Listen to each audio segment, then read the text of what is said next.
Yo, yo, yo. What's going on, y'all? We had a little bit of a crisis at the start.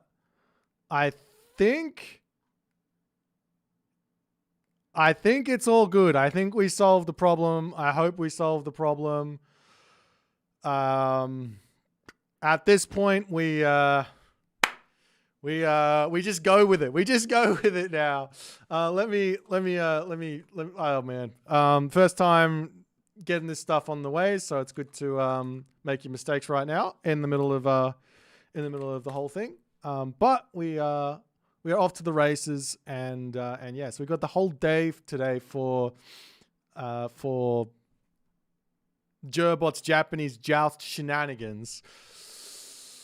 We're gonna probably kick off with Ragnarok's versus Asem for our first little cast to Rooney, which is a thing. If you want to check out the bracket, you can go ahead and click exclam bracket after I've fixed it, which is going to be right now. The bracket is now fixed and you'll be able to have a look at it, updating live and all the other good stuff.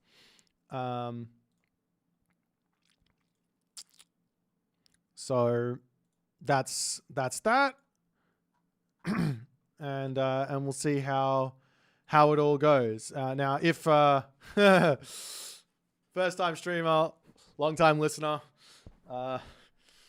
we'll see how it goes. We'll get into the first game as soon as the guys are ready.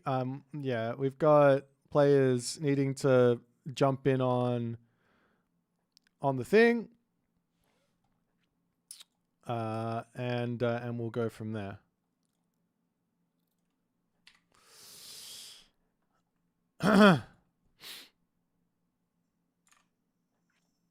So yeah, I mean, we could watch Nyan versus Chasing. Actually, let's watch Nyan Racing Cat versus Chasing the Sun. So the first map is gonna be, let's go over here. What do we got? We've got some picks coming in for Nyan and Chasing the Sun. What I can do here is I can come over to this and this. And we've got Nyan Racing Cat versus Chasing the Sun. Update. Apparently I don't have Chasing the Sun in my thing. Hang on. Add players. Chasing the Sun. He's French, right? FR? Am I wrong on that? I've been wrong before. Looks like we're going to see a Tsukiyomi versus Who's She matchup. But let me just quickly double check. Yeah, it's French. Okay. So that should work now. And I go back. And now we're going to jump over to this screen, which is, where is it? Alrighty. We're getting here. We're going to get started. Oh dear. That's, those God picks are incorrect. That is not what we've got there. Let me hide those for a hot second here.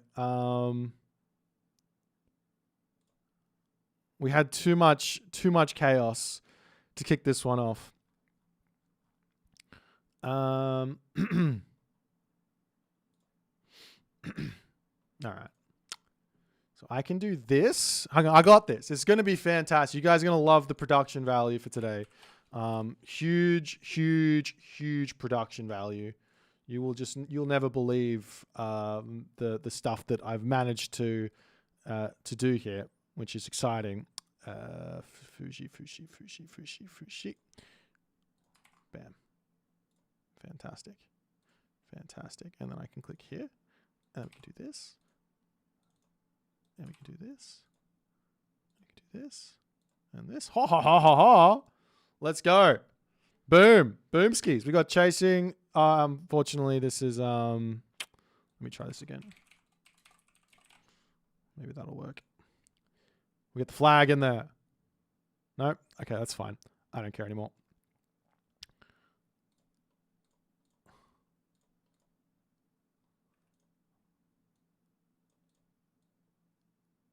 Alrighty. Let's get into game number one. Hopefully in the very, very short future. So premise of today, up until the Semi-finals, it's a best of 3. The first matchup is Japanese versus non-Japanese. The second matchup is non-Japanese versus Japanese, and the third matchup is Japanese versus Japanese. And then in the final, or the semi-finals, are going to be 2 free choice rounds. And yeah, I've got the wrong background. Oh no. What do you mean? I set it up. I can fix it really easily. Watch me fix it super easily. Media source. I can't fix it super easily. I thought I'd be able to. Hold on.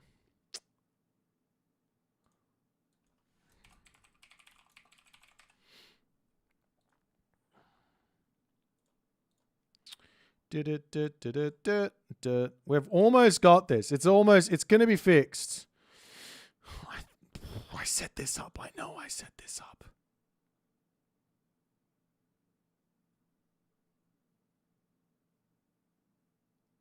That one. That one. Ha! Get wrecked, all you non-believers. Wait, where'd it go?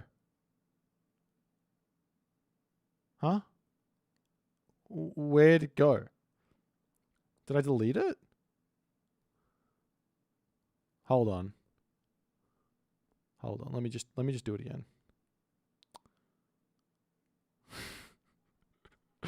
Professional. Oh god. Okay, you just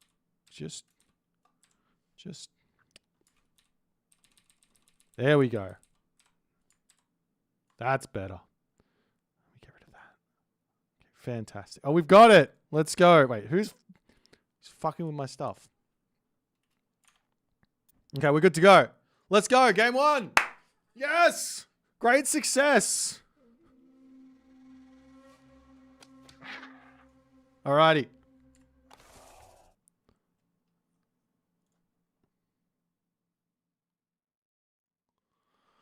Oh my god, ladies and gentlemen, it's time. The first inaugural, potentially, Jerbot's Joust. This one is the Japanese variety. Jerbot's Japanese Joust. We've got ourselves a 1-day event here, ladies and gentlemen, in the right-hand corner of the map, spawning as the blue Tsukiyomi. His name is Nyan Racing Cat. This is an absolutely chaotic first round for these guys here in the left-hand corner of the map. In the green color, playing as Fushi. His name is Chasing the Sun. His name is Chasing the Sun. So we've got ourselves an absolutely crazy matchup here. Chasing the Sun was in the Mythic Wars in the upper bracket, well, in the group stages. He got through, and he actually did very, very well. He got a series win versus me, and I think he also might have beaten Chemo somewhere in the group stages as well. So this guy is a bit of a dark horse in this tournament. Now, Nyan Racing Cat hasn't participated in an S tier tournament in quite some time. He's an incredibly high level player. I believe he's currently ranked something like 4th or 3rd on the ladder at the moment. And he really came out with the Japanese very, very hot. He had some really nice strategies. I saw a nice little Shrine of the Hunt rush from him and a couple other really cool things. So we'll see what he's going to go for. With Tsukiyomi, you do want to go into those cavalry a lot, but you can also mix in samurai as well, and all the other good stuff. So yeah, so if you guys are just joining in now and you don't really understand what's going on, well, game number 1 is a Japanese god versus a non-Japanese god. Game number 2 is a non-Japanese god versus a Japanese god, and game number 3 is a Japanese mirror up until the semifinals and finals. So yeah, that's the story there. That's all you need to know. But we are on the map here, Sengohara, which, oh sorry, Senjohara. So no, Senjogahara. I wasn't even close. Senjogahara. So this map is actually really, really cool. It's It's pretty defensive. It's got some back town center shenanigans, nice gold mine, got some forest here. If you come forward and grab this town center, it also almost secures you some spotted deer on the side. Over on this side as well, it secures you this stuff. So it can be incredibly nice to get those defensive plays in. However, there is a very easy way to push through the center and attack your opponent. There's an easy way to push through the left side and attack your opponent, or you can go through the right side and knock that down as well if your opponent decides to go too aggressive early on. Now, we are actually seeing a pretty quick advance here from Chasing the Sun. He's going through Chi Yao, which will allow him to get himself the Yatsa out. It'll allow him to get himself out the Nyan nice and early as well, as he's going to be looking for some early game pressure here. His game 3 Japanese mirror has both same magic order. No, any 2 Japanese they want. So they could go for like Susanoo and Amaterasu, for example. You could have whatever you want, as long as you haven't played it already. You can only play one god. Every god you play goes on. You can't use it for the rest of that series. Nonetheless, we are seeing Ame no Uzume, which will be the Kamaitachi. It's going to be the all of this nice Goshinboku to defend himself, to get some pressure on as well. Also scouting down to the bottom to see the settlement coming up. The Imperial Academy is up for Chasing the Sun. He's scouting around onto the top. And we do see some initial raids to come through as the Goshinboku is now in. The Kama Itachi coming around onto the side here as the Yatsa just hanging out for the time being. And we do see an immediate stable and a dojo as the cavalry is going to be on its way. You've got to be very, very careful here, though. Going cavalry into Chiyao, which is like a really, really nice defensive option against cavalry. You get those halberdiers, you get that master of weaponry, and then the cavalry sort of get shut down a little bit as the Yatsa comes in. Gonna be getting just a little bit of harassment off, as I like this from Nyan. The Kitsune to come through, 6.3 speed, can chase down the Yatsa, tag him with that with the snare, and that's going to allow the rest of his units here to charge in after it. Now he's already caught up the Naginata Rider at 6.3 speed. It's going to be more than enough to kill that Yatsa on the retreat here, so no problems. This one might not go down completely, might get back home, as it looks like for whatever reason Nyan decided to stop chasing that one. But nonetheless, in the main base, the Kamaitachi here going after some villagers. I'm not sure he's managed to get any. Going to be losing that one, and that will come back in to his Goshinboku to start respawning. Takes about a minute to come back. It's fine to just kind of kamikaze them. It's very much in the Japanese sort of way of stuff. You got the kamikaze weasels, but you still have to be careful. You don't really want to have too many units in that Goshinboku at the same time, because then you're going to be losing them if you have more than 2. So it's very, very important. Nonetheless, Nyan coming in onto the side here. He sees some villagers. Great reaction from Chasing the Sun. Going to pull into the tower there as he sees the opportunity here to just clean up that Yatsa, and he will be able to do so.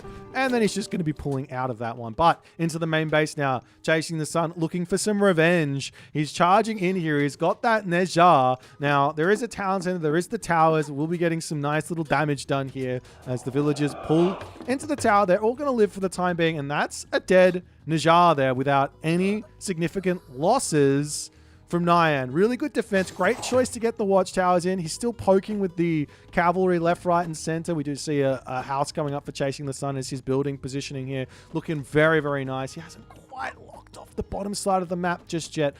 So there will be some sort of an entrance here for Nyan if he wants to use it. He's coming in onto the side yet again. He could go for another sort of sack with this Kamaitachi onto the wood line there. Maybe get some more kills. But he's given that one away right underneath the tower line of sight there for Chasing the Sun. And Chasing the Sun going to turn around and push that one back.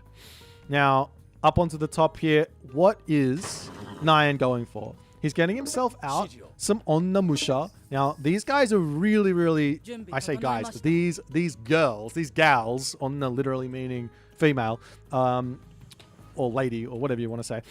This is literally, this is really, really good against myth units. However, fire archers, they do get their bonus against the Onnamusha. So they will be doing their 4.4 pierce damage per second times 3. So it's a huge amount of damage onto that unit, and that can be a bit of a challenge there as Nyan coming in yet again from multiple different sides. He's looking for something to kill here. As he comes through onto the top, he does get sort of spotted, going to be attacking that temple, coming through over onto the left-hand corner as well, as the army going to be pulling back up onto this side. Walls coming down as the Nyan gets pushed back yet again. And we do see that the units have managed to sneak through. There was a tiny little opening into the base of Chasing the Sun. I was talking about how good this building positioning was, but you can't have those gaps in your base. But he does come back, and they're always going to get a whole bunch of kills here. And there's an exit. Now, losing the Kamaitachi is not the end of the world, because he's going to go straight into that Goshin Boku. But while this is going on, now Nyan is on the front line, taking a little bit of heat from this one as the answer comes through. And that should... Does that not send the fox into the Goshin Boku? This guy doesn't take Kitsune. It doesn't. I didn't know that. I thought you got Kitsune from it. I guess you don't. Anyways, the Kamaitachi looking to try and harass these villagers yet again, but there are a hefty amount of units here. He's just going to turn, get that special attack, bail, try and keep this third Kamaitachi alive. The aim here for Nyan is going to be sack, get damage, but make sure he gets them back from that Goshin Boku. So he doesn't want to lose any more myth units for just a little bit longer. He is coming around onto this side. Yet again, the walls are up to deny. The house is now in to block this off. And now Chasing the Sun is very, very safe in his main base. The only thing he really has to consider to defend here is this position on the front, as the halberdier coming through. Going to be diving straight past them. Chasing still hasn't grabbed himself this Master of Weaponry tech. I mean, he probably would have gotten a Naginata Rider here for sure on that one as he's pulling back. But now, little bits of pressure in as the Fire Archers are going to start looking very, very scary. There are going to be some Yumi Archers to come through. Now, Yumi Archers, maybe not the best at dealing with generalist infantry, your Dao Swordsman, your Hoplite, your Murmillo, your Samurai, but they are very, very good versus the counter infantry or the counter cavalry in this case with the Halberdiers. So Halberdier, Hypaspist, Axeman, those types of units, those Yumi Archers excel against in a really, really big way. They've got this, they've got the range and they've got the damage to take them out. And plus, obviously, these units have got very low piece armor. That's the big reason. But nonetheless, Machine Workshop coming up for Chasing the Sun as he wants to get even more Deuterinos out. We do see some Samurai coming through for Nyan, as well as the Wind Sickles is now coming through. And this is going to make those Kamaitachi hurt. At base, they're only doing 15 hack on that swipe, plus 9 divine. But you grab this, and now it's 40% more. So 15 times the 1.4 and also 9 times 1.4. So it's a lot of damage there as the Naginata Riders looking to charge forward. They want to get a couple of picks here as Chasing the Sun has to pull out. And the Nyan does not go down. There's now a couple of walls coming through here as well.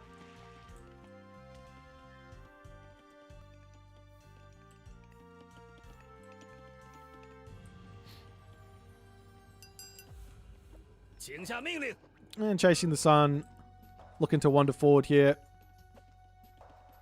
What is he going to be going for? He's getting all the walls up. There's no need to go for anything crazy here, I don't think. Chasing the Sun is just massing up units, and I think this is generally favoring the Japanese. If you want to go for... Unless you're going for like a big fight that you're just going to win, which might be the case here.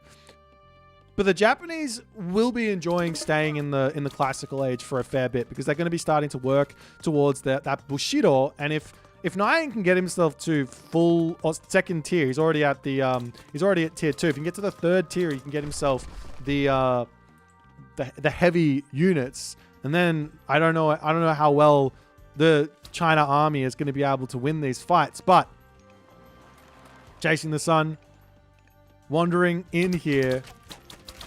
A little bit of micro from Nyan, but he is taking some big damage on this one. The front line falling as those Yumi archers getting some good damage. The samurai tanking up, but the fire archers can kill them off so quickly. You do need to focus fire them.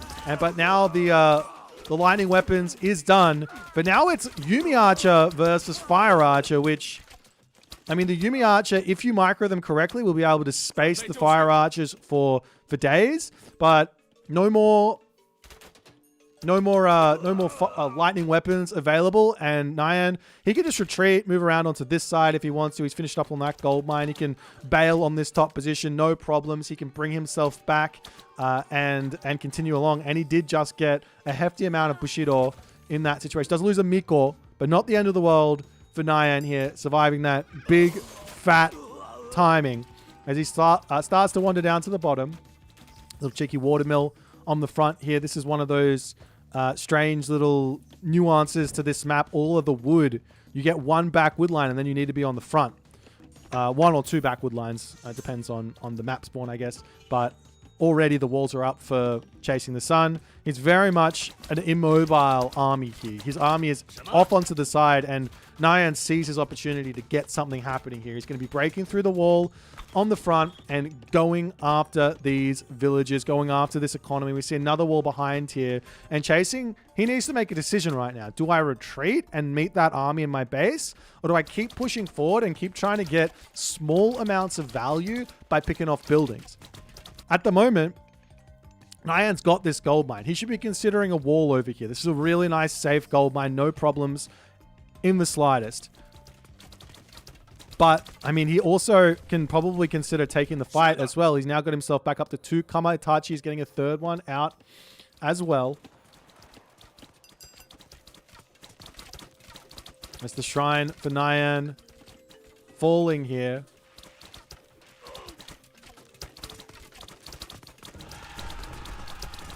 And now into the main base. Chasing the Sun is just saying, I can just keep going. What Nyan could be doing here is just starting to snipe. Because with 18 range, you've got a 13 range dude. You've got 0 range on the halberdiers. The halberdiers do now have that master of weaponry as well. That's going to make the cavalry a little bit scared. Meanwhile, over onto this side, the Kama Itachi, they've got a lot of damage. They can break down this wall pretty quickly, but he has to be attacking it.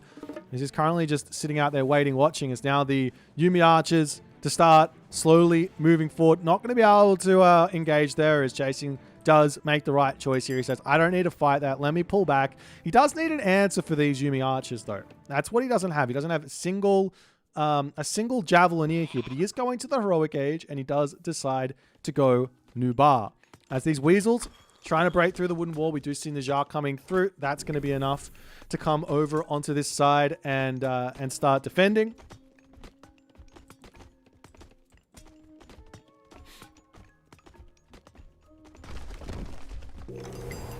But the Razor Wind Kama Itachi do manage to break through. However, I don't think it's going to matter all too much. Najar is in, and he's in his teenage stage right now, or no longer the kid. He's still the kid. He's still definitely the kid. Will he get that Qual Food pick? No, lives with 18 HP as the Najar deals with that one. Meanwhile, we're going to be seeing Hujin coming through for Nyan Racing Cat. He wants the answer to potentially a second lightning weapons, but also if he uses the gust, the wind god power really, really well, life can get very, very tricky on the other side. As now Nyan shooting units down. He's got to be careful with those Yumi archers. He's got good positioning at the moment. The fire archers managed to finish off the tower. But the question is, 1, what is Chasing the Sun going to be doing versus Shinobi? And 2, what is Chasing the Sun going to be doing versus Yumi Horse Archer? Now, I would have thought the good, obvious decision to go for here would actually be to go in for some... What are they called? To go in for some a White Horse Cavalry. That makes some sense. Get some White Horse Cavalry, and then you can sort of break through all of this stuff. Yes, there's also Samurai, but Samurai not going to be amazing versus those White Horse Cavalry, and the White Horse Cavalry are going to clean everything else up. But Nyan is just sitting back, waiting for these Shinobi to come out. These ninjas. He wants them. As the guardhouse getting sniped down. Nyan moves forward. He does need to keep throwing buildings down.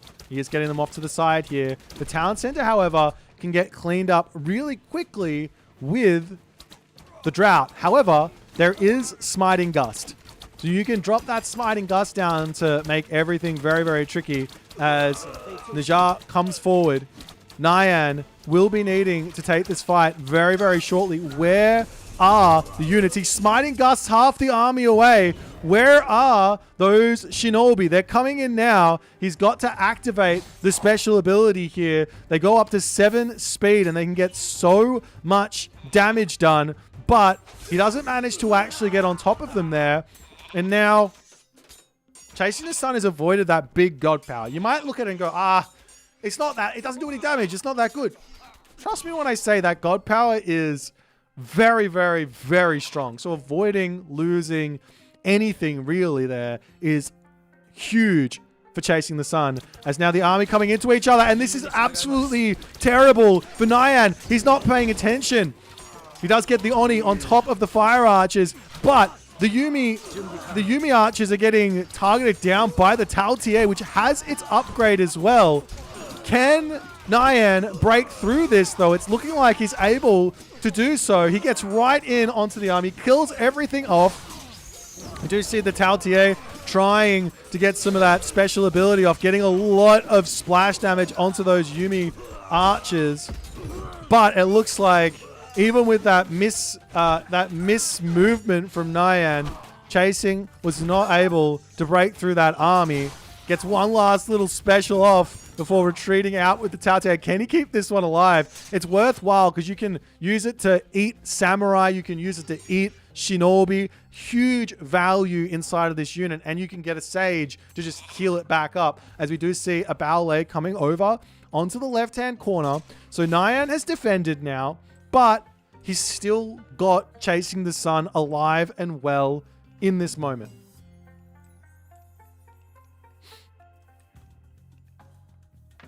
Dojo coming up. Goldmine trying to come through. He's going to move over onto this side to drop some walls. He might get greeted with a Ballet. No, the Ballet won't be able to fire onto this one. Does not quite have the range there. So the walls will come back up. But Chasing is still looking to get pressure on. He's picking off a hefty amount of villagers here, giving himself some nice advantage in this one. But he's not actually healing up the Taotie, so it's only got 18 HP. And I don't know if he's building any more of them. I haven't really seen him spending that favor that way in the slightest. As now, where to next for Nyan is the big question. Do you go into... I have this feeling going into a whole bunch of horse archers makes a lot of sense right now. Because you can kite for days. Actually, we'll pick off that Taotie now. The Najar getting slashed down by the Samurai. And now with that one down, there's only the one Jiangxia here to take out these Kama Itachi, which are going to be a really, really big help to finish off this army, as the Samurai cleaning up that front line beautifully. Those Halberdier are not going to be that useful here. The Samurai charging in onto the Fire Archers, and while the Fire Archers counter the Shinobi also counter the Fire Archers, and there is just too much value in the Shinobi there as he manages to break through that position yet again. The problem here, though, for Nyan is he's so far behind on villages. Chasing the Sun hasn't really lost any villages for the past, I don't know how long. So even though Chasing the Sun is losing these fights, he's getting the income to keep himself in this game.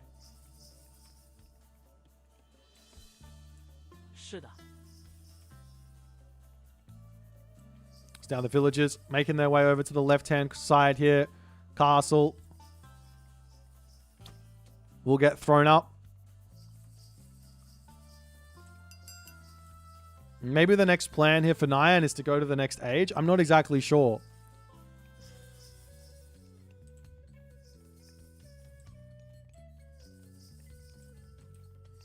Yeah, I'm going to be seeing an Oni coming in. That's going to be a big help here for the front line. Got to be so careful with those Shinobi. If you run the Shinobi into the Dao, it's not going to be the best idea. And there we go. Nyan gets onto the backside. The Dao Swordsman getting pulled back to try and deal with those Shinobi. But it looks like it's too little too late. There's only a handful of Fire Archers remaining as Nyan's Samurai will start cleaning up all of these heavy Dao Swordsmen.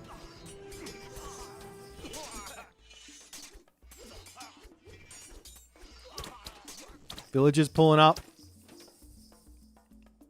Where is he going? He needs this gold. Look at this from him chasing. This is what he's done so well. He's got a gold mine. He's got this gold mine. He has all of the map right now for himself. And the difference here, though, is Nyan's got 2 TC.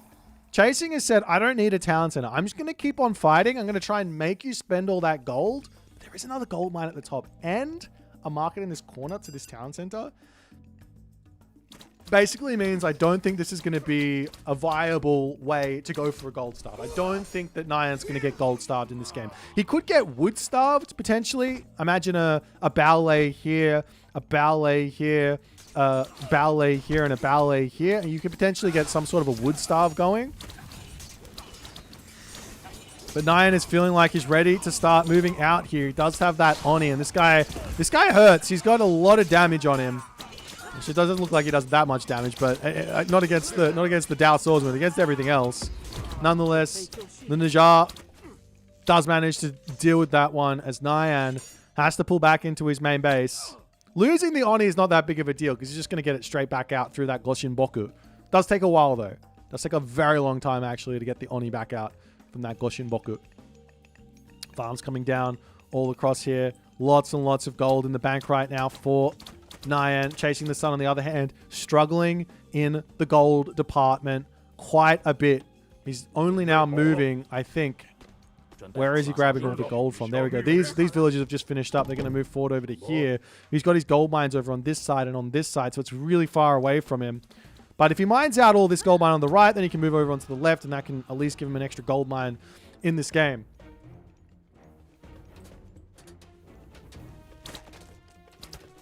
As the villagers getting sniped up here. Nyan, a little bit greedy, grabbing this, putting farms out on this side. He does have a town center to drop them down onto. I'm a bit confused as to why he's gone for that. But nonetheless, Shinobi coming in to start taking down the fire archers. Villagers pulling back. As those Shinobi will clean up those fire archers. There's still the villager problem for Nyan. He's still behind by 15 villagers. So picking off all these units is fantastic for him, but he needs some economy coming in very, very quickly. And now we see Chasing going left side, right side, just trying to continue to put pressure onto Nyan. Nyan's desperately trying to keep himself afloat here, getting value where he can. The villagers pulling back. There's no castle over here. There's no defenses on this side.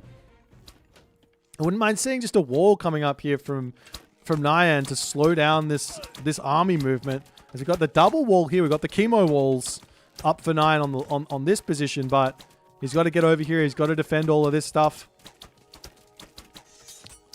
But Chasing the Sun is just all over the pressure at the moment, and look at his resources. This is where his economy is going. He will be going Mythic Age. He will be going for Gong Gong. But he's going to lose all these units yet again. And this might be enough for Nyan to pull himself into a nice little position where maybe he can get to the Mythic Age as well. The only problem is he's out of food. And I think this is actually the really big difference. With Chasing the Sun putting pressure on non-stop here, he's only now starting to farm. He's got deer over here. He's got berries over here as well. He's eaten all the berries, all the deer on this side. He's eaten all the food on the map. And I mean, farm-wise for Nyan, just look at it. He's got 36 farms. On the other side, there's 13. That's a huge difference in spends there. As we'll see if Nyan can somehow defend the next part of this game. Chasing has now got himself a second town center. He's almost up to 100 villages anyway. So this is just a population town center at this point. The 100 villages doesn't really matter. I mean, keeping the advantage is going to give him more advantage moving forward here. But we'll see. We'll see if he can break through. With Gong Gong, he will have access to that John Wick. However, I do believe that China is probably, especially with all of the samurai, it's probably one of the best civs to actually deal with that, because they got all of that burst damage up front with the samurai. So you can just huge base damage. So you can take them down pretty quickly. I would say should not be an issue for Nyan coming into the late game. And what a start to this tournament. This is the first game. Are you not entertained? It's literally 28 minutes into the first game of this tournament, and it's going like this. We might be here for a while. There's a round of 32, round of 16, round of 8, round of 4, round of 2. That's 5 rounds we got to get through.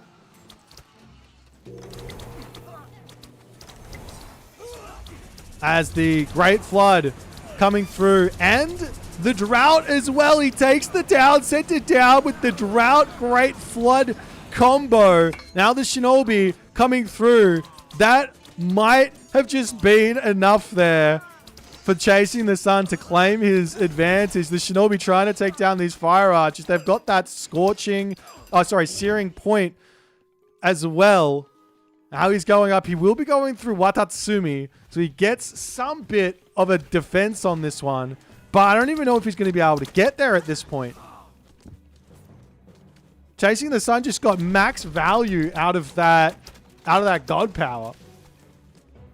Absolute max value. I haven't seen a Drought Great Flood combo in quite some time, but Chasing the Sun, he is showing what he's made of. The town center here for Nyan going to be going down, and with that one falling, I think Nyan, simply put, is just dead in this game. He's got no Mythic Age coming in. He doesn't have that many units out. Chasing the Sun can go up to 4 town centers now. He's already gotten 3, or getting up to 3. He is coming in with a handful of units, but those fire archers are going to be able to clean them up here. And Nyan, in that moment, does decide to tap out, and game 1 goes to Chasing the Sun. Bit of an upset here. Nyan's definitely one of those players who has got a lot to prove in this tournament. He's definitely very, very strong. But Chasing the Sun, he's a very strong player in his own right. Let's get into the next game and see what these guys are going to pick. Thank you for the subscription for 9 months. Seriously, Joe. Appreciate you, my friend.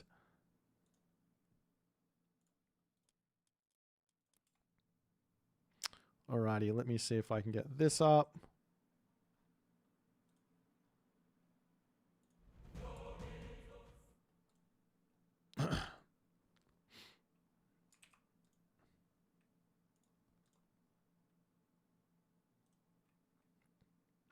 So we'll get into the next game. So the first game there for Chasing the Sun. I have to flip around this as well. So now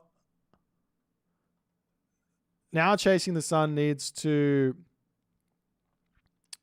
do what? He needs to pick a Japanese god.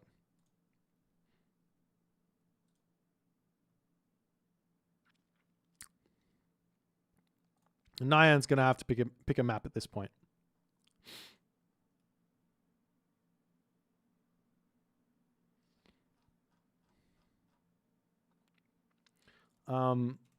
As that's the case, I'm going to take a very, very quick break because for some reason I was not prepared with water and I'm going to need it. So I'll be right back.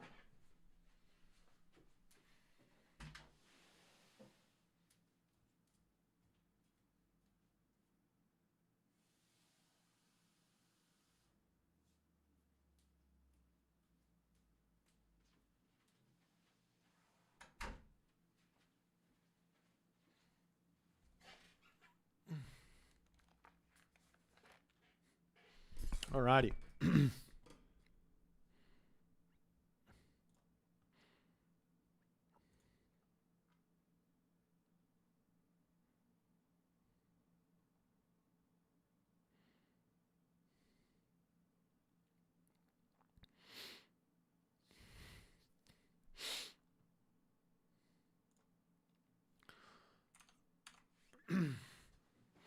Wow, there's some disqualifications. I guess the people just didn't turn up. So there was, I don't know. People just didn't turn up, I guess. We have the admin doing all of the stuff behind the scenes is Fufusake.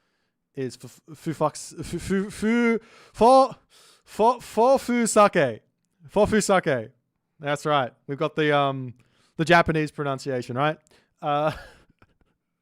So she's in charge. So people didn't show up. That means they don't get to play.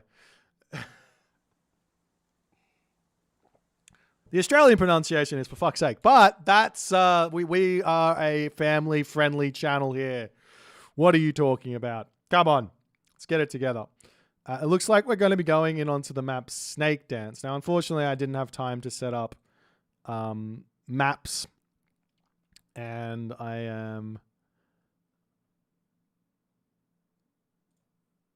I'm not going to be dealing with it. Fofusake. That's right. Fofu. No, it's four? Like four? Anyways.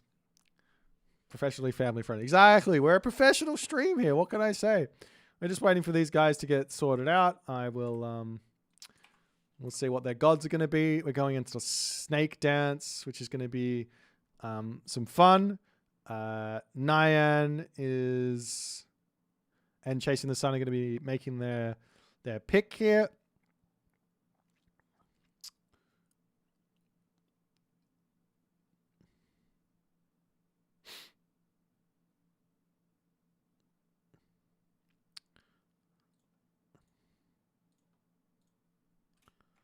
And we'll see what's gonna come. I'm interested in what Nyan's gonna go, because I know that Nyan, he's the biggest abuser out there, and we will be seeing Shennon versus Amaterasu from Chasing the Sun. So Nyan picks Shennon, and we will be seeing Amaterasu.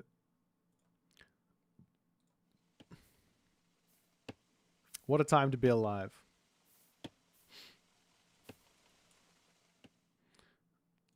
Alrighty. I must say, for those of you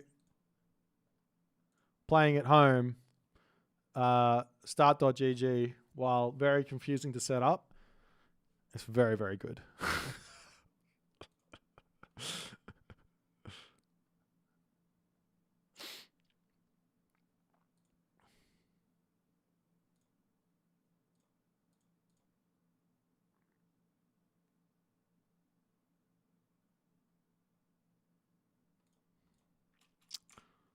All right. Where is the thing? Give me the thing. Maybe I should go over onto stats.io. Just make sure I don't miss it. They're already in. Lots and lots of... Oh my god, Kavoth is beating up on his younger brother. Feels bad, man. Feels Batman. Unfortunately, I don't see this game anywhere. Where are you?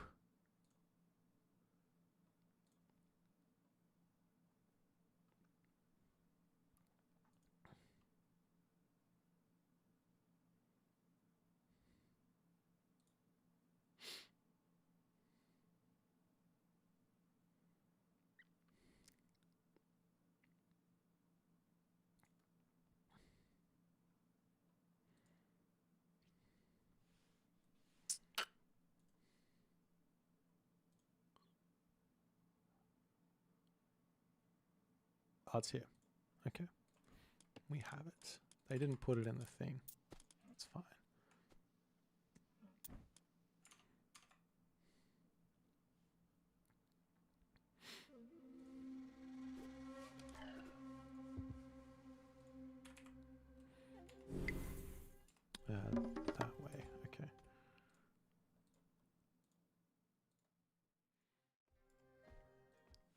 Alrighty, we are now moving into game number 2 here. It's best of 3. It's a very, very brutal tournament, this one. You lose, you're out if you're Nyan right now, as he decides to go in with Shen Nong to take on Chasing the Sun, who is going in with his Amaterasu. So we've got a pretty exciting matchup here. I haven't seen this kind of in the slightest. I haven't seen it at all. Black Puzzy, thanks so much for the prime as well, my dude. I haven't seen this matchup at all. One thing that I'll note is that pure samurai versus fire archer does not seem like a good idea, and that's Amaterasu's bread and butter. Now, on the other hand, getting a nice quick heroic age in and getting shinobi and samurai, now that does start to make things very, very tricky for the Shenong player, who will have to start working that stuff out. Let's take a little look here. So we are on the map Snake Dance. And this map, I like this map. I think this map's very, very cool. You've got really, really open wood lines inside your main base. They're very, very, very apart, very like difficult to defend, so to speak. But you've got all of these cliffs here that you can utilize to defend. So for example, you can wall off here. You can wall off here. You can wall off here. That gives you this town center. That gives you this wood line. That gives you this wood line as well. That's nice and safe. So there's some ways to play around it. And then you got these other town centers in the bottom of the Snake Valley. And they can sort of help you secure a gold mine or secure more of the map. Or all the other good stuff. And beyond all of that, there's lots of different paths you can take. So say your opponent is sieging from this position, or maybe let's just say sieging from this position to attack over here. And you're like, okay, I could sit here, or I could take the shortcut route, wander this way, and now I can start attacking over here, while your opponent has to come all the way like through all of this stuff to get back over here and defend this, or they have to sit here and continue sieging or whatever. But you've got options to run around. You could also run around the outside and then come around here and sneak in and attack the bottom into the main base. Lots of opportunities for sneaky attacks and all the other good stuff. As we are going to be seeing, no surprises here. Ame no Uzume from Chasing the Sun.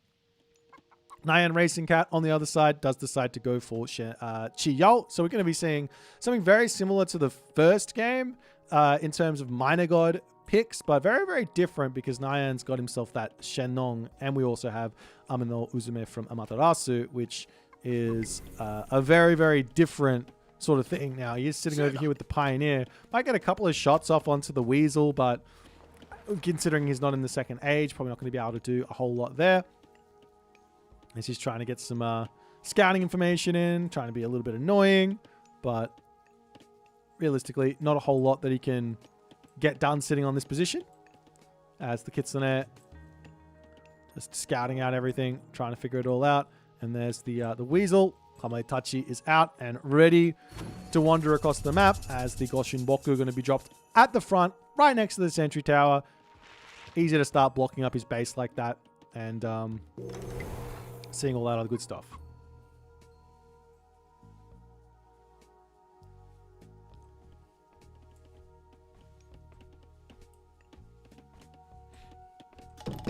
Machine Workshop coming through for Nyan. That's the Pioneer. He gets to just turn around. I mean, I don't think that Nyan is going to care too much if Chasing the Sun wants to use his Solar Shield on this Kamaitachi. Like, he can just run now, or even just sit here. This means he's not going to lose any villagers. Just lose one Pioneer. That's not a problem. One Pioneer for a God Power, that's something that you will definitely be completely fine with the trade. Kamaitachi is back up to full HP. We are going to be seeing another Pioneer coming out to defend. He's got a nice little defensive base over here, as we've now got the double Yatsa coming through. Now, he can go out to the Miko if he wants. That's a 26 HP. Not a terrible idea to go for that, but he is moving around both sides of the map the base here of Chasing the Sun, looking for someone to kill. We do have a Samurai. That's not going to be a big help. This Yahtza comes through. That's going to snipe a Villager. One little pick here coming up to the top. He can sneak out over on this side as well. Getting Villager picks up onto this top side. Got to be careful not to lose that Yahtza there to the Miko, and he will drop one there, but he gets more damage at the top. Meanwhile, up onto the top side here, the Kamotachi is coming, and there is that Solar Shield available. 20 HP in a dream here. Does not drop it. And that means the Kamotachi raids have been slowed down for now. They have been slowed down for now.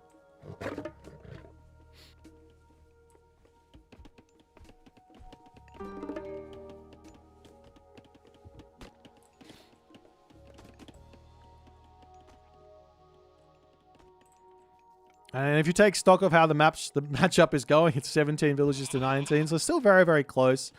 But I'd have to give a slight edge over to Nyan just to kick this one off, because he's in killing off the Kamotachi and not losing any villages.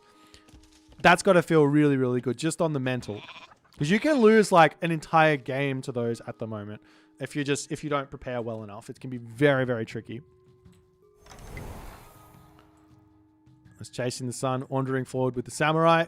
We will be seeing Nyan looking for little bits of pressure over here. He does have a couple of... He does have a couple of Halberdier in, and at the moment we don't see a single... that's going to be a dead Yahtza. We don't see a single cavalry unit for Chasing the Sun. So Nyan is kind of preempting that a little bit. Trying to take down the Samurai. The big important thing I do think for Nyan is to be ensuring that he is slowing these Samurai down. Getting Samurai picks and not allowing you to just sit back and stack up Bushido here. And he will finish off that Samurai. Nice little play. Good micro. Good try from Chasing the Sun, but Nyan is on top of it here. As the Kama Itachi goes down yet again. He doesn't use that sword. He doesn't have the favor for it. That's why. Meanwhile, into the main base, the Chongqi comes through.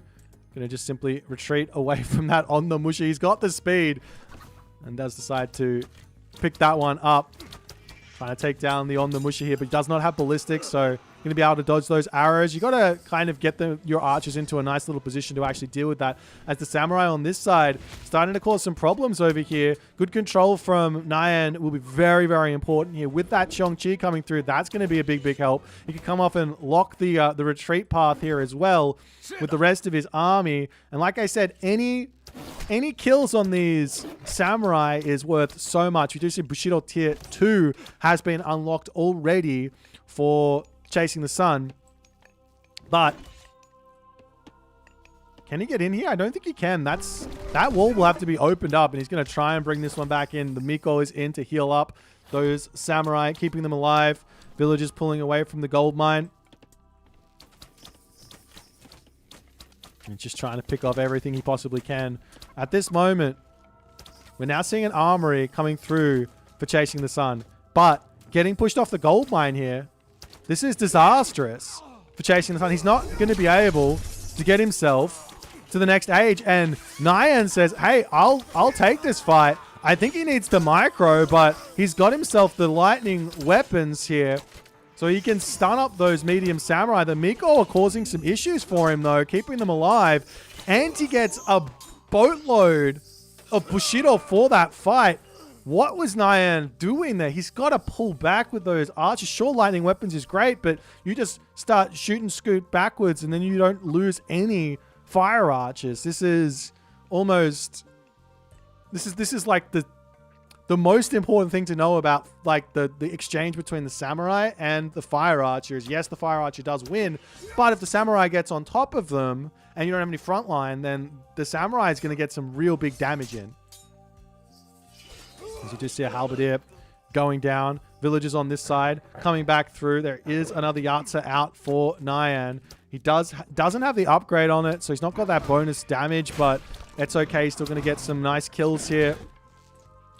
And it's still only a handful of villager advantage for Nyan Racing Cat at the moment. 3 villagers here. But he's coming through. He's going to try and pick off those Samurai. As Nyan Has to pull back up to the top. He could wait for another lightning weapons here if he wants to. It could be a nice way to play. But on the other side, as we do see a couple of a cheeky little raid from the Fire Archer, but that's actually going to go down. Not exactly worth it there for Nyan. But one idea here for Chasing the Sun is to just try and get to the next stage, because that'll unlock him those Shinobi, which he needs to deal with all this stuff.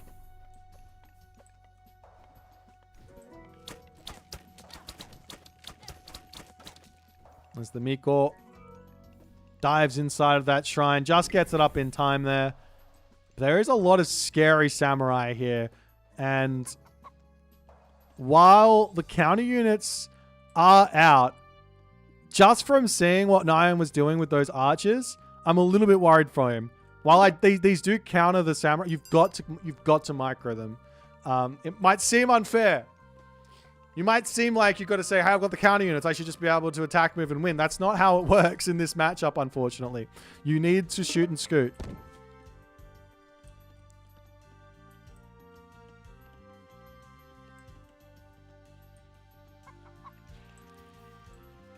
He's Chasing the Sun, going to pull back into his main base. Wakama Itachi coming in. Cheongchi flying over here. There is an On the Musha waiting to greet him as well. Got to be careful. Some great defense here from Chasing the Sun. Great positioning on everything here to play around the Cheongchi. He's still only building Samurai. Refuses to build anything else at the moment. And Nyan is like, I gotta get damage done. There's almost Bushido tier 3 coming through for Chasing the Sun. Will he pick off on the Musha? He doesn't manage to do so. It's almost... There's now tier 3. So you are currently behind on the tech if you are Nyan Racing Cat, as this Amaterasu god starts to get a lot of value onto this side as well. The Kama Itachi hitting some villagers. The Fire Archers do see an opportunity to get some more kills over here. No heroes on the backside right now for Nyan as he pulls back. Heavy Samurai getting cleaned up. And now Nyan's got to be very, very quick with these Fire Archers. He's got to start sniping units down. The Kamaitachi do end up falling. They'll be heading back to the Goshinboku. And Nyan will return back out. And he's looking for a town center now. Great little fight here for Nyan, though. He's going to be able to take out a whole bunch of those Samurai. Do see a little cheeky solar shield there. As Nyan says, all right, I'll just pull back. One thing you can do here is, I like what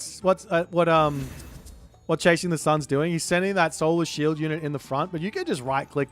You don't have to attack move. Right click, shoot and scoot. Little bit tricky. Gonna have some pinpoint accuracy with the mouse, but that works nicely as well. As the Fire Archers coming through, going to try and pick off a villager. They do manage to get one there, as now the Fire Archers continue to rain fire down on top of those heavy Samurai. But look at the Bushido ticking through here. Chasing the Sun is going to get up to Champion Samurai soon. And he's got the food already, or the gold already, I should say, to get to the next stage. There's no front line at the moment for Nyan. He's got a lot of units up the top. He does have himself lightning weapons. And this might be the key for him to turn this game around. Brings in the reinforcements. Starts to take the fight here. He's going to spread those units out to try and stay away from that Kama Itachi. But Chasing the Sun smartly retreats. And Nyan doesn't commit on that lightning weapons there too early. Smart play. Tries to snipe down that Miko, but she's got the dancing shoes on, it looks like, as these Fire Archers bailing back. Meanwhile, units onto the bottom here also grabbing some of those pheasants. And Nyan coming through. He's almost got the resources to go to the next stage as well. Poking down units as best as he possibly can. Upgrade-wise, is there yes, there is. There is this Katagi here. And the thing is, even if you pick off some of these Samurai, you're still hurting a little bit. As Nyan Yet again, he's getting caught out. He's losing units. I don't exactly know why he's running. He needs to be shooting and scooting backwards here, especially when the units get to this sort of a thing. When they go into that line, you're ready to start getting that damage in, but he says, I don't want to do so. What is this town center doing here? I think Nyan's clicked it. He has. He's got 300 gold, 350 gold, 350 wood in that town center there. Now we do see a Tao Wu coming through. More fire archers are just going down the drain as Chasing the Sun looking incredibly dominant at this moment. Raijin on the way as well, which means he's going to be able to drop that Thunderdome right on top of the fire archers as he can charge in with his samurai. Now a heroic age is available for Nyan. Does he have an armory? No armory. Does he have a market? No market. Now he's got the armory coming through. Lots of villagers are going to be building that one up to try and get there as fast as possible. But to me, it's looking like Chasing the Sun is just having his way with Nyan Racing Cat at the moment. Charges in with the Tao Wu. Fire archers getting their damage done. Lightning weapons comes down. The Thunderburst is in. And Nyan getting thrown up and down here. He will be able to get out, but a perfect counter to that lightning weapons. And all of these units are now almost dead. He turns. He's trying to get that damage done. The Kamatachi ends up falling. He's attack moving instead of focus firing with these fire archers as well. So he's not getting that shoot and scoot, one hit, one kill type effect. And now the Raiju comes forward. Great choke point there though for Nyan as that helps him stay alive here. There will be a rush all in, and that's going to mean Fey Beasts, Heavy Archers, Ballistics as well, very important. Military camp coming up. We've still got that town center queued up to be built there. I don't think Nyan has realized that in the slightest. As the Raiju coming around onto the side. He can run in, use that special ability, and just get so much damage here onto villagers. No, there is one Pioneer. So at least there's going to be a little bit of damage to push back. As the upgrades coming through, Gilded Shields, Divine Judgment. Dao Swordsman on the way. Imperial Academy coming in for Nyan as well. He wants to get a couple more heroes out.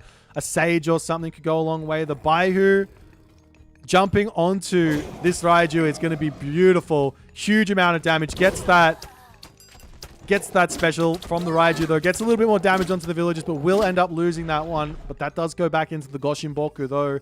The Weasel is currently getting reborn, so it's going to take a long time to get that one back.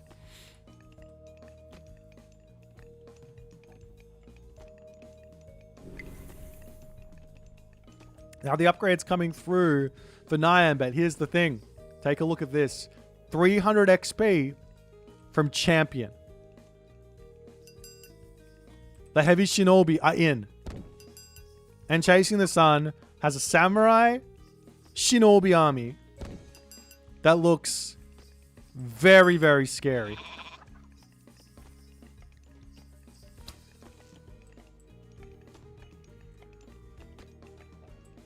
A little bit of a cheeky raid from Nyan, looking for some villagers to kill. They're all on this bottom side in a beautifully defended position, all walled up. Just Chasing the Sun, searching for something here. Fey Beast gets dropped down, but there's so many Onna Musha in this army. But it's looking as if the Fire Archers are doing their job here, even versus those Champion Samurai.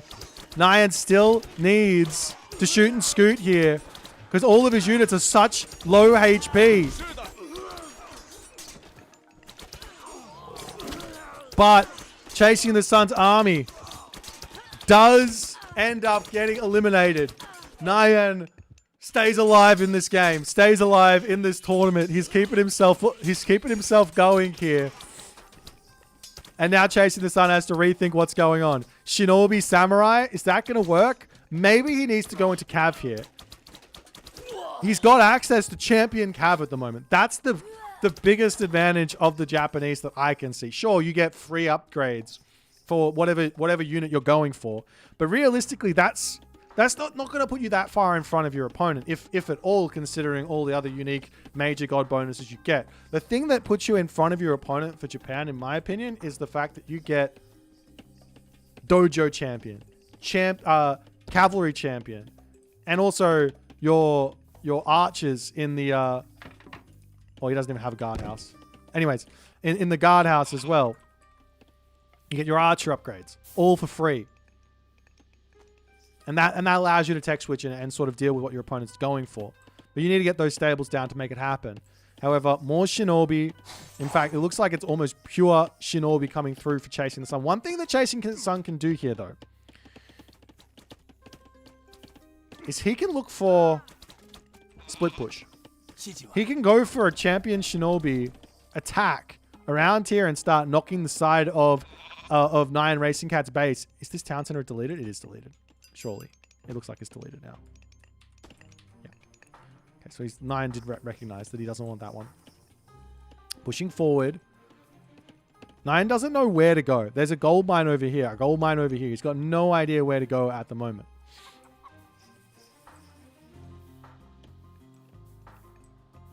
The wall's coming up onto this side. 53 villages apiece. It's literally dead even. Except for one player who's got champion upgrades and the other player's got heavy upgrades. But can Nyan push in here? Can you get damage done somewhere? We see the shinobi coming around to the side. Town center coming up. The villager will end up getting cleaned up here as the shinobi swinging through. There are a couple of defensive Dao swordsmen sitting here.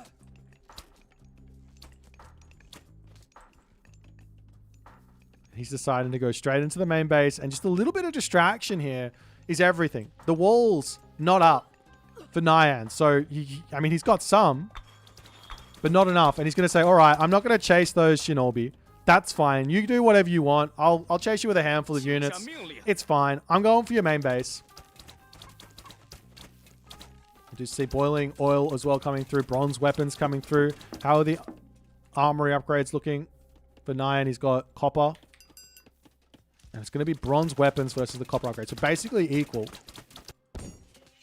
As one shinobi goes down. The villagers over here making a bit of a break for it as the Dao sit here, and they will start getting that damage onto the shinobi, picking them off. Cavalry aren't a bad idea either here for Shenong, just to chase those down, get a handful of those out to sort of defend. As buildings getting taken down here, we've got the shrine getting cleaned up. But now look at this from Chasing the Sun. He's got full shinobi here, but the walls and everything is what's big. Town center up. Dao swordsman will clean up the shinobi. Villager differential is favoring Chasing the Sun at the moment. But I mean, that doesn't matter. I don't think 5 villages here is really a big deal.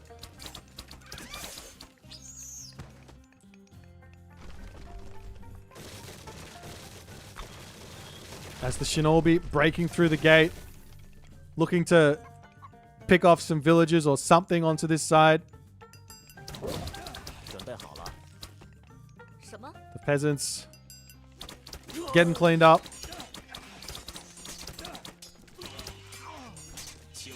And those heavy fire archers can just pull back to behind this wall. The shinobi will kill the wall quickly, but I think they'll take a lot of damage here. I love this idea from Nyan. The other thing I'd love is if you get some Baihu or something to just frontline against all of this. He's going to pull behind his wall, but once the wall goes down, the shinobi keep coming, and those fire archers can either stand and fight or run. He's got some Dao sitting in defense here. There's 7 idle units here, plus there's a Qinglong for Nyan. On the other side, there's also a whole bunch of shinobi that are idle, as we do have that Raiju getting a little bit of special damage in.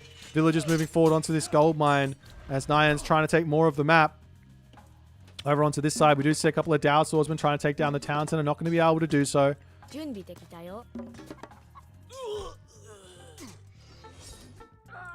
It's the final. Jeez, one samurai versus all these villagers. That's going to be brutal. Does he? Yeah, he's not. He doesn't have the 5th tier of Bushido just yet. So these units will still continue to get strong. Nyan's trying to push over this way. He could definitely turn and take this fight. He wants to kill off the town center, which makes a lot of sense here. Losing a couple of villages to those shinobi is hurting. He's got to definitely quell the bleeding here, as we do see a Qinglong going after villages. This is not an easy unit to defend as Japan, especially if you don't have a guardhouse, as which now we are seeing 3 getting built. He wants to get those Bushi out. There's a couple of military camps coming down. Nyan trying to take down the town center.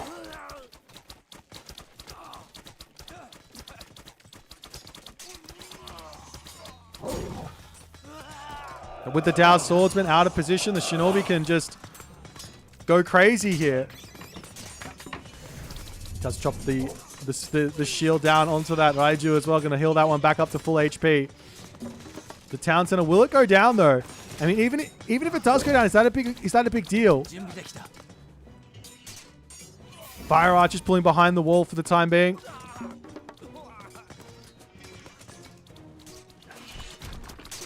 There's the ballet going down over here. And now we see another lightning weapons to come down. This might be enough to hold the line, so to speak. As Chasing the Sun going to be pulling back.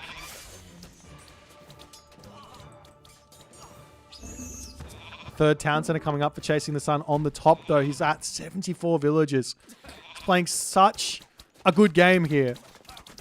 But the town center is going to be the next target. Fire archers get huge damage done. But with those Dao swordsmen now in good position, you can use the fire archers to kill the town center and leave those Dao swordsmen to play defense. The big problem for Nyan, it would seem, is how is he going to deal with split pushing shinobi? 19 shinobi coming through here, breaking through here, taking this position down, killing this off. But then again, how is Chasing the Sun going to be able to deal with those fire archers, deal with these Dao swordsmen? As the army pops through, the Dao swordsman sitting here, frontlining beautifully, but the Raiju comes in, and that's a huge movement to break through onto the back line. But those Dao swordsmen are doing their job. They're cleaning up the shinobi. The Raiju will be ending up getting taken out.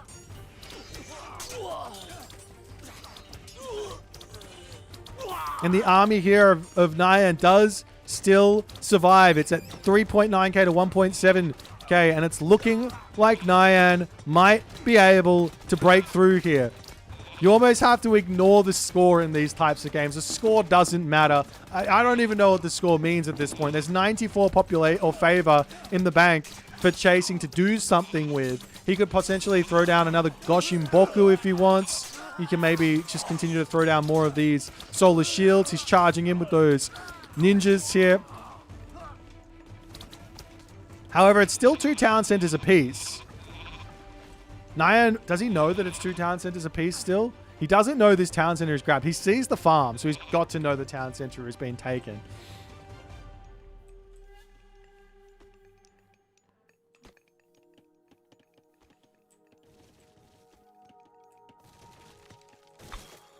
As Nyan will now have to start dealing with these shinobi raids. He's got to continue putting the pressure on. He can't just sit back and do nothing here. He doesn't have the time. He doesn't have the time to do that. Because these shinobi are just going to come and clean house here.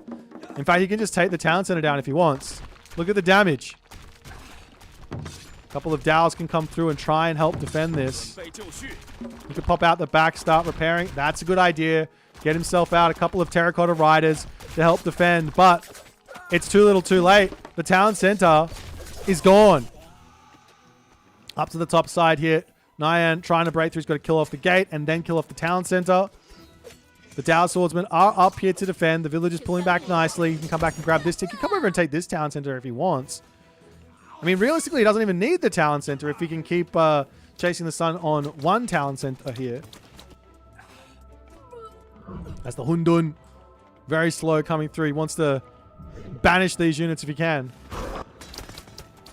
About the top, Chasing the Sun's town center is going to fall.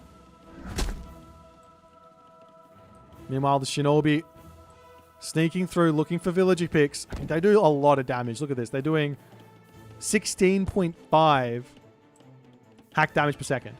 So yeah, they'll kill off a villager pretty quickly. And Nyan doesn't have himself survival equipment here, which he absolutely needs. But he's killed off the town center. He's pushed back over there. However, he's taking damage in the front. And Chasing the Sun is starting a rampage of Shinobi raids all over the place. The only problem with this is, well, one, Nyan should start thinking about getting himself wall upgrades. But more importantly is, even if he picks off a town center, it doesn't matter if he can't take down the Nyan army.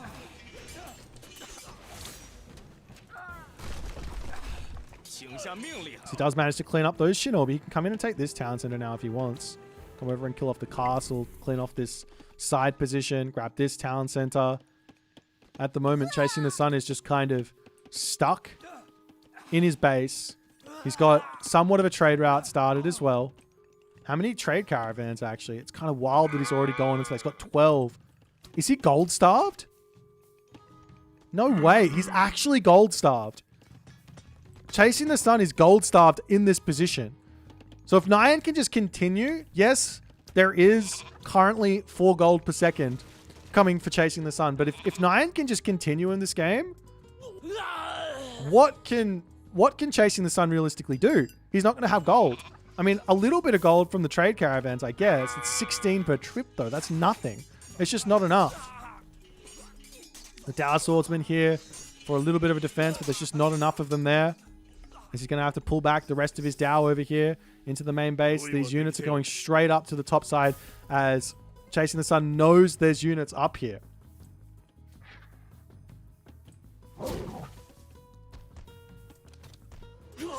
Couple villages going down.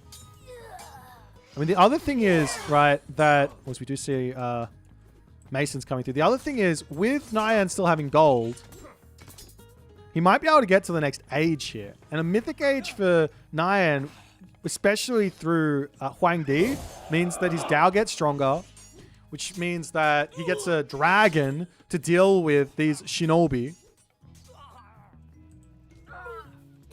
But villages are falling left, right, and center. The gold income is not looking all too crash hot for Nyan either. How are the economic upgrades? He's got nearly all of them. On the other side here, yeah, Chasing the Sun's got all of his. As these Shinobi come back over here, and those are going to get taken out. Meanwhile, the Qinglong can get some damage done here. That's a Bushi, though. That Bushi does damage. It's the walls to come back up here. I'm still surprised to see no wall upgrades from Nyan. I know that it might not seem like a lot, but you double the amount of time you get.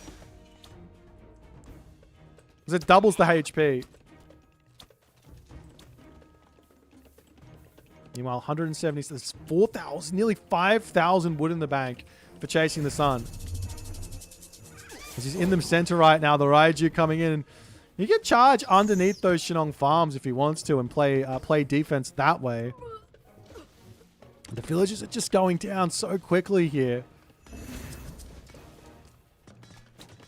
Meanwhile, Nyan spots the right side of the map and says, all right, I will clean up this castle, do something. The villagers are falling over on this side, though, as they'll have to run through the gate. I mean, he's still got golds here and here, but these gold mines at the top are the sort of final little piece of the puzzle. Town center coming through for Chasing the Sun. He could break this wall, come up, drop a castle down, grab this gold mine, and things are going to get very, very bad very, very quickly for Nyan.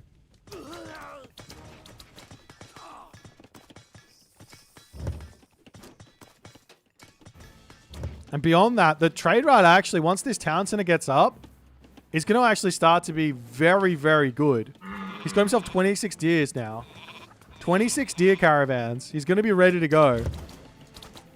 But now Huang Di is on the way for Nyan. And this might be enough for him to start bringing this game back. He's going to get champion infantry. He's going to get champion archers. He's going to have the dragon. He's going to have the cheaper units. But the raid's just continuing to happen all over the map, slicing villages up. He's got the damage. Oh, he's misclicked on the farm, unfortunately, there. And that might be the end of that champion samurai. A couple of units just hanging over here as well. As a couple of Dao are in position to defend, making sure that no castles come up I'd love to see some more walls here blocking off this gold mine. Those gold mines. Do the players know that they're there? Nyan doesn't know they're there. He's got no idea. He's got no idea. Thank you for the 8 months. Hyun. How close is Bushido? He's 2,600 or 26,800 XP away. So quite a way. It's about 3/4 of the way there. But Mythic Age is coming through, and that's going to mean Okuninushi. And look at the favor. He can either go for Onmuraki, the bird, or he can go for Onmyoji. So I don't think he's got the castles out for those. So we can get a huge amount of them. Plus he'll have another usage of the Thunderdome as well, as you do see a little attempt at some walls to come through. A couple of units streaming in over onto this side. But Chasing the Sun knows there's a gold mine up here. He doesn't know there's one there. He could have made the guess because he had 2 on the other side. But still, the units now, however, they're in on top of the trade route, getting some serious damage done here. No reaction from Chasing the Sun just yet. He's trying to sneak forward, getting walls over here, securing those gold mines to the left side. Nyan's got no gold income after he's finished up on this gold mine. 2,000 left. Over here, 500 left. Obviously, these gold mines here, but he hasn't started a trade route. Now, he does have 3 town centers. He hasn't come up and grabbed this one yet, but still, an absolutely wild game here, ladies and gentlemen. As the dragon coming in, ready to start getting some serious damage onto those units here. Cleaning up the shinobi, cleaning up the samurai. The numbers for Chasing the Sun are starting to fall. The score is now getting closer and closer in this game. Okuninushi comes through. He can drop that. He can use the Thunderburst. He can use another Goshin Boku. He can get 3 Goshin Bokus. What's the point? He's gone for 3. Instead of going for the Onmuraki, he goes for 3 Goshin Bokus. He doesn't even have 3 myth units out at the moment. He doesn't even have 3 myth units out. What is he thinking? Over on this side, raids happening left, right, and center. Walls coming up. A tower coming up from Chasing the Sun there. Nyan, full focus on this position. He sees his opportunity to strike here.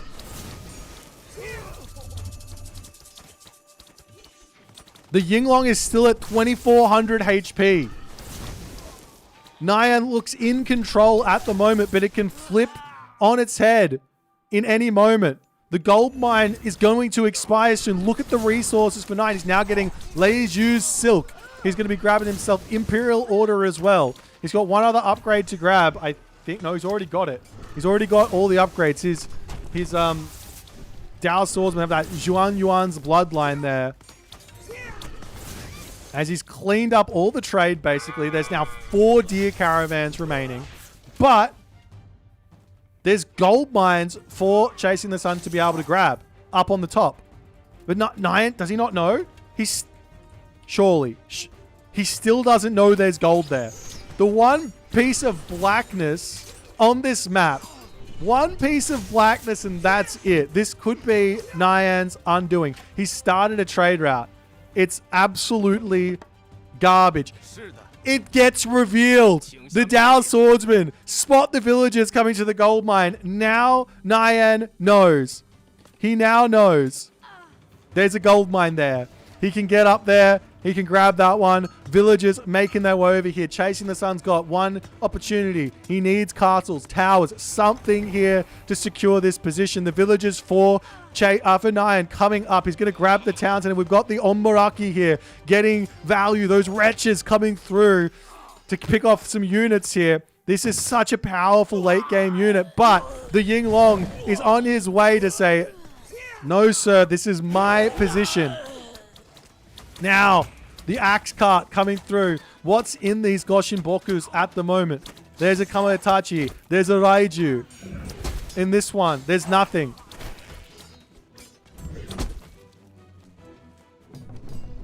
And the Yinglong will be able to take down this Onmuraki. It takes a while. He's only doing 40 divine damage every 2 seconds.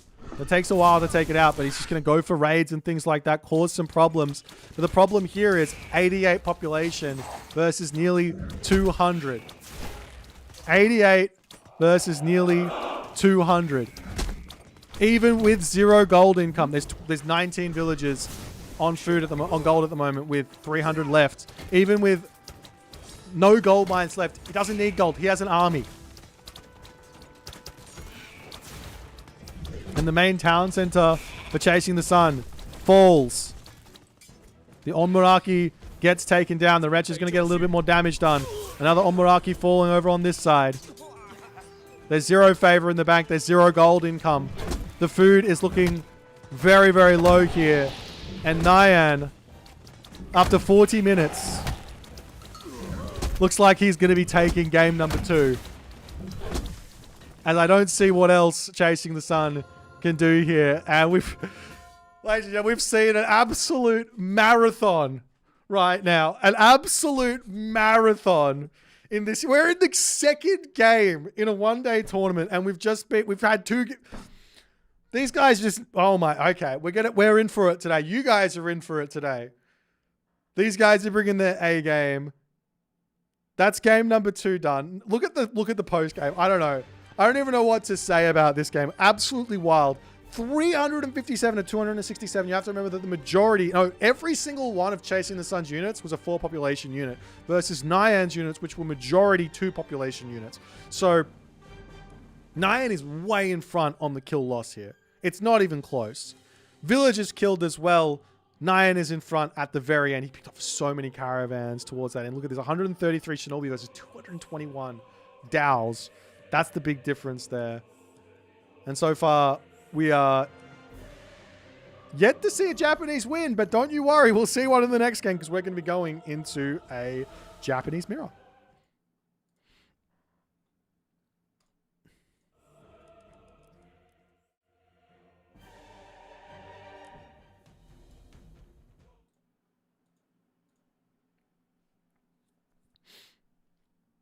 Alrighty, let's see what we can see here. I need this to go away. I need this. I need this.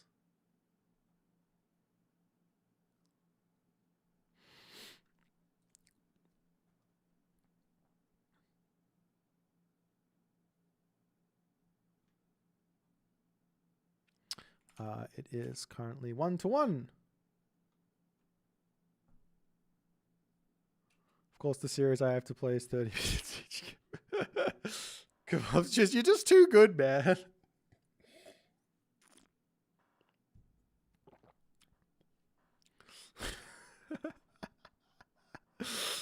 Okay, so Chasing the Sun gets to pick the last map. Just to go through some of the maps available in this one. There is Ki. There is Okuchichibu. We've already seen Senjogahara, so they can't pick that one again. We've already seen Snake Dance. They can't pick that one. There's Setonaikai, and then there's a whole bunch of these other ones. You've got Steppe, you've got The Unknown, you've got Mirage, you've got Ghost Lake, you've got Giza, and there is a little bit of a spicy one in here, which is Land Nomad.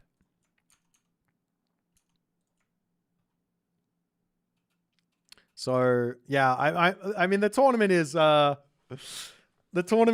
pretty... The tournament has got some fun stuff in it. Let's just say that much. The tournament's got some fun stuff in it. Look, if we have to be up until 8 a.m. in the morning, I will be up until 8 a.m. in the morning. That's just how it's going to be. To be completely honest, did not expect a series to go for an hour and 41 minutes thus far. But yeah, that's potentially what's going to happen. Well, I'm already at 10:37 p.m., so 8 a.m. would be 12 hours from, 10 hours from now. Considering the length of these this series, it might go that long. Okay, so we're going in onto the map Okuchichibu.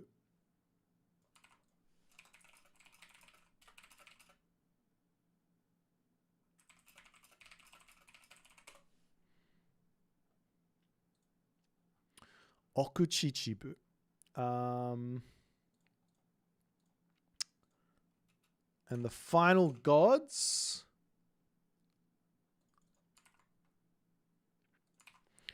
are going to be. So they both have to pick Japanese here. They can't pick a Japanese they've already picked. So that means Nyan can't pick Tsukiyomi, and Chasing the Sun can't pick Amaterasu. So my guess here is Nyan's going to pick Amaterasu. And on the other side, my guess is also that unless Chasing the Sun has cooked up something with Susanoo, he's probably going to pick Tsukiyomi. I think Tsukiyomi's got some chance against some play against Amaterasu in this patch. But we'll have to wait and see. Susanoo also has some play as well. I do think he's got some sort of ideas, but it's just not as good as Tsukiyomi.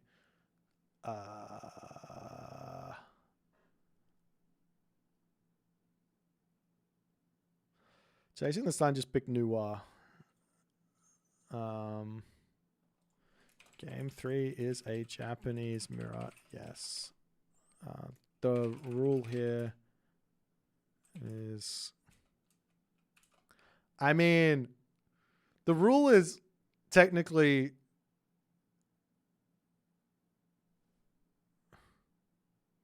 I don't think Nyan cares. I don't think he cares. If he cares, I'll make him do random, but random Japanese.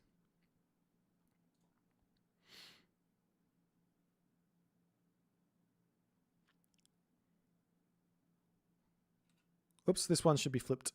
I got the dudes wrong. Got the names around the wrong way. Sorry. It's not best of 5. It's not best of 5. It's best of 3. There's 5 things here because it's set up for the semifinals and finals.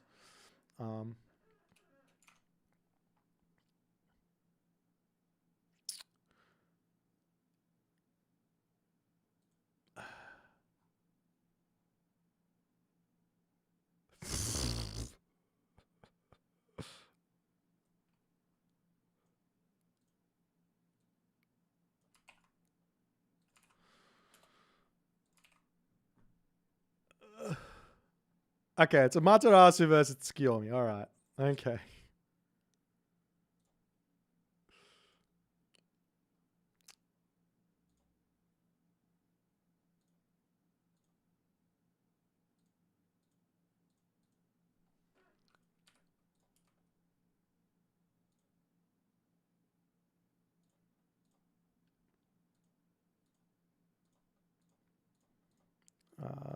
So I'm not surprised.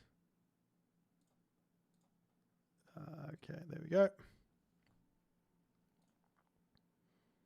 Susanoo slept on. Exactly. Susanoo is S tier, guys. Come on. Best god.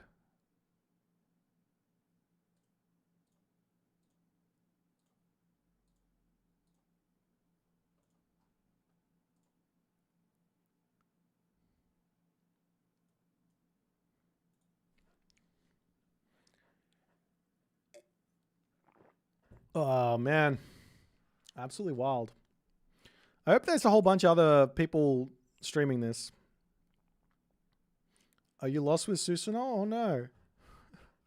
That's just skill difference.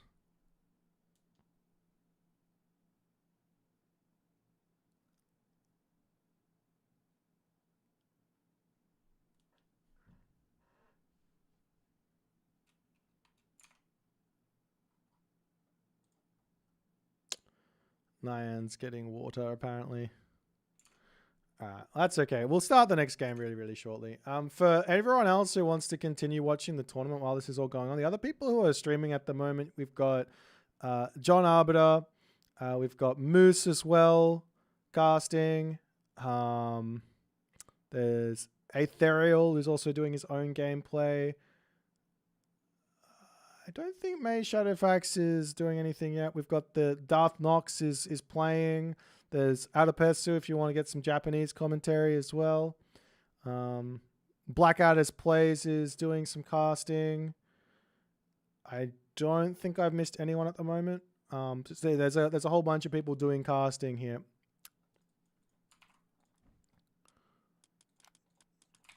So you can get those guys up and flip around and go through as you're going along.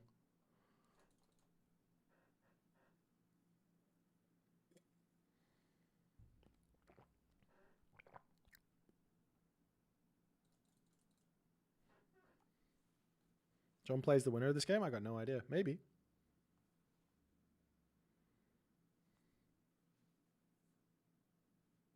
I don't know. I don't know what happened there. I haven't been following the bracket. Looks like,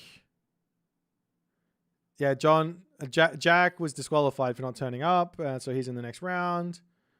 Looks like, ooh, Darth Nox took out Soup. Looks like that early access didn't really help out all that much, didn't it?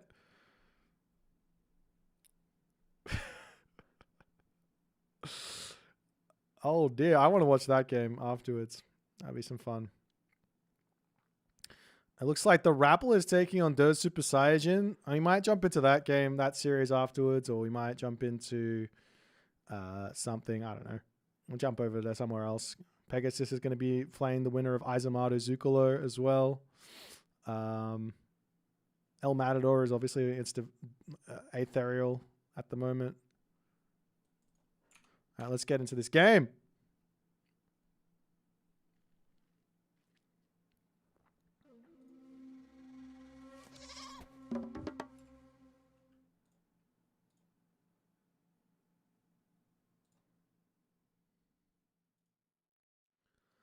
Alrighty, we're now into game number 3 of this best of 3 for the first round.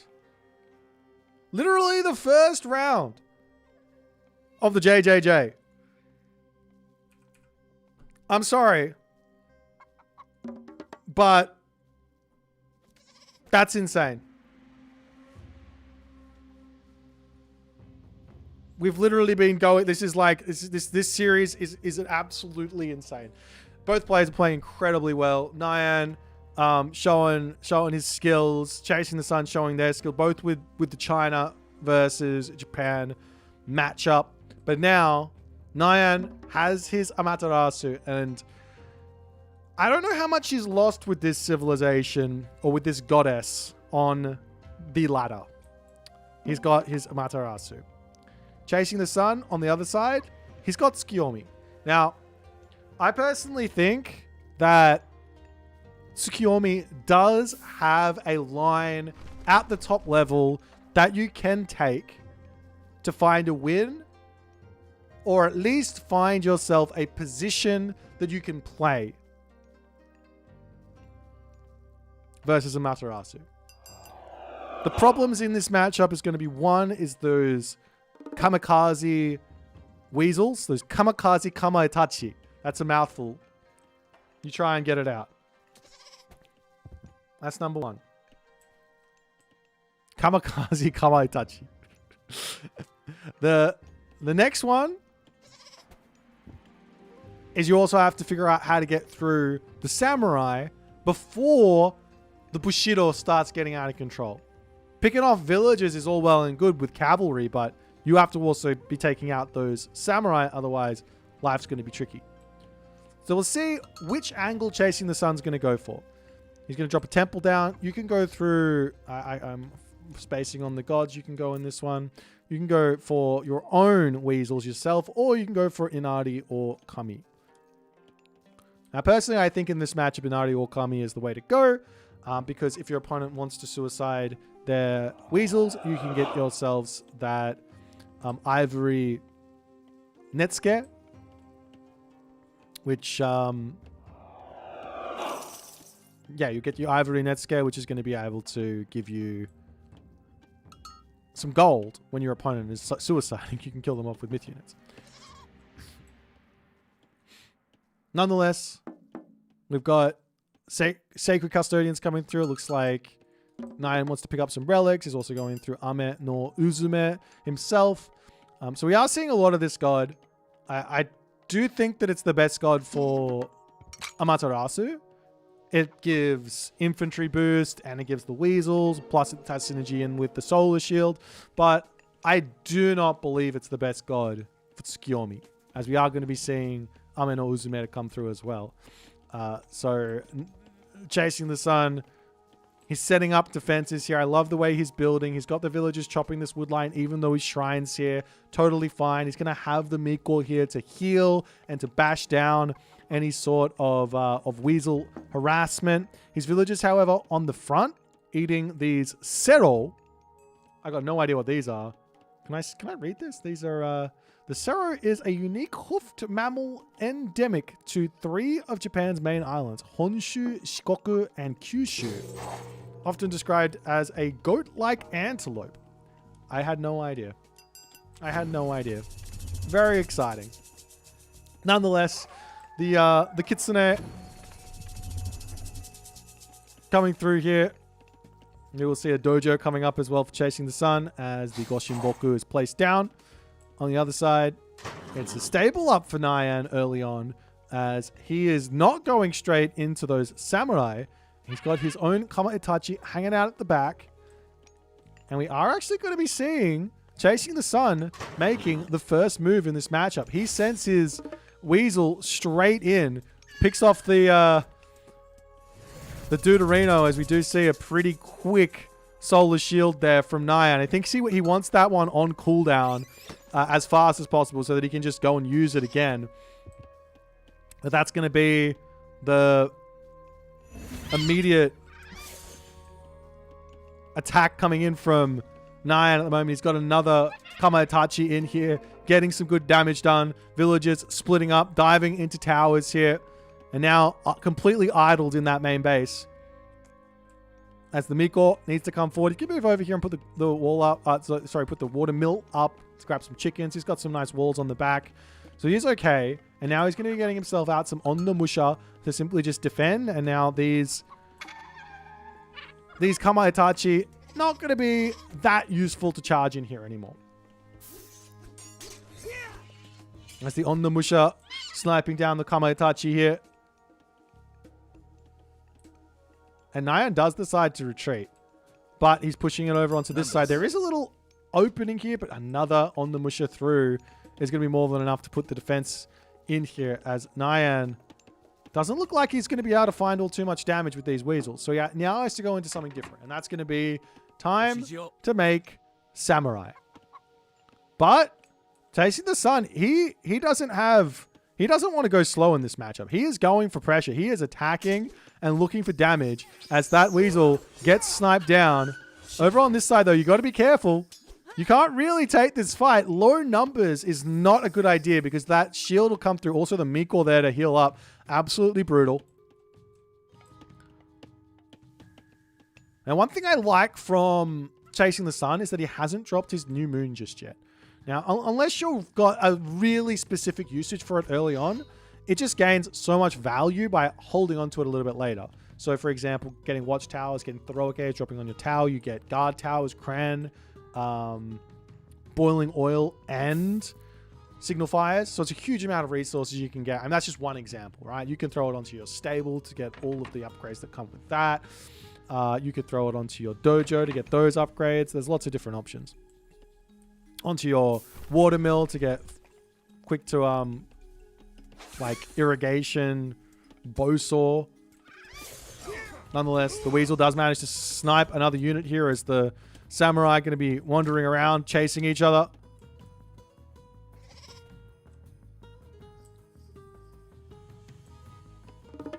Wasn't Sarah in a huge in an maybe? Yeah, maybe in one of those Studio Ghibli. Studio Ghibli? I don't even remember what they... my brain doesn't work because you hear like a Australian saying Studio Ghibli or Studio Ghibli, and then you hear a Japanese person saying the opposite, and I'm like, I can't remember which one it is. Anyways. Studio Ghibli. Anyways. So far, early game stock take. Nyan, up 2 villages. That's all. But he's not just up 2 villages. He's up 2 villages and 2 Miko. You get one for free with that technology, but he's also got 2 out, which kind of, I mean, they're also training faster. So that's another thing there. There's a samurai coming forward. Gets a little bit of a snipage.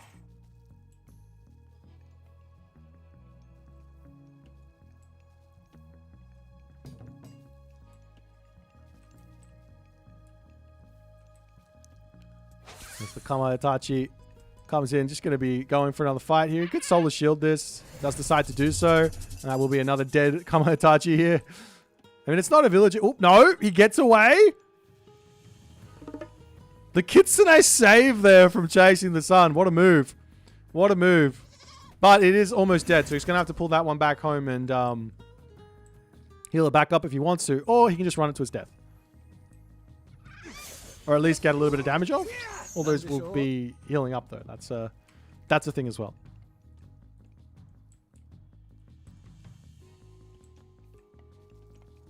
Now the dojo coming up for chasing the sun.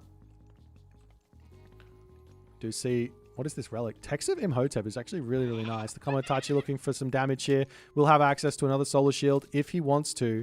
Risk it for the biscuit. But this on the Musha getting close. Just out of range. Not quite able to get there just yet. Up to this top side. Nyan does have some goats chilling out on the town center. Got to be careful with that. He's using that to scout if the town center ever starts getting grabbed. Like if you ever see them just get stolen away, you kind of think that the town center is getting grabbed. But it is a little bit risky as the Razor Wind Kamotachi comes forward. He's got the upgrade on it. Gets that damage done. The villager's turning around. Solar Shield gets dropped down very early on there. Gets a villager pick. I don't think this is like a bad trade, really, for chasing the sun. It's so much favor at this point. Like getting that second villager, that's not ideal. You don't want to lose 2 to this. And he does end up dropping a second one. Chasing is just... He's not chasing the sun right now. He's chasing death. And so those Kama Itachi are just way too strong. You cannot turn around and shank these bad boys. They do too much damage. And now look at the army. The Nyan has accrued right now. He's got a hefty amount of samurai. Hefty amount of Yumi archers.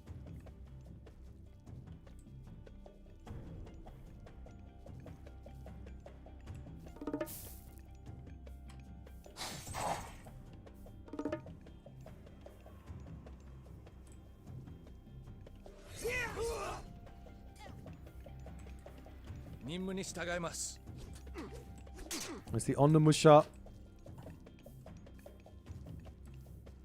helping push back for the time being. Got the Kamotachi up to the top side of the map.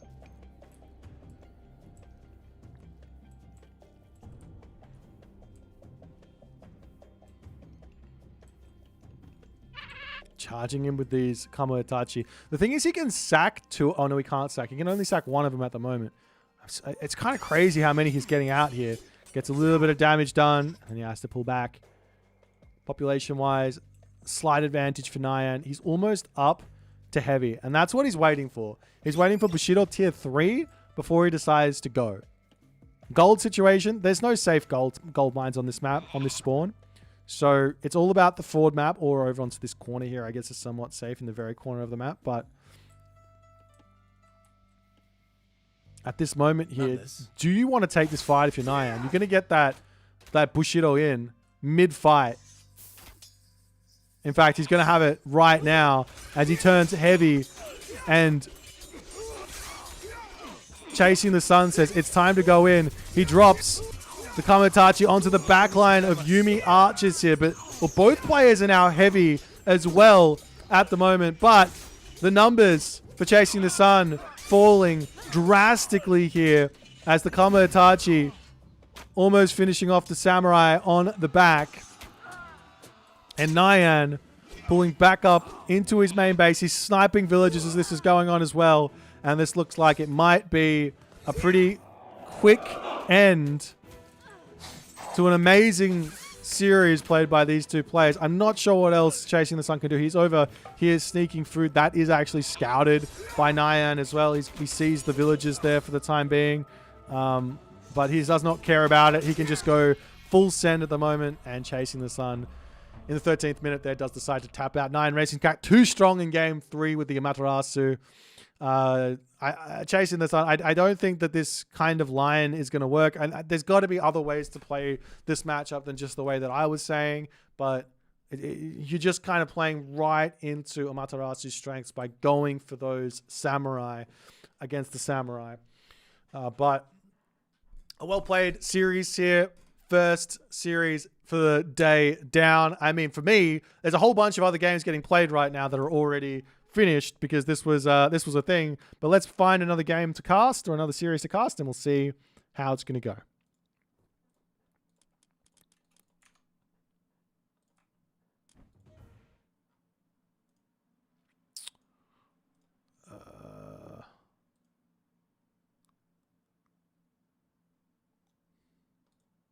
Looks like it's done, Nyan, I think. How do I...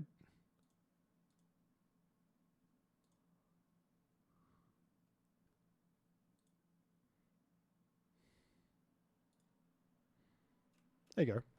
Okay, so let's maybe jump in. Let's jump into the Rappel versus Der Super Saiyan. Unless someone else is doing that one. I want to watch that one, if that's okay. Rappel and Der Super Saiyan.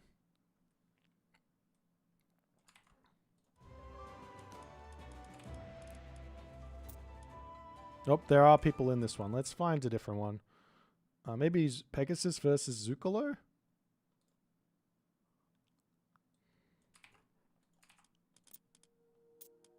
It's not started yet. Yeah, let's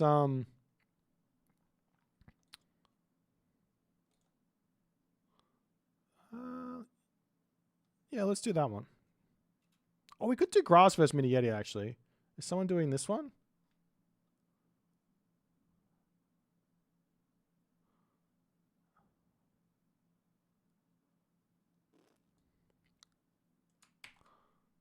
Okay, I think we'll do this. We'll do Grass versus Mini Yeti. I think that'll be fun.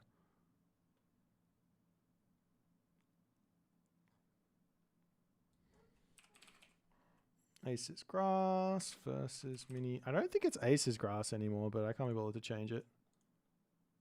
Let's go back over here.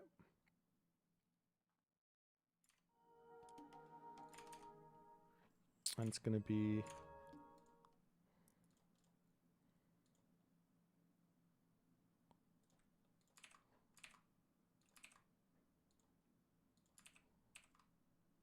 Tsukiyomi versus Isis, it looks like.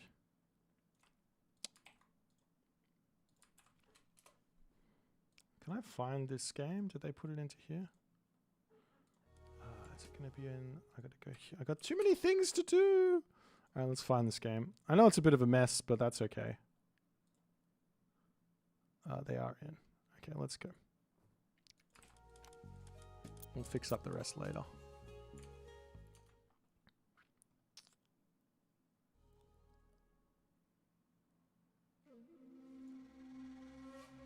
Alrighty. We'll just fix up the drafting thing later. I don't care.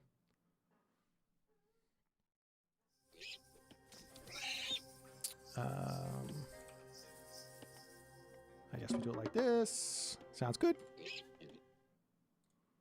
Alrighty, we're into round 2 and jumping all around this tournament right now. And we're going to be coming in to watch 2 players playing a game of Age of Mythology. We've got Mini Yeti here playing as Isis. And on the bottom side of the map, we have Grass playing as Tsukiyomi.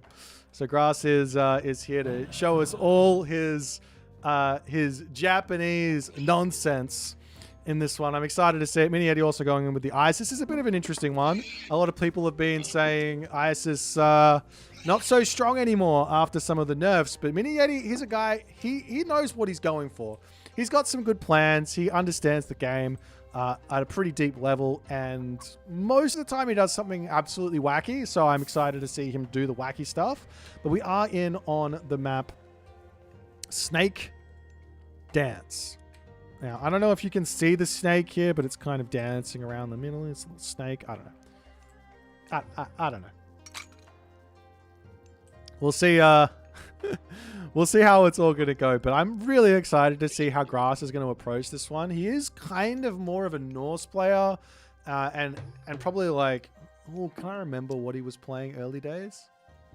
He's been pretty much randomish god for a while, but I have this feeling he was in on the Aranos at some point.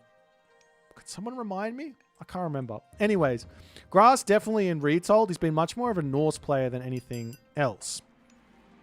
Which kind of plays into the Tsukiyomi sort of game plan. You can make yourself a whole bunch of horses.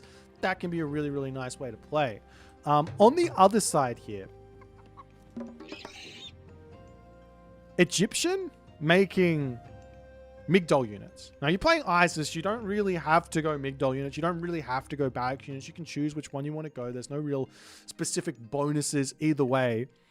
But if you choose to go the line of going for Migdol units, then you have to then meet up against Inari or Kami, which is going to be, which is going to mean the stronger cavalry. The cavalry that got bonus versus other cavalry, which means now you're going to be able to take out those chariot archers, take out those camel riders. So the camel riders also got bonus damage versus cavalry. So I don't actually know how that interaction works out. However, you could also mix in some of those Yeti spearmen and take out those as well nicely. So there's a lot of different options.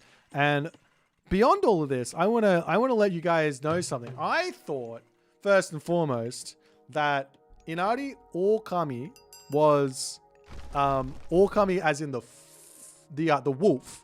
Now, someone came in and told me it was all Kami as in big god. I'm here to let you know it's neither of those. It is Emperor God. It's O-U in Romaji. It's O-U Kami. O-U Kami. So there you go. It's Emperor God. There we go. It's the Fox Emperor God. Ha! We're getting somewhere. I'm learning things. We're getting the mythology under our belts and happy days. As the goat's coming back into the main base here for Mini Yeti. And he is going through Anubis here. Now, are we going to see... I'm really interested in what we're going to see here. There's 3 different types of early game options that you can go for as Tsukiyomi. Option number 1 is you can go in for the Kitsune, and you can drop the new moon on the temple, and you can start making these guys. You get yourself Ivory Netsuke here, which is going to give you some gold income to start harassing your opponent. That's option number 1. I don't think that's very good versus Egyptian. You could do the same thing and go for Yoragumo, which also aren't that good in this matchup, I would say. The other one is you can drop it onto the watermill there and go for a town center, it looks like, which might be good. I don't really know. I haven't seen this before. And the final option would be to drop it onto a stable and get yourself out a lot of cavalry early on to try and put some pressure onto your opponent. As the obelisk of Mini Yeti going down over here.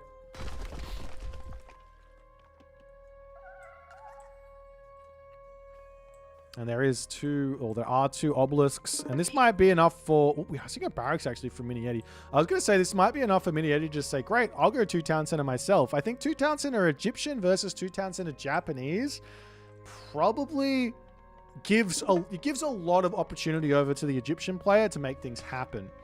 But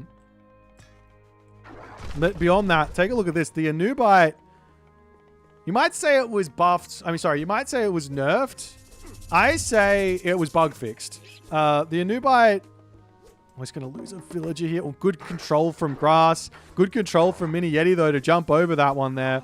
As he's going to try and finish this town center. Huge amounts of damage coming through here, as it looks like Mini Yeti is going to have a very, very nice go of it on this one. Town center finishes. He loses a handful of villagers, but Anubite survives.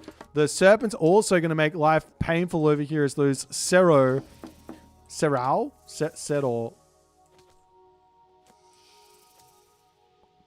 Anyways, these bison-ish type animal Deuterinos can't really have access to them until a little bit later. But with the barracks up, what's Mini Yeti going to be going for? He's not building anything just yet. He's going in armor. He's going for a fast heroic. He's going for Sobek. He sees the opportunity to go for an incredibly aggressive play here after getting that early game damage done. I like the idea. He's going to have spearmen in case he needs them with the barracks already down. It's a bit of a fake as well. Let's have a look at what Grass is seeing. Grass sees the town center hasn't been grabbed. He's over here looking at this position. He has spotted the barracks. In the main base, we see a market coming down for Grass. Grass wants 2 town center fast heroic. This makes perfect sense to me as well. But He's not playing. He's playing against hyper aggression. So what does this mean? It means he's probably going to have to bail on this town center. We also see the villagers making a little sneaky move up to the top side here. The Jorogumo is just scouting out. Villagers making their way over here. As the Migdol stronghold going to be coming down on the bottom of the valley, ready to start setting up some type of a siege to break through Grass's town center here. He's got some guard houses coming up. Mini Yeti drops the Migdol stronghold. We are seeing the ballistics technology coming through, as well as hand axe. And Grass has to know what's coming for him at this point. The one thing that he does have here is he has Swampland. And I think this is a really, really good defensive god power. He's also got a handful of bushy out so he can deal with Anubites and things like that. So he charges in here, and the Anubite will get sniped. Nice pick there. But there will be a siege works. The villagers have to move over onto this gold mine now. And the main base, what is he going for? He's got 0 villagers on food. Jesus, Mini Yeti need to have food villagers here. He's got the granary. He does have himself that Flood of the Nile tech. But this is looking a little sloppy on the side of Mini Yeti here. As the Bushi coming over onto this side, looking to get a little bit of damage done. Happily taking a couple of shots there, though, from the Chariot Archer. But he's taking huge damage. You don't want to be losing these if you can help it. Meanwhile, up onto the top, the Rock has spotted this watermill. The villagers will bail around on the side here. Mini Yeti has got the vision, and he will be spotting these villagers. Now, they do have that survival equipment, so it is a little bit more tricky to kill these ones. It might be worth it to drop the Locust here, just so that you pick off the villagers, but not going to be going for it. Bushi getting taken out. So his Camel Riders going to town on those units here. Another Bushi getting taken out. Mini Yeti getting a lot of value right now. Grass is well and truly stuck in this classical. No, he's not. I told a lie. He's got to the heroic age. He's gone Hachiman. So he wants the Shogun. Now, will this be enough? I don't think so. I don't think so. One Shogun. I don't know. We'll see. And there's still a big push to come here from Mini Yeti. I like that Grass has managed to get this 2TC fast heroic off without losing too many villagers. He's still got the Swampland. So he's got a lot of things going for him. The problem for Mini Yeti is where to attack. Do we go this way? Do we go this way? He needs to get damage done. He can't wait too long here. 2 siege towers, go. Drop the Locust down and kill the town center. Has to be the angle. He's going into the main base right now with a handful of units. There will be Tengu as an option for Grass. As there are a couple of villagers getting sniped down. Chariot Archers over onto this side as the Tengu coming through. Villagers in... Miko in the main base getting sniped as Grass is getting pulled every which way at the moment. Lots of villagers to get taken out as the siege tower now rolling through. Grass needs to be quick here. He's losing another villager. Nope, gets into the town center nicely. As now the Camel Riders need to leave here. Siege tower going for it here, but now the Shogun is in. And this is a big amount of damage to drop onto this position. We do see the Locust, but that Locust is completely whiffed as Swampland gets dropped down maybe a little early on that one. But nonetheless, getting damage done. Every 100 damage you get with this Shogun is another Samurai. He should have 2 out, or just about to have 2 out here. The Chariot Archers getting damage done from the low ground. I actually think there might be enough of a cliff here that you get a high ground bonus from shooting down from this cliff. And I don't know what it is in Retold. I know in Legacy it was like some ridiculously large amount of elevation bonus or elevation difference you need, but it looks like there might be enough, even in Legacy, to get the bonus. So I'm sure there's something here as well for Grass to use as a bit of a defensive counterpoint, but he's not really making those units. He's just making cavalry. He's got the Shogun. He's not making any sort of archers just yet in any sort of way as the siege tower rolling back in yet again. Again, Grass could decide to just sack this position, retreat, keep his villagers alive, but he's deciding, let's go for the fight right now. Charges through, Shogun onto the backside, snipes the siege tower down. Town center will be living here. And so far, so good for Grass at this moment. Sniping a couple of units over onto this side as well. That's the Camel Riders coming down to the bottom. Going to be looking for the commoners here. Does spot them. He's got those obelisks literally everywhere. However, doesn't matter. If you're going to be losing the entirety of this position, you pick up a handful of villagers, no worries. The Shogun over here getting some more damage. And look at how much he is tanking. But in the end here, he will be going down. The Samurai also gets picked up. Gets another Samurai in onto this position. But it looks like Mini Yeti does manage to hold here. And behind all of this, all these villagers falling, keeping Mini Yeti close in this game on an economic standpoint. He's still going strong here. His ISIS is proving to be very, very difficult to stop at this point. Grass has got the town center on fire. The Naginata Riders coming through, looking for a little bits of damage where he can.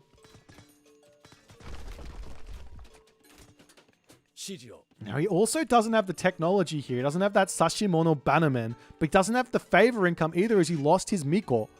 So he doesn't have that bonus versus Cav, which he needs to really give him some advantage here. Plus, not getting those technologies in means his Bushido is going to be taking longer to get in as well.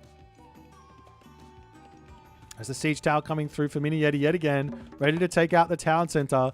Mini Yeti going to come through this time and defend this position. I mean, you can try and use the villagers, but with all those Camel Riders sitting on top of it, it's going to be a tough one to actually take it out. Nice control there from Mini Yeti. Pulls back quickly. Siege Tower still with 200 HP remaining, as that's going to be a dead town center.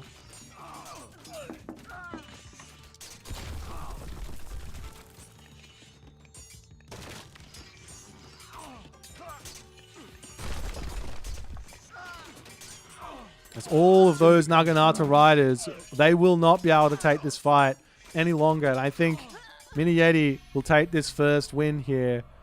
A really, really nice attack. Great positioning on the Migdal Stronghold. This was going Grass's way for a moment here, but I think a couple of critical errors, things like not getting the walls down on this position. He had all the walls at the top. If he had the walls down on this position here, the raids wouldn't have come into his main base, wouldn't have lost that Miko, would have had some more advantage. He could have also sacked the town center run and tried to keep himself going for a little bit longer. He did have the villager advantage for a little bit here. Didn't have to charge in and try and take down the Migdal at that point, but sort of went for it maybe a little bit too soon.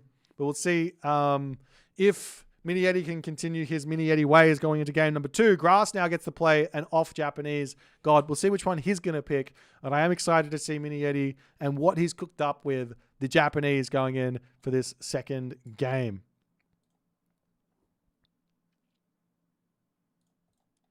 All right, we really do need to get this thing fixed up. Looks like we're going in onto the map Ghost Lake. And the thing is going to be a Frere versus a Tsukiyomi. Let me see if I can get this all fixed. So it was ISIS, Tsukiyomi, and then it's Frere. Tsukiyomi. Give me a second, guys. I want it to be cool. Frere. Tsukiyomi.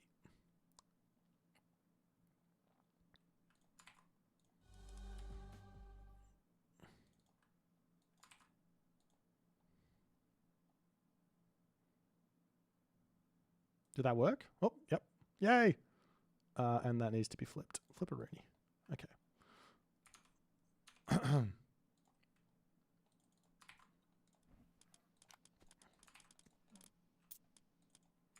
Alrighty. Yeah, Japanese versus Norse. Let's go. I know Grass loves his Norse. I think that Frere is a great pick into Japan, at least into the samurai sort of base Japan. I don't know how well it does versus the Tsukiyomi. What stage of the tournament are we at? We are currently at round 2. So this is the round of 16.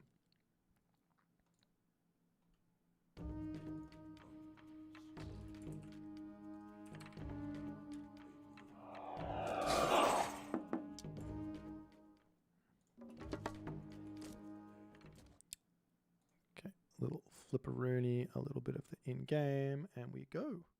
Thanks for watching, Random Muffin. You're the best. Actually, thanks, Jerbot. Thanks, Jerbot.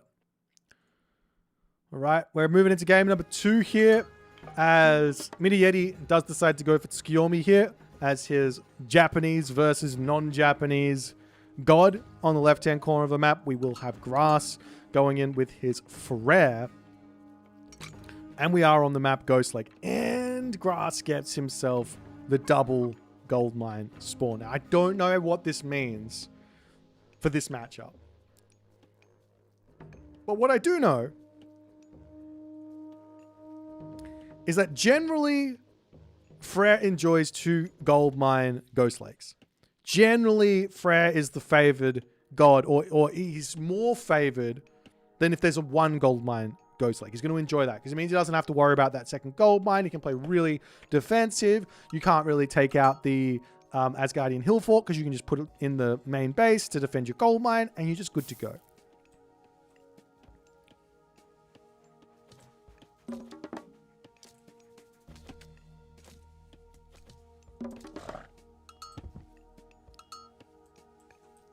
Alrighty, so what now? In the last game, I was talking about Tsukiyomi strats and things that you could potentially try. So we already went through the strats.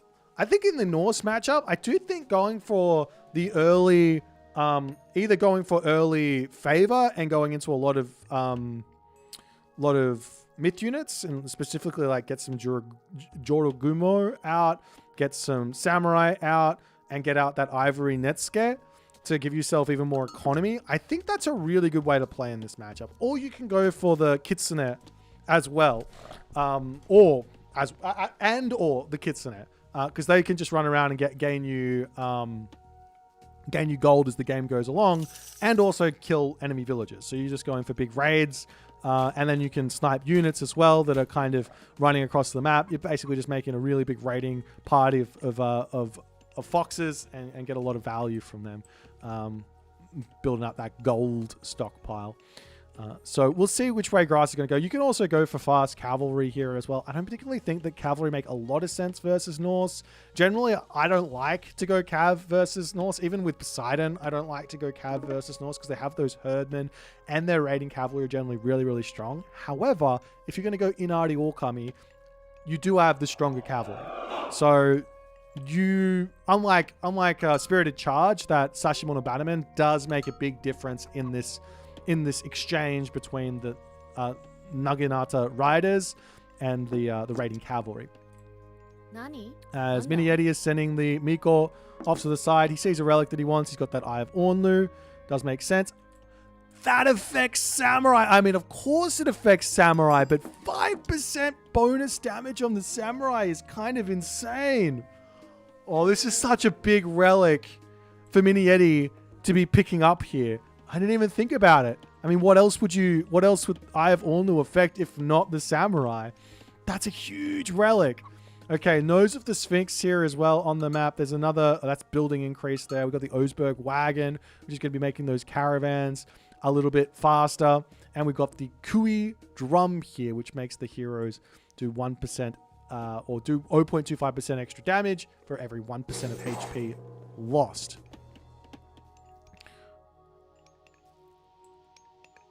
Now, it looks to me like this is a fast second talent center.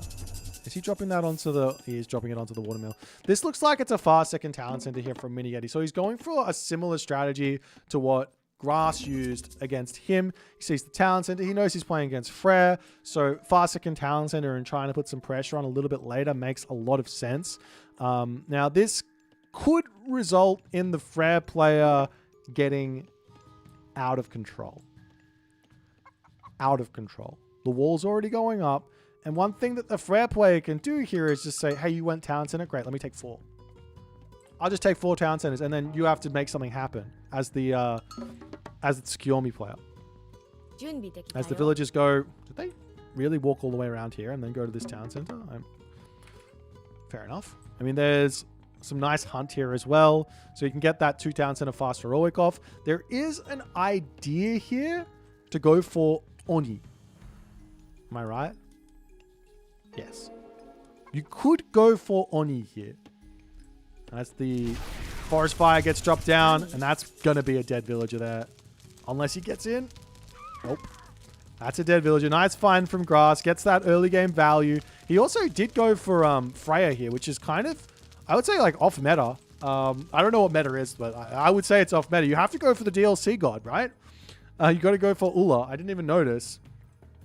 But he's got the Valkyrie out. He's going to be putting some pressure on. The Joro Gumo hanging out over onto this side. And that will be enough to scare off that Valkyrie there.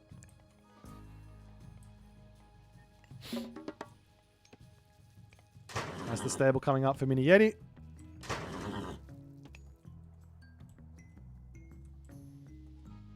Meanwhile, Grass making his way forward. It looks like he's going crazy. He's going for a crazy strat. He's not going for any sort of boom. He's not going to take this game slowly. He's making berserk. He has got Hersa, and he is looking to take it to Mini Yeti. Now, Mini Yeti does have himself already the survival equipment, and he's getting himself out some cav, but that might be a mistake. He might be wanting to just go, oh, you're playing aggressive, which is weird, right? You don't expect this from the Frere. You're playing. He has to understand that that's what's happening, and he has to drop like 2 dojos and just make nothing but samurai from here on out, up until, oh no, never mind, it's a town center. It's a town center. That's I can't read this. I can't read this. Yep.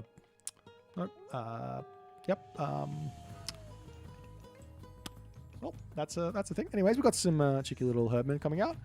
So town center up for Grass. So he could still go for this other idea of just like pumping town centers, but because he's going for Freya, he doesn't have access to Huskal in the classical age. So he needs to get to the heroic age to get those hill forts out, which he needs to then deal with any sort of archer type unit. But at the moment, those aren't coming through, as the Mini Yeti Naginata riders are going to be very happy to spot some villagers here, as Grass did not spot them coming in. There are a couple of herbmen here to defend, so should not be losing a villager. Maybe he loses one, but he's going to lose a Naginata rider for it, and potentially a second one as the Valkyrie comes in. You want to take down that Kitsune if you can. But nonetheless, Mini Yeti pulling back, and it looks like he's actually not building any more cav. He just gets a handful of them out, and now he's going to be looking to go to the next stage. Doesn't have an armory just yet, but I almost guarantee that's the game plan here from Mini Yeti. He does not want to stay in this classical age, it looks like. On the other side, there's no armory. There is enough resources for another town center. I rate the 3 town center here from the Frere very, very highly. You've got Ghoul and Bursty to hold on. You've got Tempest as well when the next part of the game comes in. But the Mini Yeti units coming through. I want to see something. Does he go? He does. Look at this. He turns the Kitsune onto no attack stance. And what this does is, never mind. I thought it did something, but it doesn't. The unit decides to attack even if you're telling it not to attack. I thought it did something for a moment there, but it doesn't. You have to micro it a little bit better, I think, at the moment. Anyways.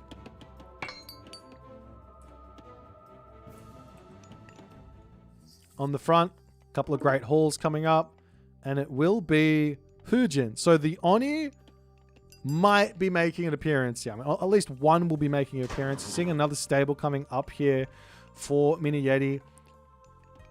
He's getting some walls up over onto this side, coming through onto the top side to try and take out some dwarves.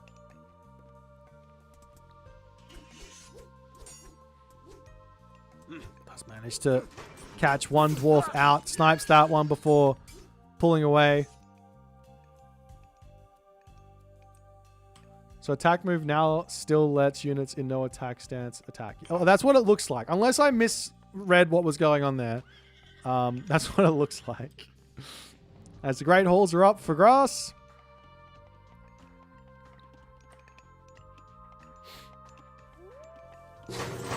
He's still going stables. Like, I get it. Maybe he's going to go into a whole bunch of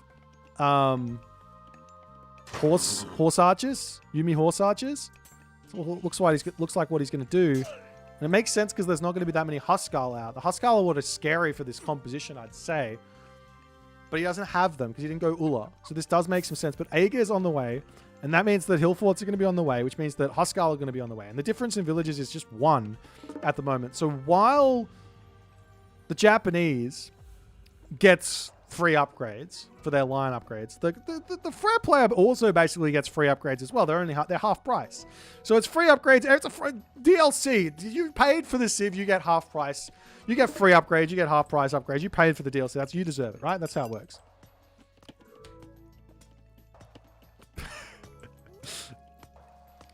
Did I not put the score up? Mini Yeti won that first game, didn't he? Let me fix that. As the Oni coming through, gets that yell in. Oh, and the Valkyrie not going to go down. Oh, if it just whacked away at the start, probably, well, he's going to pick it off anyway, so it doesn't really matter. As now the Oni can start taking down this Great Hall. There will be access to Tempest. There will be access to Ghoul and Bursty, so that combo is available. However, there is Smiting Gust. And guess what counters the Ghoul and Bursty? And guess what also counters the Tempest? Did I say there's an S tier God power right in this one? I think I did. I don't know if it's S tier, but I mean, it's an incredibly good counter God power. And I don't know if Grass, surely Grass knows that this is a thing. When do you use the Ghoul and Bursty then? If there's Smiting Gust on the field. Nonetheless, the pressure coming through. Great Hall will go down.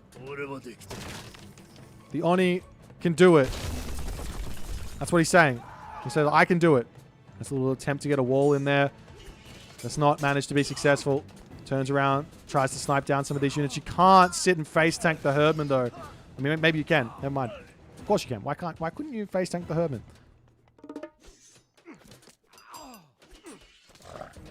As the Herso gets sniped.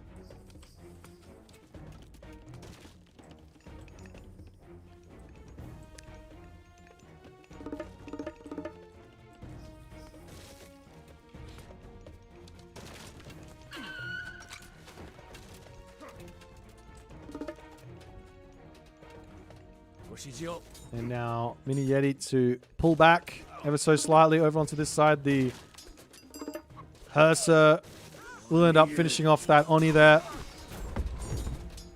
Mini Yeti not quite able to break through just yet. He is picking off a lot of units. These Yuumi Horse Archers are starting to build up and they're starting to become very, very scary for Grass. But now he's got the hill fort up. He can start getting himself some pretty scary Huskarl out, which we've seen Huskarl versus Chariot Archers. If you get enough of them out, you're just going to wipe out these Horse Archers. Now, they do move at 5.3 speed, which is quicker than the Chariot Archers. So chances are they might be completely fine here. Right? Like, what speed does the Huskarl move at? Does he have the technology that makes him faster? I don't think he does. No, he doesn't have the technology which makes it faster anyways. So 5 speed only. I don't even know if the Huskarl are going to be that useful versus these Horse Archers. They can obviously chase them away, but they're not going to be able to ever get on top of these unless Mini Yeti makes a big mistake. Not only that, but add a Kitsune in or 2. Grab this technology in the temple here. Get 2 Kitsune, and these guys move up to like 5.7 speed or something. I don't know what the math is. But he does come around. He's going to pick off some villagers on the back here. Getting some nice damage in. As Grass be losing raiding cavalry result. Not only that, these also do have bonus damage versus cavalry now. They've got that Sashimono Bannerman in. So yeah, cavalry, while cavalry will still beat these if you have enough of them, you really do want to have the Huskarl. As some Herdmen come through, get a couple of jabs off as the horses now start their shoot and scoot ways. Oh my god. All of them die.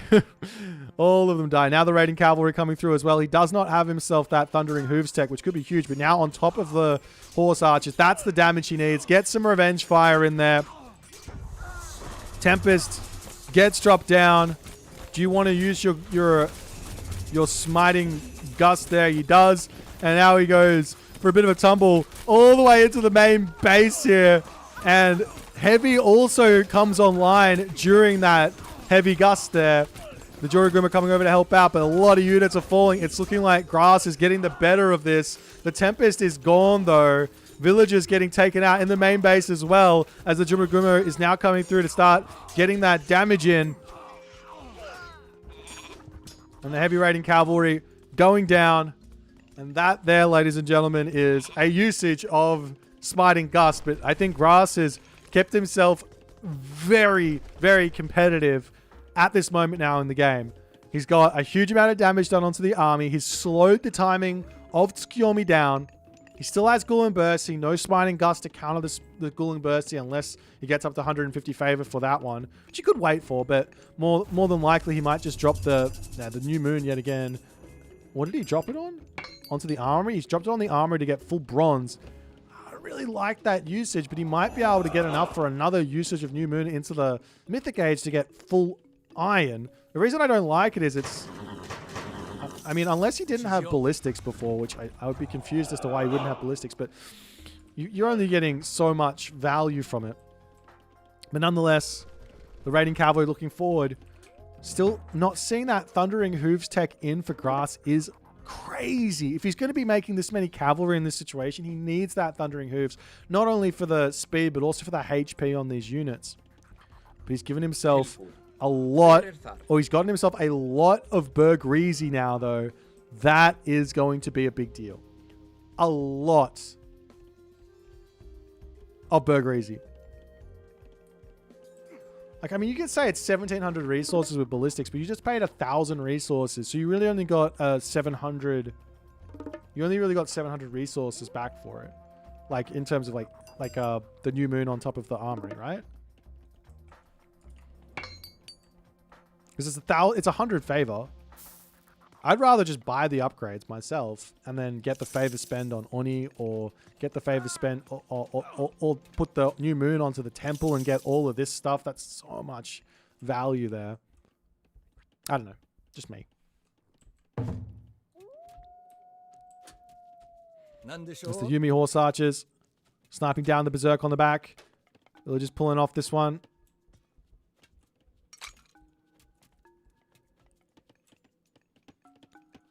And Grass now wandering down here as Mini Yeti now sees what he is up against. He sees the Bergrizi, he sees the Huskar, he sees the raiding cavalry. He is making himself some samurai here, which he absolutely needs. He's at full population.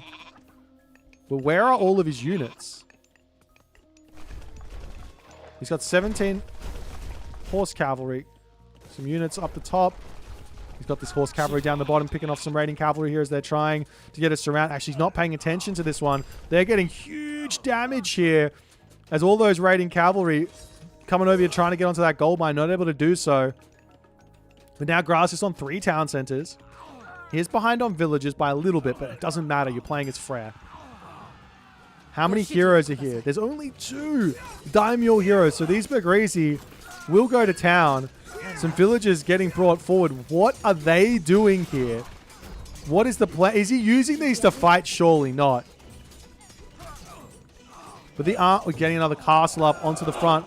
More heroes needed to deal with these Bergrizi at the moment. Pulling back with those Yumi Horse Archers as Grass. His population is dropping, but he still has more military resource value than Mini Yeti here. As the Bergrizi bashing away at these Yumi Horse Archers, trying to pull out as the castle getting very, very close to finishing up here. Is this going to be enough to say, all right, let's pull away? Does he have the tech? He doesn't have the tech here for stronger castles, which could be huge as well. However, it looks like it's enough now, and Grass does need to get out of this position a little bit. He's losing those Bergrizi, and that's going to allow somewhat of an advantage to come back the other way for Mini Yeti, but Grass is still building more of these Bergrizi. He's got 3 in his temple right now coming out.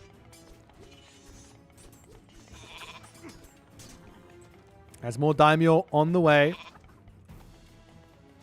It's going to be Daimyo, it's going to be Samurai. Makes a lot of sense against this army comp to have this sort of horse archer, samurai, daimyo kind of composition. It's like you're kind of covering all the bases as another castle coming through. Mini Yeti is just castle creeping to try and get to this gold mine, but Grass is on 3 town centers. Grass is going Mythicate. She's going Vidar. But can he figure out how to beat this army composition?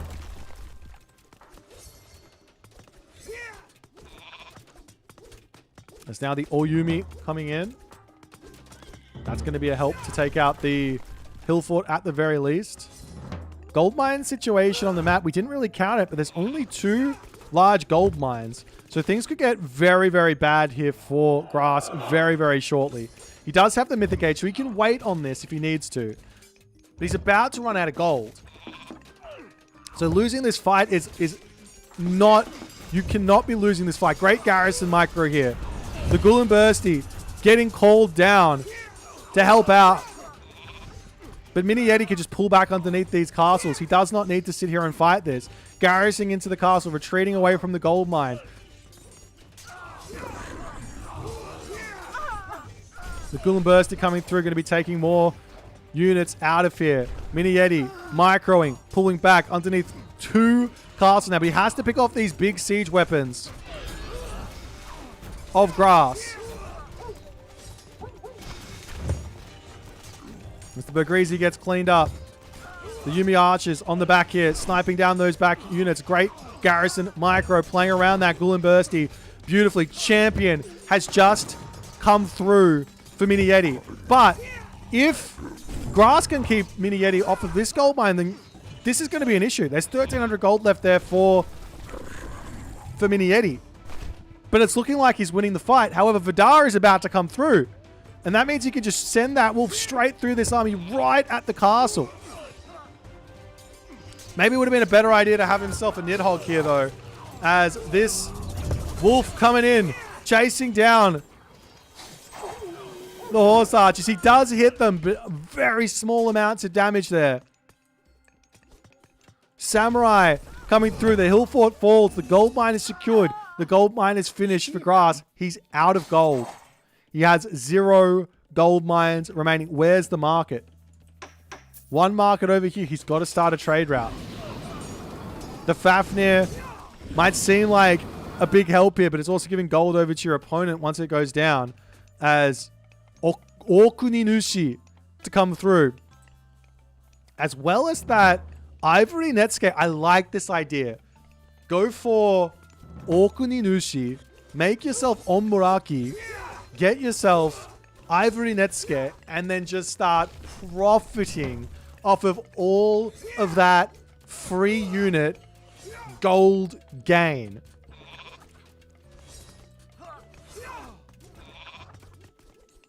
Another castle for Mini Yeti. He needs more Meekle, though, if he wants to go for that. It doesn't cost him any gold to make this happen. He just has to build like 3 or 4, 5 Meekle. Come over here, drop. Come over here. Actually, he doesn't have resources. I mean, it doesn't matter. He can just get himself the upgrade at the very least. I mean, it's 3 favor or 0.03 favor anyways per Meekle. So you can just put them anywhere as an idea.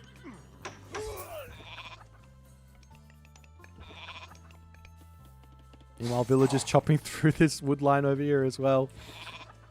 Upgrades coming in. Grass is just trying to hold on. I guess you do have to... I have to remember that Okuninushi does give an extra free charge for the new moon. So I guess he just gets free bronze armor. And then he gets free iron armor as well. As the Fafnir getting some damage done.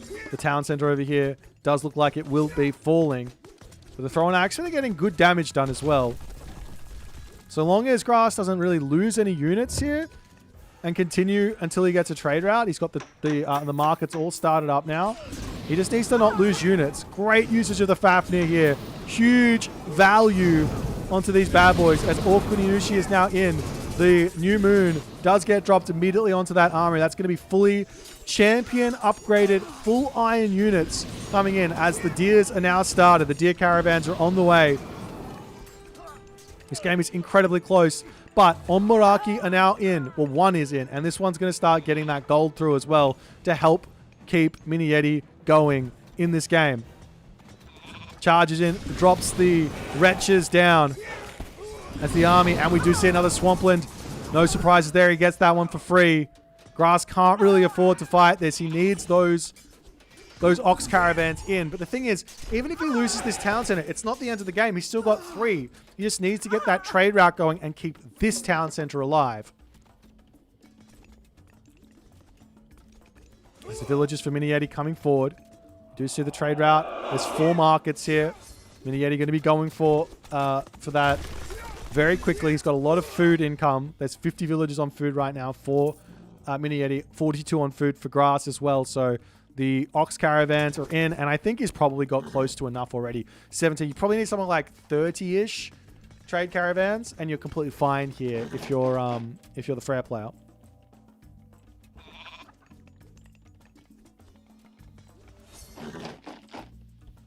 That's the Onmuraki coming. Got to be careful. Don't want to throw that away. There's a lot of value in this unit. As he will take... Oh. Is there no ballistics? There is no ballistics right now for Grass, so... Oh, he's going straight up to the trade route. I love this. This is going to be so brutal to deal with. I mean, not really. You can just come over and drop towers on this or whatever, but just send the heroes up there and it's fine. But nonetheless, the Restless Army is coming through, and he can pick off these ox caravans with this Onmuraki beautifully. So Restless Army gives double the amount of wretches as the Grass Goaty coming in. He's going to run over the wood line, try and keep himself going. Meanwhile, elsewhere, Mini Yeti is searching for advantages left, right, and center.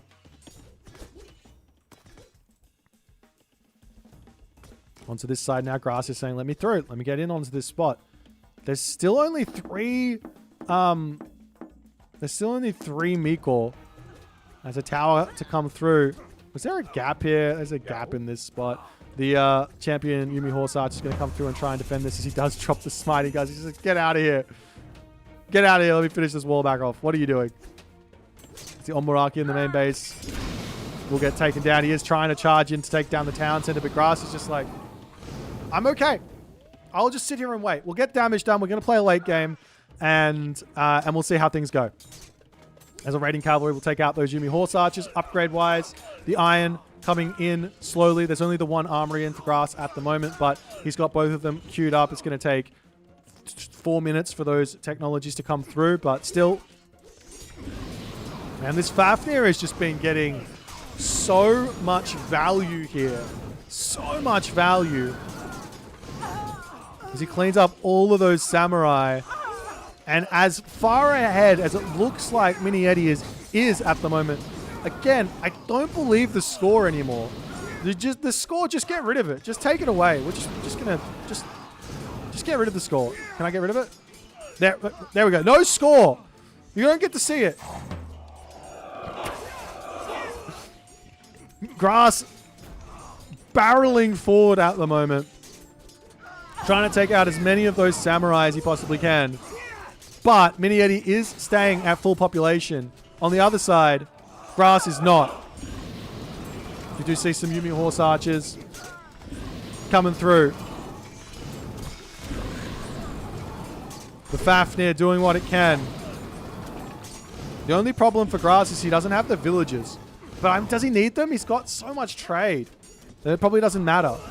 On the Musha coming through. Bushi coming through. He knows he needs some answers for these myth units. The Fafnir is almost dead. Now, you could bring that back. Sit it idle underneath a talent center and a hill fort. Get it healed back up. But, I mean, so much population to just sit idle for so long that I don't think it's worth it. He's going to be trying to get a hill fort up onto this spot. Does he have the upgrade? He does not have himself that advanced fortifications upgrade. On the other side, no advanced fortifications or the big, strong castle technology. As Grass has managed to break through that army of Mini Yeti. Question is, does he turn and try and take the fortified town center out or not? If he gets the hill fort up, that'll be ideal. Still trying to pump units out. 188 pop to 208. It's looking like Grass is getting the better side of the trades here. He's got so much more military population. I think a lot of this is because... No, I think a lot of this is 30 economic population difference here. 30 over here. You can see 34 caravans for grass. He's got 70. He's literally got 100 military economic population. On the other side, Mini Yeti has to figure out how to use the fact that he's got more income than grass. Do you go Titan here? Titan can make some sense. He's already got all of his technologies. Or does he? I mean, he's missing some. I like the idea of just deleting like 30 villages and replacing them with 30 Mikor. I mean, that's an exaggeration, obviously, but like a huge amount of Mikor at this moment just to get that favor in makes a lot of sense for Omuraki, for Omyoji, as the siege portable ram coming through. That gets denied a little bit there by the villagers. More rams coming through as Grass sees his opportunity to strike here. Taking out those samurai. Town center will end up falling here.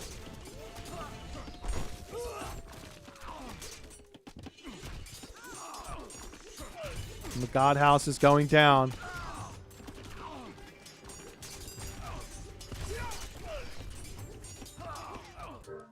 And that's going to be Mini Yeti tapping out as he says he cannot continue to maintain the game here. I mean, this was wild how close this game was. I think if Mini Yeti had just sent units into the trade route and just denied that, villages and things like that, and just denied this when he was getting that pushback, he probably would have been in a winning position. But like both players kind of just ran out of steam at the same time, and it just kind of, I think Grass just has more military. I mean, you look at the end, he's just got more stuff. And that's just military population, right? It's not like the resource difference was in favor of Grass as well. I don't even know how. I guess Mini Yeti has the units killed advantage, but nonetheless, game 2 there for Grass as we're going to be moving into game number 3, which is going to be our Japan mirror. We'll see which gods they're going to pick and see how it goes. Hope you guys are enjoying. If you are, make sure you give that love out to Jerbot for putting this prize pool up and putting on this tournament. He is the owner and designer and developer of AOMstats.io. Without AOMstats.io, I would really struggle to function as a human being in the Age Mythology space. So he is a godsend in this community. But we'll move into the next game and see what's going to happen.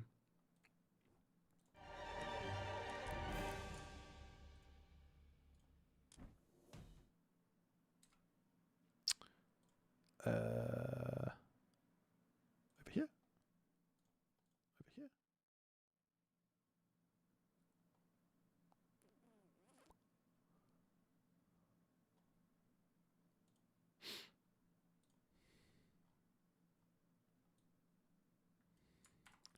All right, let's see which gods they're picking for the next round.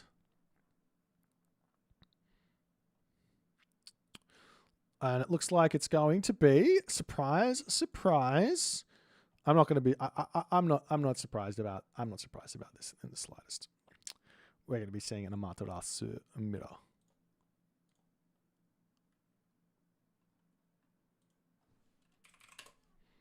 All right, ladies and gentlemen, while we're going to be waiting for this next one, for everybody who's hanging out right now, who's excited about Age Mythology tournaments, the next big tournament coming up for Age Mythology is Champions League. Now, if you haven't heard of Champions League, where have you been? I understand, but it's starting up not next week, but the weekend after, I believe. That's going to be when the qualifiers are. The first qualifier is the first weekend, and the next weekend is the second qualifier. Signups are currently open.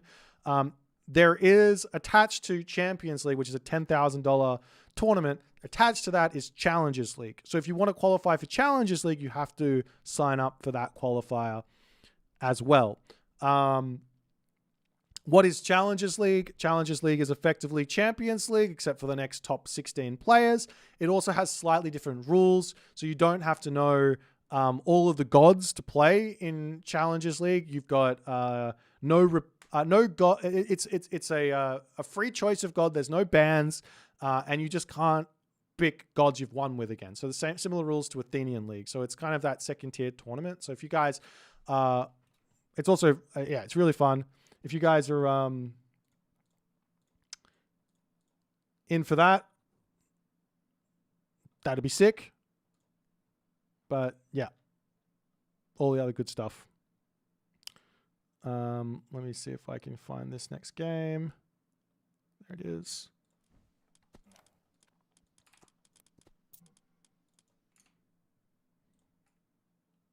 Okay.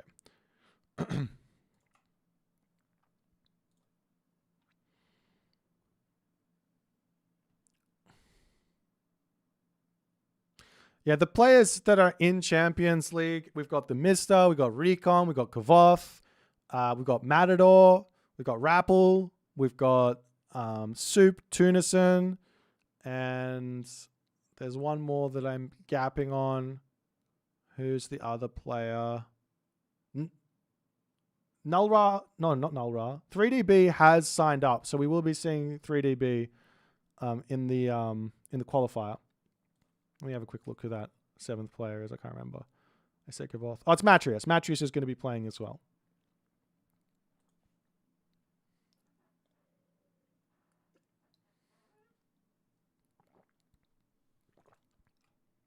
So you got Matador and Matrius.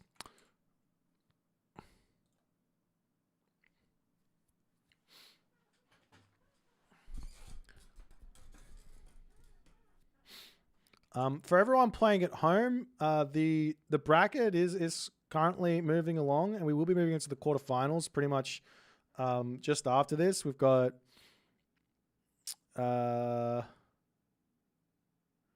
winner of this game is going to go up and play against Darth Nox. There's a game between Ulysses and Tiger Boss, which is going to go up against El Matador. We've got a game against Pegasus and Zucolo, which is going to go up against the Rappel. And we've got a game against John Arbiter and Nyan Racing Cat is going to go up and play Kavoth after that.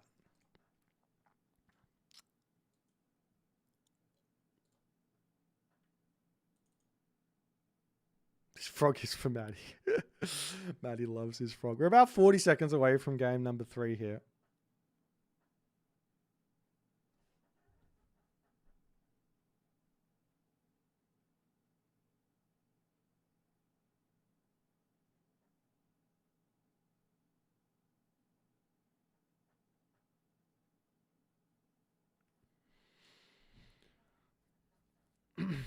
What map are we on? That's true. I didn't even look.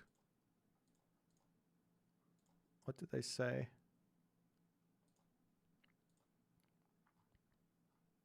Are they going on to Giza?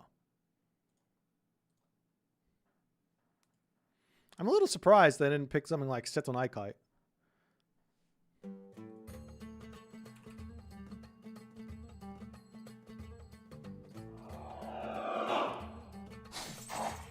We've got Mini Yeti in the right. Okay.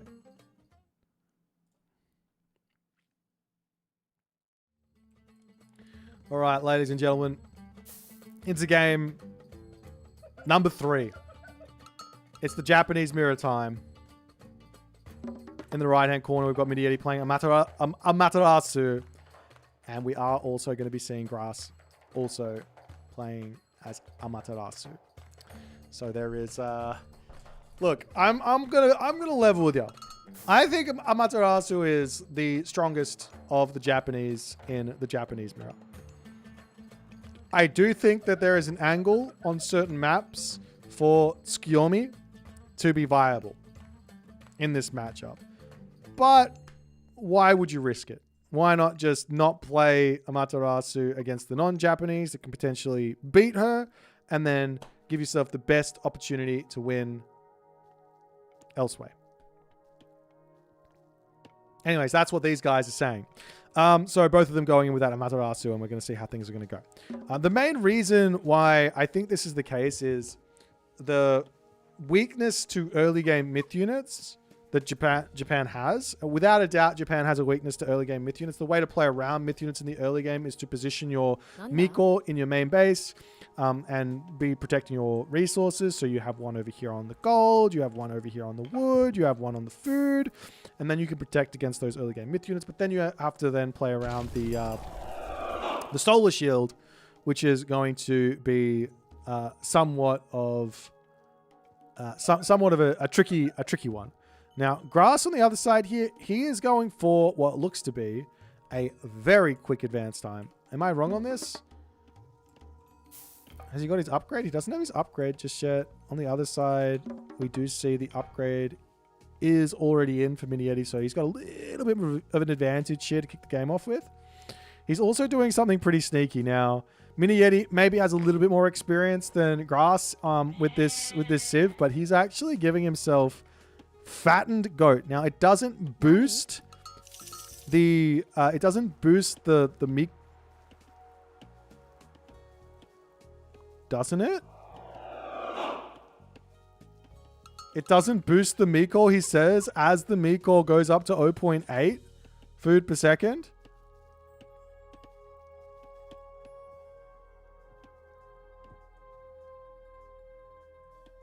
Maybe it does boost the meat call.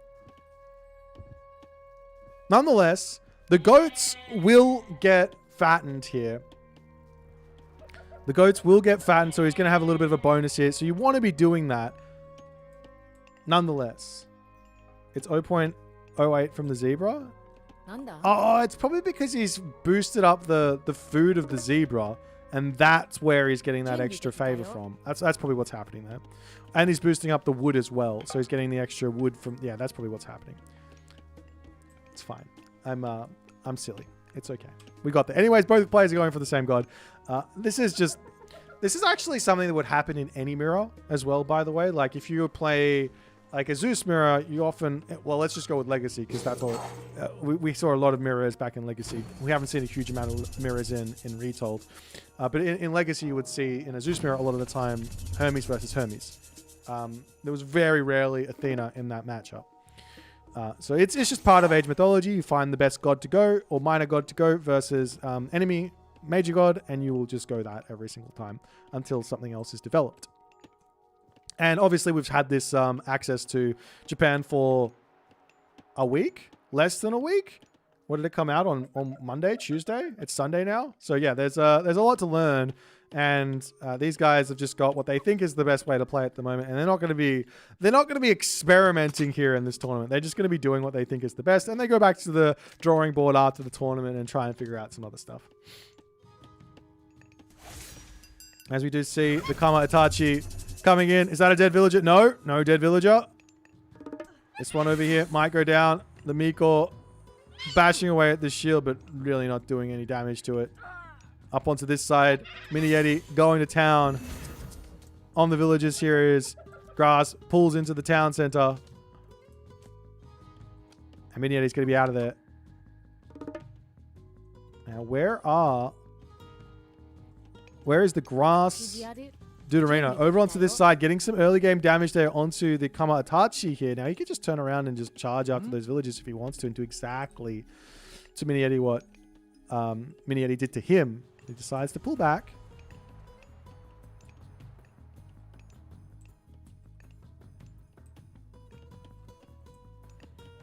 As the Samurai are in. I'm surprised he's going for Samurai. Just getting one on the Musha out does make a lot of sense, as the villager will get back to safety here. One on the Musha will almost one-hit the Kama Itachi if you just run straight in. But nonetheless, causing lots and lots of idle time here, but he might be losing this Kama Itachi if he overstays here. Meanwhile, on the other side, Grass is just running around with his Deuterino. In terms of Bushido, though, one thing to take into account here is the fact that Samurai gain Bushido by attacking. And if they're attacking the shielded Kama Itachi, yeah, you're not killing the Kama Itachi, but you're getting Bushido. So Grass is way in front on Bushido at the moment. As the Kama Itachi coming back in, there is access to another shield here, and that might be a dead villager there if he's not careful.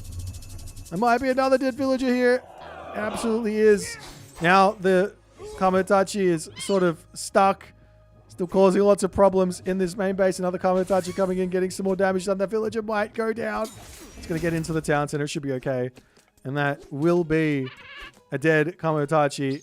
But look at this. Bushido tier 2. So yeah, he picked off a villager, but or 2, but now he's up to 2 gold. So he's getting 2 gold a second, which is worth a villager, but he's down 3. So who's got the advantage here? My score is cock blocking the Bushido. I'm sorry, you guys don't get to see it. I'm telling you though.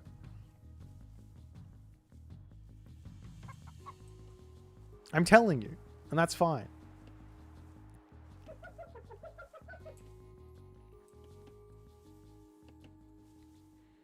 Maybe I could get the Bushido to just move down to just below the thing here and here. That would probably be the better spot for it to be. Or maybe underneath this spot over on the right, like just here.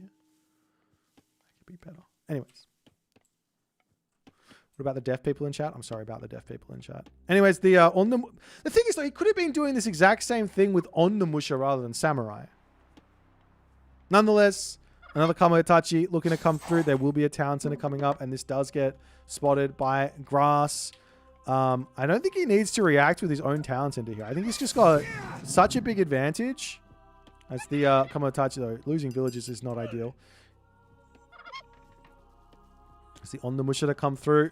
Does it have the special? Yes, it does. Look at how much damage it does with one attack down to 94 HP. As the Samurai looking to block this one off. Not going to be able to pick it off at the moment, though. As he's looking to go elsewhere. These villages, where do you want to go? Onto the watermill. And that is going to be a dead Kamoitachi.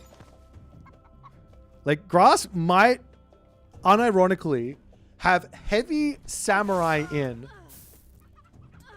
Oh, never mind. That's okay. That's that is not ideal. That is not ideal.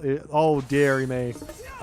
Look, I'm talking a lot about how good this Bushido coming in for Grass is, but he's now down to 19 villages versus 29. On the other side, Bushido tier 2 has come through for Mini Yeti. Can I explain Bushido? Okay, so the way that Bushido works is every major god, every Japanese god has got its own unique way of boosting their Bushido. So Amaterasu builds Samurai. Tsukiyomi gets technologies. Susanoo builds myth units. On top of that, you get Bushido from fighting, experience from fighting. And the Samurai get bonus Bushido, I think, from fighting over normal units. So yeah, and then this keeps going on, but we are going to be seeing Grass charging in. He uses that God Power just that little bit too soon. He's going after the town center. If he can get some villager kills, it's going to be huge. Do you see the Samurai coming through for Mini Yeti, though? He's looking into the main base to get some damage there as well, as the Miko pops out. Now going to be seeing Samurai falling onto this side, trying to take out villages. You don't get any Bushido from killing off the town center, as the villagers have to pull back into that town center, garrisoning away. Good reaction there from Grass, as the villagers getting sniped down. You got to be careful. That Miko also falling is not going to be ideal. This attack here is going very, very nicely for Grass here. He almost kills off the Kamoitachi. Does have himself access to another solar shield, but he doesn't use it there. And losing that on the Musha is gigantic, but he does pick off the town center. And now he's up to heavy. Now he's up to heavy Samurai.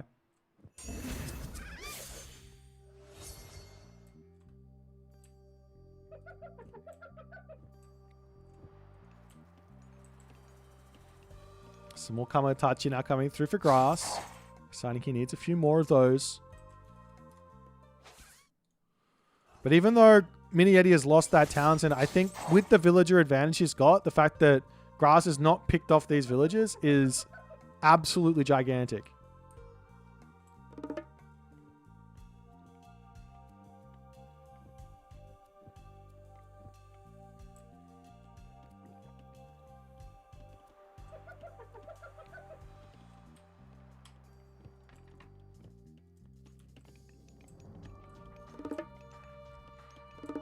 Couple more houses coming down for Grass. That's the Katagi on the way. Samurai going to be wandering forward here. And we do see a Heroic Age now coming through for Mini Yeti. He's got Raijin on the way. As the Kamoitachi wandering down to the bottom side of the map. These are the kills that he absolutely needs.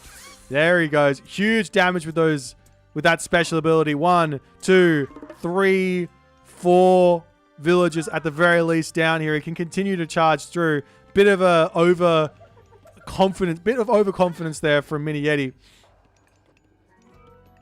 As these Kamaitachi just going to keep on going. There's no answer to them. I mean, there is a Miko here, but the heavy samurai coming through. Now it's heavy samurai on the other side as well, though, from Mini Yeti. There's only a tiny advantage. It's 18,000-ish versus 24,000-ish. So tiny advantage. This fight, I don't know who wins this fight. Do you guys know? Let's see how many there are. 19 versus 13. That's a big advantage, actually, for Grass. As he says, let's go. Takes the fight, though Raijin is in, and this means Thunderdome gets dropped down, but I don't even know if this matters. I would just keep on attack moving. Just keep going here. Both players need to attack move once that gets thrown up. Sure, you're taking damage from each one of these bursts, but it's really not that much. It's 12 divine damage. There's Grass breaking through here, taking the samurai out. There is, however, the Raiju, which is going to be a big, big help for Mini Yeti. But it looks like Grass has still got some samurai alive after this. He drops the solar shield down onto the Raiju, and that's going to send him packing here. Who comes out in front? Well, one player is 3,700 XP away from going up, and the other is 13,000. As Grass is just going to be pulling back.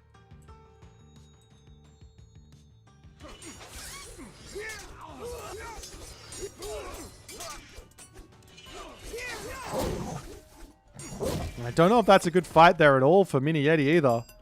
As he's going to have to pull back and get himself some dudes out. Do you see that Grass is back over onto these Rhinoceros at the moment as well? I mean, this game is impossible to call right now. Just on the fact that while there is a villager lead, there is an age lead. Heroic age doesn't mean anything. Heroic age means 0 in this matchup because you can't get heavy. Like, why would you go heroic age? Just keep making samurai. Do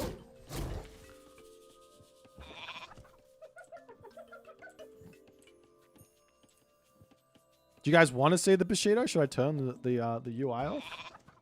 Should I turn the beautiful UI off? Surely not. You can get the life steal tech. That's true. Does he have it? He does have it now. Now that's kind of scary for Grass. But he is a champion, basically. He's a champion for the next... If he could get a fight just before champion comes in, I think that would be huge. There's a Kamaitachi trying to chase these guys down. Raiju moves so quick here. Nice little attack. He does have the option to just solar shield and get that guy back up to full HP. Meanwhile, champion samurai versus Hanya Mask samurai. Who wins this fight? That's the big question.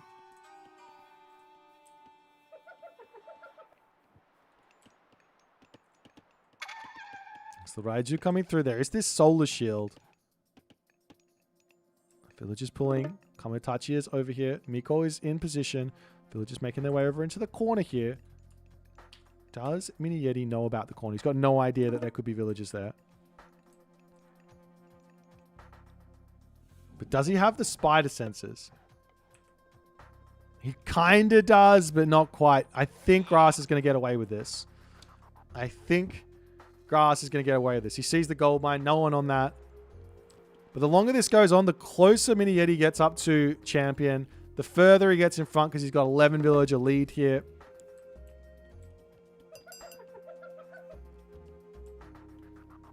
Look at the favor income from Mini Yeti. I think this is making all the difference. I'd love to see him spamming out Raiju at the moment as well. Getting the Kamaitachi in. This one's getting pulled back. Looking down to the bottom to maybe see the villagers on the food here. Farms are up into the main base. Idle villagers over here need to get back to work. 140 pop versus 167. Samurai count 25 versus 23. Champion versus not champion.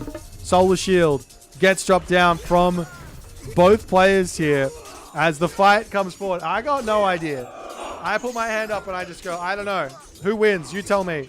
But champion is going to be in now in the middle of the fight for Mini Yeti. And I think with Hanya Mask, that makes all the difference. And Grass's army gets sliced through. And I think that's going to be it for Grass in this one as Mini Yeti takes the dub in the Samurai War. A very wild game. I think if Grass had just managed to snipe those villagers that were retreating, and maybe losing a samurai or two in the process to the town center, I think it would have been equal. And I don't think that Mini Yeti would have been able to get to the heroic age here like he did. And that attack would have been so huge. But the fact that Grass couldn't get those villager picks fast enough just kind of gave Mini Yeti the heroic age. And even though he had Bushido advantage, it just was not going to be enough. But well played there to Mini Yeti. And we'll move into the quarterfinals here if there is one going, which is still going to be best of 3. We go into the semifinals for best of 5 and all the good stuff. So we'll jump out and see what's going to happen there.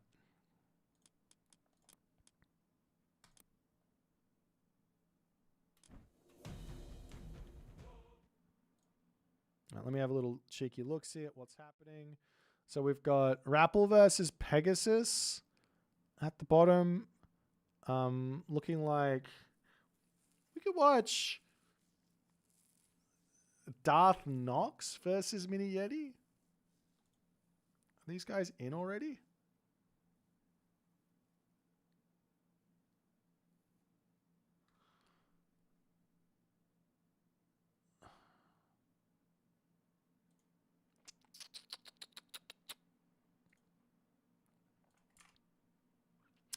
All right, let's what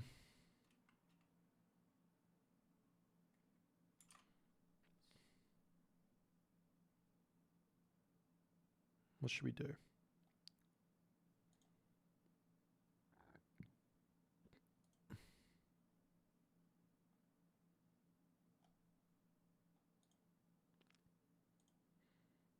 All right, screw it. Let's see if we can jump into this game with Rappel and Pegasus.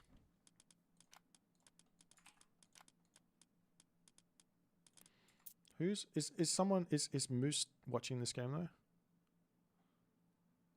Don't. Oh, he is. Okay, I'm not going to watch this one then.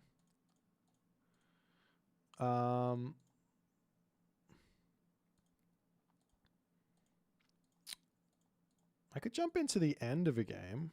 Or we could just do Darth Nox versus Mini Yeti, because that's about to start.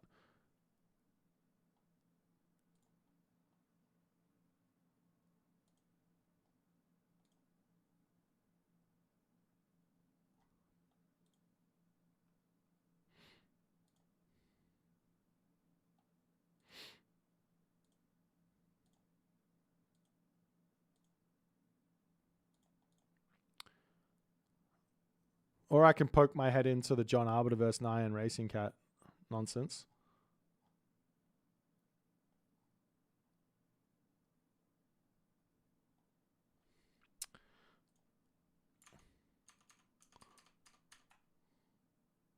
Think JA versus Nyan's about to end? Okay. Well, I know Archers versus the Samurai. The Yumi Archers don't really work versus Samurai. Horse Archers do. But you have to get there first.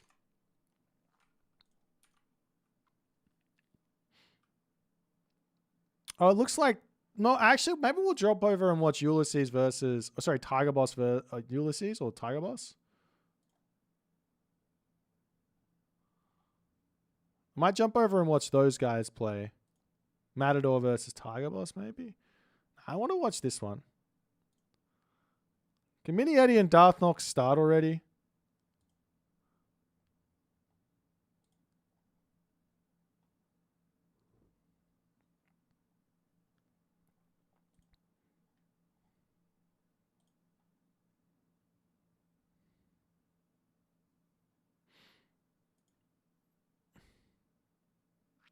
I want to watch this Darth Nox guy going at it. That's all right. Best of 5 is the semifinals, yeah. I need to also set this up.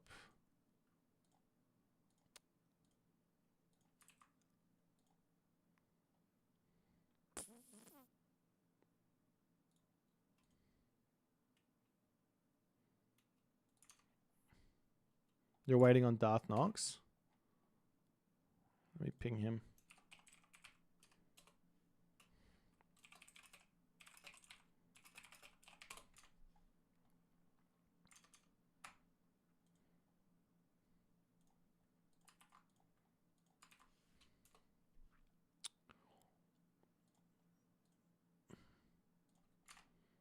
All right, let's go with Mini Yeti versus Darth Knox.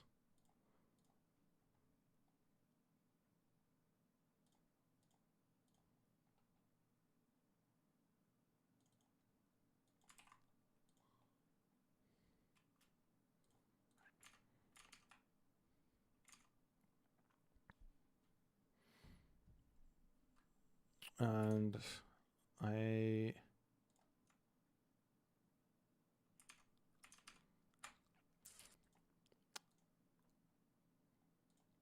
Okay.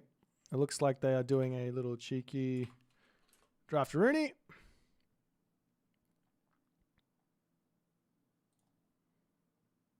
See which the first map's going to be. Could be Ki, Okuchichibu, Sengo Hara. I'm going to grab some water while we wait for this one. So, cheeky little break. I'll be right back.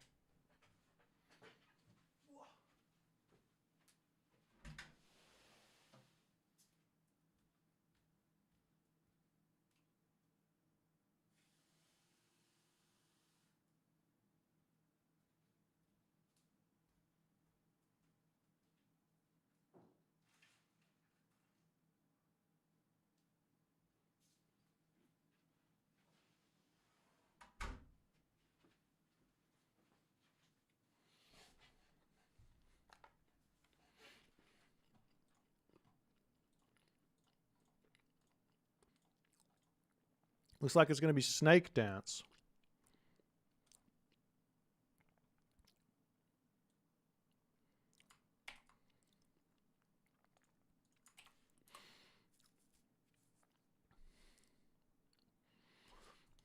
So I would be surprised if we're going to say Tsukiyomi versus Loki. Hells yeah. We got some spice here. Wait, who's on which side? Okay, so we got Tsukiyomi versus Loki. Tsukiyomi.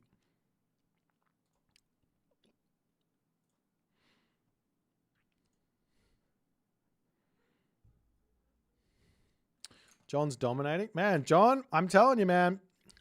This John Arbiter, he means business. You guys like to hate watch. This guy means business. I don't think he's going to be able to beat Kavoth, but he ain't no pushover. He ain't no scrub.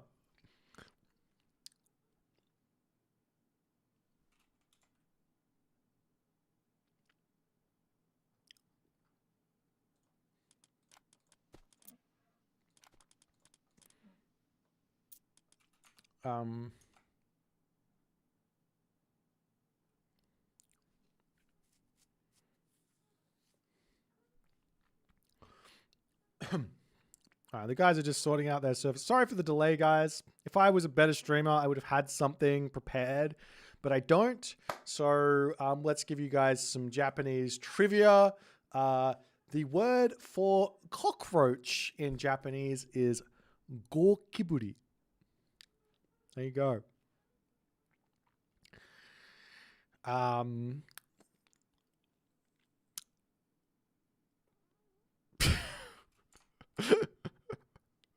Hashtag facts.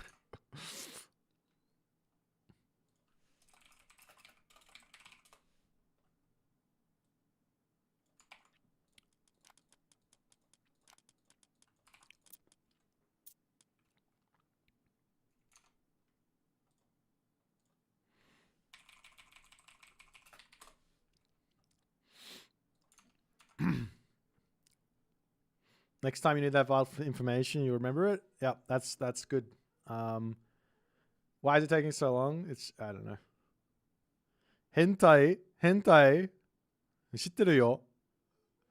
We could just talk some Japanese here for a while. We're about to start. They're literally in the lobby, ready to go. So they're just about to go.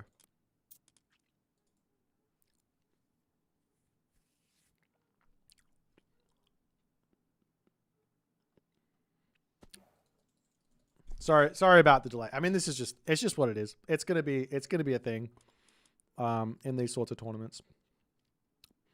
I could have jumped into a different game and while we waited. Actually, that would have been the better call. Maybe I'll do that next time.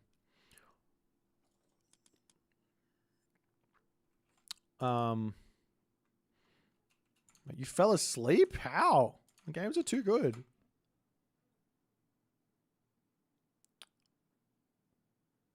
I can't read that. Whatever that is, I can't read that.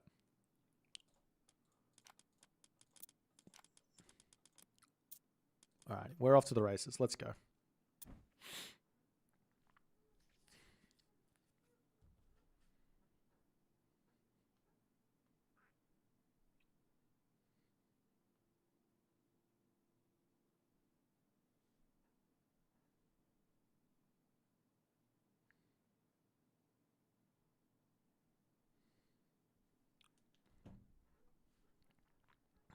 All right, so we're about a minute or 2 minutes away from coming in. Any Susanoo yet? I haven't seen any, unfortunately. There has been one, I believe. Mini Yeti said he played some Susanoo, but I think he said he lost against Zooked.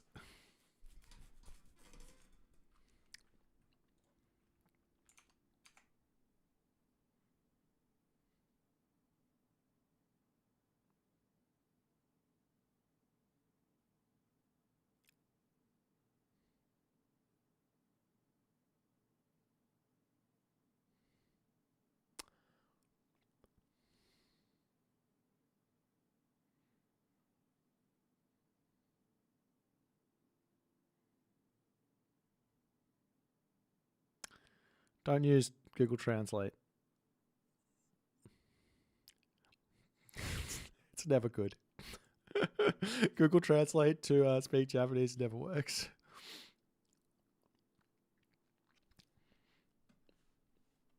How many games today? Well, we're getting into the quarterfinals. So quarterfinals, semifinals, and finals. So there's probably going to be around 3, 5, 8, 13-ish left. Maybe a little more.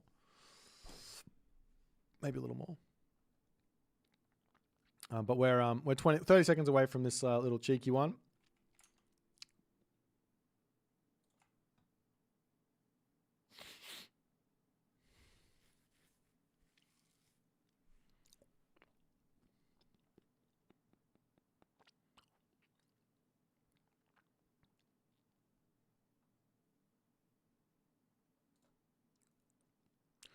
Yeah, ChatGPT is a bit better than Google Translate.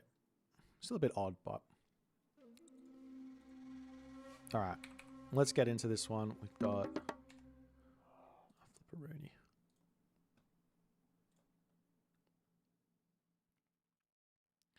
All right, ladies and gentlemen, moving into the quarterfinals here. I'm going to be sticking with Mini Yeti as he decides to play some Loki in this one. Darth Nox is his opponent right now, and for those of you playing at home, following the tournament along, I did not get to see the game, though I might be casting some of these after the fact if it's possible. Darth Nox managed to take the almighty Husk Soup out in his first round. So Darth Nox is playing an incredible tournament thus far. He's been well rested between his series with Soup and this now series with Mini Yeti.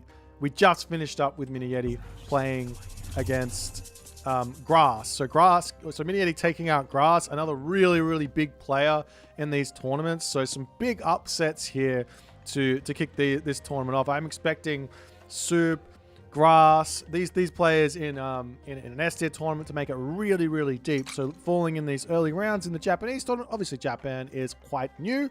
And some players have got a little bit more sneaky shenanigans that they can figure out to use in the old tournaments. And Mini Yeti, definitely one of them. Darthnox, on the other hand, honestly, have not seen a lot of him. I know he's a Gaia player. That's about the extent that I know from Darthnox. He's a Gaia player. So we'll see how he's going to go. He's going to be looking for a win here with the Tsukiyomi versus the Loki. So this is going to be a pretty spicy one, I think. Now, we are on the map Snake Dance. And there is this cheeky little relic here, Little Crow Circle, which makes your armory upgrades cost less food and gold. So it doesn't help your pierce upgrades, but it does help everything else. If you've got it helps the pierce upgrades a little bit. Got the Harmonia's necklace here as well, which is making the gold cost, gold gather rate go up a bit. And we've got Staff of Dionysus making those villages regen, as well as Feather of Bafang, which makes damage bonus against buildings plus 0.2. So I'm excited to see what sort of shenanigans Mini Yeti's got here. He played Isis in his last game versus Grass. And had a really, really nice sort of one town center all in on this map. But now he's playing Loki, and we'll see what he's going to go for. Tsukiyomi's got a lot of little shenanigans that you can do. I like this move here from Darthnox, blocking off this top position with the temple and with the Meecore, meaning he doesn't have to waste the villager walk time to get up here and put it back and then walk over here. But he's also going to have to put up a little cheeky wall on this side anyways to block that all off. And he's going to have himself a nice wood line to chop down. On the other side, the wood situation for Mini Yeti is equally poor. This map is really good for raiding wood lines. So I wouldn't be surprised to see Mini Yeti go in for a couple of Hersa and try and make that work. He does have the Hersa to deal with any sort of Kama Itachi nonsense. So we are actually going to be seeing Inari or Kami coming through here for Darthnox. As the Kitsune searching around, doing all its good stuff. And we will see the walls getting built up. And Harmonia's necklace does get claimed there. There is a little bit of a gap in this position, though. This is not ideal for Darthnox. We've seen a lot of sneakiness happen with those sorts of gaps in this tournament thus far. You've got to be so careful with your building positioning. As the Hersa comes forward, grabs the relic here, the Little Crow Circle. So he's going to have some very cheap armory upgrades in this game. He's also dropped a house up to the top to make sure that no town centers are going to get snuck. But I don't think fast second town center versus Norse is a good idea with Japan anyways. So we do see a stable coming through for Darthnox nice and early. He's got himself a lot of food, a lot of gold in the bank. So it looks like he's going to be dropping the new moon down on the stable to start putting pressure onto Mini Yeti really early on. Over here, the Great Hall coming up for Mini Yeti. As the Hersa drops off the Feather of Bafang.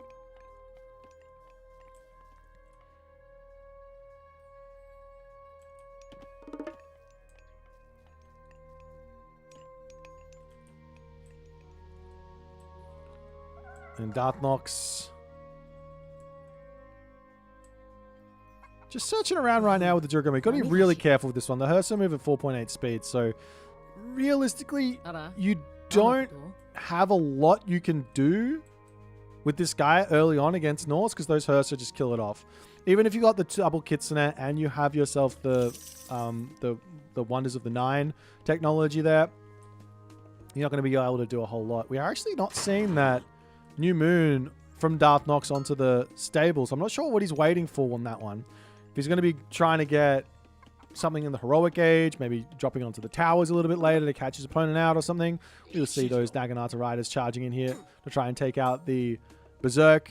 Gets the gate there, opens that one up, has to spend a little bit of gold on that one to finish off those walls, keeping his Berserk alive. There's a couple of Hersa out, slapping the Kitsune, but will not be able to chase that one down. It manages to get out of there, and Darthnox back into his main base, building up all of the Yumi archers, all of the Naginata riders, and we'll see how he goes moving forward in this game. More walls coming up as Mini Yeti just wants his base to be as safe as he possibly can. A little cheeky wall over here. Finishing this one up onto this side. And then there's only one entrance over here. And he's actually going to say, hey, what are you going to do? If I've got all these walls up, I've got all this defense up, I can just take a town center. That's what Mini Yeti feels. Darth Nox, on the other hand, will have no idea that's coming up. He can go around the side and try and sneak in here. But I think this town center is going to finish before he gets around. 30 seconds. He's going to try and just go, okay, we'll just break through the wall. Fair enough. But, I mean, even if you get the town center up, it's not necessarily game over for Darth Nox. He can get a huge amount of damage done here. He can also go for his own town center behind this if he wants, but I think staying one town center and putting huge damage onto your opponent makes a lot of sense here. Especially because like, the wood lines are kind of exposed. I mean, he's got this wood line over here. Now he's got himself the town center. He's trying to deny vision, but that does not get spotted. He does deny vision of it. Mini Yeti poking. Still hasn't seen the town center. Trying to get over onto those Yumi archers there. He drops down the healing spring on the back. Getting over onto the Juragumo here as the Swampland comes down. And Mini Yeti says, all right, no worries. Let me just pull back to my town center. I'll garrison into that one.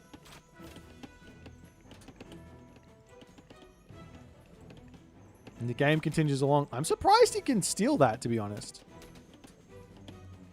I didn't think you could steal it. If there's a house next to it. I guess I'm wrong. Anyways, Kitsune almost dropping the... Got to be so careful. Those Kappas are still here. They spawn in. They will eat you if you get too close. With Darth Nox, no god power remaining. Has used it, got good value. The town center is up for Mini Yeti, and he is now going to be playing a very defensive game. Watchtowers is up. Villagers over here can move over onto this wood line, no problems. Crenellations is needed here. The villagers on this side need to bail. They're about to get absolutely cleaned by this raid. I'm not sure what Mini Yeti is looking at. He says, I can just go for this. We see the new moon get dropped down onto those Naginata riders there, onto the stable, so he gets himself some upgrades. A villager walked over here and was converted into a berserk to lock this retreat off. But it looks like Darth Nox is paying attention. He could try and knock the wall down. It's 5 seconds from completion. Up onto the top side, still trying to attack this. We are seeing a little cheeky tower from Mini Yeti. I love that play. The Hersur to take out the Juragumo here. It's a tough unit to kill. It's got a lot of HP, a lot of stats, but will end up going down. The Hersur also going down as well as that Bushido tier 2 comes through for Darth Nox. That's going to give him medium archers. His samurai also going to get a bit stronger. He's already got his upgrade for his cav. As these Naginata riders still getting pressure on. But with the tower up, now Mini Yeti can start getting more things here. And Darth Nox needs to start thinking, well, maybe I can't make this attack happen. Maybe I can't go full all in. Maybe I have to go for a town center. Because if you can get up enough towers here, especially if you can get Kren, then this is just not an option to be attacking any longer. I love the idea of a Great Hall or a Longhouse or a wall here at the front, so the tower is going to get damaged while any sort of attack comes through. An attempt to move forward and get this wall up is going to be punished vigorously.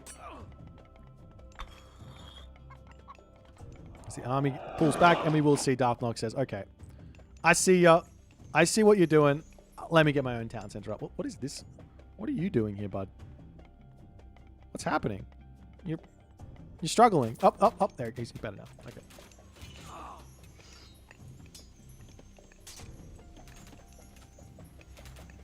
I read both YouTube and Twitch. At the moment we're not really.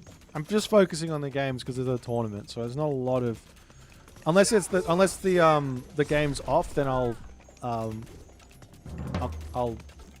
chat with you guys. But if there's a game on, then we're focusing in on the game, okay? As the dwarves coming through, he has to go into a gold mine. He can sneak a gold mine over here. It's pretty sneaky to do that though. More Juragumo actually. Jorogumo. It's hard to say. I'm just gonna keep going with the Australian accent on that one. It's a bit too hard. as the tower's coming up for Mini Yeti. Does he have Kren yet? No crenellations still. He just wants all of the defense he possibly can. I don't know if he's seen the town center either. He hasn't. As the army charging in here, ignoring the towers. This is sometimes a good idea. He's got an overwhelming presence of units, but the villagers, the dwarves, can just garrison inside the watchtowers, and then there's not really much you can do, and you're just going to start losing units. So the Thrown Axeman getting targeted down here as well as he turns around to try and pick off some more units here. It's looking like Darth Nox's aggression is looking incredibly strong at the moment. Villagers have to pull off the wood line as well. Lots and lots of idle units. But like I said, once you garrison into the buildings, that's when no more damage can come through. That's the big power of these towers. Also, our little wall here would not have gone astray, and none of this problem would have happened in the first place if you had that all walled off. But anyways, some good damage from Darth Nox, some good defense from Mini Yeti. Military differential is the big problem right now. Villager differential is equal. This Naginata Rider is going to swing around onto the left. There's this Herso trying to sneak through here. But he is very well snuck, and we are going to be seeing a very risky but high risk, high reward Bragi coming through right now. If Darth Nox sniffs this out, he might be able to charge through here and just get huge damage done. As the Herso does get caught out, and that's going to be a dead Mini Yeti Herso.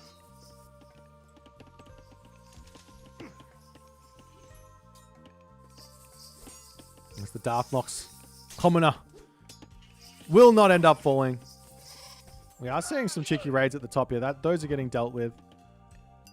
He converted another villager to a berserk. He loves doing this. He's going for some sort of a side build, it looks like. Does he know the town center is up yet? He still doesn't know it's up. He might think he's in front on villagers right now. That's what I'm feeling. That's what I'm feeling, but I don't think it's the case. Well, I know it's not the case. He might feel like he's in front here on villagers.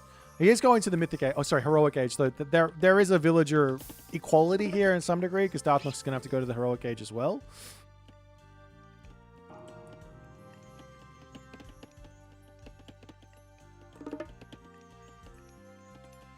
There's a hill fort getting thrown up over here. Will this get spotted, though? Looks like the answer is no. On the top of the hill, with some nice defensive buildings here, he's going to get access to the Huskal.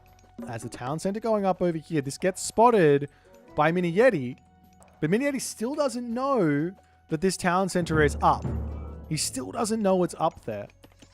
So he might think this is just a really late second town center, but the Berserk's going to come over here anyways and get a little bit of damage done. He might even pick off a villager or two if Darth Nox isn't paying attention. He comes over onto this side, checking this out. Does he spot the gold mine? No, he's ignoring that one there. There's a couple more Berserks streaming in onto this position. That denies the town center. The unit's going to be moving out of position. Huskal starting to come in, and now the army to come up to the top side. Darth Nox is getting pulled left, right, and center here. A couple of Berserks pull the entire army. This is a really big mistake from Darth Nox. You can't be overreacting to that. Now the villagers over here going down. The Thrown Axeman getting big damage done. The Berserks are just going to retreat. No problems. Now he's in the lead on the villagers. Still doesn't... Now he knows the town center is up. Now he knows it's up. And he can start targeting that down with Battle Ball or anything he wants. But huge villager losses here and idle time caused to boot. Into the main base, however, the Naginata Riders are here. Mini Yeti not paying attention, losing villagers left, right, and now he garrisons. He does have crenellation, so these Naginata Riders are going to die very quickly in this main base. There's a couple more villagers falling. Town center under attack by the Battle Ball. He's got to be microing those Thrown Axemen away, because if those samurai get on top, that's not only the samurai aren't terrible there against the Thrown Axemen, but also Bushido coming in as this portable ram slowly taking down the town center. I don't know if it's going to completely finish that one off. Darth Nox has to stop chasing, pull back, finish the ram. Will be doing so. There's still raids happening at the top as these these Huskal are going after the villagers. As the samurai getting cleaned up. The town center is up on this side for Darth Nox at the moment, but there's still a flaming weapons in the bank for Mini Yeti.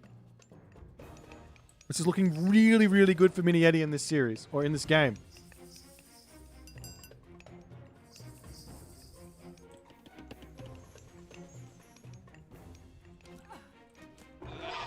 It's now the battle ball coming through. Town center for Darth Nox will be finished up.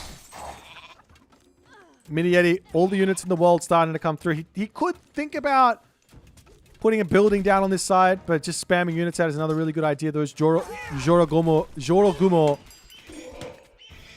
a little bit of a problem. Has to retreat away. But behind this wall, he's going to feel very, very good. Now the Tengu comes through. With that special ability is really good, but after the special ability is gone, you can kind of snipe him down with anything. Throwing Axeman versus heavy Yumi archers. You've got a pretty large range advantage, so shoot and scoot is sort of your aim there. Even though they will win out against those throwing Axemen. There's a town center going up. We see one daimyo in, but that's going to get sniped down by the throwing Axemen pretty quickly as the Yumi archers coming through. Getting a little bit too close onto this one. There's more daimyo coming in, and there is the Shogun to say, hello there, sailor. Let me try and get some real kills in, get some samurai spawns. But the throwing axeman, shoot and scoot, going really nicely, and that Shogun is not going to be anything as Mini Yeti does walk to this first game victory. A risky move here. He gets his wall save, gets his town center, and he even takes some huge damage. But I love this. The display of the watchtowers. Like, if those watchtowers weren't there, I'm pretty sure Mini Yeti loses this game because all of a sudden, Darth Nox can just hang out on that position, but he just keeps taking damage, has to leave, and Mini Yeti can get the gold mine back. Also sneaking this gold mine, huge, obviously. Darth Nox had a good position here anyways. I'm not exactly sure where he went super wrong beyond the fact that he ran over here with the entirety of his army to try and deal with 3 berserks. Meanwhile, got hit on this side and lost tons of villages in gather time. That was probably the biggest mistake from Darth Nox. And I mean, at this level, you're going to get made. You're gonna pay the price if you make those big mistakes. And Mini Yeti does do that. But we'll move into game number 2 now. Mini Yeti needs to play some Japanese and see if he can get a dub against Darth Nox's most likely guy. Though we will see if he picks something else. Anyways, let's get into that second game and see how it's going to go.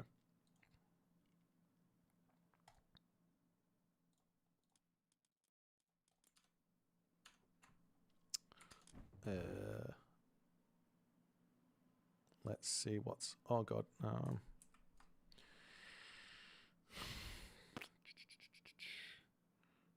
Is John Arbiter and Nyan Racing Cat unironically still going on? That's absolutely wild.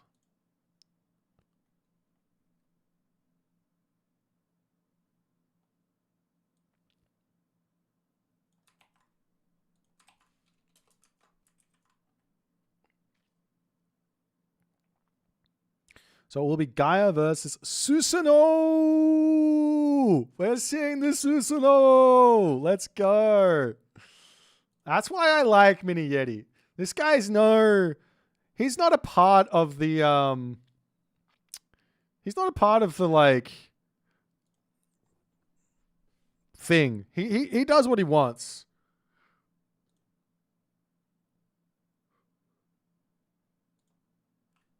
Hells yeah.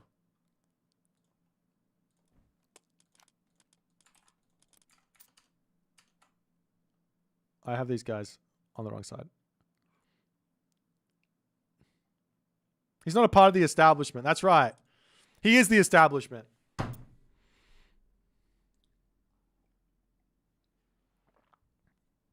Sorry, yeah, I had the overlay the wrong way around.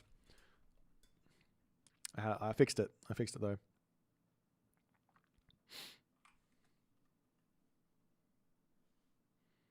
Susanoo's good in the gauntlet. That would not be a surprise in the slightest. I better give the point over to Mini Yeti. Sorry, I didn't mean to confuse you. I'm new at this. If somebody could give me, you know, the stuff, you know, we would, yeah. JA's at a 50-minute. I gotta open his stream. I need to see what's happening there. I just need to see. I need to see what is happening in this game. Holy crap. This isn't even the Japanese mirror. This isn't even the mirror. It's Shinong versus Amaterasu. This isn't even the mirror. They've still got another game to go after this. Is that true? That's so wild.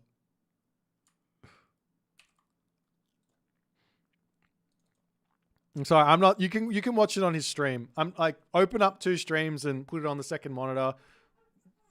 Put 2, like, Windows left and right are your friends. So you can go Windows left to watch this stream and Windows right to watch the other stream. If you don't know those little tactics. All right, we're getting into this next game now.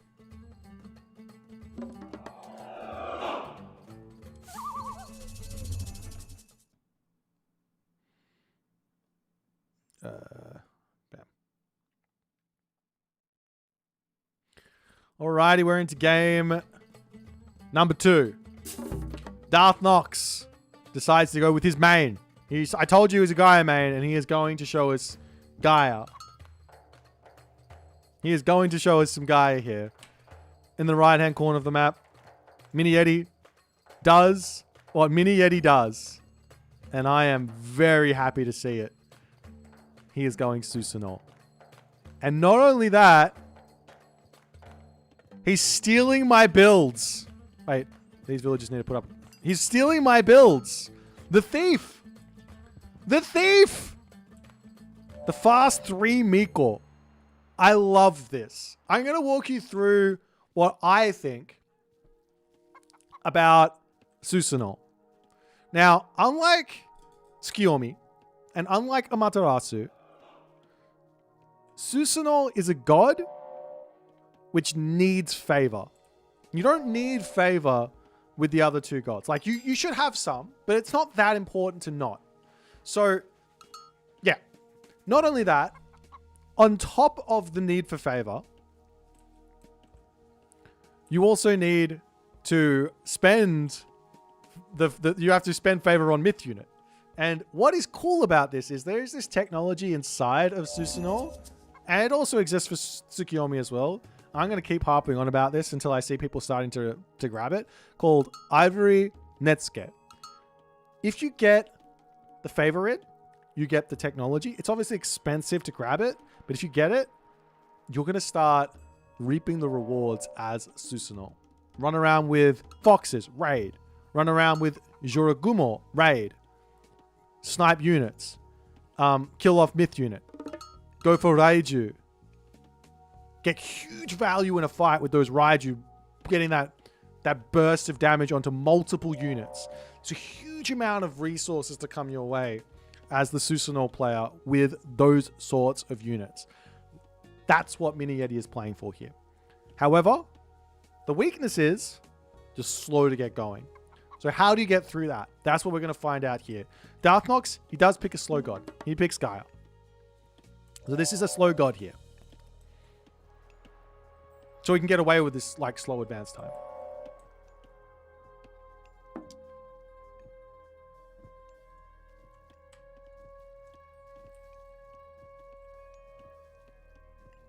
Now the question also is it worth it to even take a Miko off to drop a temple? I think you just drop it with the villager. And I think you want more favor than anything else. Now the other problem here is you are playing up against Gaia. Gaia's got Caladria. Caladria's got Pacify, which means you might lose some units which you really don't want to be losing. But the other thing is these oracles, they aren't safe. Kitsune searching for oracles and gaining a lot of resources could be very, very good. He's now dropping the temple down, and this is going to be a 5-minute advance time. I think I prefer 2 Miko, and then the last Miko just before I advance for a 4:30-ish than the 5 minutes. A little bit more safe, keeps you from dying to a bunch of cheese. I mean, if you're playing against Gaia, not too worried about anything, anyways. But still, and you can get your units pumping out a little bit earlier, anyways. But nonetheless, the temple going to be up for Mini Yeti. and he is going through Inari Okami, which I think is mostly the right pick. Sometimes if you're going to go for the other one, Minakata Tomi, I think that it's probably best to drop the shrine onto a settlement and you want to go for like a fast second town center and play a defensive game. But you only want to do that against specific gods. Nonetheless, we see crushing waves coming through, and I do think we're going to see some Kitsune. I'm so excited. We're seeing Kitsune. I don't know if this is any good versus Gaia, because Gaia can just heroize Citizen and not feel bad about it. You're then not going to get the value with the Kitsune. As he charges in, he does have that one divine damage here as well. There's probably a world that's actually not nothing. That's not no damage. There's probably a world where rushing a temple up and getting that 15 favors the bottleneck. I was going to say maybe getting crushing waves super early and starting to harass with Kitsune in the archaic gauge kind of makes some sense, but anyways. Now the Kitsune coming out, he's going to have to give him this get this Wonders of the Nine technology to make these guys a bit stronger, because they don't want to die to anything.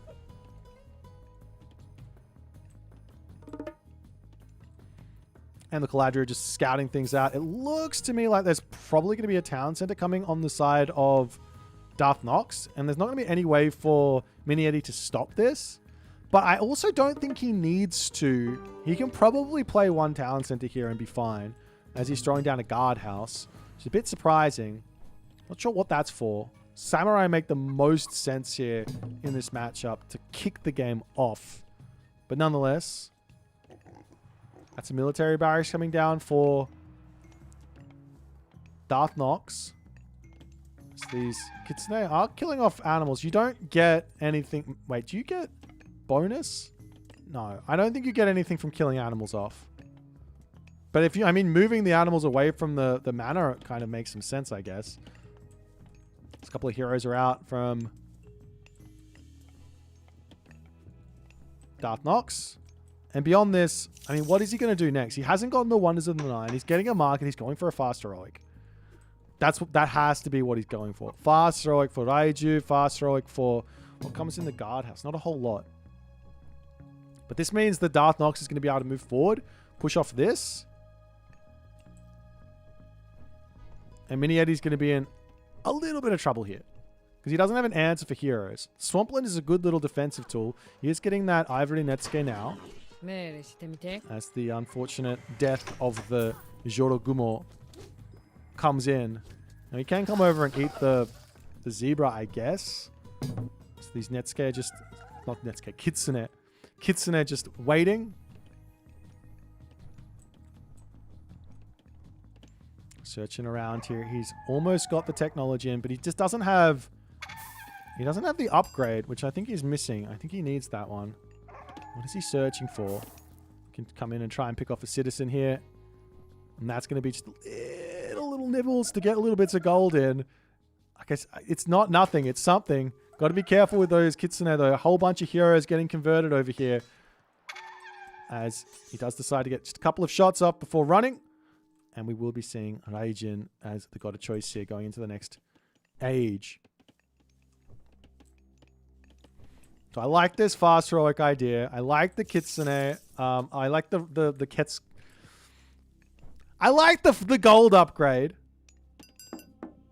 And he is searching for oracles, but they're all brought back into the main base now. If you take a look, he's got them all in here, and they're even overlapping because he knows how important they are. I mean, the other option here is to just heroize them all, and then you play around the raids. Yuji. There's the Kitsune coming back in, looking for just a little bit more damage onto the villager. Even if he doesn't kill it, it's not a problem. He's getting more resources. He has been pushed off of the gold mine for the time being. Still no buildings up. I'm still waiting to see what units he's going to be going for. Just managed to almost snipe the Murmillo here as these Kitsune waiting, watching, dreaming. Just back onto the gold mine now. Watchtower upgrades is going to be coming through to defend himself. I'd love to see like a wall here. Nanda? I'd love to see a wall here. Can I get one? Like a wall up here? Shijiwa? As the raid's coming in over here, can actually take down the shrine. The watchtowers is in though. That's going to be some big damage. Though there are 2 Caladria, so realistically here, he's not going to lose a whole lot. As the Kitsune to come back, he could try and snipe some Terma. That's another option there. As the unit's getting pushed back over here. And Darthnox has to know something is not quite right here.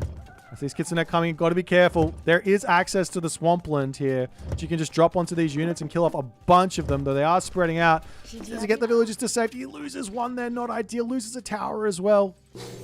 But now the heroic age is in.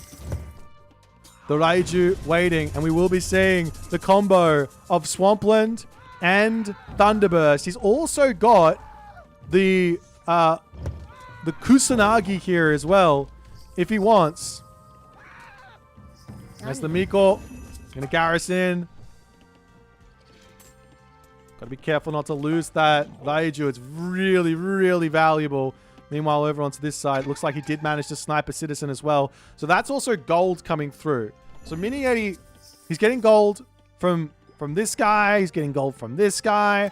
He's got a whole bunch of Raiju coming through. He's also going to be going for the Thunderous Presence tech. A couple of stables to come through for Mini Yeti as well. And now he says, let me just get some damage done onto these guys. Doesn't even go for the upgrade on those dudes. Because why? Because he's not massing them. He's just going for a handful of them to be annoying. And now it's stable time. But what's he actually going to build out of the stables? I'm a bit surprised to see no samurai here. The samurai make a lot of sense. But maybe he doesn't have the resources for it. And he's just going to be going for horse archers, which can deal with those infantry units here. As now the Kitsune bringing the Raiju in, and he's pacified, but I don't think he cares. Coming over onto this side, one citizen that's going to get into the mana. You could manually trigger the special ability to prevent the units from going in there. As he's going to charge into the main base, there is this Oracle that can get sniped here, which I'm sure Mini Yeti will notice. There he goes. That's a dead Oracle here. As he goes 2 special attacks before pulling in. Probably don't need to use that special attack on the Oracle, but he had it on what's it called? He had it on autocast. It's now the horse archers are in. He's moving up onto this position as well.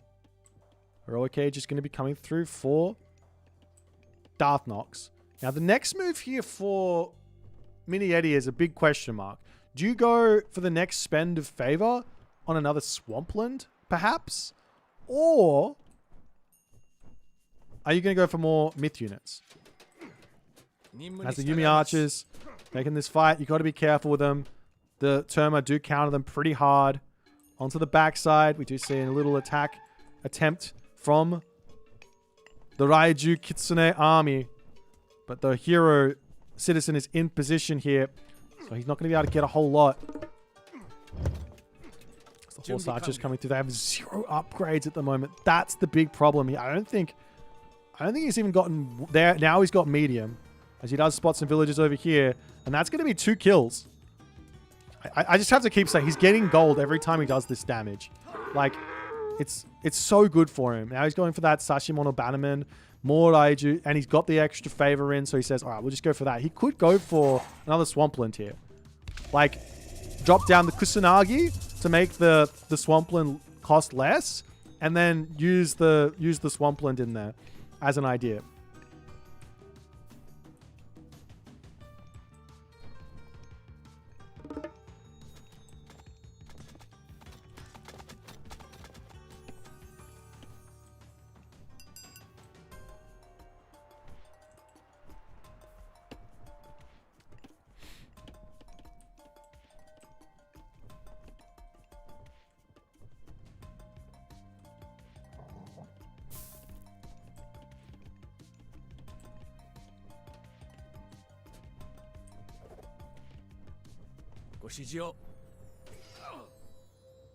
There's the Terma getting spiked here a little bit.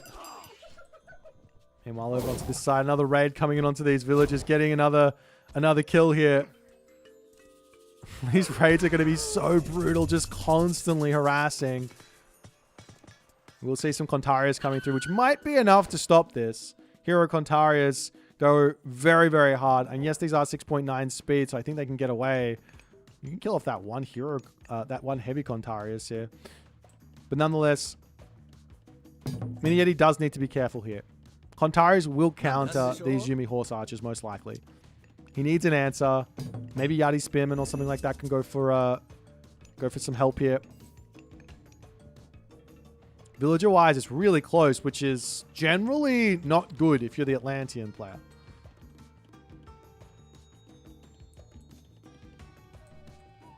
But how does he deal with this army of Terma, Contarius? You have to also remember, these are going to get some bonuses as well, right? From, they're cheaper when you get that upgrade as he's coming up to the top.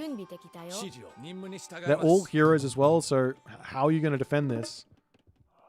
Going for a bit of a raid, and now he gets spotted. The army moving up here. He does drop the Kusanagi, which will give him a little bit more of survivability as he charges up with his army now. He does have Naginata Riders, which is probably the right call. Get a whole bunch of those out. That can deal with the Contarius. That can deal with the Terma. Is he trying to grab a town center here? He absolutely is. He does have access to this swampland as well. Majority of these units, there are a whole bunch of units on the back here, so a swampland on this side is going to be huge, and he does drop that one down. Going to be having to pull back. Keeping his units alive is his myth units alive is very, very important. This fight here, though, is super greedy on the town center as Darth Nox charges forward with those hero catapulties, with those hero Contarius. And this looks like it's going to be a little bit too much for Mini Yeti. Missing those Yeti Spearmen, missing those Samurai. Much needed in that fight. Much needed for that front line. And the town center will not be going his way. And now he's behind on villagers in a big way. And Darth Nox is going to be looking to find a really big edge here and try and finish this game off.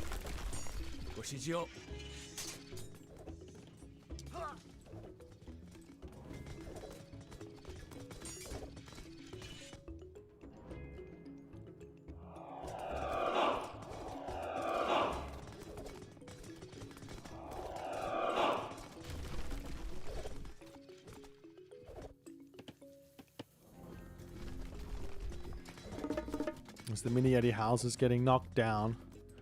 Do you see the Raiju coming back in? There's a big... Oh, nice garrison there from Darth Nox. If they get on top of him and get that splash damage, it can be pretty nasty.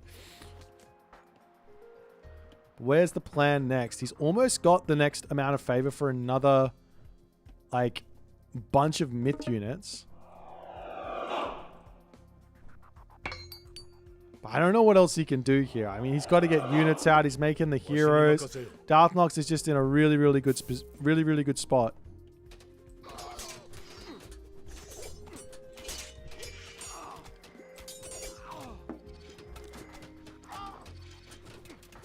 Now he's charging in. There is access to another Kusanagi.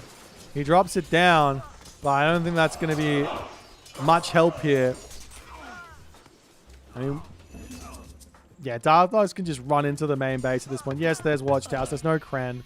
But that looks like the game does go Darth Nox's way with the solid guy play. I love the strategy from Mini Yeti, though. This was such a cool strategy. I think that he's absolutely right. I mean, I'm interested in what the eco diff was. It's pretty big. But I mean, this is Gaia, so maybe that's just the way that it is, regardless. But the thing is, right, I think if he went for some Samurai here, he would unlock these tiers a little bit faster. And it helps him deal with the Hero Mamillos, which he was having some trouble dealing with, or Hero Catapulties. And that's what he needed. He needed answers to those so that his Raiju could carry him through. But in going just for cavalry, I think Darth Nox made some really, really good calls here. Getting the Contarius out, sticking with the Terma to take out the Yumi Horse Archers. The Millos and Catapulties as well getting mixed through. But back to the drawing board for Mini Yeti. We do have another game here. It's going into a game 3. We'll see how these guys go. It's going to be another Japan mirror. So let's jump into game number 3 and see how things go.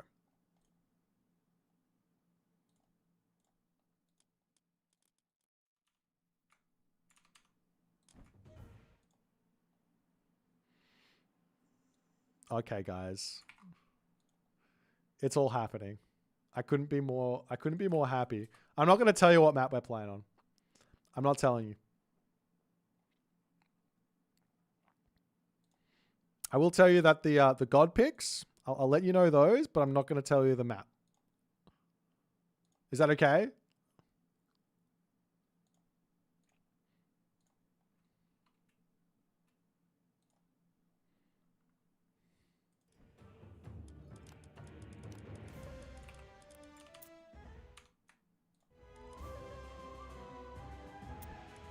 I'm not telling you the map. We're just going to jump into it. You may or may not have heard a little giveaway just then. You may have heard a little giveaway. Don't worry about it. Let's get it going.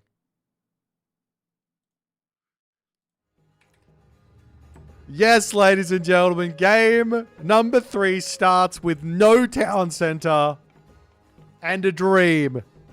We're on the map Nomad. Land Nomad, our new addition with the Japanese DLC. You two can play this map and enjoy.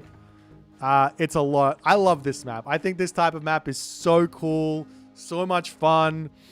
We are seeing the Kitsune running around, grabbing some stuff here. I'm going to have to flip these guys around, aren't I? So we're going to have Darth Nox on this side.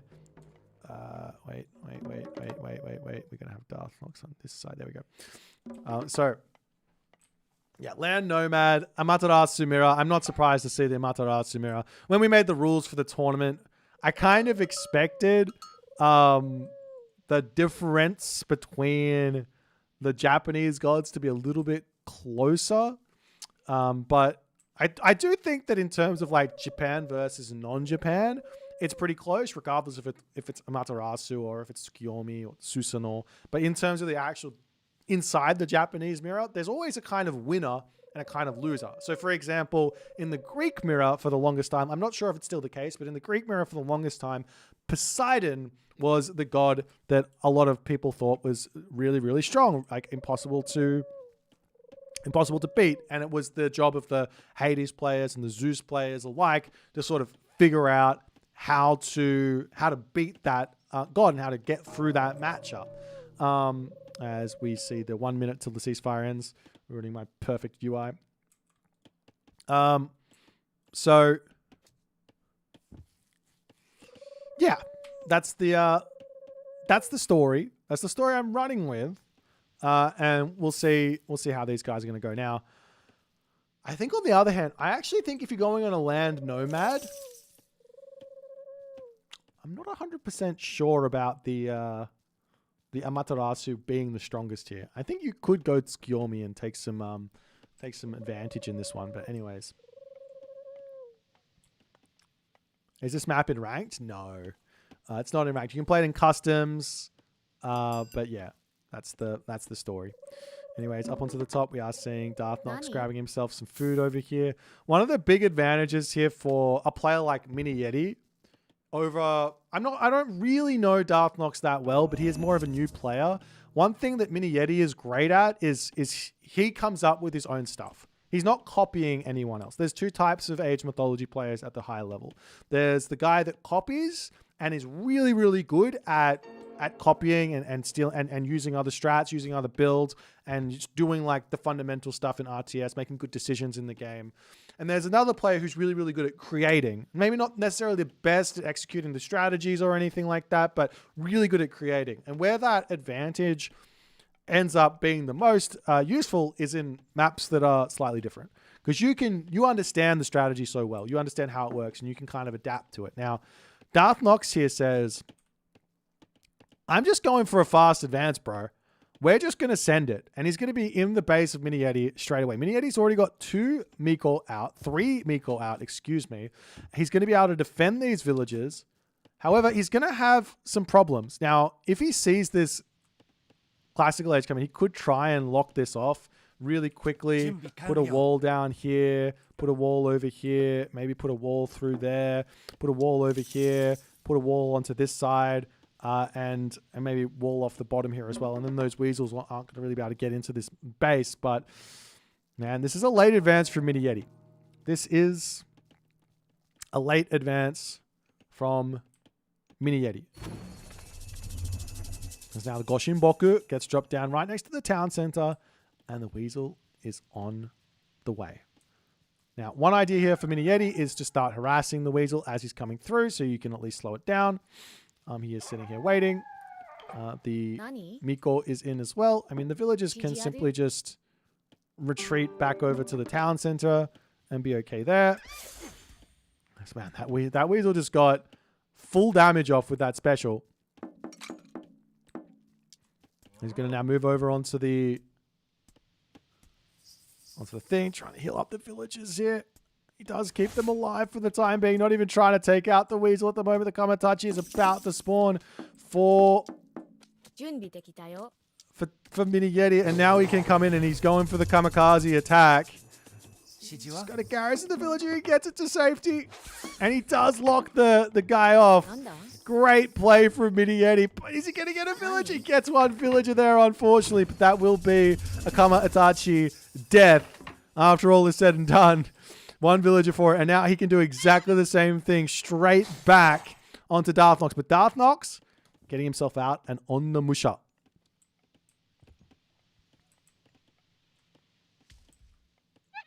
Kamatachi coming through. There is a cheeky villager on this spot. Going to be pulling that one back. Doesn't spot the big fat villager party at the top as the on the Musha coming through. A little garrison maneuver to get through here and get up to the top position as Mini Yeti. He doesn't know where it is. He does know where it is, excuse me. As that on the Musha coming in, he's going to have to drop that shield down if he wants to get this damage done. The Miko coming through, and now damage is in. Solar shield comes through. Great block there from Darthnox. There's Mini Yeti on the chase here, trying to get this kill. He just wants to get that revenge kill in. Does he get it? No, he does. Oh, he might get it. It got the special off. That's going to be damage. Darthnox has to ungarrison and heal that village before it falls. He does manage to do so. Well played there from Darthnox. Keeps himself alive nicely. But now Samurai are coming. Mini Yeti is going to be able to pump more solar shields, more weasels, get the upgrades in. Do you see another weasel is out, but those on the Musha are great on the defense here.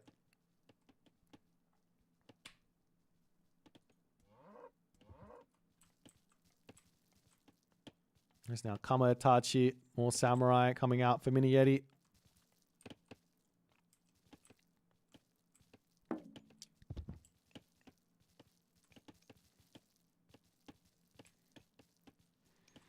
Up onto the top side. Darthnox.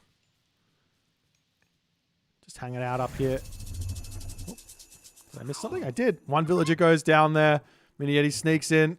Gets that kill. And then he's going to be bailing out on this one. He's got 4 seconds left of invulnerability. And you can also sack it if he wants. He doesn't. I mean, it does matter. You give a lot of Bushido over to your opponent. But at the moment, Mini Yeti is winning out on this one. Actually, no, he's not. Yes, he is. There's already Bushido tier 2 for Darthnox. On the other side here for Mini Yeti, it's Bushido tier 1. So a bit of an advantage for Darthnox at the start of this game. The wall's coming up all over the place. You've got a marker coming up a house as well. As the villagers back over here. And both the Kamatachi meet up in the center of the map. And Mini Yeti's does end up winning out. As the Samurai spammage has well and truly begun. I wonder if this gives Bushido, if you're going to garrison the Samurai into the dojo, you might not be getting all of that passive Bushido in. I'm not exactly sure how that works. As the Kamatachi ends up falling there. And Darthnox is ready to start moving forward. There's 6 samurai out. How many on the other side? I think he might actually win this fight. But does he have medium? He does. Both players have got medium. There's a lot more samurai. We see this solar shields getting dropped down. Solar shield is available on the other side as well. As now Mini Yeti going to start pulling his low HP samurai. This one on the front there will end up falling. As a Kama Itachi coming out, the on the Musha gets sniped down, and that's a big fat win for Mini Yeti on that first fight there. He's going to be able to heal up his dudes with the Miko as well. And he's equalized, almost equalized on Bushido as well after that one. It's now the Kama Itachi moving to the top. There will be another solar shield available shortly. 20 favor cost though to get onto it. Does it get spotted? It does get spotted coming through here. The villagers onto this side. What are they doing? This one Kitsune displaying hard to get. As the Kama Itachi going after these villagers, Darthnox will need to start pulling away here. Doesn't decide to do so. Going to take the damage first. See the solar shield coming down. That's some good damage down. Good micro here from from Mini Yeti to try and get through this. Sniping villagers. One down. A second one. Going to be falling almost. Doesn't get it. 5, 4, 3. Does not end up falling there to the special, to the bleed, and the game continues along. It's only a 2 villager lead. It's only a 2 villager lead for Darthnox. It's not enough to cause any sort of grief or anything like that, but Darthnox has now got himself Bushido tier 3. The weasels coming through. Miko in, turns, attacks. Samurai getting some damage in. Pulling the rest of his samurai over here to get involved, as well as the Kama Itachi do not manage to claim any lives on this one. Some random villagers on the corners there as well there from Darthnox. This is one of those things that you probably won't see on a normal map very often. On a map like, I don't know, just picking random map, Oasis. Everyone knows where all the resources are. This map,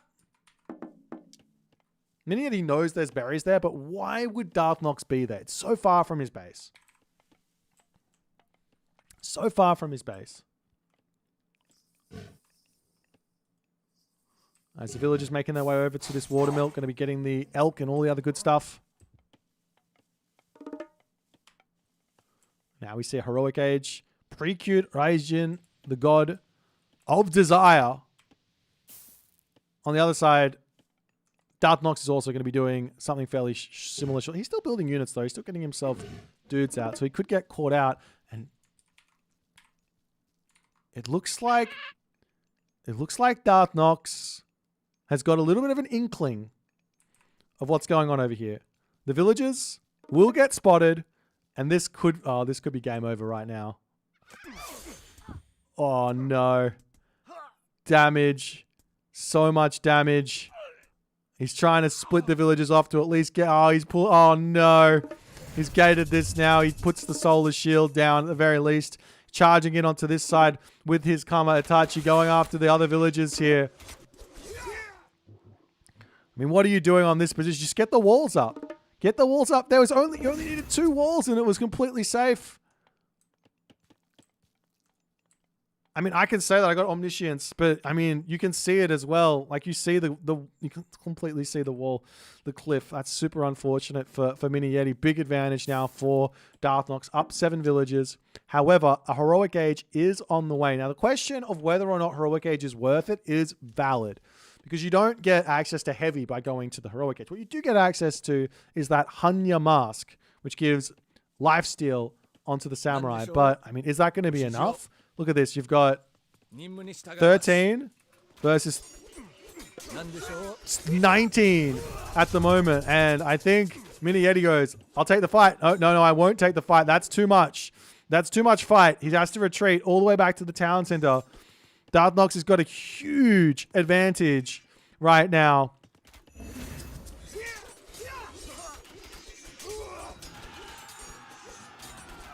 As the samurai pulling back, going to get into the town center, try and find some sort of defense. The Kama Itachi getting through onto this side.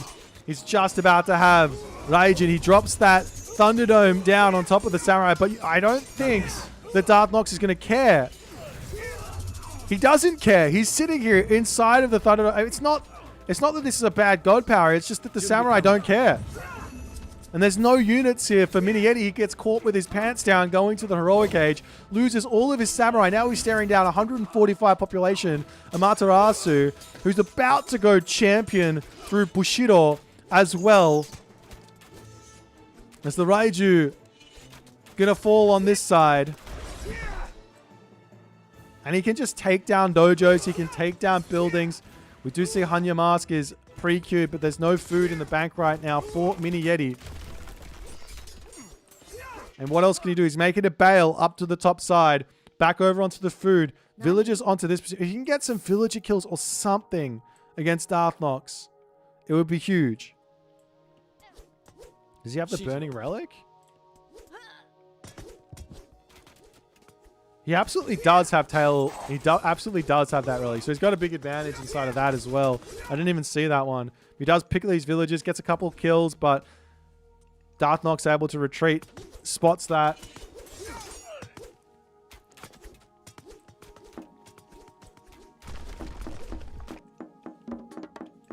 It's not called Thunderdome, by the way. It's called Thunderburst. I just like calling it Thunderdome because it's a dome of thunder. And I think it's funny.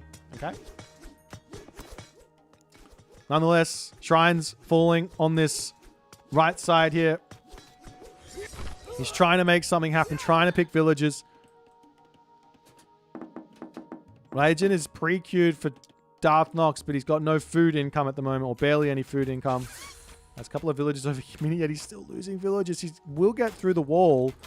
We can sneak up to the top maybe and get onto this gold mine. Something like that. Farms coming up over here.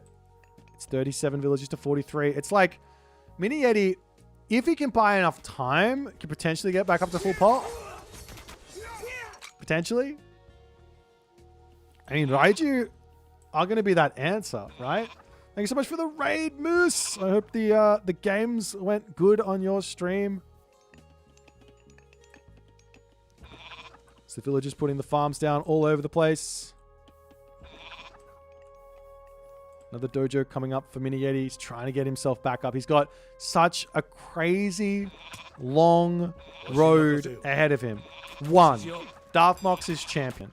So Mini Yeti needs to fight behind upgrades a little bit here to get himself to champion. Two, he needs another 3,000 military resource value to get close to Darthnox.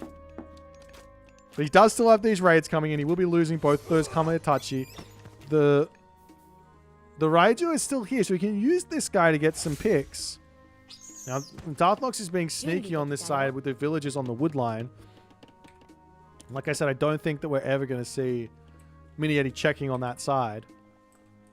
Now, on the other hand, what Darthnox can now do is he can basically just charge. There's no way to hold this spot anymore for Mini Yeti. There's no way to hold it. Thank you for the Twitch Prime there, Mighty Bites. Appreciate you, man. There's no way for him to hold a push because, like, what is he going to do? But he could go for other raids while that's all going on and keep distracting. The walls the villagers getting spotted on this side, retreating behind. They've got a gate to go through here, but he's going to be losing a bunch of them on that pullback. Finding those Yumi archers is nice. Going to take those down with the Raiju as he's trying to catch a handful of samurai out of position. These bad boys over here going to get pulled back.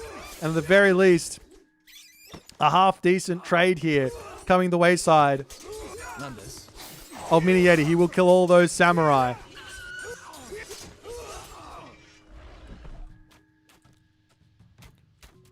But now Raijin is on the way for Darthnox.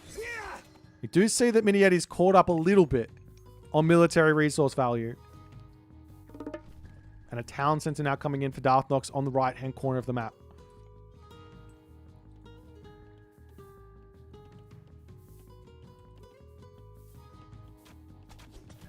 He's still a ways away. 6,600 Bushido until he gets champion.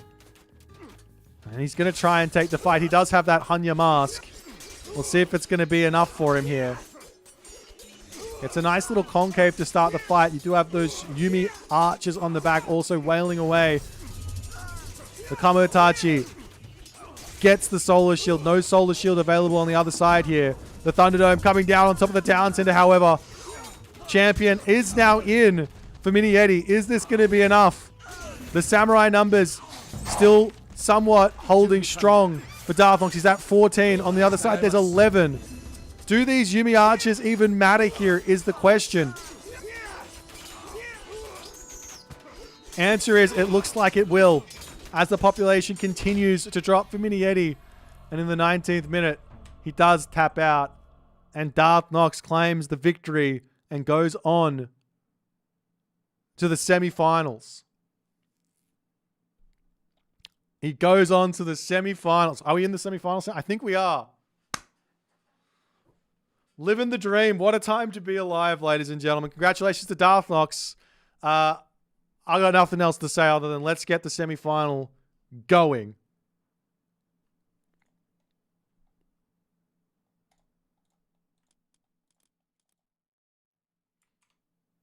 All right.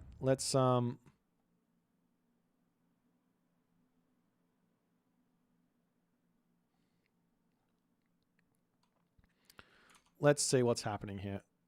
Is there a... Where's my chat? What are we going to do? We've got El Matador versus Tiger Boss, which is still ongoing. And I got Kavoth versus Nyan. Let's watch Kavoth versus Nyan. I think they just started. Actually, they might be in game 2. They're in game 2. So we'll jump into game 2 for Kavoth. And then maybe when that finishes, we can jump over to... Oh no, Tiger Boss and El Matador are finished. Maybe we could do Rappel versus Tiger Boss. Oh, it hasn't just finished. They're playing. Okay, let's watch Kavoth versus Nyan. Let's watch this.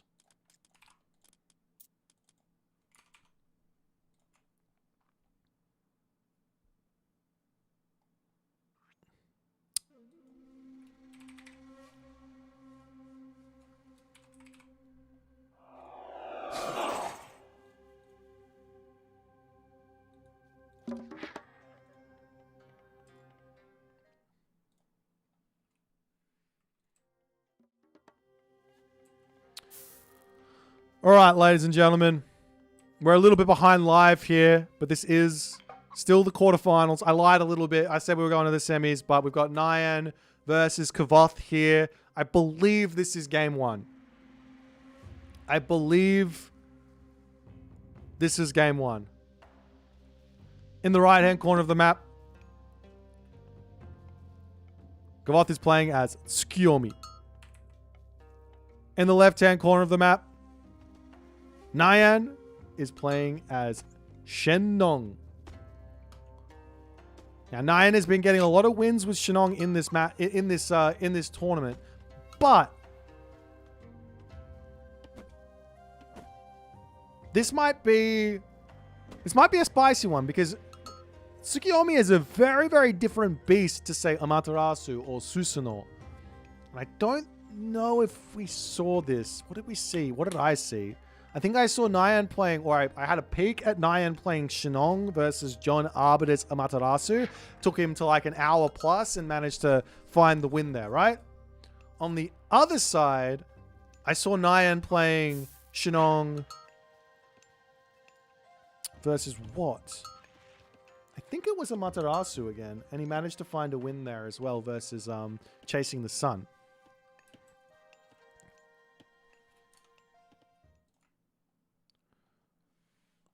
So we will see what Kavoth has been cooking up. Now Kavoth has been playing a lot of the Chinese over the past couple of days. Not Chinese, Japanese over the past couple of days. I'm looking at the Chinese, that's why I said it. So he's come up with a lot of different ideas. I've seen him go for things like the new moon onto the watermill and try and do that. I've seen him go for the stable and try and pump out some cav and use his raids. He's really, really good with pressuring his opponent with cavalry and things like that, playing sort of a Poseidon style.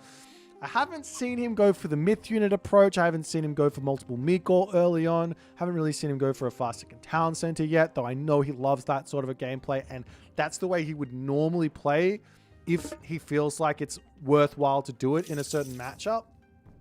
So we'll have to wait and see. Nyan here, he's going through Chi Yao, and he is going to be attempting to make this this Shenong work here.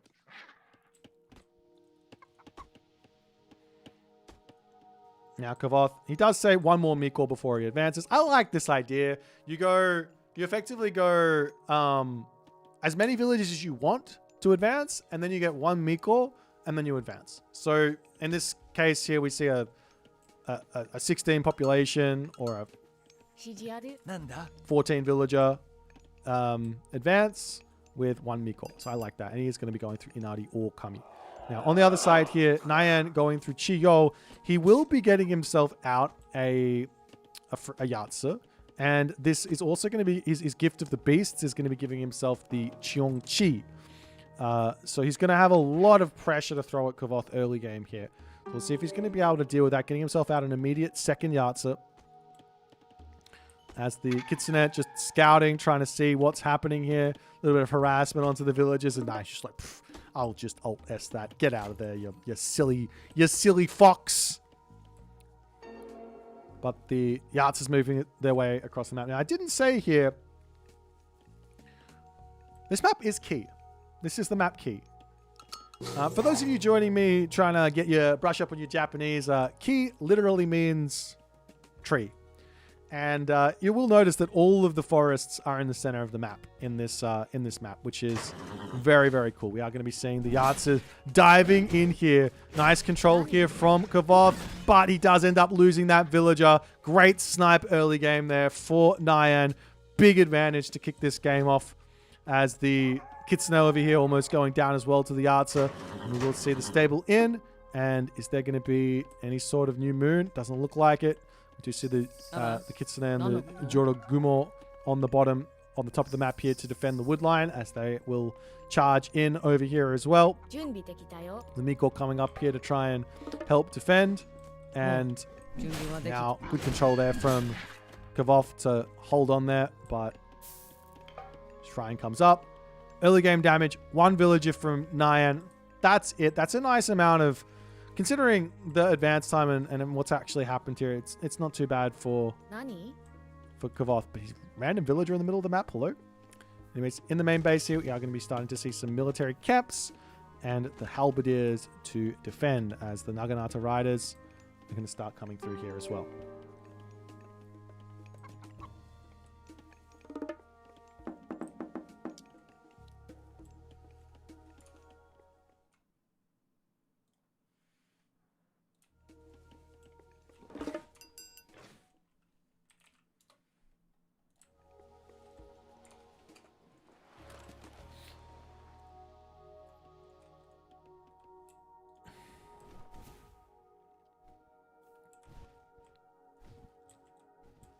Now the Yards are making their way through here. Going to be heading over onto this spot. One thing that... I know that's what Nyan can do. Nyan can defend against these raids so easily with these farms, but he's sort of using them around the town center, which is arguably not the best. You could just chuck them onto the gold mine, onto the wood line around these silos, and that's... They're perfectly safe. As the Yatsu do dive in on top of the Juragumo. We'll take that one out, and Kavoth still has not grabbed himself any on the Musha. Any Bushi. And he is taking some serious heat from these Yatsu raids. Good control here from Kavoth. Almost taking down the halberdiers. Gets a couple of kills there, but takes a fair amount of damage on those ones. Good control to finish those off. That was some like Age of Empires 2 micro there. I've seen people like... In Age of Empires 2, you have like a spearman, right? Versus like a scout cav or whatever they're called. And they like die in 3 hits or something, right? Or maybe 4 hits, 3 or 4 hits. And I see those pros like get in there and like do the dodge him cars, keeping them very low HP, trying to make that work. Nice play from Kavoth. That's the Naginata rider swinging around here. We'll be able to take out the Pioneer over there. Up to the top side, villagers pulling back. Gonna jump into the town center. Not really, don't need to. Can get onto the cows for the time being. Is he trying to get? He is trying to get to the heroic age. He wants Hachiman. He wants the Shogun. But he will get himself out. One on the Musha to defend now. So the Yatsu to come through. And this is a lot of pain coming onto Kavoth in this game. As the Yatsu dives forward. No villagers going down, but a significant amount of damage there. You could get a Miko out and just heal these guys back up. That's totally fine. One thing that I like here from Kavoth is he still hasn't used his New Moon. He's going to be dropping a market here and actually maybe buying some food to get to the next age. But he hasn't used his New Moon, so he can use that in the Heroic Age. Meanwhile, on the other side, look at this. Rage of Slaughter coming through. And now what Nyan can actually do is he can send the Yatsu around. He can actually pick off, say, the green pheasants. He can come over here and kill off the deer. And he can get that HP back if he wants to. Or he can just leave them in his main base and take the Shenong passive heal.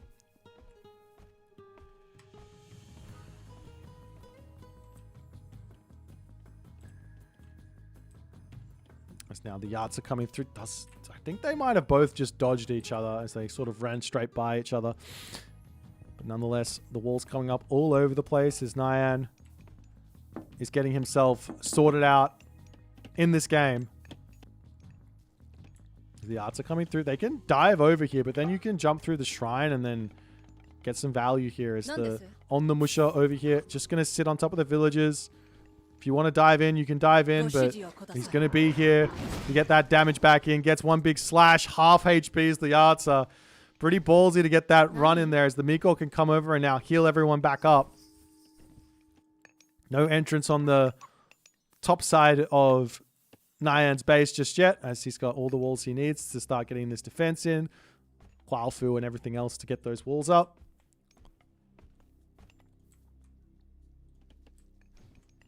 Now the Chongqi flying in here, looking for something to do.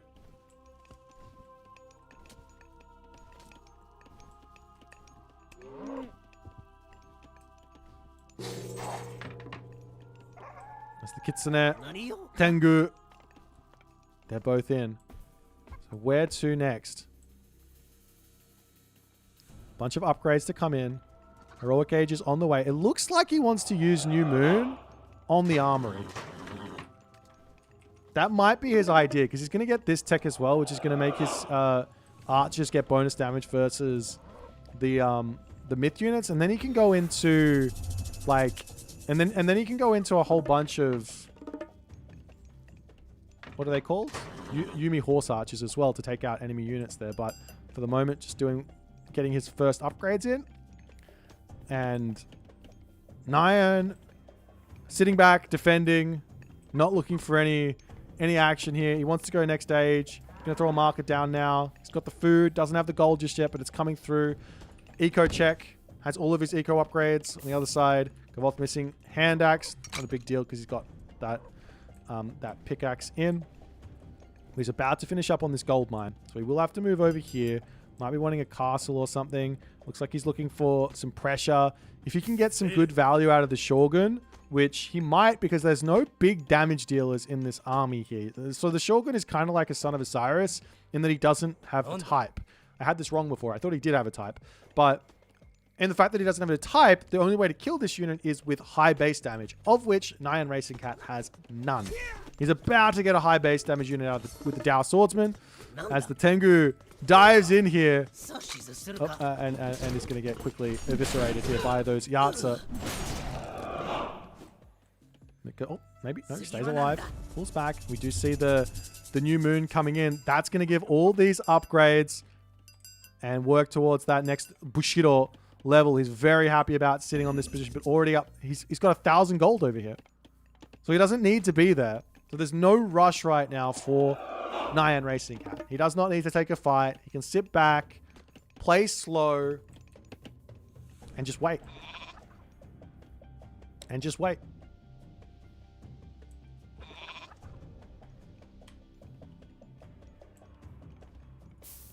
Watermill in the center of the map here. Well, black bears to eat. These guys have actually got a decent amount of food. Not a bad idea there. I still can't believe he hasn't built one bushy. Just get one bushy out to deal with this Chongqi, please. Just one. It's not a bad unit either. But we are going to be seeing Rashol to come through.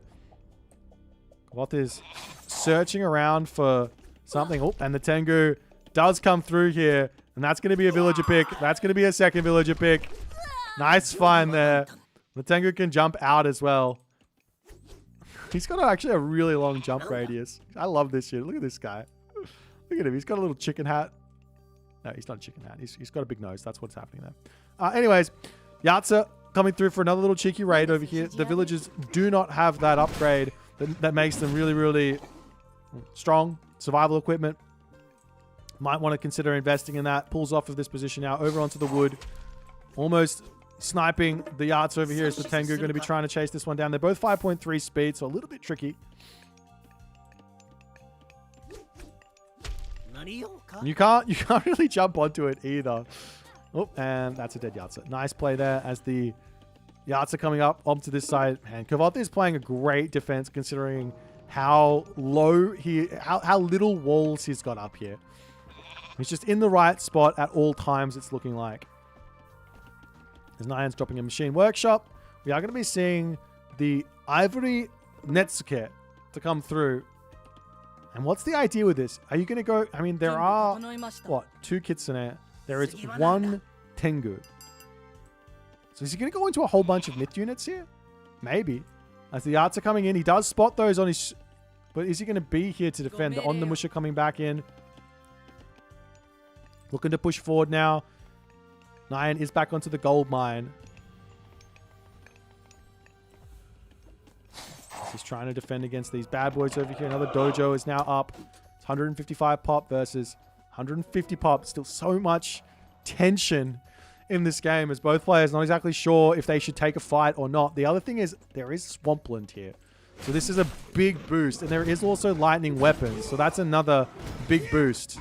As the Yatsa gets cleaned up.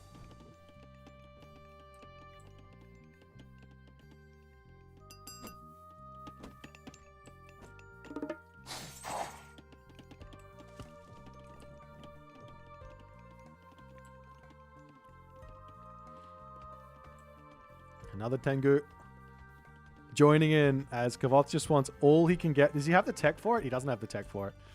I would love to see this tech. This tech is actually really, really strong for the Tengu. He charges forward. A little bit of a Baihu problem here as well as Kavoth can't really fight this because of the walls. The way Nyan is playing this must be incredibly frustrating for Kavoth. He's got to break through the walls first to actually take a fight. Charging it onto this position, ready to actually go for a big fight here. He does have heavy upgrades versus non-upgraded upgrades. There's the Fey Beasts. There's the Swampland. There's the Lightning Weapons. The first big fight here. Can Nyan Racing Cat hold on at this point? The Samurai getting huge damage. The Shogun is getting stunned up here. So that's going to be all she wrote for the Shogun. So not getting any huge amounts of value from that one. But the Tengu diving in onto those medium fire archers, getting huge value. And Kavoth does Kavoth things here. Absolutely boulders through that army. And now Nyan has to pull back into the town center. Is there enough to finish off those fire archers, though? He is sniping down on the Musha. This On the Musha going to be falling. There's still so many units here, but it looks like Kavoth will say, I got enough damage. Let me pull back. A couple of villagers over here will get spotted as the Tengu is already in. You're not gonna pull the wool over Kavoth's eyes in this one, but he is throwing away a couple more samurai on the pullback. So Nyan survives another day, loses a huge amount of villagers in the process, will have another lightning weapons available in 160 seconds to keep the game going. But Kavoth has now got a commanding lead in this game. I think he can grab a Talent Center, or he can go Mythic Age. Actually, Mythic Age makes a lot of sense here, but he's going for the Talent Center. Safer play. Mythic Age makes sense because he can just drop the gate, the Torii gate, and get himself full iron, which is a huge amount of resources to just get gifted for hitting the Mythic Age at this point. And he's also got the army as well already in, so makes a lot of sense to just go for it. But the Town Center is completely fine. Lots of resources in the bank at the moment, though, for Kavoth. Just deciding what he wants to grab. Does he go for a third Talent Center here as well as another idea? A whole bunch of farms. Does sneak into the main base of Nyan, but there's nothing over here at the moment. He's completely set up on this gold mine, trying to get as much of that in as he possibly can. Looking to snipe some villagers underneath the town center. Gets one, but loses a lot of villagers there to the town center. It's not in your best interest to be trying to charge a Chinese talent center, or any talent center that, for that matter, without sufficient protection.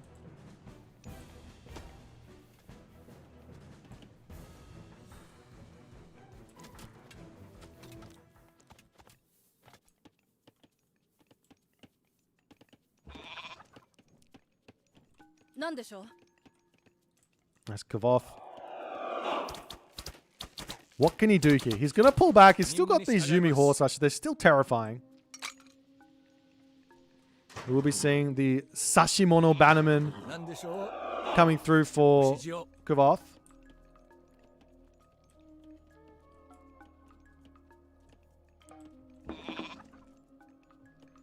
Another Miko coming through. A whole bunch of heavy Yumi Horse Archers on the way. Yeah, there's no eco for Nyan, but what he's playing for is this next usage of lightning weapons. It has to be.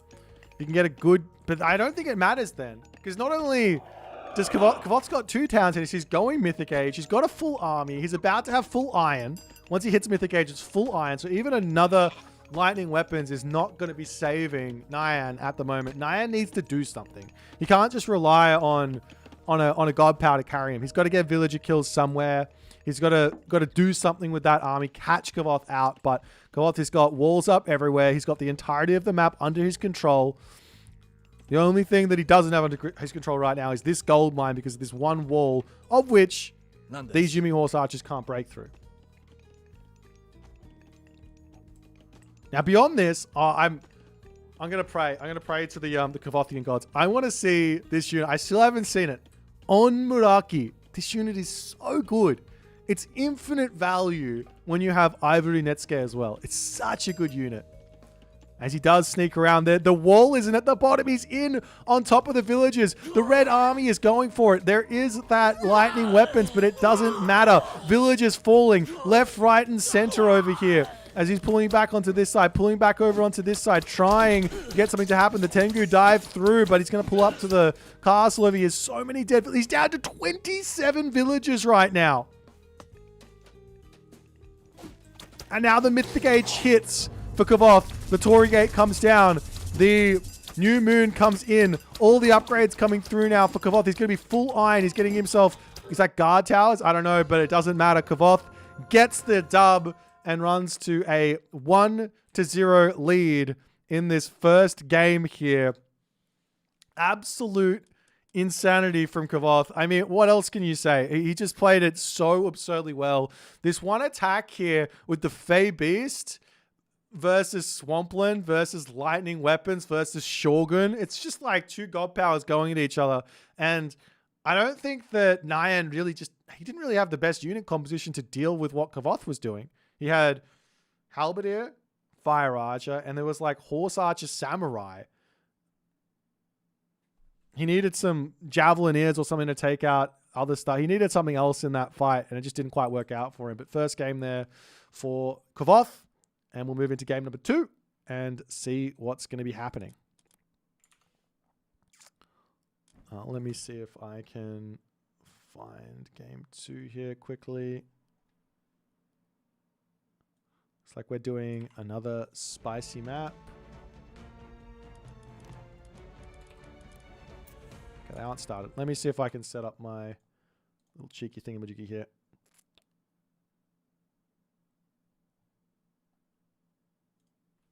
Whoops.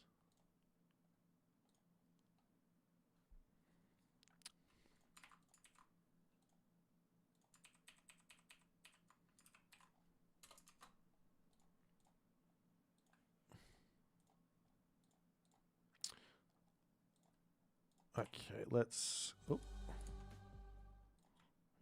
click over to here. Let's do this. Let's do this. Okay, so we've got on the left side, it would be channel. On the right side, it would be hello. It's Gilby. And what gods do we sing in this game? Okay. So some pretty spicy, some spiciness coming through here. We've got another Tsukiyomi, but this time versus Isis. But it's also on a spicy map.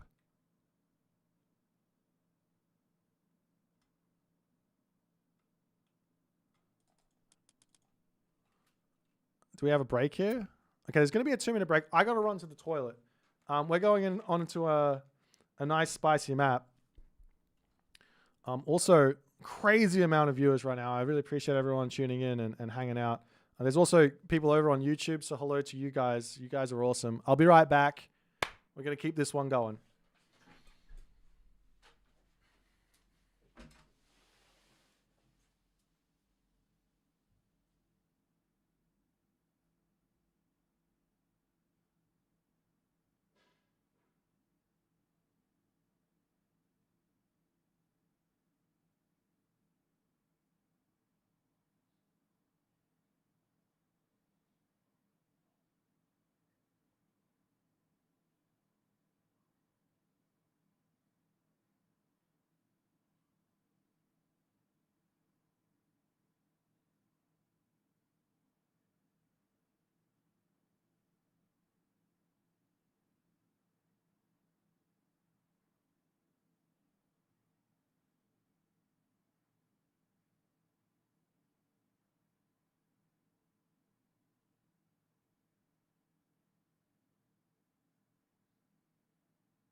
Oh no, we had an out of sync.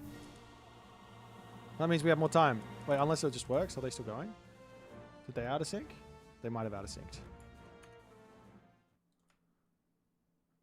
Maybe not. I out of synced. No problems.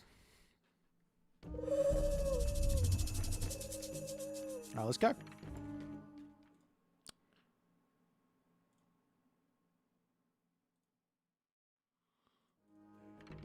Alrighty, we have ourselves game number 2 as we got another fun little cheeky map here. Game number 2 on the map Land Nomad. As in the top of the map, we have Nyan Racing Cat. And holy, what the actual are we watching here?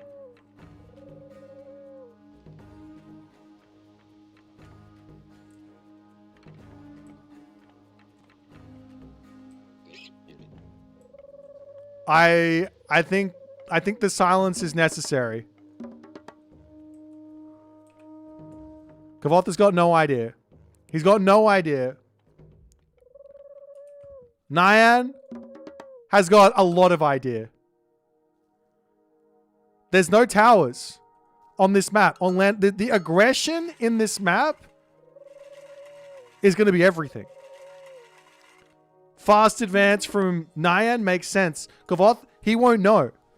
Not for some time. He has got no idea where Nyan is. He doesn't know that he's an inch away from him. Oh, you do get... Jerbot with the tech. I'm pretty sure you do actually get watchtowers. Every civ gets watchtowers for free on this map. Everyone gets watchtowers for free on this map. So there is some tech. Now, I don't think these guys are going to... I almost think there's no chance that these guys know that that's the case. Like, I think there's like 0 chance. Because the map's been out for like 3 days. Unless you played a free-for-all on this map, which a certain someone may have, you would have 0 idea. So, yeah. Tower Rush is available. Tower Defense is available. And now Kavoth luckily spots the base of Nyan. And he sees it right in front of his eyes. And he's going to be like, oh. Oh, dear. Oh, dearie me. Oh, dearie me.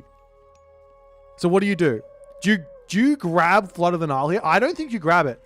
I think you go straight for the temple. And then you pull all the villagers off of food. You put them all onto gold. You take them all off of gold, put them all onto food, and you try and rush that classical age out as fast as you possibly can.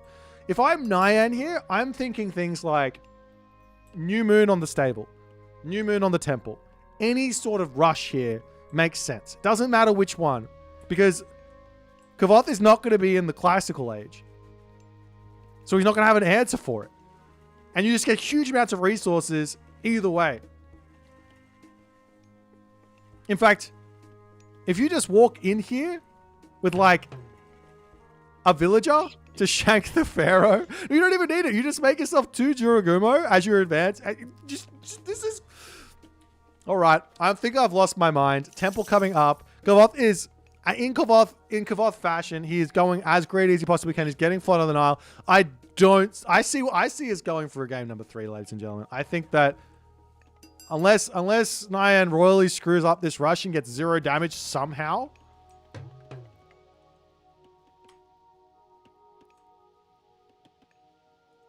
I mean, he's actually not... He hasn't even rushed it that fast. That's the thing. This is like slow. Considering everything that's going on in this game, I feel like this is slow. I feel like both of these players are just like... What is happening?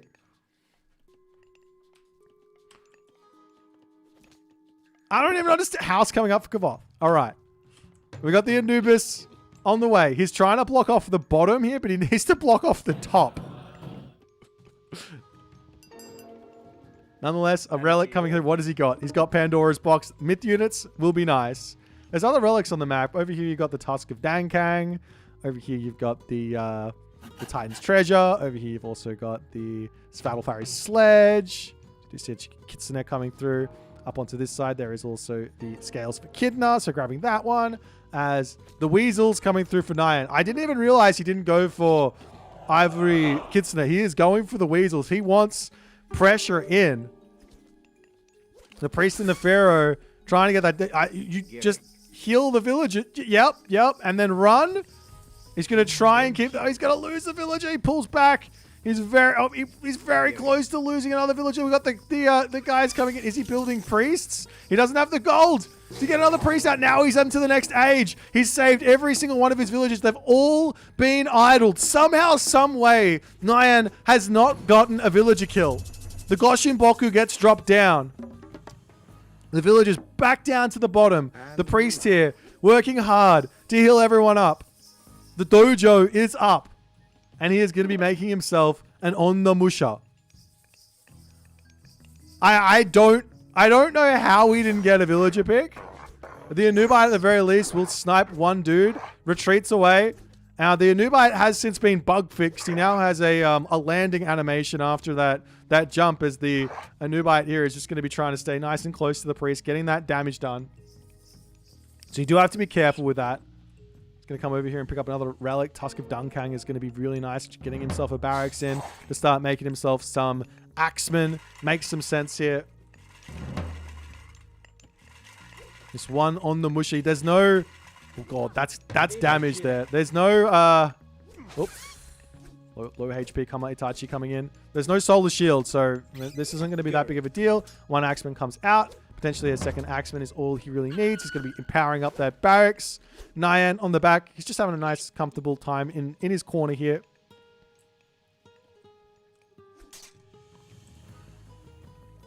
As the Ondamusha retreats, and the Kitsune are going to join in, and he should be able to win this. Will he win the fight? It's close. It's close. He does win the fight. 7 HP remaining. And he has to make a big, long retreat back home to get that one healed back up from a Miko. Adabezu, thank you so much for the 5 viewered raid. Thanks for the raid, my dude. I hope you are enjoying the Japanese shenanigans.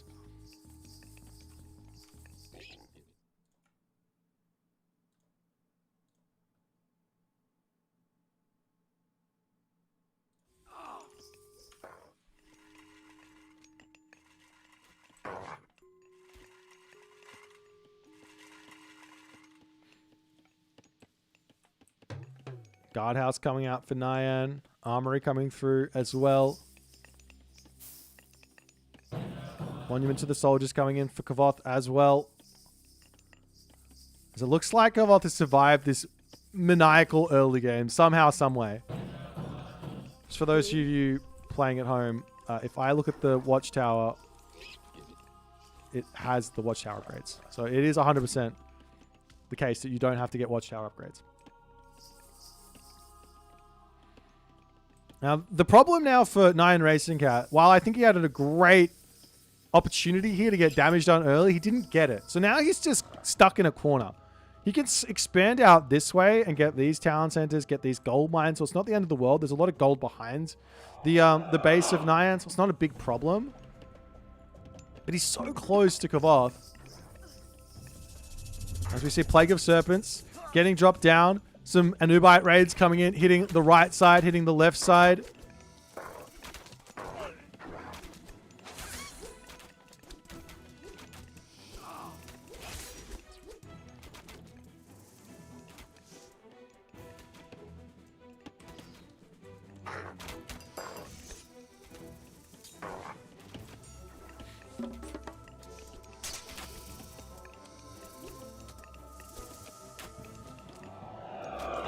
And now we do see Kavoth has managed to get himself a second town center behind this as well. Massing up some units to just play defense. And there are a handful of Yumi archers. And this is kind of interesting, right? So Yumi archers, I don't think they're amazing, but they are really good in certain situations. And I think they're really, really good versus Axemen. Slinger in particular. Slinger's 17 range versus the 18 range. You can space the Slinger. You can take out the Axemen. It's tough. It's a tough micro fight for Kavoth. For sure. But he does lose a priest on the front. We are seeing that New Moon coming onto the armory there. In the classical age? For full copper? I mean, of the things you can do, that is 100% one of them. It's a decent amount of value early on, but you're not going to be able to get that value any later. So I think Nyan's saying, I'm just going to hang out in the classical age. I'm going to go for a big attack on this position at some point as the Anubites coming back into the main base here. Looking for some villagers to kill. Dives over here. Gets a villager pick. Going to try and bail out. The house is up. Kavoth not paying attention. Losing a lot more HP than he otherwise should have there. Loses another Anubite. Now he's out. But yeah, he's gone now. But that's still some significant damage taken. One villager kill for an Anubite is not something you really want.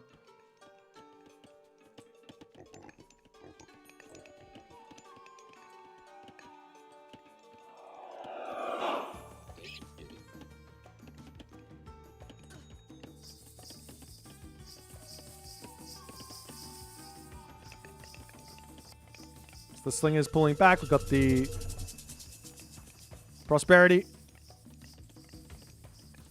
The Prosperity down.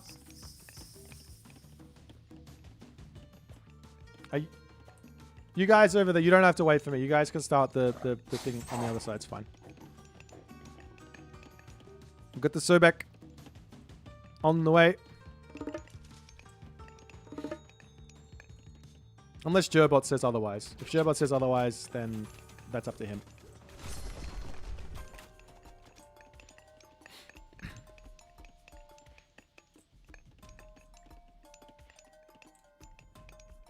It's Nyan. So looking to poke in here, find some value. Boit retreating in.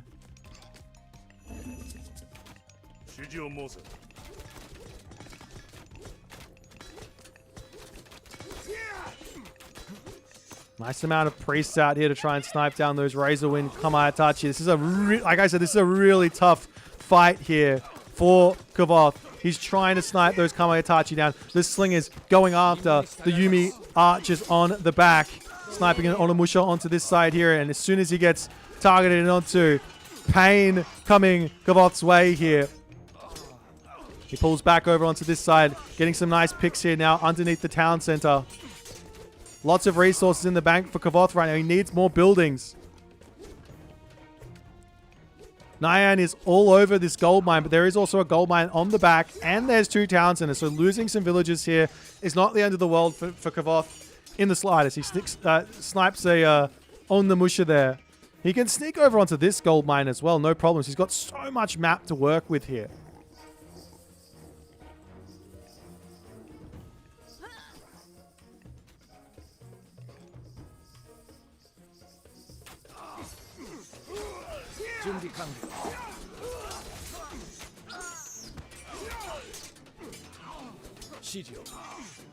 It's the samurai charging through here. They will get sniped up. Lots and lots of Kamaitachi coming through yet again for Nyan as he's going to continue to try and break through here. But the priest numbers, how many out? There's only 3 priests out. That's going to make these Kamaitachi numbers, they're going to continue to build up. However, there is Sobek on the way now for Kavoth, which means Locust, which means Betsukos. Another prosperity there from Kavoth. He loves doing this. It's going to allow him to get himself into a farm transition with no problems here. Plus more priests if he wants, which he is wanting. But more importantly, this Locust is going to carry Kavoth through here, I think. As the villagers will move up here, grabbing the mining camp. He's got food on the back. So, I mean, for everything about this position here from Nyan being really, really like claustrophobic or whatever, he's got so many resources here. He's got the hunt. He's got 3 gold mines in the back corner. He's got berries. He's got everything he could want in a sort of one town center all-in sort of situation here. He's about to go up to heavy Bushido as well. That tier 2 is about to turn into tier 3. Now, unfortunately, if you do allow that to happen, I don't... Actually, maybe someone can fact check me. I don't think the heavy upgrades you get give you more Bushido. Otherwise, I guess as soon as you ticked over it, you would immediately get yourself a bunch more stuff, right?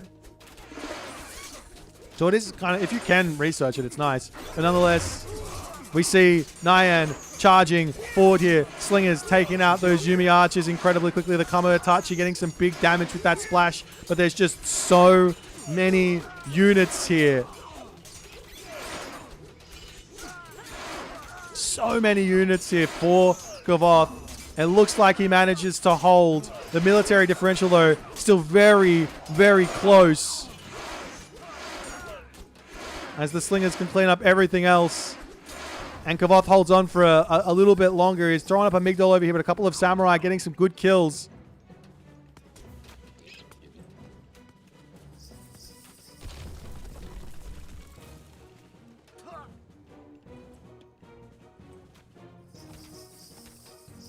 And the problem here now for Nyan Racing Cat is twofold. He is now equal on military, but he is behind on villages and behind on tech. Now, not really that far behind on tech. He's just behind on the heroic age. He's got himself the heavy upgrade, so that's fine. Kavoth has to catch up on that. But Kavoth is in front on villages. He is in front on tech. And he's going to have those upgrades very, very shortly. I'm surprised to see only 4 barracks here for Kavoth is the only thing. He's got himself a Migdol stronghold now. Going to make some chariot archers. A siege works. Also coming in, ready to start getting some siege towers to start battering down these buildings. Units swinging around the bottom side here.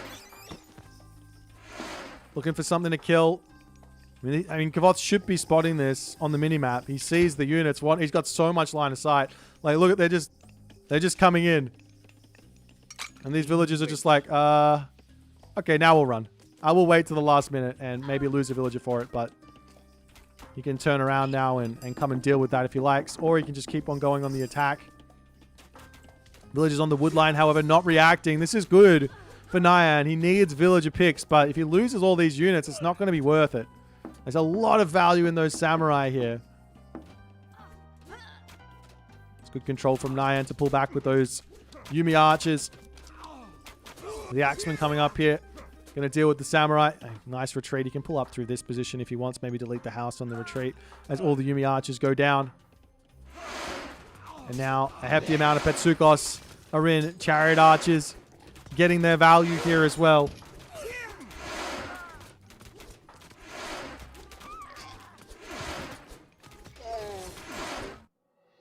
And that there is the game as Nyan does decide he is too far behind. Migdol in his face. Siege works up in his face. Behind an age. Behind 24 villages. It's just too much to overcome. He did not get the value out of his big push there. And I mean, it doesn't surprise me.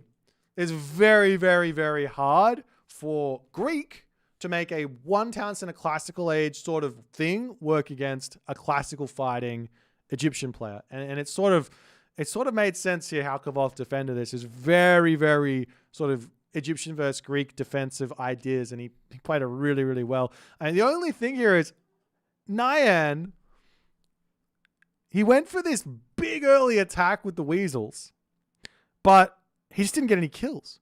And guess what would have gotten him some kills?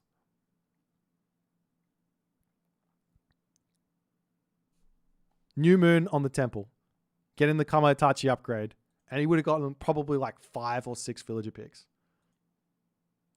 5 or 6 villager picks.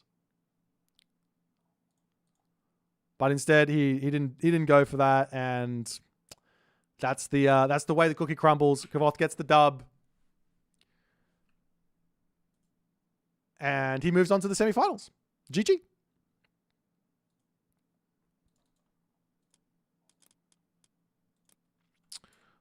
Alrighty.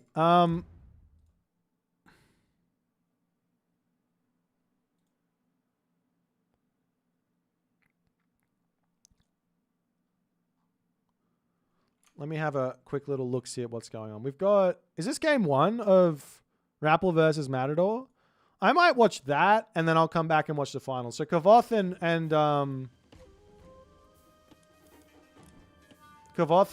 and Darth Nox can go at it. No worries.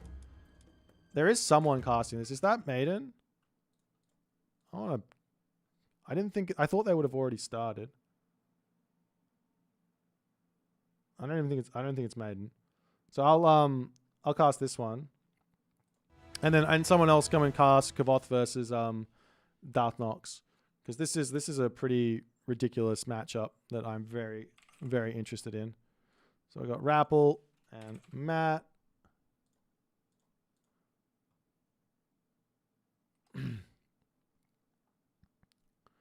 So we'll go into the semifinals here. Semifinals. The Rappel versus El Matador. Now, these semifinals are now best of 5. They are now best of 5. So, yeah. What does that mean? Well, the last 2 games are free pick. They're not going to be Japan. You can pick Japan. You can pick the 3rd Japanese god if you want, but it's going to be just free pick, free for all. Whatever you feel like going for is up to you. So that's a thing there as well.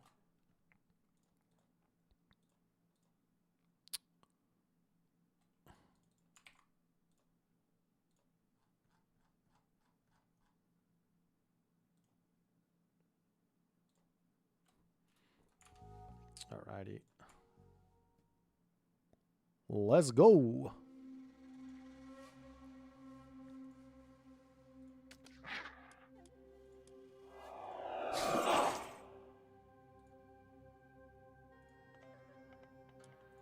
We're good to go. Yep, Matador is on the left side. No, we need to change that. Okay, upload. Okay, fantastic.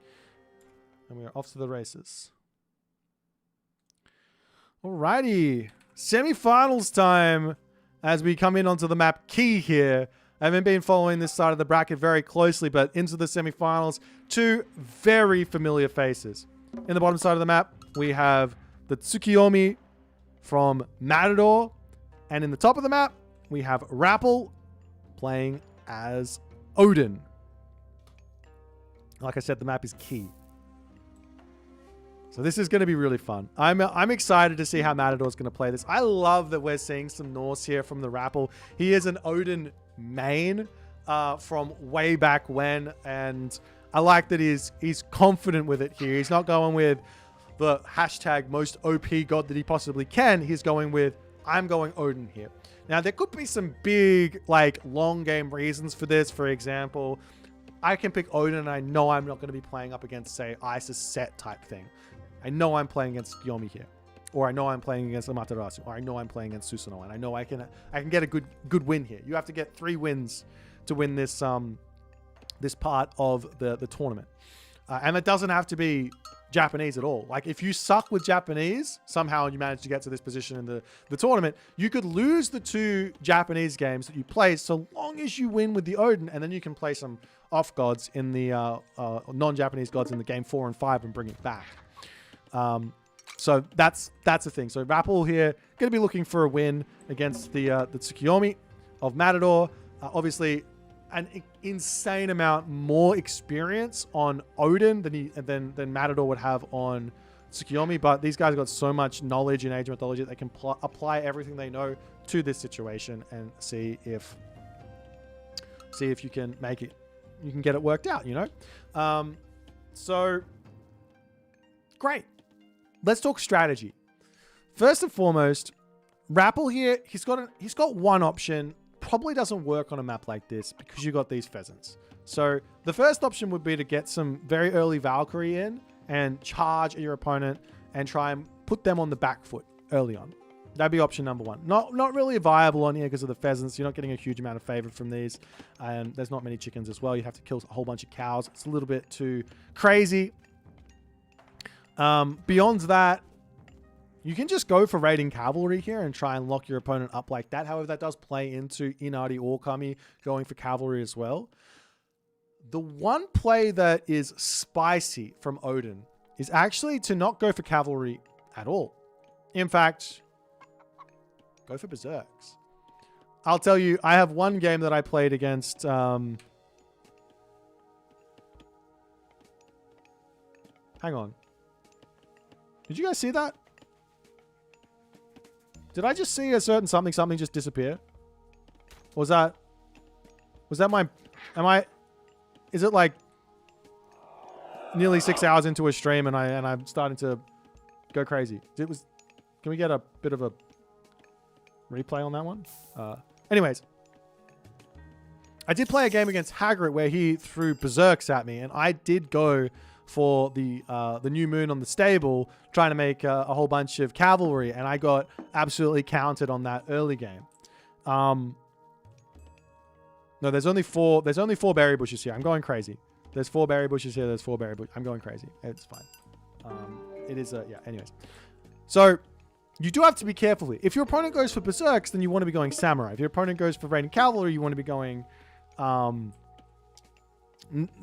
Rider or Yeti Spearman, or a little bit of both. So it might be safest here to actually open with a dojo and then react to whatever your opponent's doing. It was just a normal bush. It wasn't a berry bush. Okay, that's fair enough. We don't need those.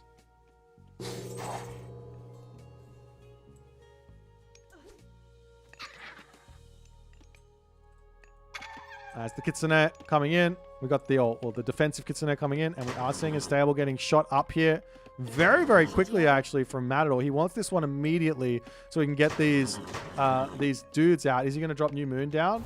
Looks like he does. He drops New Moon onto the watermill instead of onto anything else, and that's going to give him a whole bunch of economic upgrades as the Kitsune tries to dodge back out here. Going to be shanking down the Valkyrie with his souped up villagers as they move down onto the bottom, but the forest fire does end up taking out a shrine there. A little bit greedy from Matador. You don't need to put the shrine directly on top of the forests here against Odin. You can put them a little bit off and link them up to berry bushes or link them up to a gold mine, for example. Right here, you would hit tree, and gold mine, and then the forest fire wouldn't kill the shrine.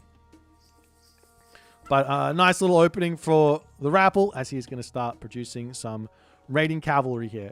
He's got himself the longhouse as well, ready to make some potential herdmen to mix in.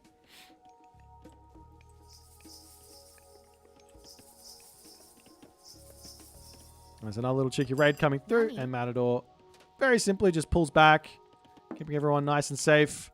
Villagers coming through. Naginata riders with 6.6 speed when they have those 9-tailed Kitsune in. Does he have the upgrade? No, surely not.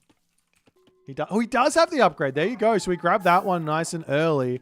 And now he can move around the map with 6.6 speed Naginata riders to counter the 6-speed raiding cavalry nice and early. I like that little move from Matador. It gives him a lot of advantage. Now, unlike Poseidon, for example, whose cavalry only move at like 5.9 speed or even less now, I think, these Naginata riders can do absolute work. As the raiders coming through here, Matador focusing on his own cavalry at the moment. Almost going to lose a villager. Does indeed lose a villager. However, he is charging through onto this side here, looking for villagers to pick. These villagers up onto the top are ripe for the pickings as Rappel pulls them back, just trying to get anything in here. Just one villager kills somewhere, gets one kill, and then he's going to attempt to pull out, almost losing a Kitsune, but he will get out of there. Meanwhile, the raiding cavalry are over onto this side. Did he pick off a Miko? No. Does manage to take down a house foundation. There's a guard house going to be coming down, and the Naginata riders do manage to get out of it. Doesn't lose anything, gets a vill pick. It's 22 villages to 23, so it's still very, very close. As the buildings need to keep coming up and keep on figuring out how to completely lock in the base here.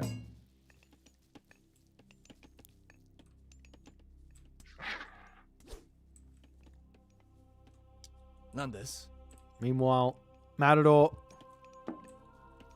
coming back in.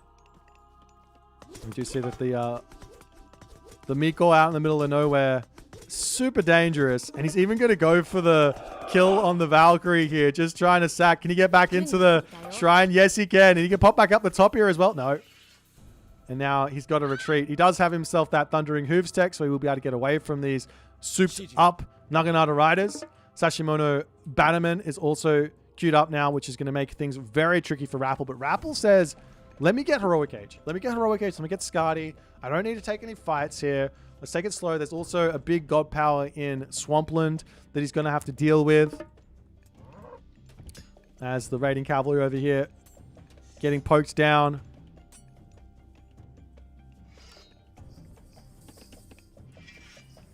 And Rappel looking to return back in onto this position. The Joragumo hanging out. Can pick up one. You can throw this one straight down here, right on top of itself. And you can get a nice pick there. Gets one kill. As the shrine almost goes down. I think, surely the Miko can repair this, right? She can build it, so she should be able to repair it. I don't know if it's possible. Maybe with the hotkey, because she's automatically going to be... Maybe that's something to tell the devs about. She can repair, but you have to do something specific. I don't see any command. Oh, there, Alt V. You can use Alt V. Okay. The button is literally on the UI in front of you. You dummy. That's what you're saying. Fair enough. Anyways, house is coming back up. Villagers all pulling in. And we will see Skadi on the way. Now, Matador as the Japanese player, you don't have to care so much about that teching. Spamming units and getting pressure on and working towards your next tiers of Bushido is totally fine. He is missing his first upgrade. I think he should be thinking about grabbing that one.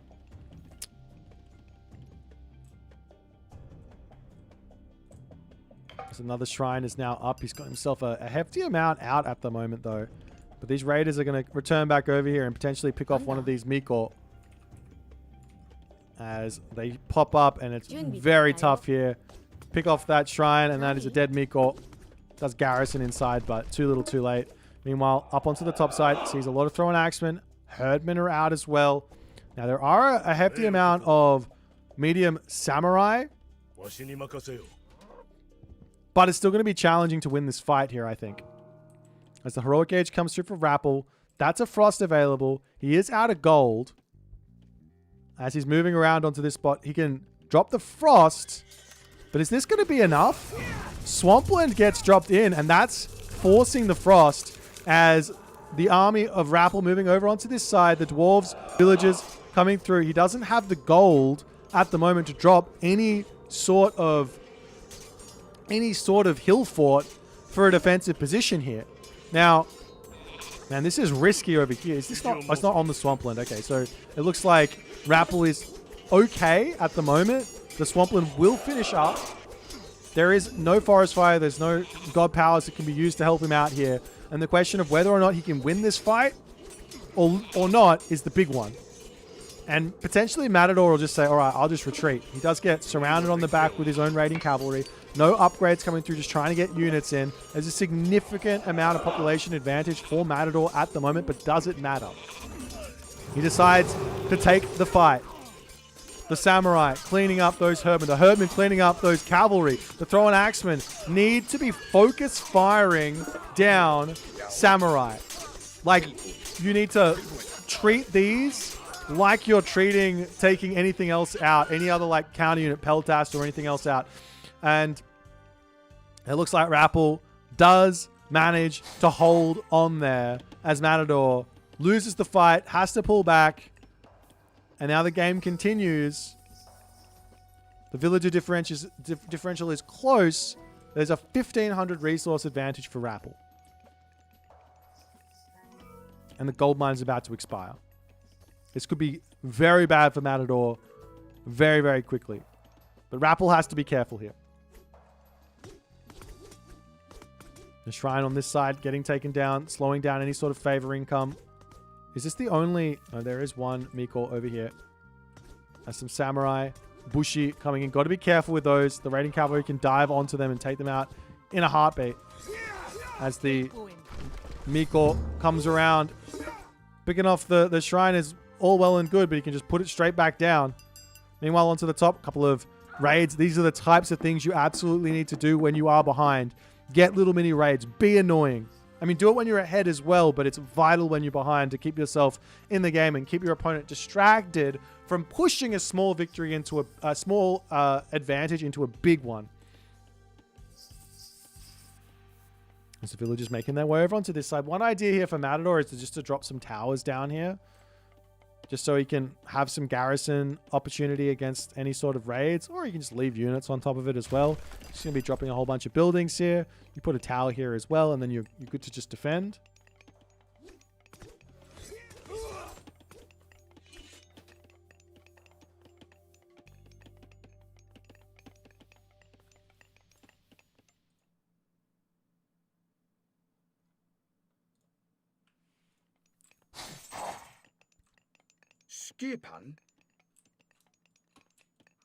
So raiding cavalry, Valkyrie dudes coming through here. More stables are up. And we will see Rappel claiming a town center at the moment. Meanwhile, the Miko gets pulled back. Raiding cavalry coming through here as well.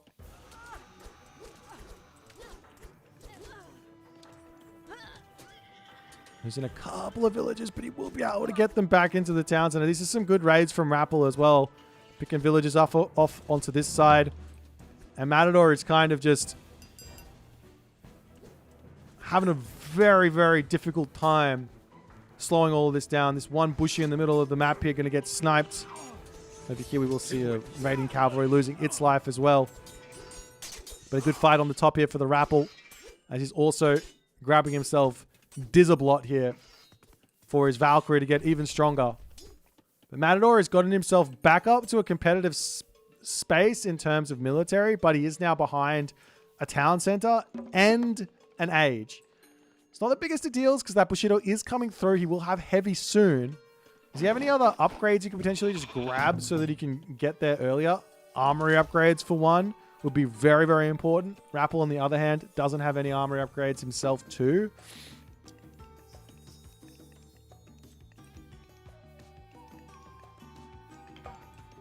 So the shrine comes in here for Matador.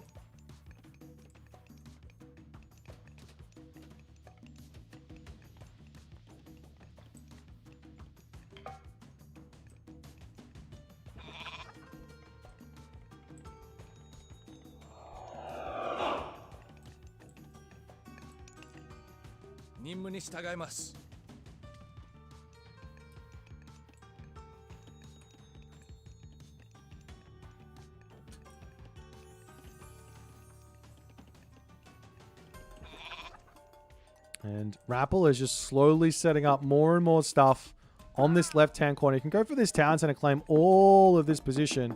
Hillfort is up, walls are up. This gold mine is nice and safe. And Matador, he's going to be able to slap at least a Jarl over here or something like that. Meanwhile, into the main base, still taking damage as these raiding cavalry just charge through here.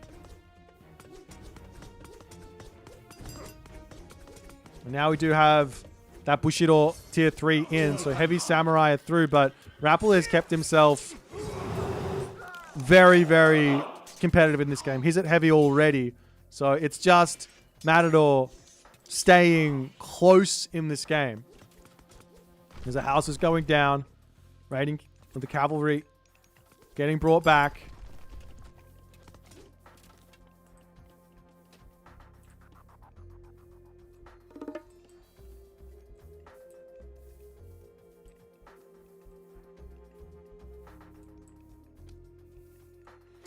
Matador looking for another fight here. He does have that heavy. Does he have the armory upgrades yet? He does have a couple of those. So he decides now is the time to go. The samurai managed to get on top of the throwing axeman, which is huge, but good control here from the Rappel to pull them onto the other side. These Naginata riders are not really getting involved in the fight at all. The Bushi, on the other hand, they're able to take down the Valkyrie. They're able to go after the heavy throwing axeman as well. And it looks like Matador is he winning the fight? It's so close. There's no real good front line. A couple of samurai going to go down to those throwing axemen.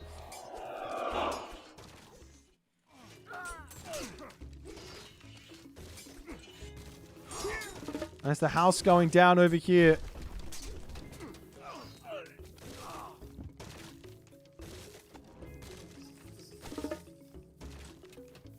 The Rappel, I think he does manage to come out on top of that fight, and he is slowly but surely inching his way to a victory here. He's claiming the entirety of the map. The wall's going up all over the place. One unit just says, all right, I'll get those all up. Sniping more samurai. Pushing in here. We're cleaning up those Bushi and all the other good stuff. The Huskarl coming through, sniping those backline units there. Samurai going down, and in that moment there, Matador does say GG. Rappel gets the win. Matador, he went, I think the biggest mistake here was probably going for this gigantic fight here, right? He charges forward, tries to take it. He's on top of Swampland, so he feels good. Frost comes down and he's like, well, surely I win this, right? Like, you're in the heroic age. You spent all those resources on I spent on my army, so we're good to go. But I think what Matador needed more than anything was probably just to be a little bit more patient. Wait for that heavy to come through. Keep raiding. Maybe run from the frost. And think about the next part of the game. Maybe that was the way to go. But nonetheless, the Rapple shows his Odin for game number 1. We'll get into game number 2 and see if Matador can hit back or if Rapple's Japanese is going to prove too strong. We'll move into game number 2 and see what's going to happen.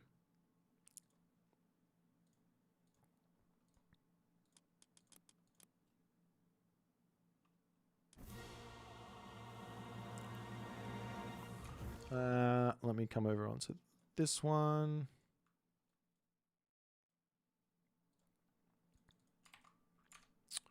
Let me do this.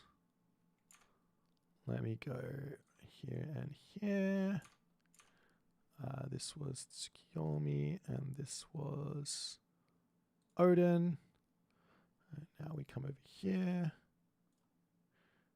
And we go over here, and we're going to see what the next thing is. We're going onto the map Ghost Lake. And the gods are going to be a literal throw it back. They want the reverse matchup. Maybe Rapple can make it happen because it's going to be Tsukiyomi versus Odin yet again.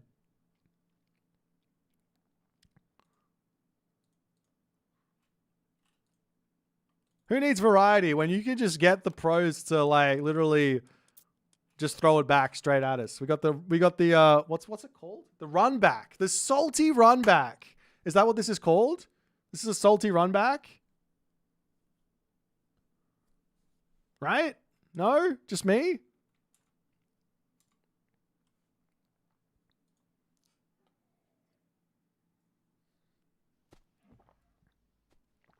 It must be a Perth thing. Oh, it could be.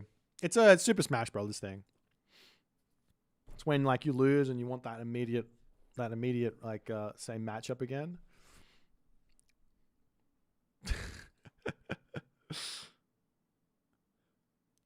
Do I need help with casting? Yeah, if you want to come in and hang out with me. My voice is starting to go. We've been going for 5 hours and 43 minutes.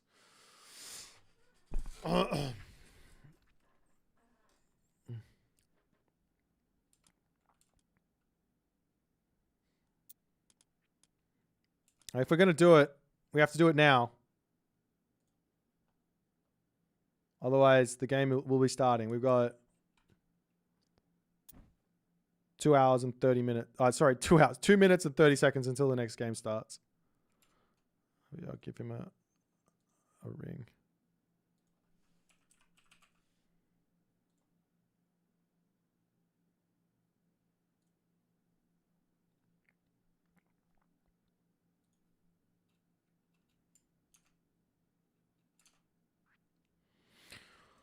Oof.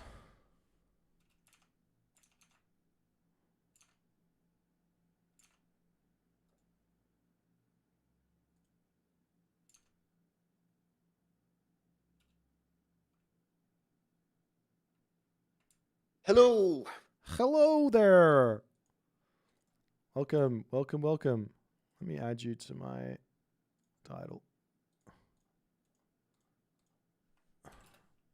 Feet husk soup. You're absolutely right. I'm so dead right now. Oh, I didn't mean anything by it though.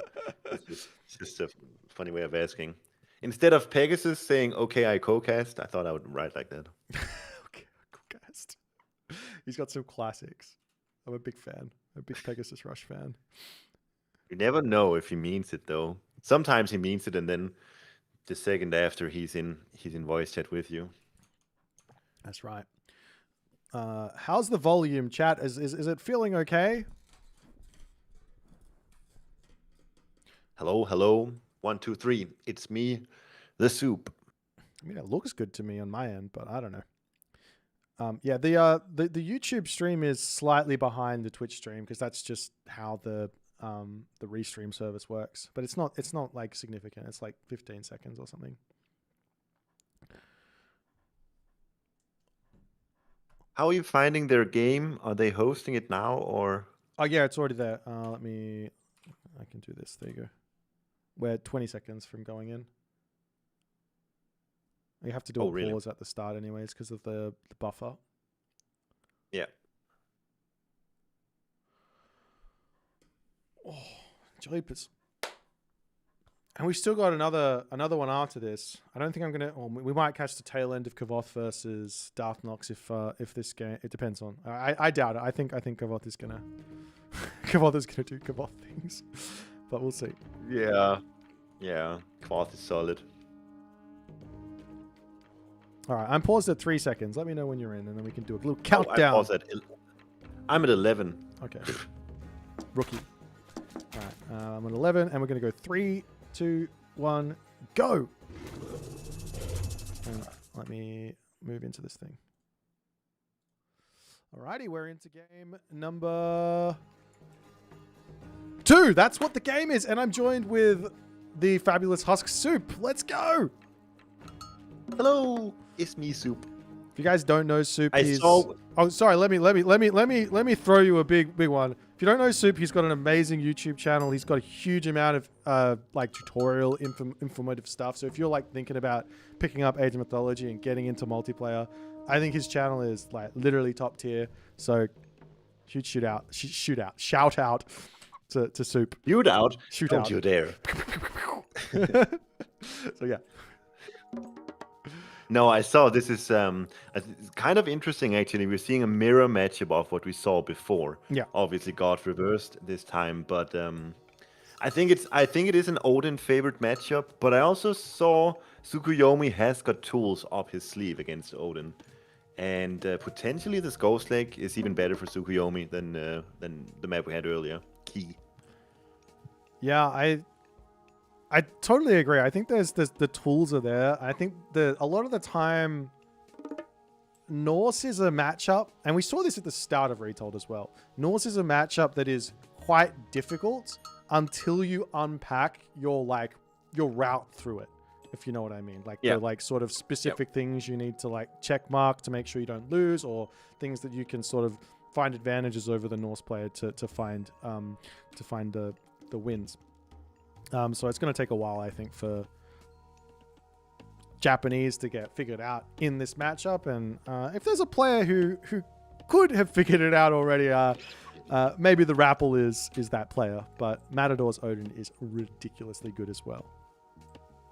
Yeah, and this is kind of his home map.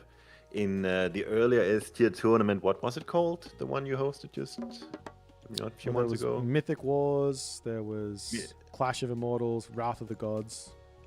I think Mythic Wars I was thinking of. He would pick Ghost Lake every single time and pick Norse there. I think he picked Thor, but now he's going with Odin. But nevertheless, this is kind of his home map. Yeah, I love this map. And we actually seeing a really interesting one in the sense of very volatile. There's one medium gold mine, and there are 4 large gold mines on this map. So you're gonna have to. And they're very far away, aren't they? Yeah. So this is all about it's going to be all about a timing attack from either side. Booming, extremely risky. So it's all about getting to that 11 or 12 minute power spike. I think we're going to see a lot of explosive action around that time. Yeah, I think so. Okay, so let's rack your brain about some stuff here that Tsukuyomi can maybe go for. I kind of unpacked it into there's sort of 3 things you can drop new moon. Can't speak anymore. 3 things you can drop new moon onto in the early game. You could drop it on the temple and make yourself some myth units. You could drop it onto a watermill and get yourself some safer villages, stronger villages, and hand axe and obviously husbandry. Or you can drop it onto a stable and start pumping out those guys. Is there something I'm missing in those sort of options? Since we're talking about that 11-12 minute power spike, if you can hit heroic age with the Hachiman, have a Shogun out, and have hack armor and weapons upgrade, and then you use new moon on the armory, that's going to be a ridiculous amount of value. And of course, your early game is going to suffer because you're not going to get any of the options that you just listed. However, the value that you get from new moon will be more than doubled. Yeah, that makes a lot of sense. That Hachiman is very, very scary for sure. But guess we'll see. We are seeing the Inari all coming. I'm not sure we're ever going to really see in this matchup Tsukiyomi going for the Weasels. It could happen. I don't know. I think it's just Tsukuyomi is so heavily streamlined for cavalry, and given that, don't you want the classical age minor god that gives you a cavalry technology? Yeah, I think you want the cavalry technology a lot of the time for sure. You see the forest fire coming down. No villager kills just yet. Matador almost getting something, but Rappel so far defending everything. Oh, maybe a villager spy. There's one. Deal. So tough to. It's so. It's so tough. You're like. I shouldn't lose a villager to this, but then you just do.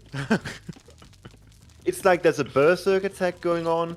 There's a forest fire attack going on, and then there's a Valkyrie attack going on. It is 3 things all at once, and this is happening while you're setting up your god houses too.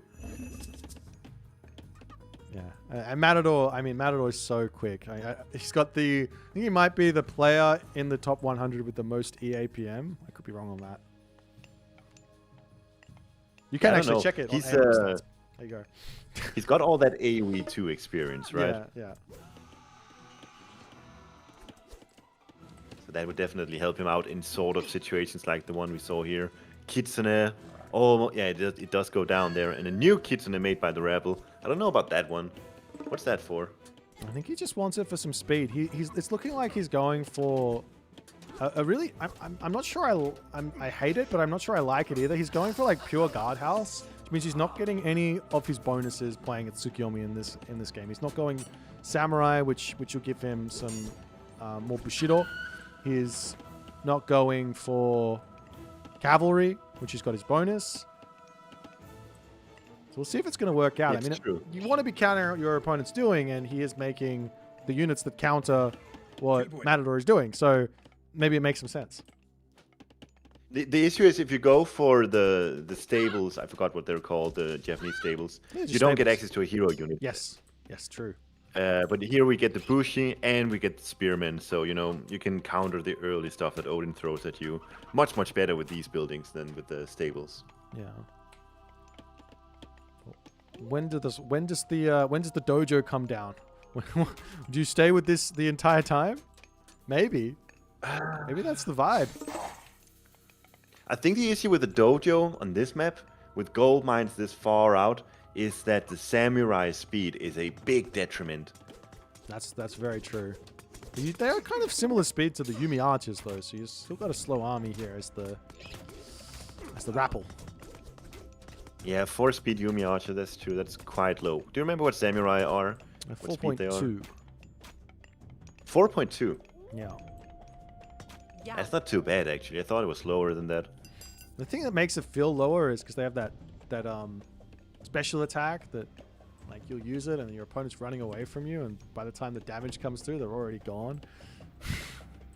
Yeah, I guess that's right. Damn, Matador is getting a lot of damage dealt here. Ralph not managing to garrison in that Miko. Yeah, it's hard because the Miko. I mean, you don't get a huge amount of line of sight from the Miko, so the raiding cavalry just kind of come in, and by the time you see them, it's already too late. I wonder why did he even place the shrine down the bottom? He could have placed it on the left side for us, or the right side for us got burnt down. I don't know if it was just to avoid getting the shrine burnt down with the forest fire. It may have been. I think the safer the shrines, the better. You don't even have to put them directly onto the forest either. If they're close enough to berries or something like that, you can just take an L on a little bit of favor, and at least you're okay. Yeah. But we see here, I definitely see what Rebel is going for. You see the defense is working out really well for him now that he has established himself. But the issue is, of course, Matador has dealt some damage. He's killed, I think, 2 villagers at this stage and a Miko. Maybe just 1 villager and a Miko. But either way, it's like small victories on a map like this, where the gold mine is going to be, the secondary gold mine is going to be of such importance. The small victories definitely adds up. They rack up. Yeah, I mean, I don't know how this goes. I haven't seen this matchup played this way yet. So the big thing is that the Yeti Spearmen are going to hard counter the raiding cavalry. So even if you fall behind a little bit, you've got the big counter units for when a big fight happens. So even if you squeeze out a few more units as the Odin player, maybe it doesn't matter. But both players are going to be looking for the heroic age at roughly the same time. I think Matador's going to have that tiny advantage there through Njord. And it is, you're absolutely right, it will be that Hachiman for the Rappel. Yeah. Yeah, I expect both of these players to want their heroic age god power present for the almost inevitable fight over a gold mine. The issue is, of course, if you go aggressive on your opponent's gold mine, then you leave yourself extremely vulnerable on your own. Yeah. And that means that if your opponent sends, let's just say, 3 cavalry raiding while you have your entire army located on your opponent's gold mine, that leaves you extremely vulnerable. Yeah, it's a big bloodbath. I think this is like one of those situations where you can legitimately just start thinking, okay, let's get a couple towers, let's get a couple buildings around my gold mine, so that we have like a garrison ability there, so you can play around those tiny raids. Yeah, a hill fort, a castle, hill fort, that kind of thing would be amazing. Anything with garrison capabilities, really. Yeah. Well, that and firepower never hurts. Yeah. We see a Valkyrie coming in for Matador as he's going up through Njord. I think that's a bit of a peculiar choice. He does cancel it, right? No. Did he? No, he got it out. He got it out. He likes the Valkyrie. They are pretty good because, I mean, what's the weakness? Well, what's the counter? Like Daimyo, which are 5.5 speed, so you can go and raid with them. If there's a Daimyo That's there, true. you can leave. I guess that makes sense. Whereas the Mountain Giant against the Shogun, that's really bad. Yep. Yeah, you're pretty much forced to delete him if Yeah. the Shogun gets on top of the Mountain Giant. That's right. Yeah, it's no good.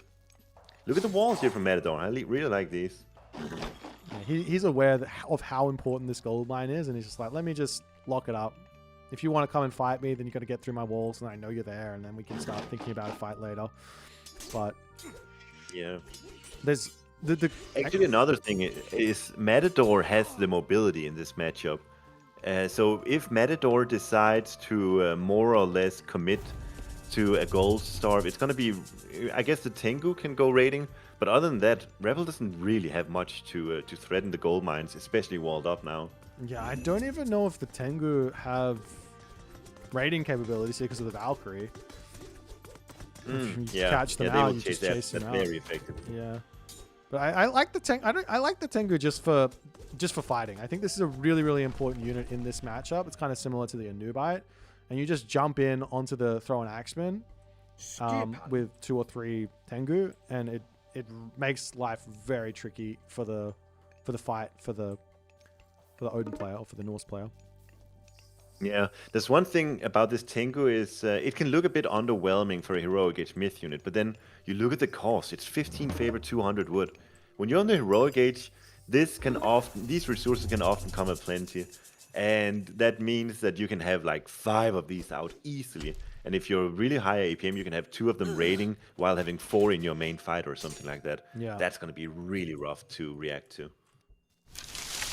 Yeah, I'm a big fan. We just say Walking Woods. Walking Woods coming in. Matador is just trying to build up a big army at this point.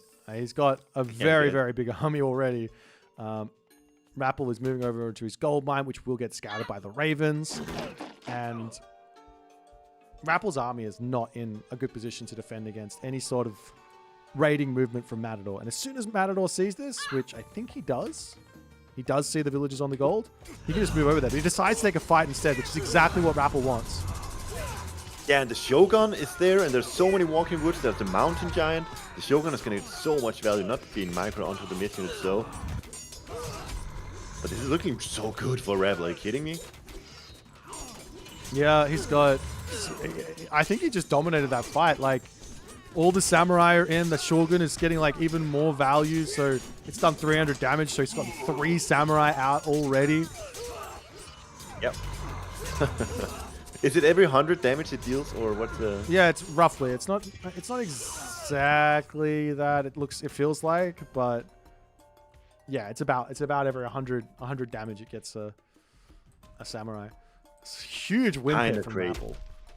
Yeah, and you saw the new moon coming in on top of the armory.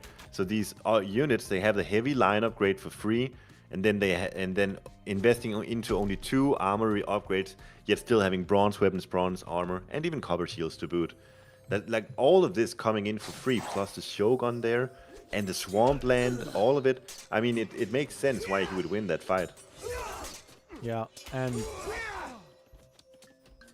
I guess on top of that one other upgrade, which might not seem like a lot, but he gets that extra bonus damage versus myth units on his archers. So he's like walking woods, mountain giant. I don't care. He's just gonna get so much damage done.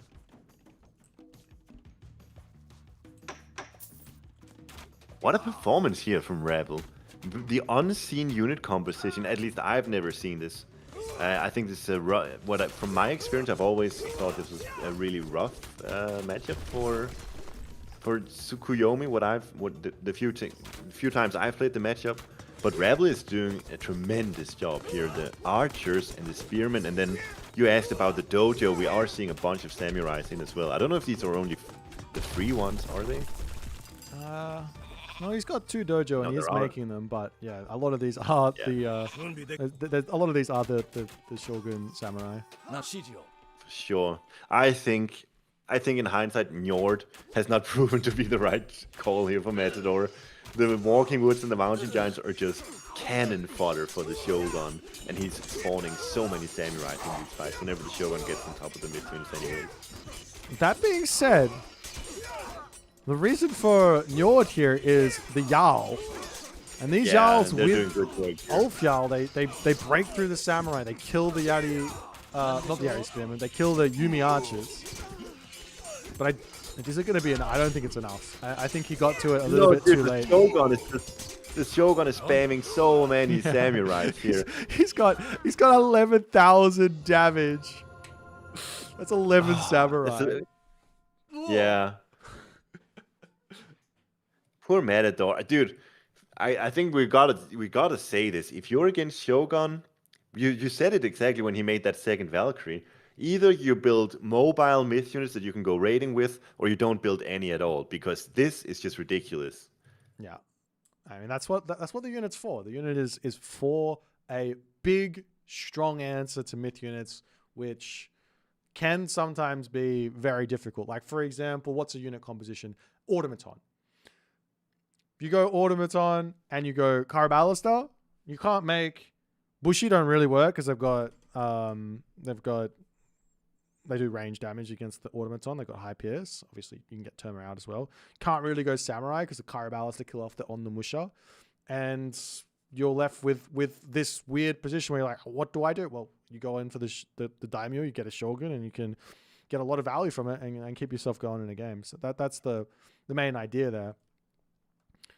But Rapple's up 2-0. This could be a quick 3-0 here. We're going into a Japanese mirror, of which we've seen a lot today, Soup. Do you think we might see Rapple shaking it up and saving Amaterasu for maybe one of the latter games, thinking maybe he can make Susanoo work?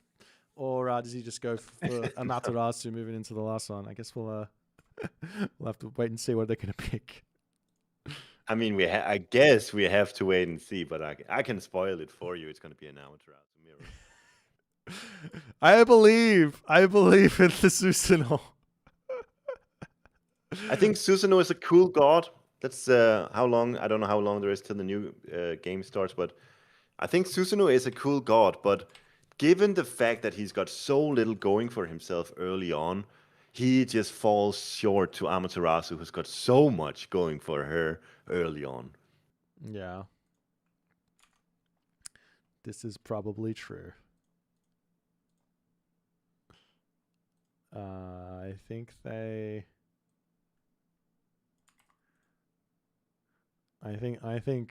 Rapple's screwed up. Technically, I mean, if I was a Tyrant tournament host, which I am, by the way, I would say you have to go random Japan if you screw that up. So you get 50% What did he chance do? of Susanoo. I just because I want to see it. That's okay. They might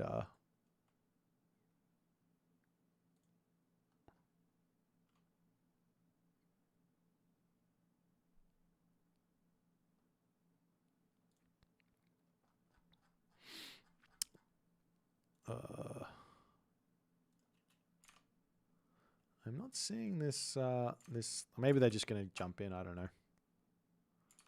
Without doing the God Picker. Is the final happening later? Yes, the final will be happening after this. We'll be jumping into if this series finishes, we'll be jumping into Kavoth versus I think it's Darth Nox. And then we'll cast the winner of this versus the winner of Kavoth versus Darth Nox.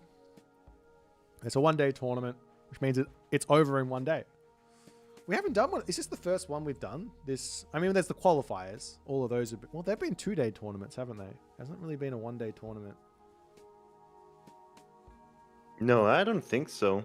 It's funny because back in Boobly, there was a ton of those. Yeah, we used to do them all the time.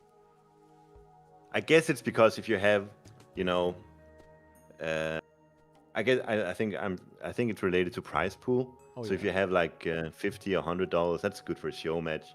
Yeah. And if it's the Microsoft money that's involved, then you gotta do more than just a day, right?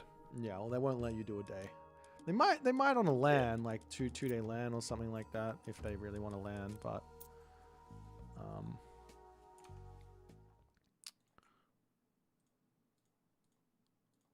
you should call Bill Gates, ask if he wants to sponsor me and Matreus show match in Austria. Yeah, Bill would be in. Me and Bill, we go way back to. Surely you could throw some money away in a tournament.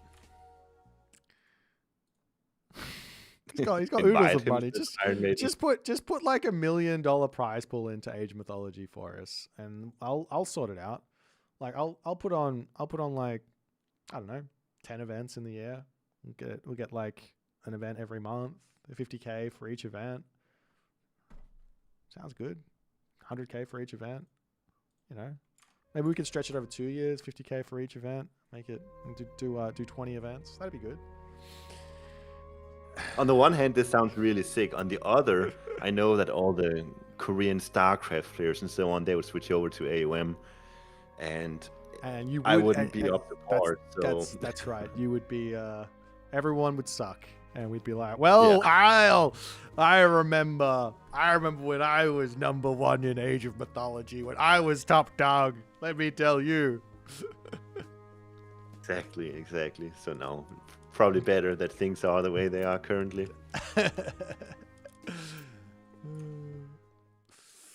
What is happening with these guys?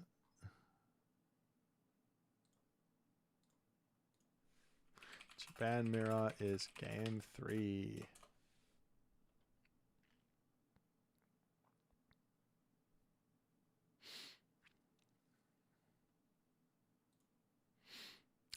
You know, it's a wonder I bother writing rules. Nobody ever reads them. I put all this work into this handbook, and then I get messages like, "What's happening?" And I'm like, "It's written in their handbook." Duh. Yeah, it's rough.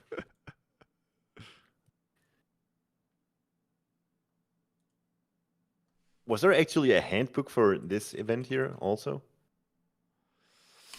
No. There was just a no. like little blurb. I definitely set this up correctly.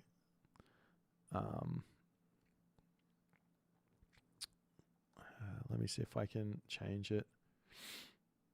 I should edit round settings. Settings best of 5. Save. Okay, that should be fixed. Edit round settings best of 5. Okay, that should be fixed. I'm going to go ahead and believe that it's fixed at this point.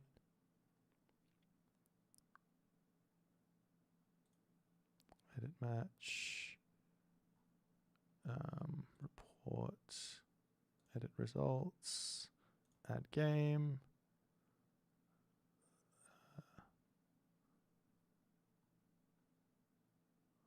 Actually, I'm just going to reset the match. And that should fix it. And then they can just report the results again. Okay. At Kavoth, I reset the match. Please just do the results and continue. All right. We got Amaterasu versus Amaterasu for some reason. I can't believe they picked those two gods again. I don't understand. It's like they don't know how to play any other way. But that being said, I have seen some very exciting Amaterasu mirrors. Oh yeah? Yeah. I know it's a lot of samurai, but there was the players are playing slightly different, like whether they go for early Miko and get some more weasels out, and then the player who's on the defense is getting like more Bushido in from taking the fights with their samurai, and then one player is behind villagers but in front on Bushido, and it becomes a kind of little bit of a scramble to try and find the value while being ahead by like heavy upgrades versus medium, etc. I watched Pegasus versus Rabble, and that game was more or less decided by the fact that Pegasus went heroic first, while Rabble was still making samurais.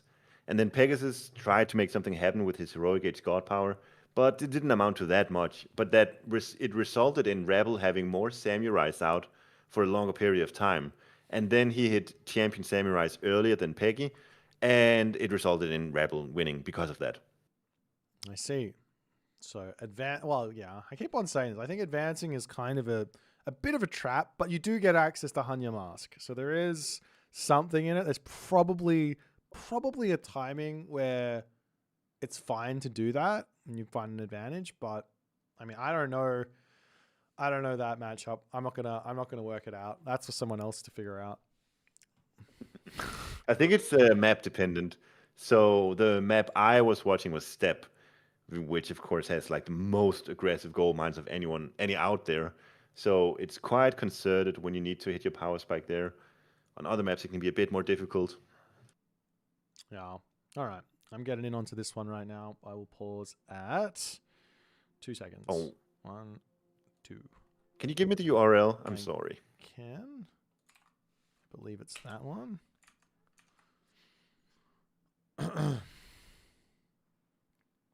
Did Peggy do his cheese? I wish I saw it. I have to go back and watch some recorded games, do some highlights. 3 seconds, yeah? Yeah, 3 seconds. I'm ready. Alrighty, 3, 2, 1, go. Alrighty, we are back with game number 3 for your viewing pleasure. We've got ourselves another Amaterasu mirror. And I am still joined with Soup. Yay! Hey, it's me again. What a joy to be able to watch an Amaterasu mirror on this day. I mean, look. How many have you observed so far into the tournament? Not that many. I mean, I will say that one thing that's good about it is I have not seen much Amaterasu versus Amaterasu because I've been avoiding them like the plague whenever I went to watch any games. So now I'm not overwhelmed with this. Like, it's fine. It's good. And I'm excited to see what these guys are going to be able to do with this. Because, I mean, you've got a lot of strategy on the side of Rapple. You've got a lot of multitasking on the side of Matador. And if, for example, there's not a whole lot of options, then often it just comes down to whoever can control their units the best, whoever can make the best army movements, and all the other good stuff that comes with that. So a lot of mechanical skill going to dictate who comes out in this one in front most of the time, unless I'm completely wrong. Funny because I think if you ask Rabble what is his advantage as a player, I think you'd say multitasking, APM speed, and so on as well. But probably true. Yeah. That's if you ask him That's if you ask yourself. him. His own opinion, anyways. But yeah. If I want to do like one of those like you remember Pandora's box? I'm shout out to the old times. I made little player cards where I was like I thought about a player and I gave little attributes and stuff to them. I would put Rappel's multitasking up high, but I put Matador's high. Yeah, that's fair. So like a 9 and a 10. Something like that. Be diplomatic. Yeah. Look at Matador.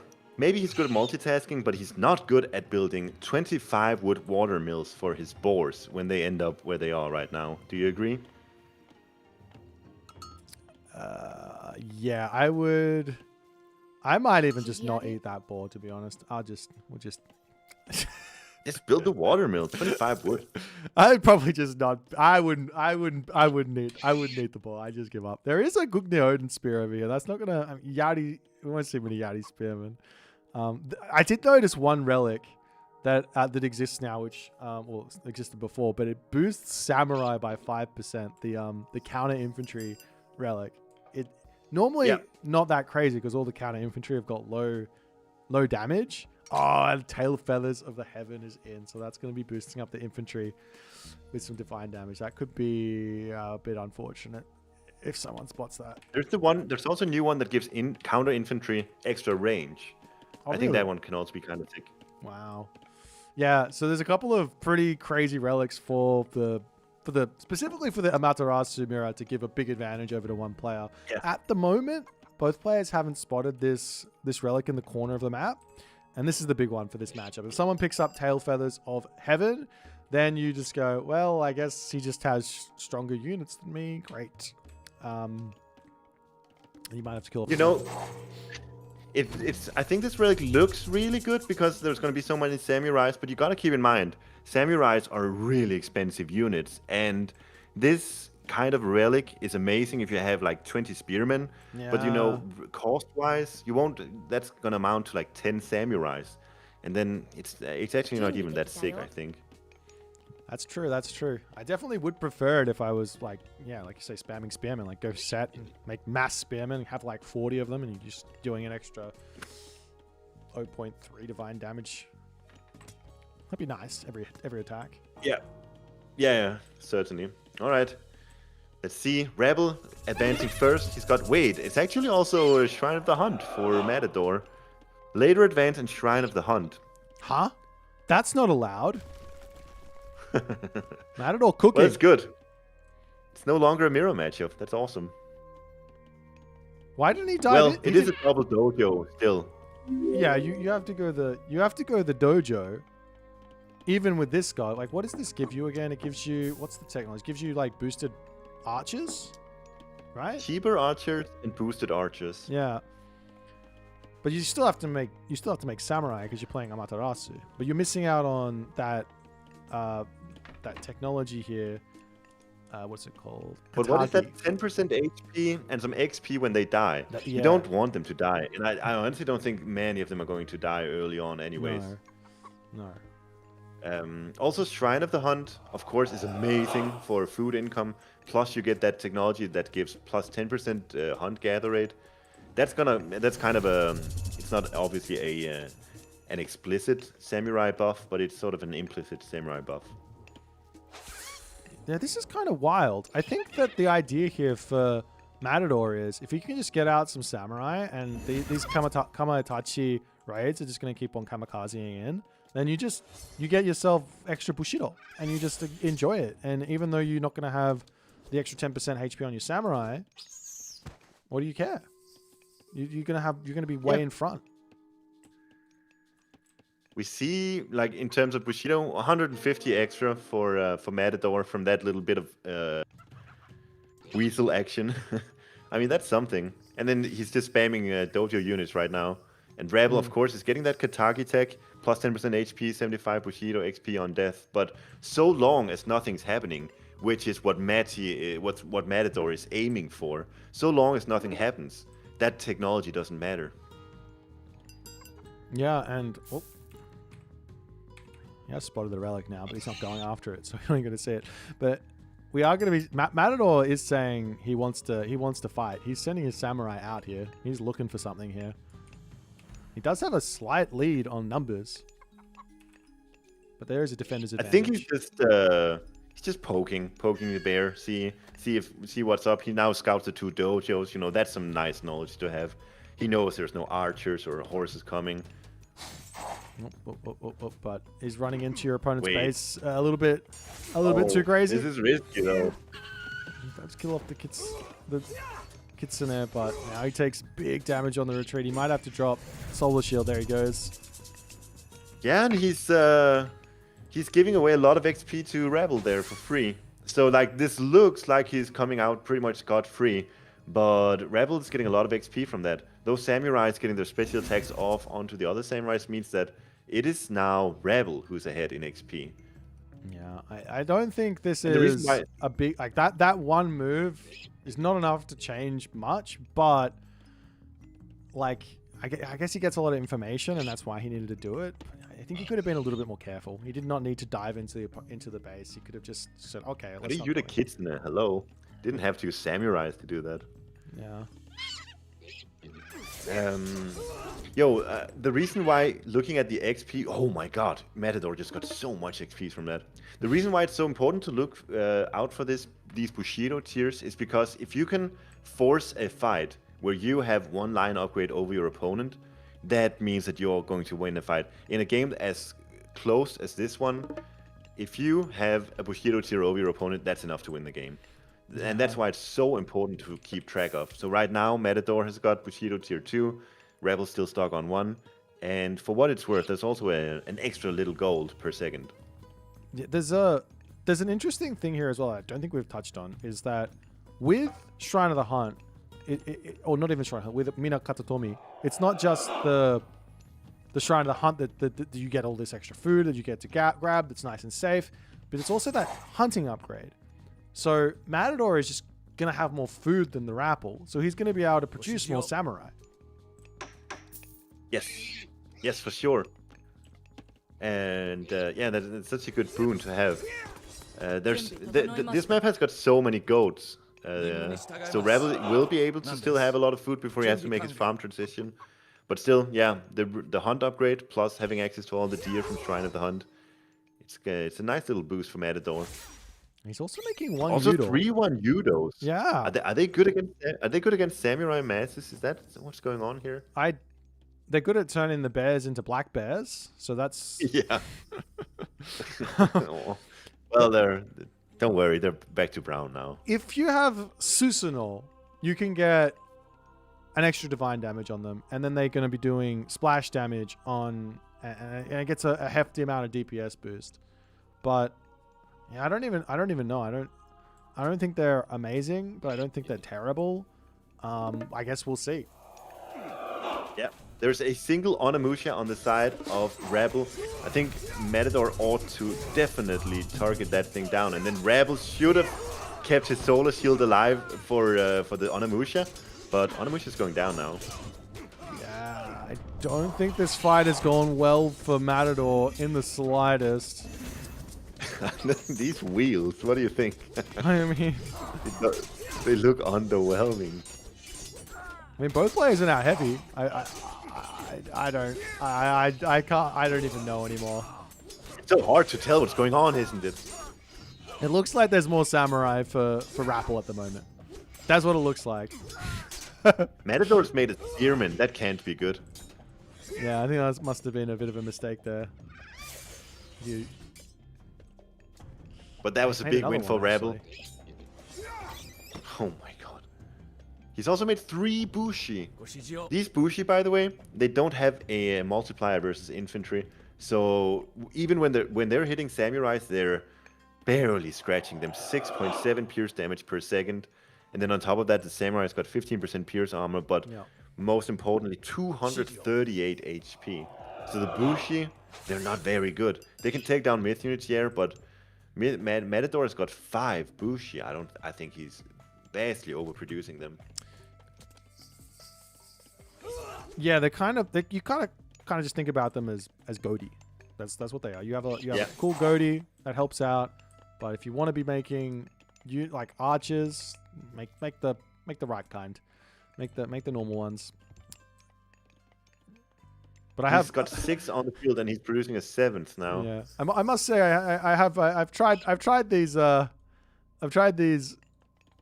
are they called?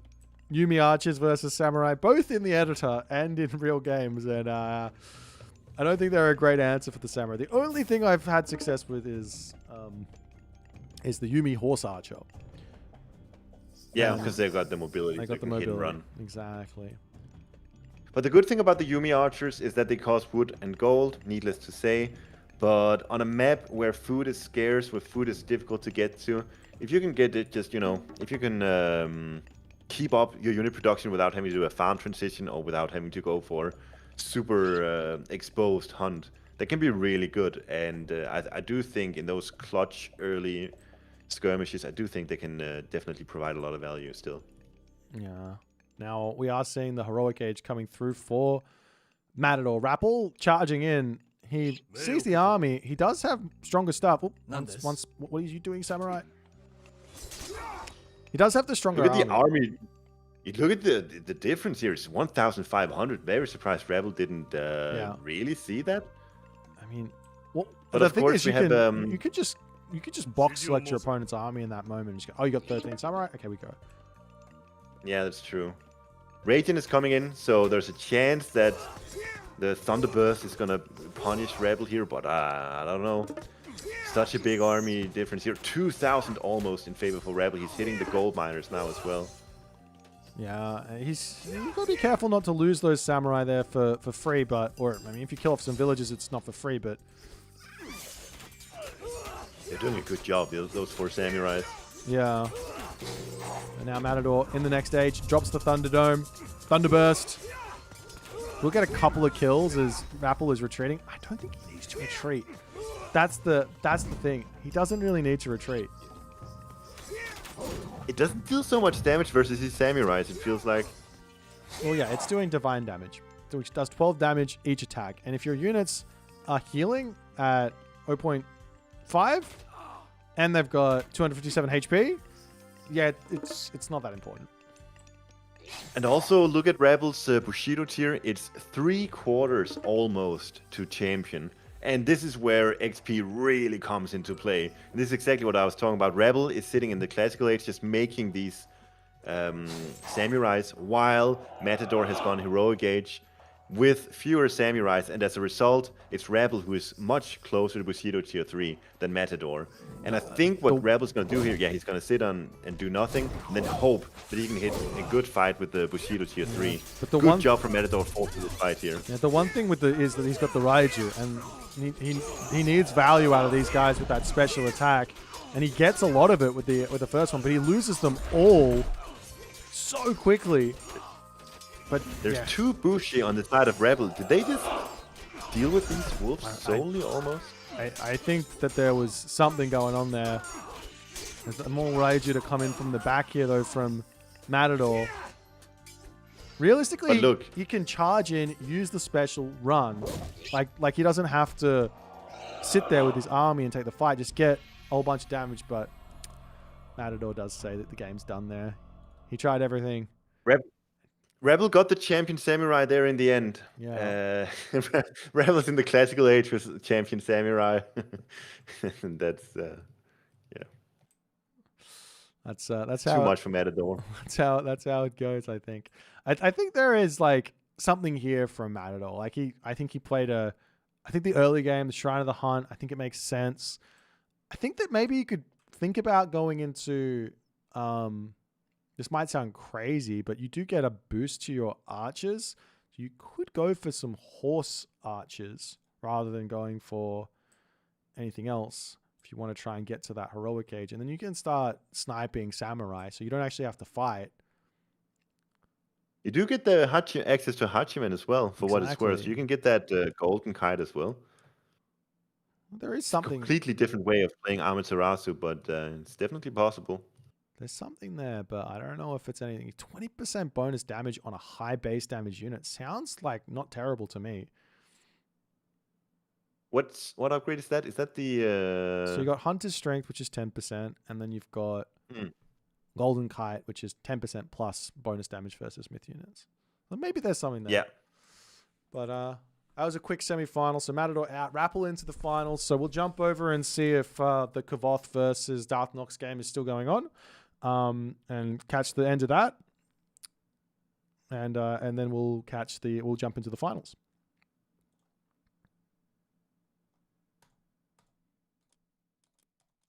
Let's see what's going on with them. It might.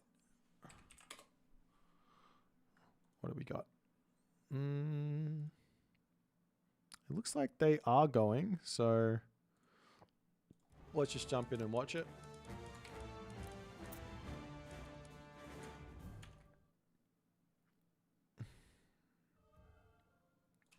Let me send you the link.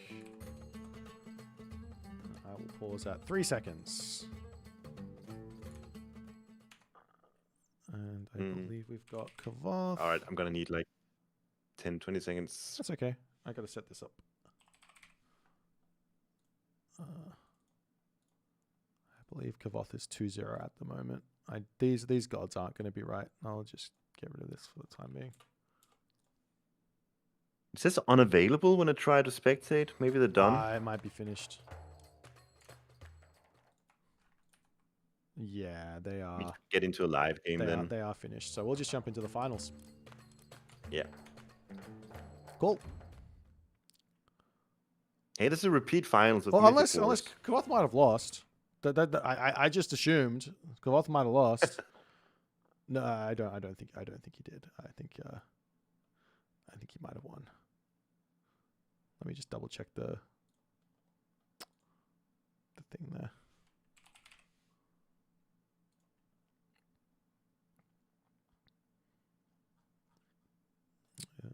Customs.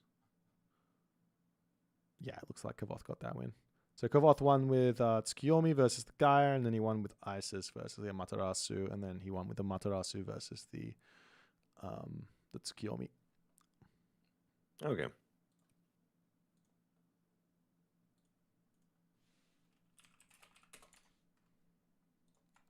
All right, so we'll Rebel go says with... 10-minute break. You think you get a 10-minute break? You can have like... No, that's not how it works.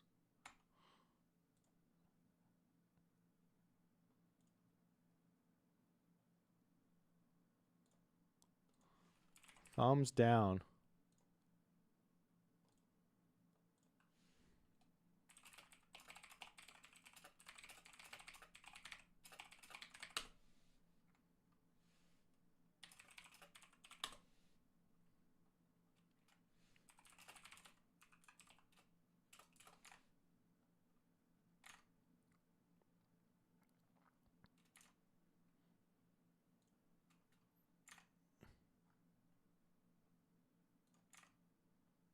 I don't wanna wait around.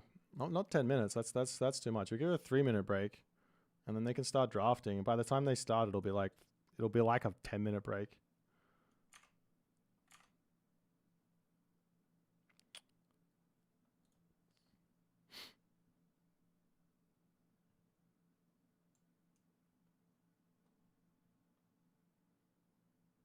Where's my thing?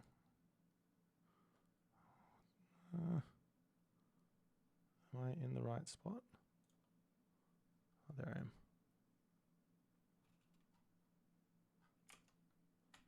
I gotta get this set up. Okay, let's update the title. We've got finals. Kavoth versus the Rappel. Kavoth made it past John Arbiter? Yeah, I think so.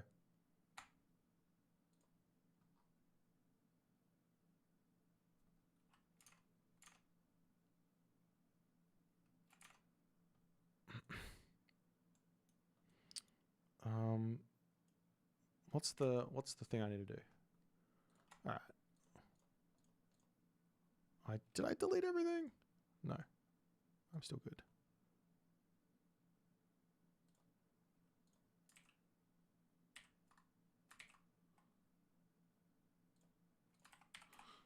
All right.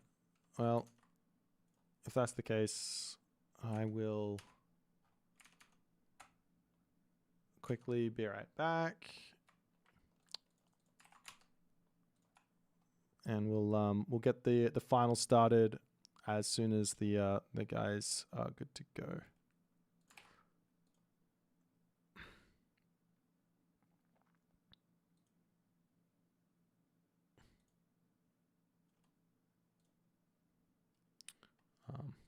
Yeah, I'll be right back. You can entertain everyone. We got the finals coming up. Enjoy the chair stream. These guys I'll aren't do gonna a start. Wordle podcast I'm meanwhile. gonna eat. All right. I'll do Wordle podcast. So, okay, I'm inside of Wordle, and my first word will be great. And it's 3 gray, dark grays, and it's 2 yellows. It's an E and A in yellow. So I think we'll try A on spot 2 and E on spot 4. So something like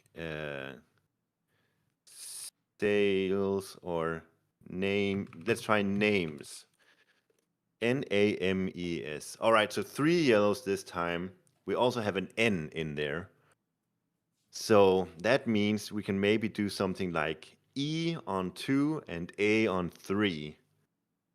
And then beanie. Beany. Okay, so this time we have E yellow on 2, and then we have AN on 3 and 4 in green. So still haven't found out where E is. It's either in the beginning or in the end. Could probably be in the end, ANE. It's just a question of what are the first 2 letters then. Could be plain. Let's try plain. Are you doing a Wordle There we right have now? it. Splendid. Splendid. Are you doing a Wordle right now? Is that what's happening? I did the Wordle podcast version. I'm proud of you. I don't know. I don't even know if people got it that I was doing it. I don't think it's a game made for podcasting. Young Goat says it was hard to follow. I can't believe that.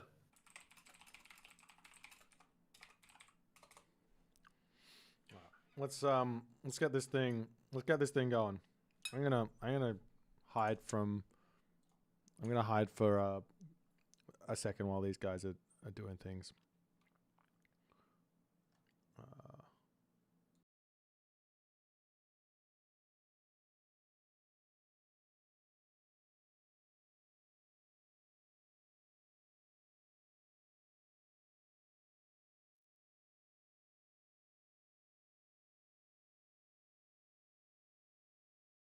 Okay, let's do the spelling bee then.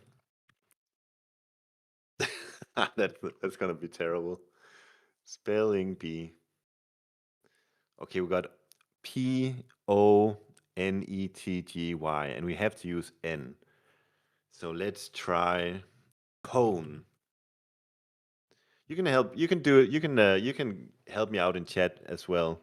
YOETGP, and we have to use an N.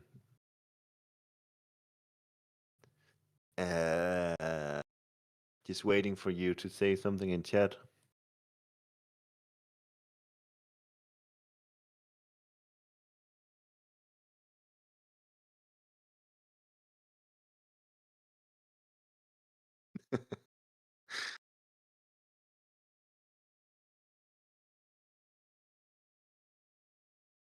This one is tough.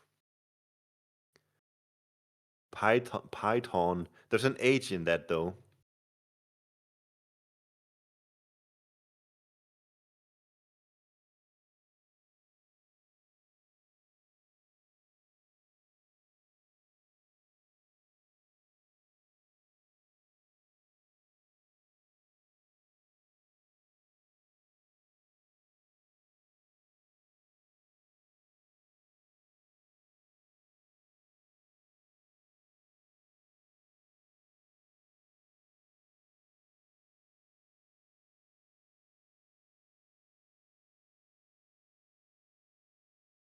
Peony. That's a weird word, but it worked.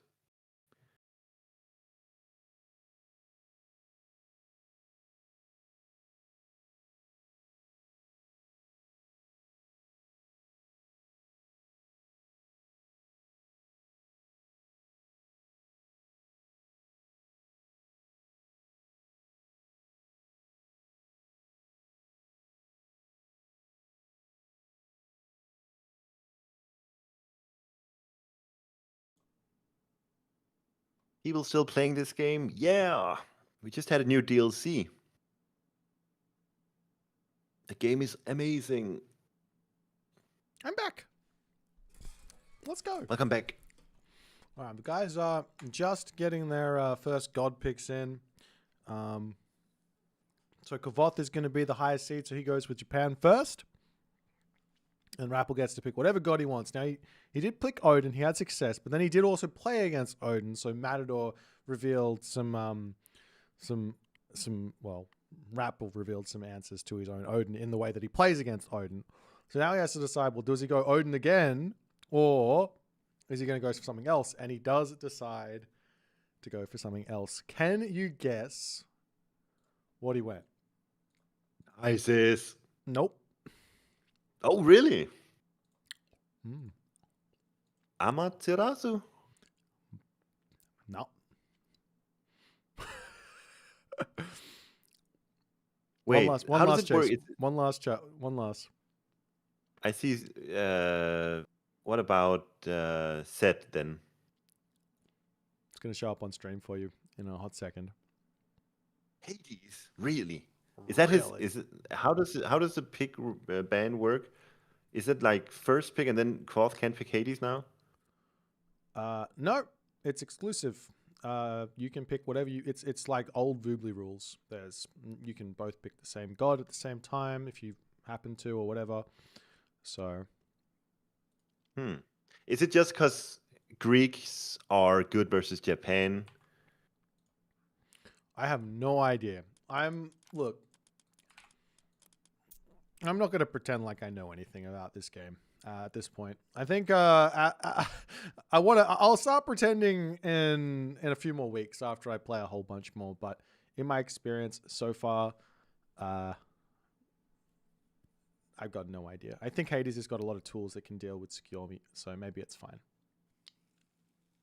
I think Greeks on paper are a great match versus Japan. Especially non-Amaterasu ones. Well, even Amaterasu, because the early Greek heroes are so good, and it's a big, hefty investment for Japanese to take down the two heroes and the Minotaur. Yeah, I might seem that way at the moment.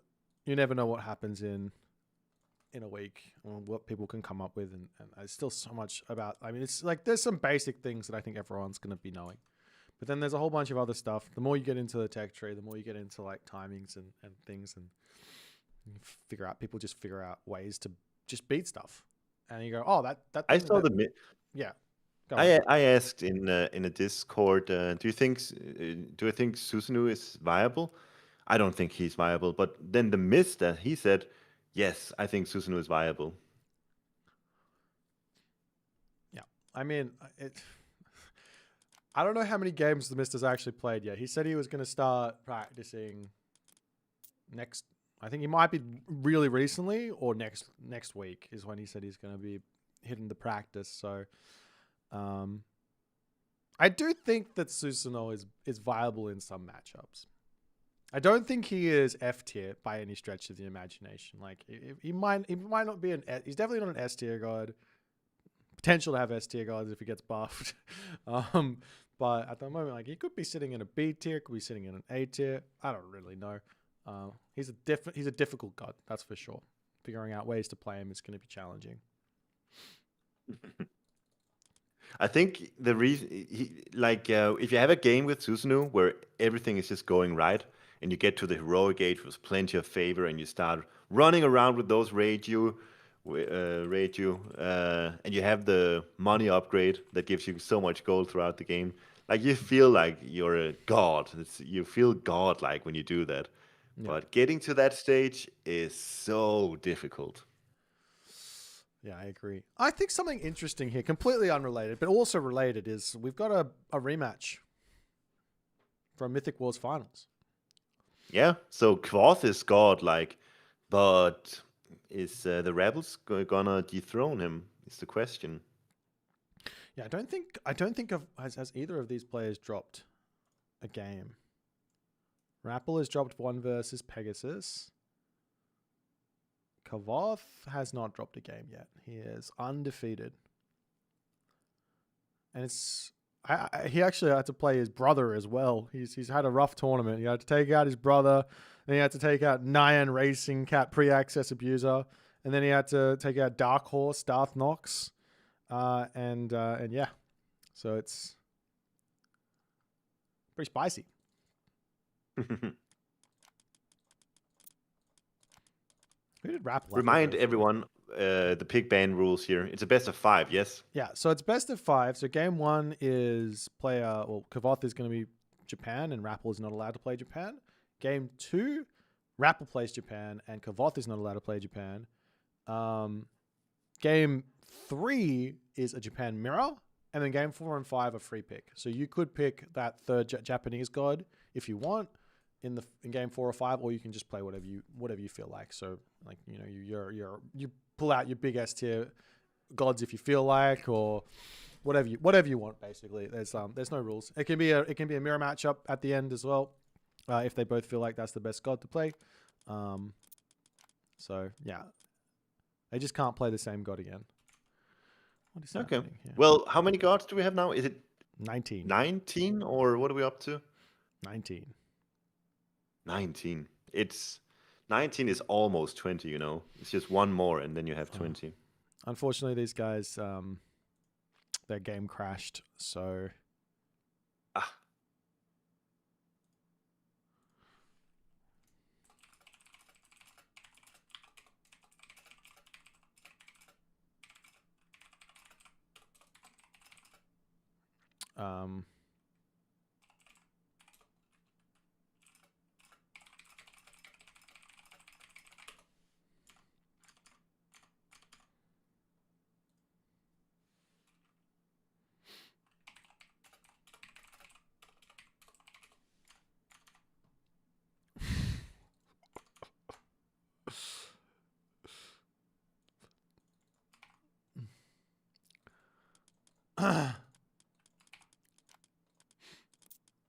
All right. So their game crashed, so we have to wait for them to get this show on the road.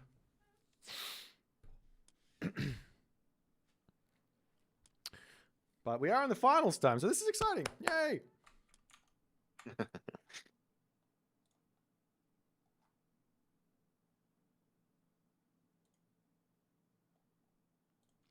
That's true. I could totally do that. Let me see if I can set that up again. Do I have it somewhere? Ooh. Oh, I can do it like this maybe.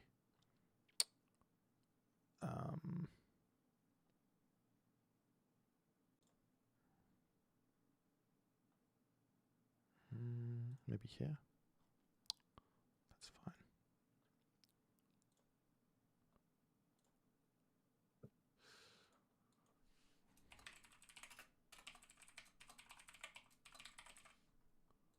Have they started yet? Okay, now they're in. All right, we've got 2 minutes and 15 seconds to wait, guys. So, I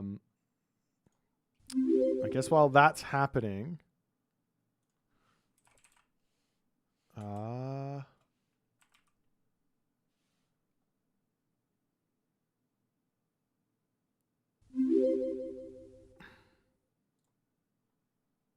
I will show this. Oh, wait. This one. Holy Jerbot. You just gifted how many subs? Holy moly. That's 25 gifted subs, you madman. And here I am showing Champions League. I got to show Jerbot. But guys, if you are enjoying if you're enjoying watching these two guys play throughout this they've both been invited to participate in Champions League, which will be happening in the qualifiers start not next weekend, the weekend after. And then there's 2 qualifier weekends, and there's going to be another weekend happening, or the group stage happens the next week after, starting the immediate week after that. So all these 8 players invited. We're going to see the Mr. Recon, Kavoth, Matrius, El Matador, Rappel, Soup, Tunison. So there's a lot of spiciness, a lot of excitement, and then a whole bunch of other people who are going to qualify as well. So lots to look forward to, and all the other good stuff. But we are still about 30-ish seconds away from go time here. It's Skiyomi versus Hades on the map. Whatchamajigget.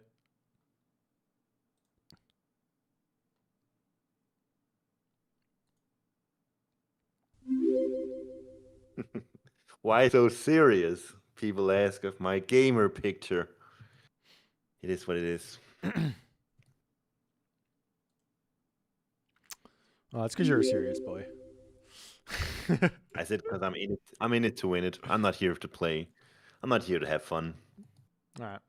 I am now in this game that I'm going to be pausing at 6 seconds. Perfect. I'm ready at 6 seconds. All right, let's go.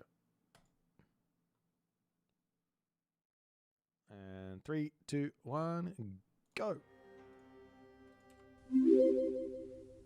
Alrighty, we got game number 1 for the finals. Oh my god, look at us go. We are on the map. I've already forgotten what it's called. Senjogahara. I gotta go on to Discord for something. Entertain him. All right, yeah, it's Senjugama. I didn't hear the word of that name, but Rebel playing Hades, Kvarth playing Suku Yomi. And this is going to be a spicy matchup. This is not a very big map at all. And I think that potentially favors the Rebel, because if there's one thing you like doing as Hades, it's getting a nice fortress into either the middle of the map or maybe even the center middle of the map, like closer to your opponent's base as possible. And the map being this small basically means that you can go up through Aphrodite and just walk with your villagers to the center of the map. Plug down a fortress, and then you have Curse there. So you Curse plus Restoration and your Greek heroes. Very, very high likelihood that you can get a nice, aggressive fortress down to the center of the map. So definitely something that Rebel wants to go for in the mid game here. Meanwhile, for so what's gonna happen here, and I'm asking for your input. What's gonna happen here is Kavoth is gonna wander in, and he is going to push the peasants away from Rappel's town center, and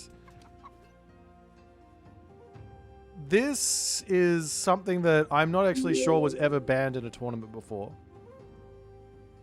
I don't think it's ever been banned. No.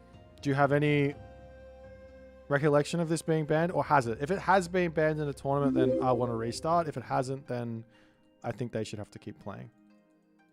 Oh, keep playing. It's lame.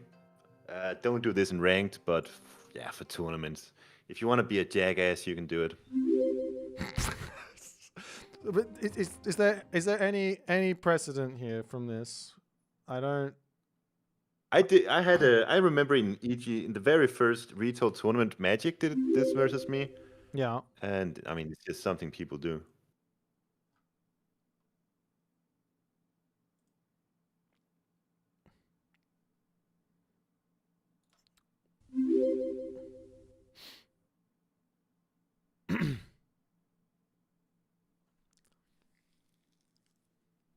I mean, this is lame, but like, play around it.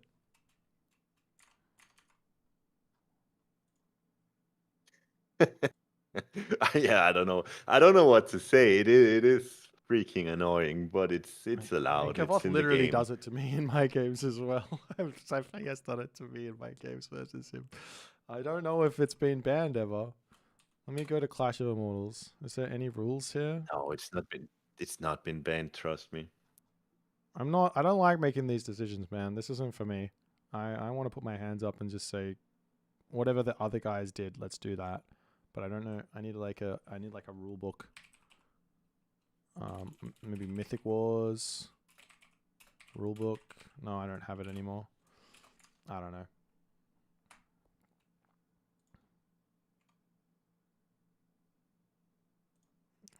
Why is this happening? Can't we just be normal?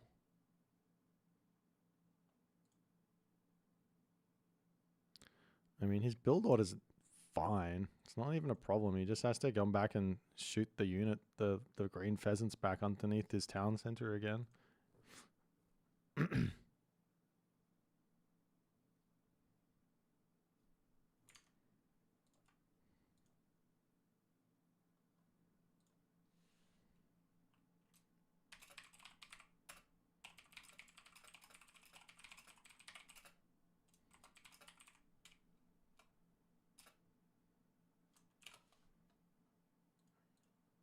Thank you, Isomato. If it's banned in Mythic Wars in the rulebook, I will say restart. I'm sorry for the delay. I mean, I wanted this game started like 20 minutes ago. We've had a ridiculous amount of delays here. This is not... Where's sportsmanship and cheating? Cheating, hacking, outside tournament, admins, penalties, no show penalties, delay, admin restarts, griefing, and game delays. Players are strictly penalized from dragging out a lost game by hiding units. Potentially time wasting will result in penalties.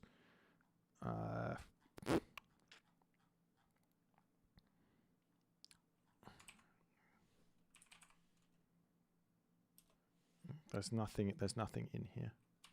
There's nothing. Trust me, there's nothing. It's never been written down explicitly that this is banned.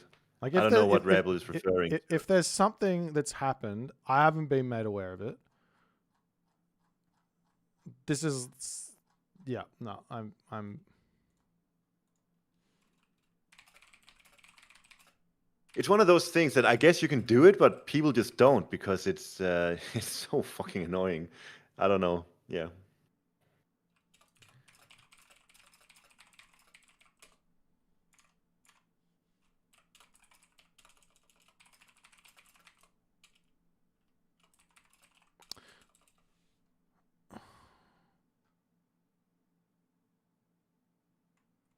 Like, you literally kill off a unit with Hunt, right? Like...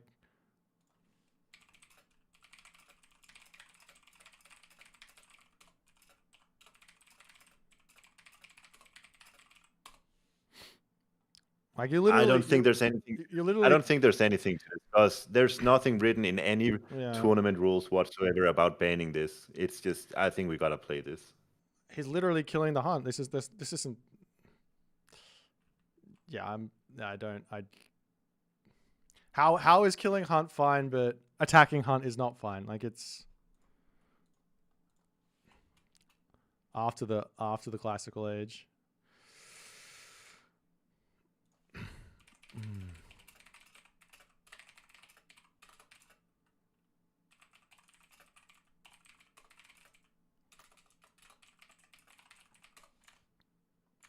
Alright, I'm just gonna say continue. They gotta just go. This is getting silly.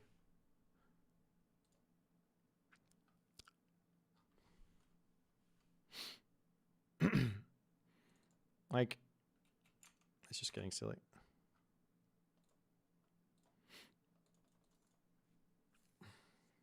All right. Yeah, if it's I haven't, like, I don't know what Rappel's referring to. And if he's right and it wasn't a rule book, then like he should be able to provide that to some degree. Or like I haven't seen anything, and that could be on me for not knowing.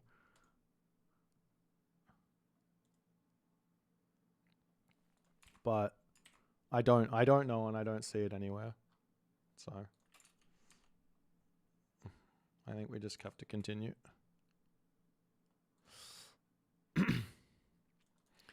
Yeah, okay. So the explanation basically at the moment is Rappel's unhappy because Kavoth is using his Kitsune to attack Hunt, which is something that the Kitsune can do in the game. apparently, also Super mentioned that he actually had this happen to him in tournament in one of the very early retold tournaments, and it was allowed then. So, like, unless we're adding rules, arbitrary rules to the game, which I don't think has ever really happened. Yeah.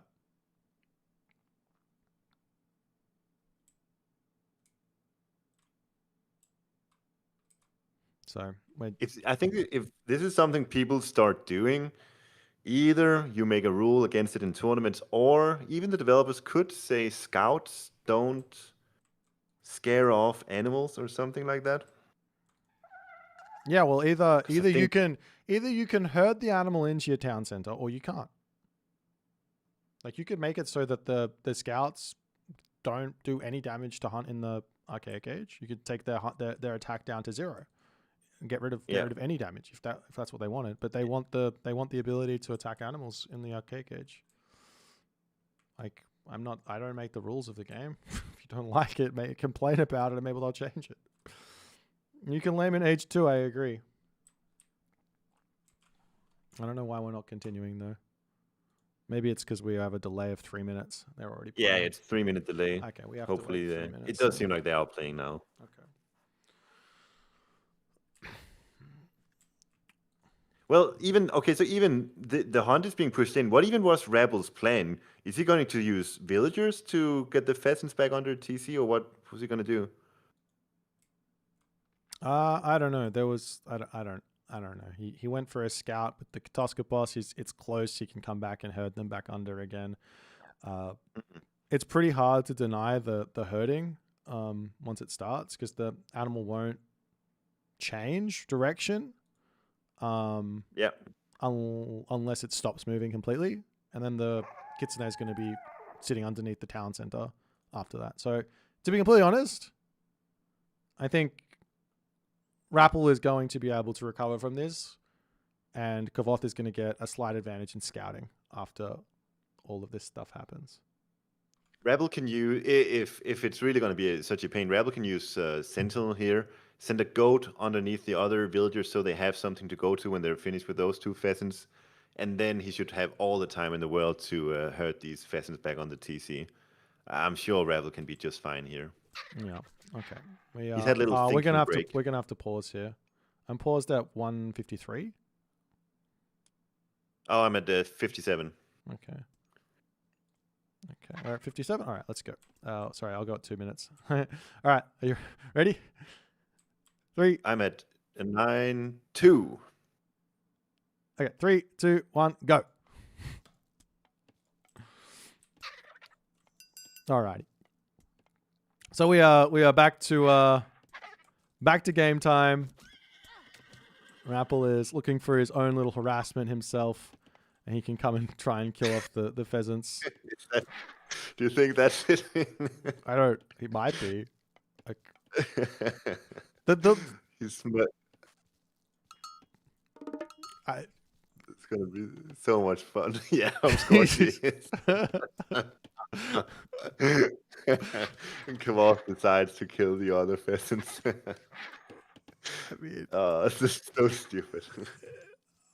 I'm a fan. I mean, Kavoth is just going to be laughing to himself because he's just going to get all the goats now as well. I mean, it's... It is what it is. All right, let's get serious here. We've got a game to watch. Rappel has to drop a granary. It's not the end of the world. There's not really any super stupid early game cheese you can do with Tsukiyomi anyways versus Hades. He's got Sentinels. If you want to charge at him with some cavalry early on, go for it. But the Sentinels will come down. Does slow down the advance time for Rappel a little bit, but he doesn't seem to be bothered at all. He's gone up Athena in a very respectable time.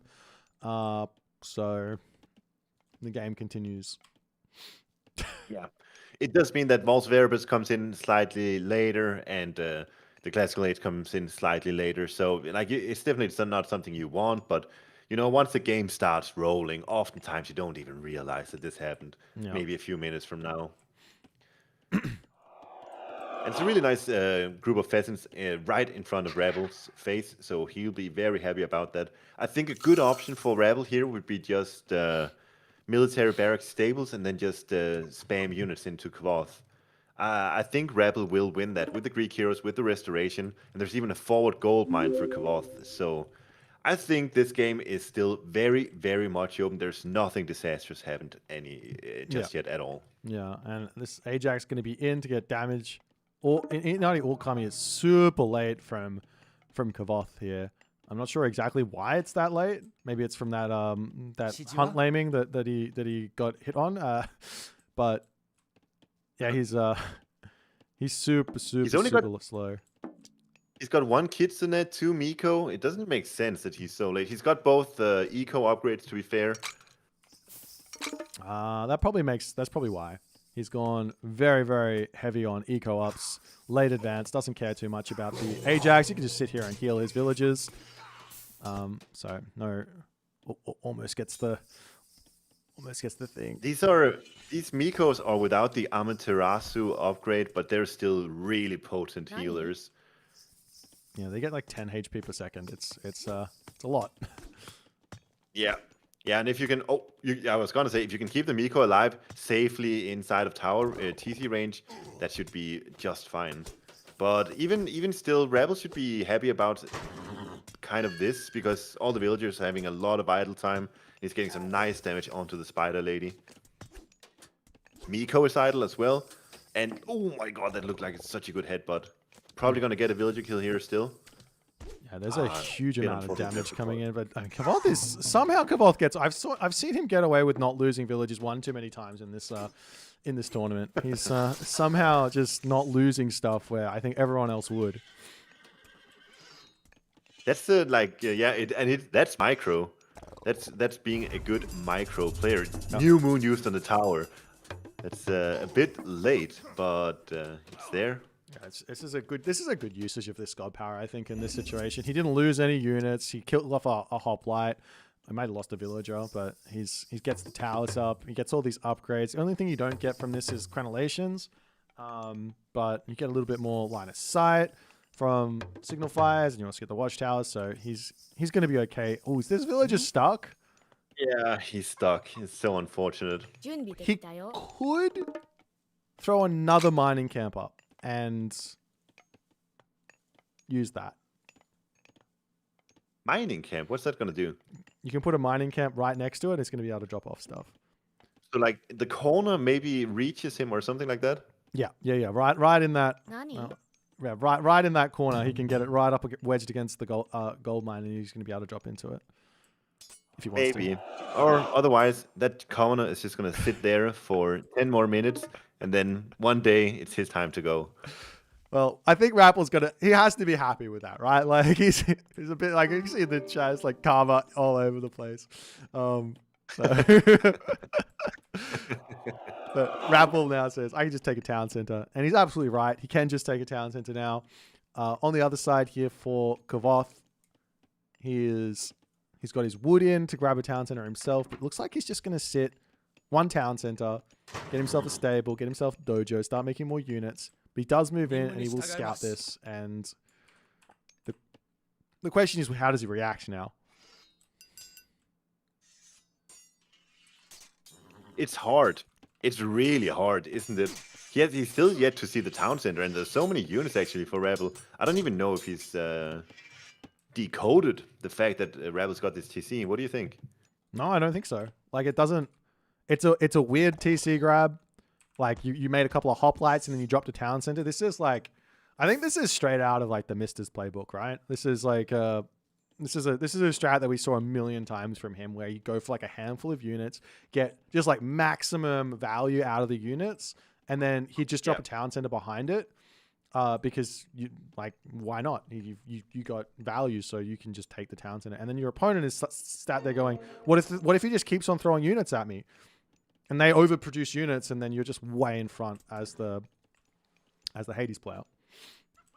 And there's something about it when you're being pressured a lot by units, you feel like maybe your opponent has got more units than what they actually do because Yeah. there's a Minotaur on my gold mine, there's a hoplite hitting my house, there's this, that, and there, this, there, and that. Either way, like you feel like you're under so much pressure when in reality it's maybe just 4 or 5 units and then they're booming behind it, and then you overcommit or you forget about getting a TC yourself, and it's just really well played from Rebel. He's put himself into a tremendous position right here. Yeah. And I think the other thing here is super unkavoth like. He would normally have somewhat of an eye on this sort of a town center, but his Kitsune is dead. I think he took a lot of damage from that early game harassment from trying to lame and loses the Kitsune, and now he's just got no idea what he's playing against. Is he going to run over here? And he has to know. He's going to the town center now, so he's gonna spot it, but he doesn't know when it came up. And Rapple is now going heroic age. Japan has really poor scouting, by the way. These Kitsune, they're fast and good at scouting the map in the arcade age, but after that, I feel like Japan's scouting is so lackluster, and I find myself wanting to throw balloons in the air like China, and I just don't have pioneers. I just like spamming Kitsune, so I don't think I have that problem. I guess that's one thing you can do, definitely. Go up through the Inari Okami and just get a bunch of those out, yeah. Yeah.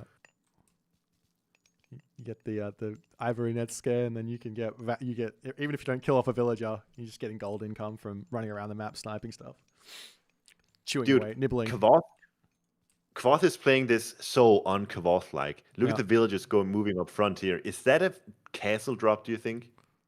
I mean, I think he knows that he's in trouble here. He knows that he's seen the town center now.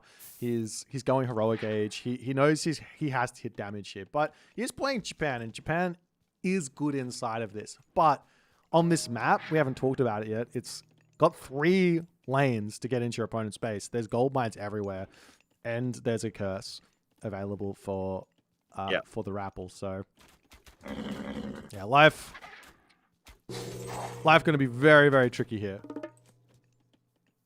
He went through Fusion, which is, I think, a bit unorthodox also. I do believe Hamichan, whatever his name is, Hachiman.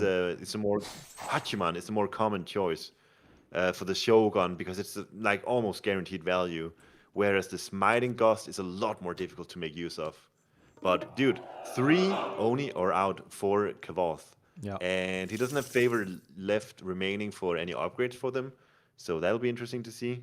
The one thing that he's got here, the only thing that he's got here, is to charge at this town center or at the top town center, Smiting Gust the army away, and just kill everything while they're sent flying. Yeah, that's a good idea. That's all he's got. Gonna be able. Oh, that way? Is that the right call? He sends it straight into the back corner there. I mean, it's as far as it's going to go when it gets pushed back there. Curse gets dropped the attack is on. Yeah, all the heroes is on the curse. Well, not all the heroes. The Ajax is the big damage dealer, really. Like, Achilles is kind of meh in terms of the damage, but Ajax gets a huge amount in as the army is coming back through. It's like the town center for the Rapple might end up falling, but at what cost? Ooh, the Swampland. Oh, it's such a good garrison from Rebel, though. Yeah, he gets out of it beautifully. And he's got restoration. Yeah. But that town center is now down, and the Oni can start joining in and actually getting some... Well, not quite down. Now it's down. The Oni can start joining in and actually going after the hoplites. But I'm not sure there's enough. I think after they use their special ability, they were so good against human units, actually. Yeah. Yeah, they're a scary unit. I've been scared versus that unit before, but the problem is for Kavoth right now is he's killed the town center, but he didn't get any villager kills, so he's just behind, and he's gonna tap out. So first game for Rapple. Yeah. So much drama and such a short game, but alrighty. Well, I mean, I was it was good. I'd like to say that, like, Rappel in the past, I think he's been at the end of drama in some tournaments in the past, and oftentimes he lets it get to his head. But the fact of the matter is, he pulled himself together, he accepted the situation, and he actually executed really, really well here. And Kavoth was he was thrown for a whirly. He got thrown off his own game plan, and yeah, well played to Rappel. So we'll get into game number 2. Hopefully we can start this one pretty quickly.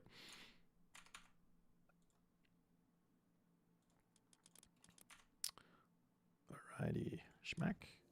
One game for Rappel. Looks like they're going in onto the map Mirage, which is a bit exciting.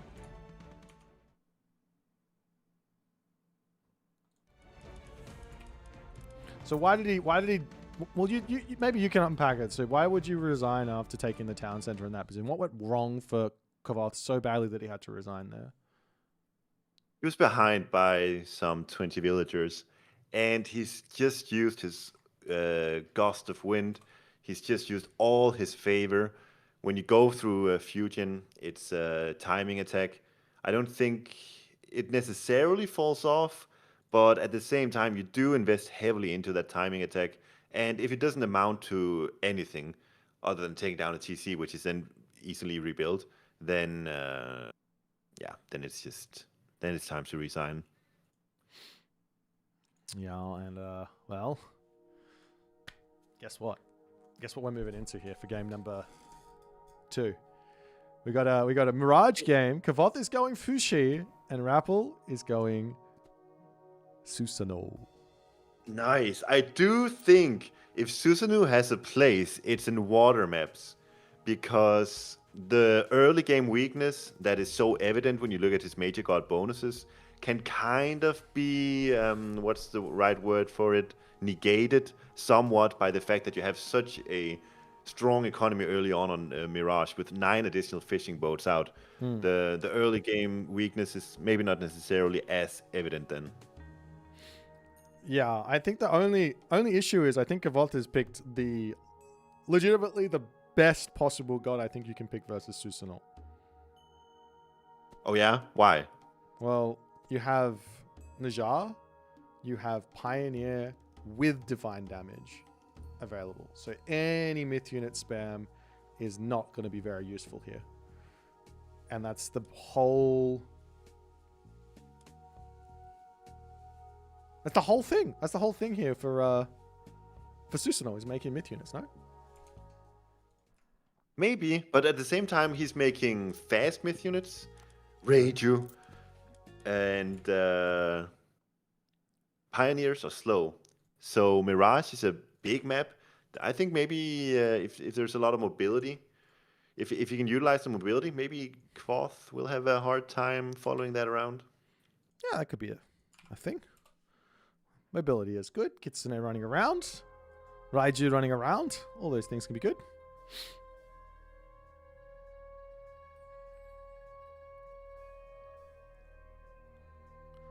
We're about a minute away from game number 2 at the moment.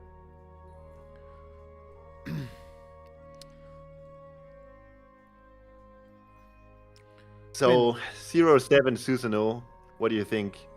Well, prediction. Look, if there's anyone who has had, if there's anyone who's cooked something up for this god, it's Rappel. I've seen him playing it. There's a couple of things he's been doing which make perfect sense. Like he goes for a Minakata Tomi fast second town center, which is kind of very similar to what you would do with, is it Amaterasu also has access to that? Yes.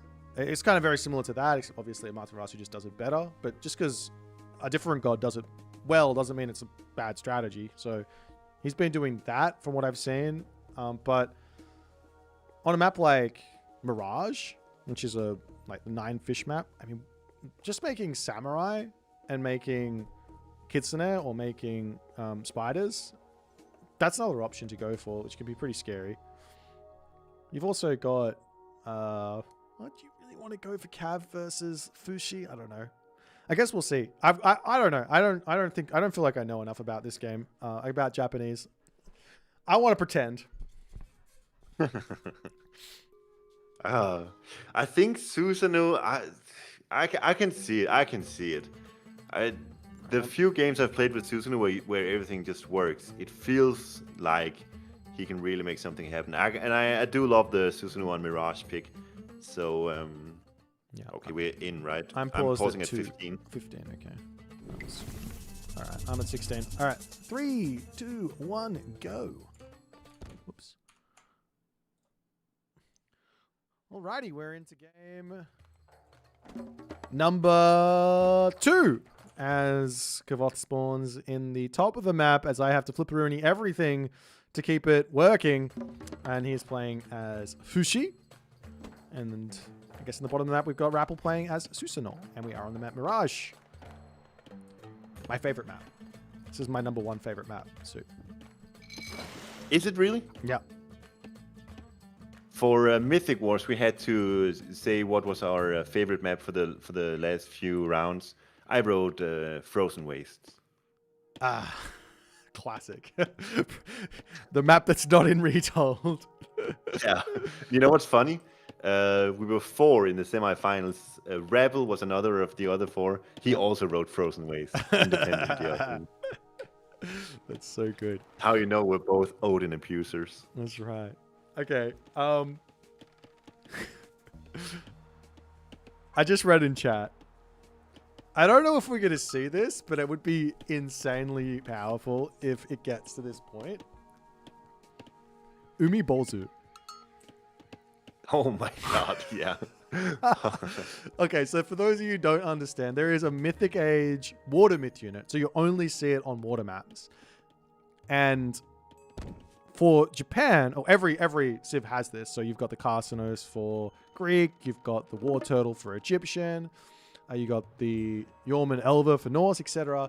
For Japan, you've got the Umi Bozu, which is a Studio Ghibli type unit that can literally teleport to anywhere on the map that has got water.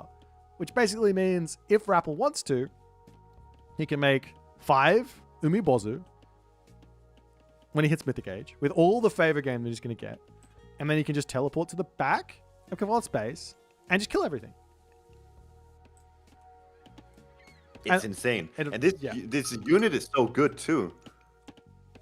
Yeah. And you know what it cost? 225 with 15 favor. So you can make like so many. You can build 3 docks and you can just immediately build 3 new Umibosu. And then when you hit that Mythic Age timing, you can have 4 of them, you know, just in a spot where Kvoth will never expect it. Yeah, it makes so much sense. It's just gonna be a fast. You can just go fast Mythic here against Fushi as well in this position. Like he's like, what's the Fushi player gonna do? Like, go Fire Archer and try and rush you down? Maybe. That's probably a little bit scary actually. Maybe you can't go fast Mythic, but you can kind of go along that line and try and get that Mythic Age out and be very happy about doing it versus the China. China also has got access to their own amphibious Mythic Age water myth unit in the Zhuan. I want to say it's the Zhuan Wu. I can't remember. Sounds about right, yeah. Water turtle. Water turtle. The water turtle, but he can walk on well, actually amphibious turtle, yeah. Yeah, amphibious water turtle. Amphibious land water turtle. Right. Actually, come to think of it, you know, this Umibosu strategy, I think even just 1 TC and then you plug down a castle down the bottom of the map, I think that's perfectly fine because Rebel is playing as Japan and as a Susanoo. So if he uses those myth units and he deals damage with them, he gets more Bushido XP. Yeah. And I suspect he's gonna get a lot of that XP in if he really utilizes those Umibosu right. Yeah, and he gets the favor for free, so it doesn't even have to work towards it. Like you get a couple of Miko out, and then you just get some Kitsune out to lock Kavoth in his base. Maybe even he's going for Minakata Tomi. Never mind. No Kitsune. Strike that. Reverse it. We go for some 1 Yudo.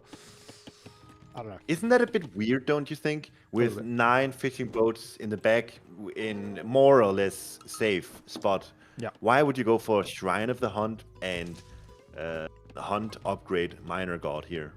Yeah, I'm not sure. I think he just likes it. I think it's a nice just having that defense for whatever reason. Top players, and you'll understand me. Top players love defensive god powers. They just like, you want to like Earth Wall? I'll just pop that down. No worries. Oh, you want the Citadel? Yeah, give me that one. Oh, you want the Sentinels? Yeah, that's fantastic. All those go pads, and they do a really good job with it. And I guess Rappel's plan here is to just drop the shrine down, and he's gonna go 2 town center instead of 1 town center. Yeah, okay, so it makes you see that shrine, the location of that shrine, it definitely makes sense. He wants that second town center with the wolves there to protect against any pioneer, whatever it is, kind of pressure that Kvothe would levy against him here. Yeah. And I guess you can also just go, you can do a fast mythic off of 2 town centers or a semi-fast mythic off of 2 town centers. Semi-fast mythic just means build a handful of units and then go to the mythic age. Yeah, for sure. This is a good TC here. More or less secures him 2 large gold mines. So if you can just secure this position, he will be in a terrific spot. Yeah, and Kvothe's also his 2 TC himself. So the thing is, Kvothe has got a ridiculous amount of experience on China. So he's just going to go for whatever he thinks works with China, and I'm not sure how much he's had an opportunity to play Fuxi versus Susanoo, especially not on Mirage. I imagine this is probably his first game ever playing this matchup on this map. Yeah. So this is literally, he's just cooking. I imagine Rappel is also cooking. Like I doubt he's practiced this either. So there's some spice to come in this one, I think. That's good. That's why it's so exciting when there's a new Civ for everyone to explore. We don't know how this dynamic is going to go at all. It's an unexplored matchup in general, and then on a water map like Mirage, this is all new territory to say the least. Yeah. This Yahtzee is kind of getting caught out a little bit. Rappel might be able to block it off. He gets another little cheeky building down. No, he will go for it. Don't think he's going to be able to kill off the Yahtzee, but still. Some nice damage. You've got to be careful not to lose the Kitsune though. Let's get out of there, no problems. The Bushi did a good job hitting the high speed Yahtzee there. Hit a lot of the arrows. Apparently, Kvothe has a lot of experience smashing Pegasus rushes Japan with China. That makes sense. Okay.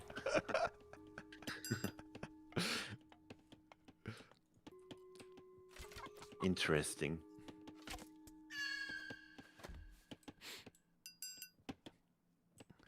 He's getting himself some javelin ears out to deal with those Bushi.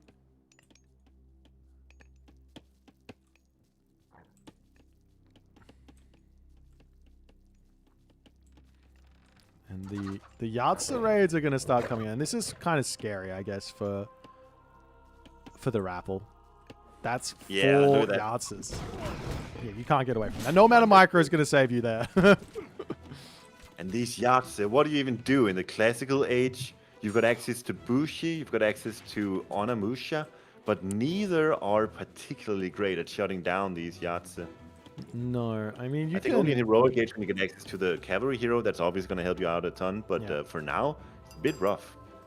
Yeah, and Rappel isn't even close. He's spamming units out at the moment. He does have the Mikor to be in position to sort of help out. He's trying to lock them off. Maybe a wall down the bottom can be somewhat of a help, but he's not going for it. And the Yahtzee could sack in to try and kill off some villagers, but Kvothe doesn't normally like doing that. Or he might spot villagers down the bottom of the map. Any chance? Any chance he thinks to check the rhinos here? Oh. And he spots them. No, he doesn't spot them. He does spot them. He does spot them. And they've also got the... Yeah, they've got the... Kusanagi to save the villagers. Oh, wait. Don't run the wrong way. Jesus. Back for more. The Bushi are in okay, we saw. That's the first time I've really seen this Kitsunagi do a lot there. Saving all of those villagers and even killing 2 Yahtzee. Yeah. It's a really high value. And now these Yahtzee are sort of stuck, but they can... Oh, no, I was going to say they can dive over the cliff, but they see their opportunity. They say, hello there, samurai. I would like to charge into you. Oh, I think 1 villager dead, surely, maybe 2. Yeah, at this point, well, you've got to be careful. These guys, the Yahtzee just gets a lot of HP back here if it's actually attacking. Luckily, he had enough stuff to deal with it, but nice defense. Yeah, from what Rappel. is it? After it kills a unit, it gets like 60% lifesteal or something crazy like that, right? Yes, there is something around that. There's got the lifesteal, the base lifesteal, and then on top of that, when it kills something, it gets more. I think. I don't even remember. Either way, this looked. I think this looked kind of bad for Kvoth because he lost his Yahtzee kind of in a silly way there in the end. But you look at the villager count; he's actually ahead by 6. Plus, he's heroic age, and Rebel is only now starting to go heroic age. So it's a huge advantage for Kvoth actually. I don't know. Did Rebel have idle TC as well or something? Seems crazy how far behind he is. He is not producing anything from his second TC. Yeah, I think he's just not building villages. Yeah, hate to see it. Hate to see it.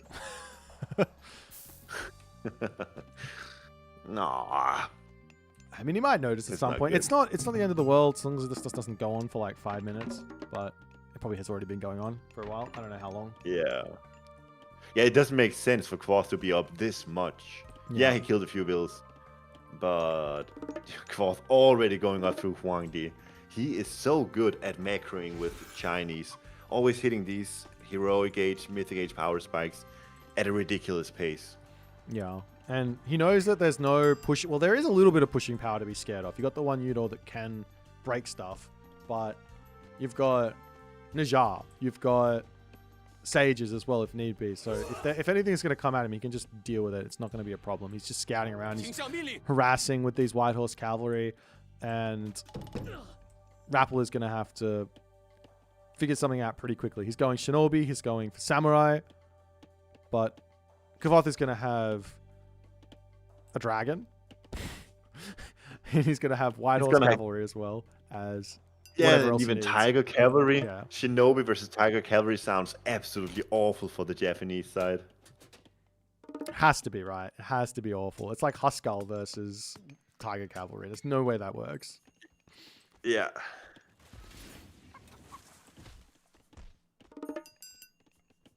Wait. Rappel is going for Den Den drums. Wait, did he? Interesting. Well, it just synergizes so well with Susanu's kit, doesn't it? Yeah, he also didn't drop the Shrine of the Hunt in this game, right? Am I going crazy? Oh, yeah, he didn't. Yeah, he hasn't. He grabbed his second TC, and I thought for sure he's going to use it. But I think what happened was he was never under any pressure, and so he didn't use it. And since then, he just kind of forgot it. Yeah, but it's like, you just want to drop it as fast as possible because you get so much value from it. But nonetheless, we are seeing Rappel going for a bit of an attack. Picks off the Tao Wu there, but with Forest Protection produced or used, now he has to think about going somewhere else. He can go into the main base if he likes and try and make that happen. Get some damage there, but Wang Di is now in, and the dragon comes straight in to the main base here. Going to be picking off some villagers. Immediate value. There's no answer to this right now inside of the main base from the Rappel. He's got towers, but that's about it. And he's going to go after the fishing ships here as well. I love that move. Yeah, why not? Get the last bit of damage in.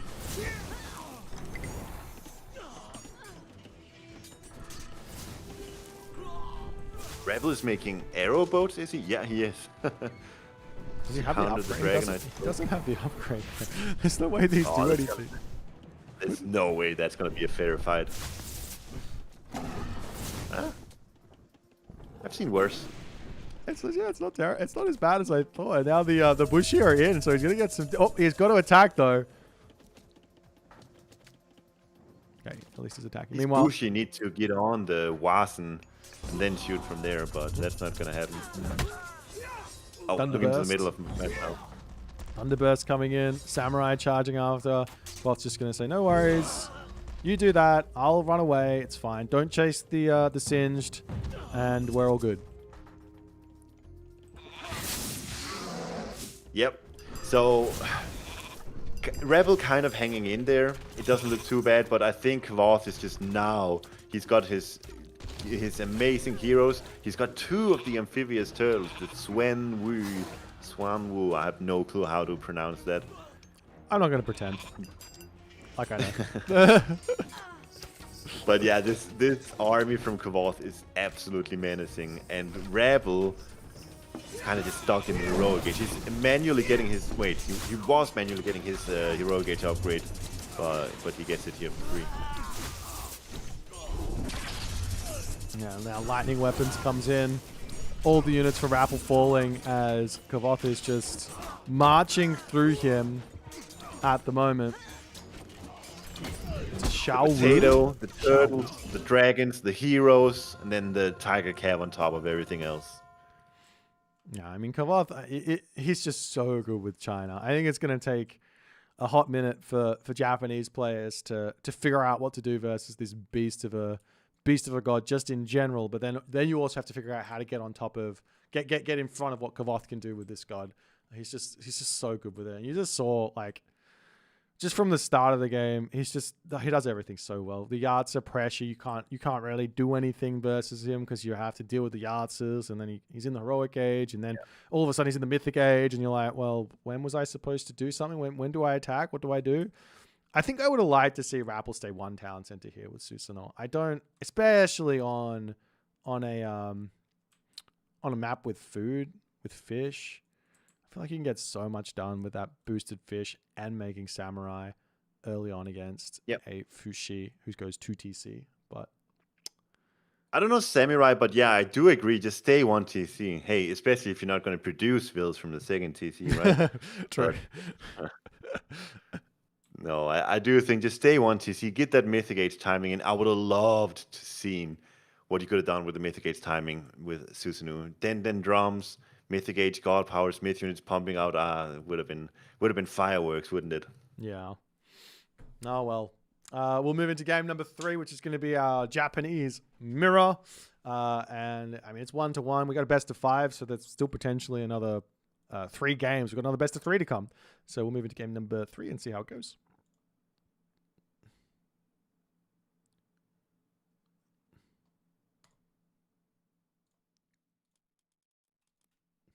I'll be gone for a minute.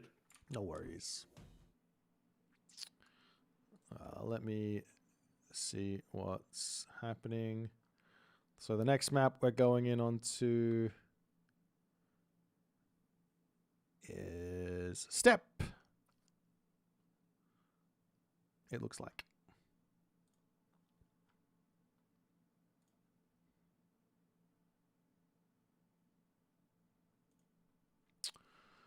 And it's going to be a Amaterasu mirror again.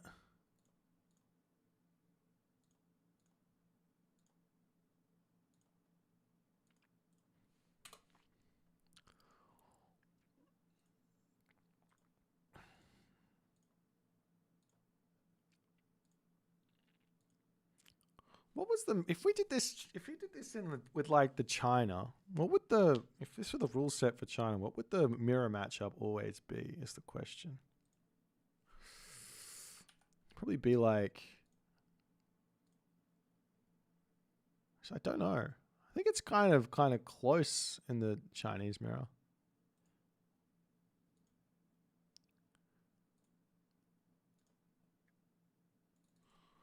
It's kind of close. All right, let's do this. Let's do this. Let's go here. Let's send this over to Soup.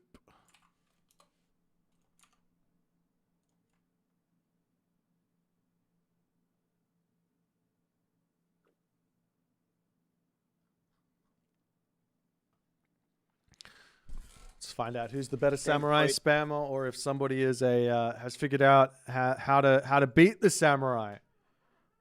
Yeah, I think it's gonna be samurais, but that's not. I don't think it's necessarily boring because Rebel, from the looks of it, has really figured out the meta here in the mirror with samurai spam and not going heroic prematurely. And it'll be interesting to see if Kavoth is as much on top of it as Rebel is.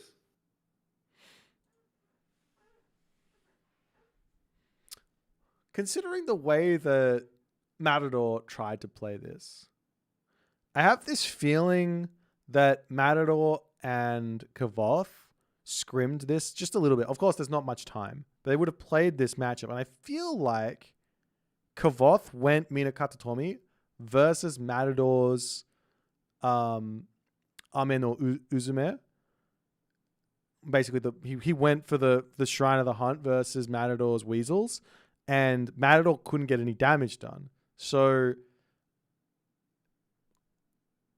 I have a feeling that we're going to see another little bit of that dynamic, except now Kavoth is at the helm of like decision making with what to do with his army, where to attack, what to, you know what I mean? Apparently they shared knowledge but didn't practice. Okay, never mind. I take it all back. Apparently. I don't believe anyone anymore. Nobody ever practices. We're on step. Oh, dude, it's not going to be Shrine of the Hunt on step. There's no way. Or maybe. I don't know.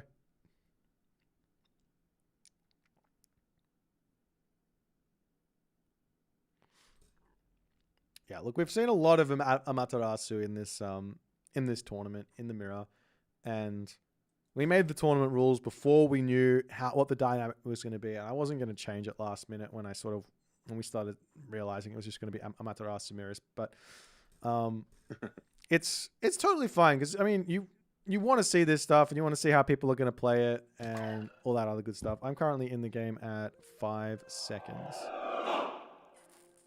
Oh, I'm at 9. Okay. Alrighty, let's get going. 3, 2, 1, go.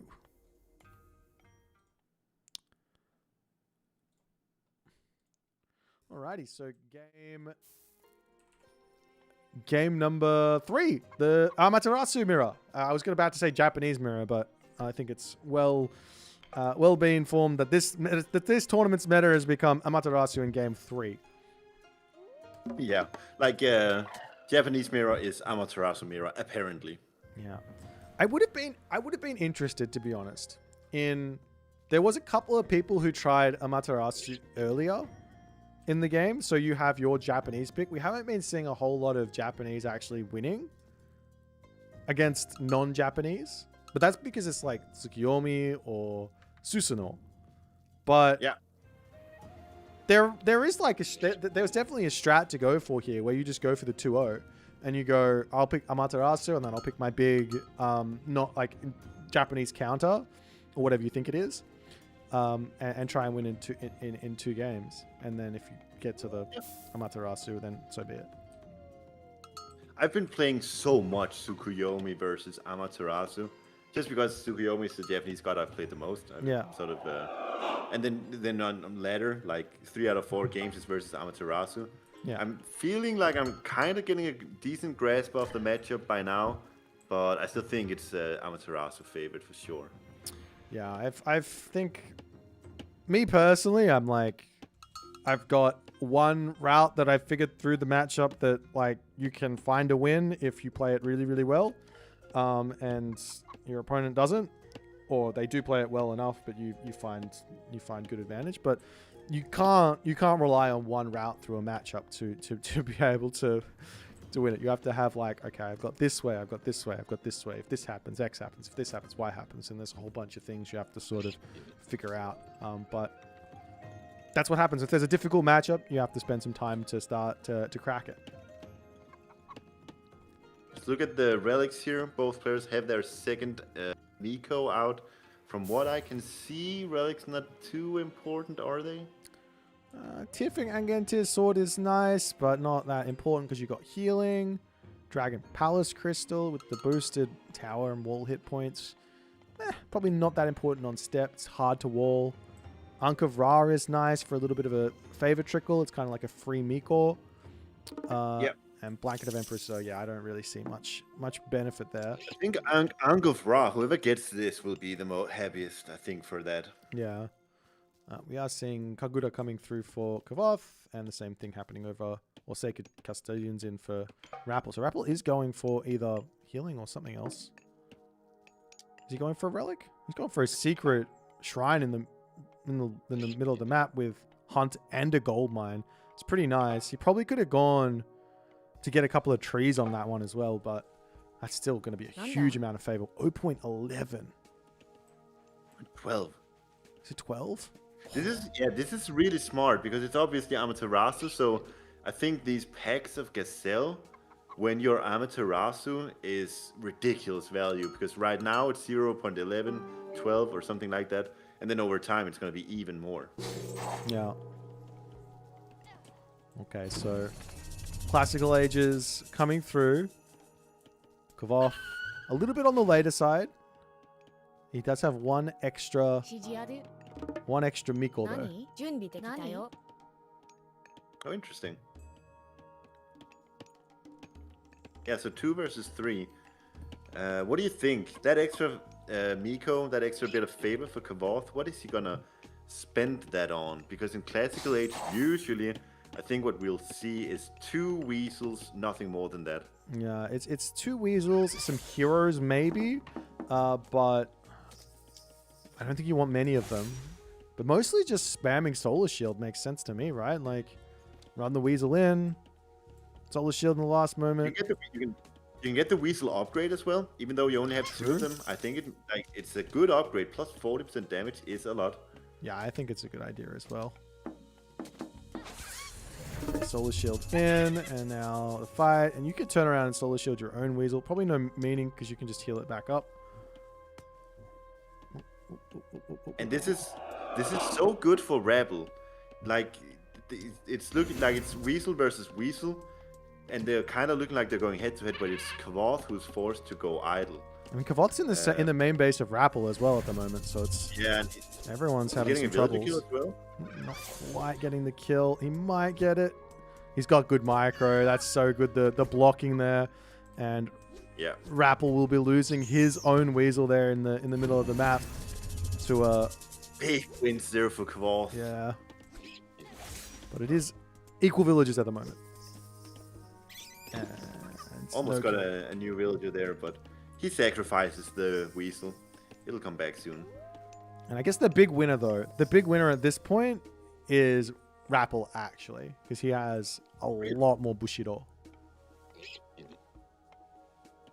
Where did all that come from? From Onamushas hitting the weasel or what? Yeah, so the you can't kill the weasel while it has a solar shield, but you can get a lot of Bushido in. If he's trying to kill your villager off and you just sit there wailing away at the thing, you get a lot of stuff. It's also like the other idea is if you're gonna sit there and kill my villagers, I'll attack you with Ivory Netsuke myth units, and I'm gonna get a butt ton of goals from that HP pool there.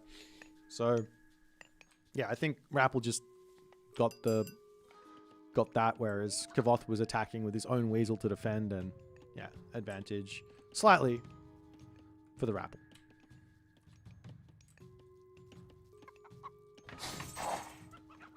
Very interesting. I mean, so Rebel has got his Bushido tier 2 now. The question is, will he be able to utilize it? I don't think he will just yet.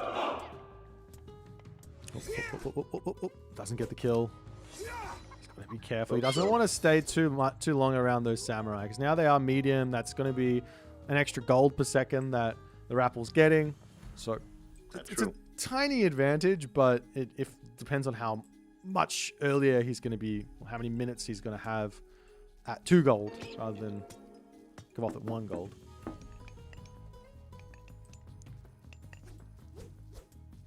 I don't think Kavoth is really considering the Bushido XP when he's walking in with his Kametachi here.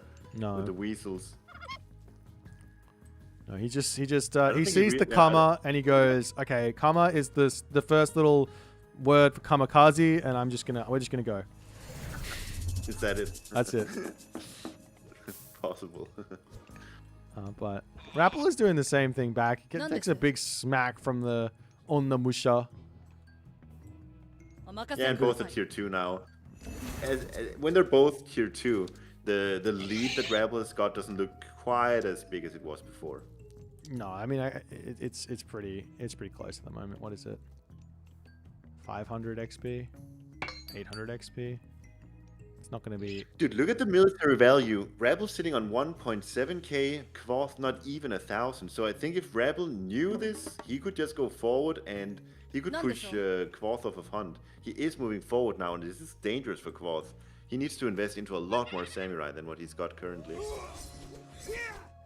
Yeah, the Kamatachi is sort of bait at the moment to allow him to be on this hunt because Rapple, he's on berries, he's on chickens, he's on goat. So the longer Kavoth gets food here, the better. And he does realize, he does not belong out on this ball at all. Onamusha, don't die. You have a really nice relic. I don't know. Seems like I think Kavoth could have defended that if he had just macroed better. He's sitting on 500 gold with 7 gold miners. If he had just spent all the resources he had on samurais, he should have been able to defend that. But now, he's forced back onto goats. It's not the worst. He doesn't have that many goats, though, so he's been a bit unlucky, actually. Rebel's got so many goats, and he's been on goat for longer than Kavoth. So I think the early game must have just been a lot better for Rebel in terms of getting I think Kavoth's got plenty of goats. They're up at the shrine. He's got 8 up there. He's fattening them up. 411 food max. They've got an additional 84 already. That's so sick. Yeah. 113. Some of them even more. 430. Wow.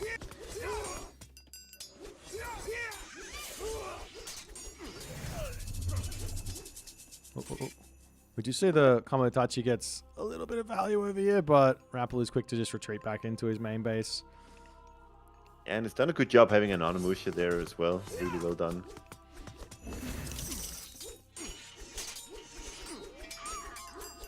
Rebel's got such a good military lead, and it's because Kavoth did a bit of a miss macro. He had too much gold for too long. And Rebel, on the other hand, has done a tremendous job of it. Sitting on plus 800 military resource value, and it's giving him so much here in these trades. Is that heavy through now for it is? He's at heavy, and Kavoth is just that little bit behind on the samurai spammage.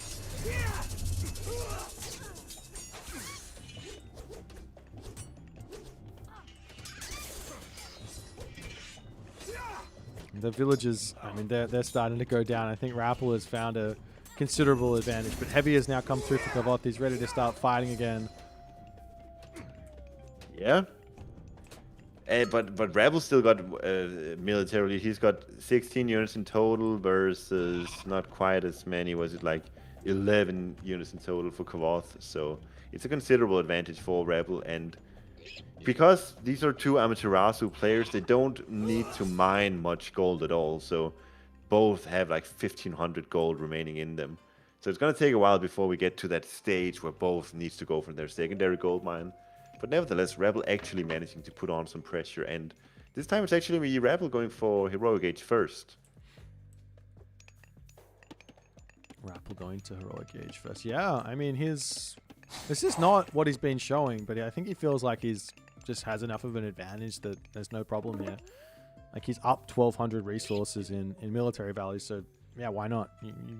Maybe Kavoth can catch back up, but then you're going to have Hanya Mask, and you can keep on stamping it down. Yeah. Yeah, and even though he's going heroic, he's got a bigger army. Like, that's just how far Rebel is ahead. I mean, it's weird. It doesn't, like, they're very close on pop. I wonder how many they've got. There's 15 samurai for Kavoth at the moment, and there's 18 for Rapple. So he's enjoying that lead as the Heroic Age comes in for Rapple, and I'm sure, there it is, Hanya Mask immediately queued up. Enjoy that 200 food, 25 favor. Lifesteal on those samurai. And Kavoth is charging after him because he's like, if I can fight you right now, this has to be an advantage for me, but realistically it's not. No, there's Rebel's got a bigger army. So yeah, it's just a crazy advantage that Rebel's found himself with here. He bought a new Miko as he went to the new age, so he's got 3 now with 110 favor. He's setting up his farms right now. I wonder if he should just go for a lot on gold. Start getting those Raiju in. Raiju? Yeah, Raiju. Yeah, they're so... They're so good. I just love them. I think it's just such a cool idea. You just fling everything up in the air. You do see Kavoth. It feels so good. Yeah. I just see this fight, yeah. Kavoth takes the fight, but he is up against... Are these upgraded with the armory as well? No. But they do have Hanya Mask, and that just makes all the difference here.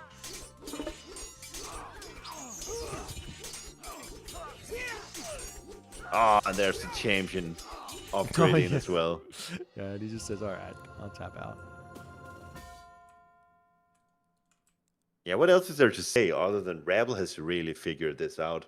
I don't know if he's been practicing this matchup, but if so, it's a good job actually practicing this matchup, sort of predicting where this tournament is going to go with the format. Yeah. I mean, the only thing here is that like the big difference is, well, I think Kavoth went one more Mikor, and he actually built maybe a couple of weasels, whereas Rapple just played the defense. And in a mirror, generally you want to play defense, like normally. But in this mirror, you if you make one mistake, you lose all your villagers to a kamikaze weasel, and yeah, and the game's lost. So you have to like really back yourself on that defense. And I think Rapple did a great job of dealing with what Kavoth was throwing at him, and also putting pressure back onto Kavoth as well. But the Japanese portion of this tournament is now not concluded. There is still potential for some more Japanese gods to get picked, but it's complete free choice for these players in game 4 and 5. Rapple, I believe, still has Tsukiyomi, and Kavoth still has Susanoo. So they can pick these ones if they want, but we'll see what they're feeling. They get whatever they want. So we might see an Isis mirror. We might see a bunch of different stuff. But let's move into game number 4 and see if Kavoth can bring it back, or if Rapple will find the dub.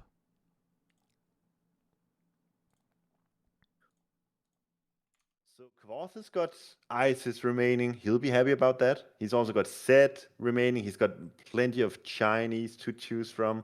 Like, Kavoth has got so many good comfort picks for him.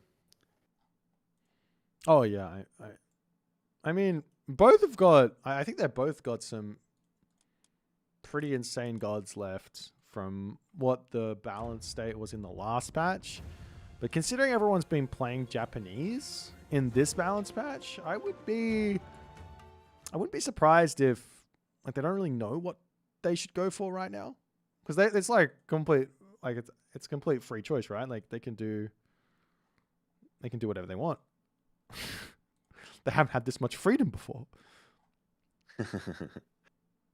Dude, I'm looking at the scoreboard. Wasn't it Kavoth who played Fushi and Rebel played Susanoo? Yeah, I get that. I get that mixed up. Excuse me. Flip it, Rooney. There you go. Flip it, yo. It's good. Okay, that's better. Yeah, okay. So they're going on to Land Nomad. Is that Kvoth's pick? Yep. He has to, because he is the loser. He's gonna pick Isis again, surely. I mean, okay. Do you know what I want to see Rebel do? Pick Odin, go Heimdall, and spam towers. He can pick Odin. That's true. He can spam towers. That's also true. And the towers are because you get the tower upgrade for free, right? Yep. That's a secret tech on this one. You have to have the knowledge to know that. You can't just load the map in 1 second before the tournament starts and know that. You have to be a keen adept and looking at everything. Meanwhile, we just said it out loud. Now they know. Now everyone knows. So the reason why watchtowers are free on this map is because you don't start with any towers, and the tower upgrade costs resources. So if you need to put something down to defend yourself, you have to go ahead and put a sentry tower down, research watchtowers, and you've already invested like 500 plus resources into defending your main base. So this allows you to put down one tower, and that would be roughly the same cost, a little bit less cost than it would be to research the watchtowers. So I like the idea. I think it's a nice little change from the devs.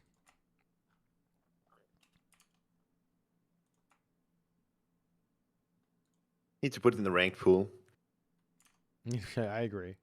It looks like we've got. They have, dude. They have the new water map, the shallow water map in the ranked pool. If they can do that, surely we can have land nomad too. It looks like we're gonna have an ISIS versus ISIS situation, which is wild. I never thought in a million years we would see them going ISIS versus ISIS.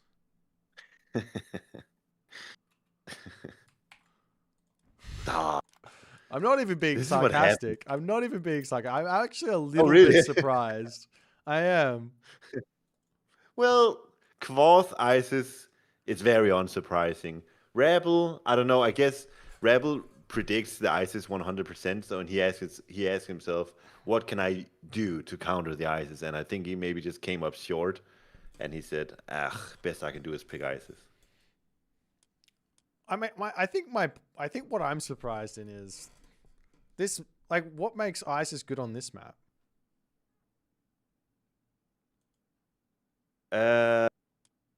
Yeah, I don't know.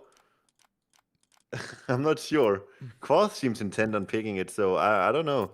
What's the resource situation when you start the game? Is it similar to? Yeah, it's exactly the same. You start with enough resources to build the extra town center, and then you just go. So yeah. I don't know if I think that ISIS is necessarily like auto win here. Like, there's a whole bunch of potential for random stuff to have happen here that you're just not going to be able to control. Isn't it like Atlanteans are good on Nomad, or what's the? They were because of like poor starting stuff from the original design, but that's all been fixed. What about Kronos? I'm thinking about the towers here. Kronos, nah, you don't want to do that at all. If you want a tower rush, you want to go with something like Set, something with some extra like oomph to like run forward early to put the tower up on your opponent's stuff. But the thing is, it's so easy to move around the map that like you want to tower rush me on one gold mine, no worries, I'll just move to the other one. It's like literally just across the screen. It's also a bit of a going into the game with the intent of tower rushing. That's such a big gamble, right?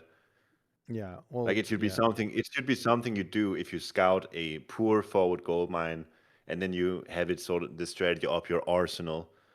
1 in 10 games, I can go for this if I want to.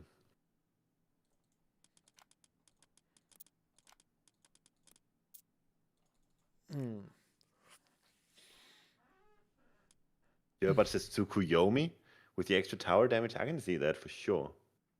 Yeah, and you can drop New Moon to get that and Kran straight away because you don't have to buy the thing.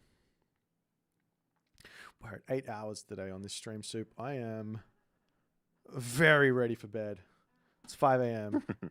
Thank you, Jerbot. Huge shout out to Jerbot, guys. If you guys are interested in Age of Mythology stuff, like, you know, the multiplayer side of things with like some ladder stats, you know, god pick rates, you want to see the leaderboard in a really nicely presented way. If you want to download recorded games and watch them to learn the game, he has not asked me to do this at all, but aomstats.io, it is your place for everything Age Mythology.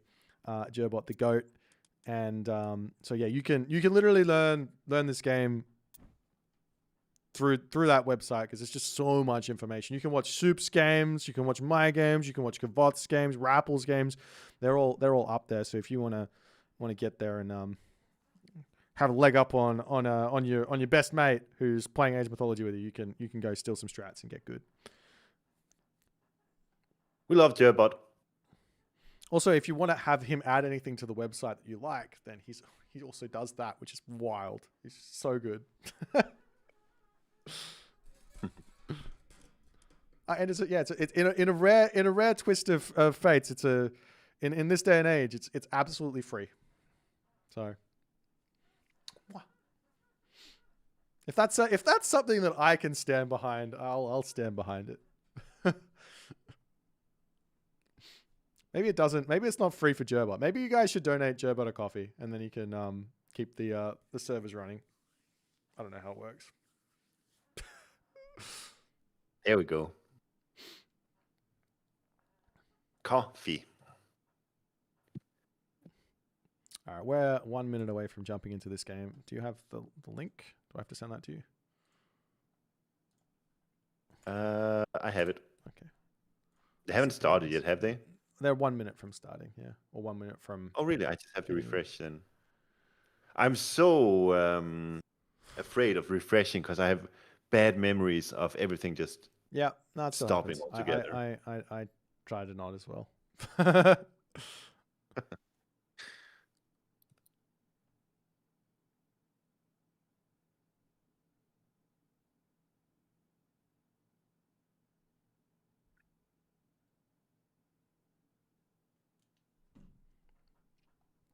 Real quick before we start, which Japanese god would you most want to have a waifu pillow of? It's the waifu. Why wouldn't we not pick waifu? Amaterasu? Yeah, that's waifu. Okay. I'll take Freya, the Norse goddess Freya. Actually, screw the Japanese. I'll allow it. Alright, surprise. Alright, I'm in the game. I'm paused at 2 seconds. Oh, I'm at 4. Alright. Okay. 3, 2, 1, go.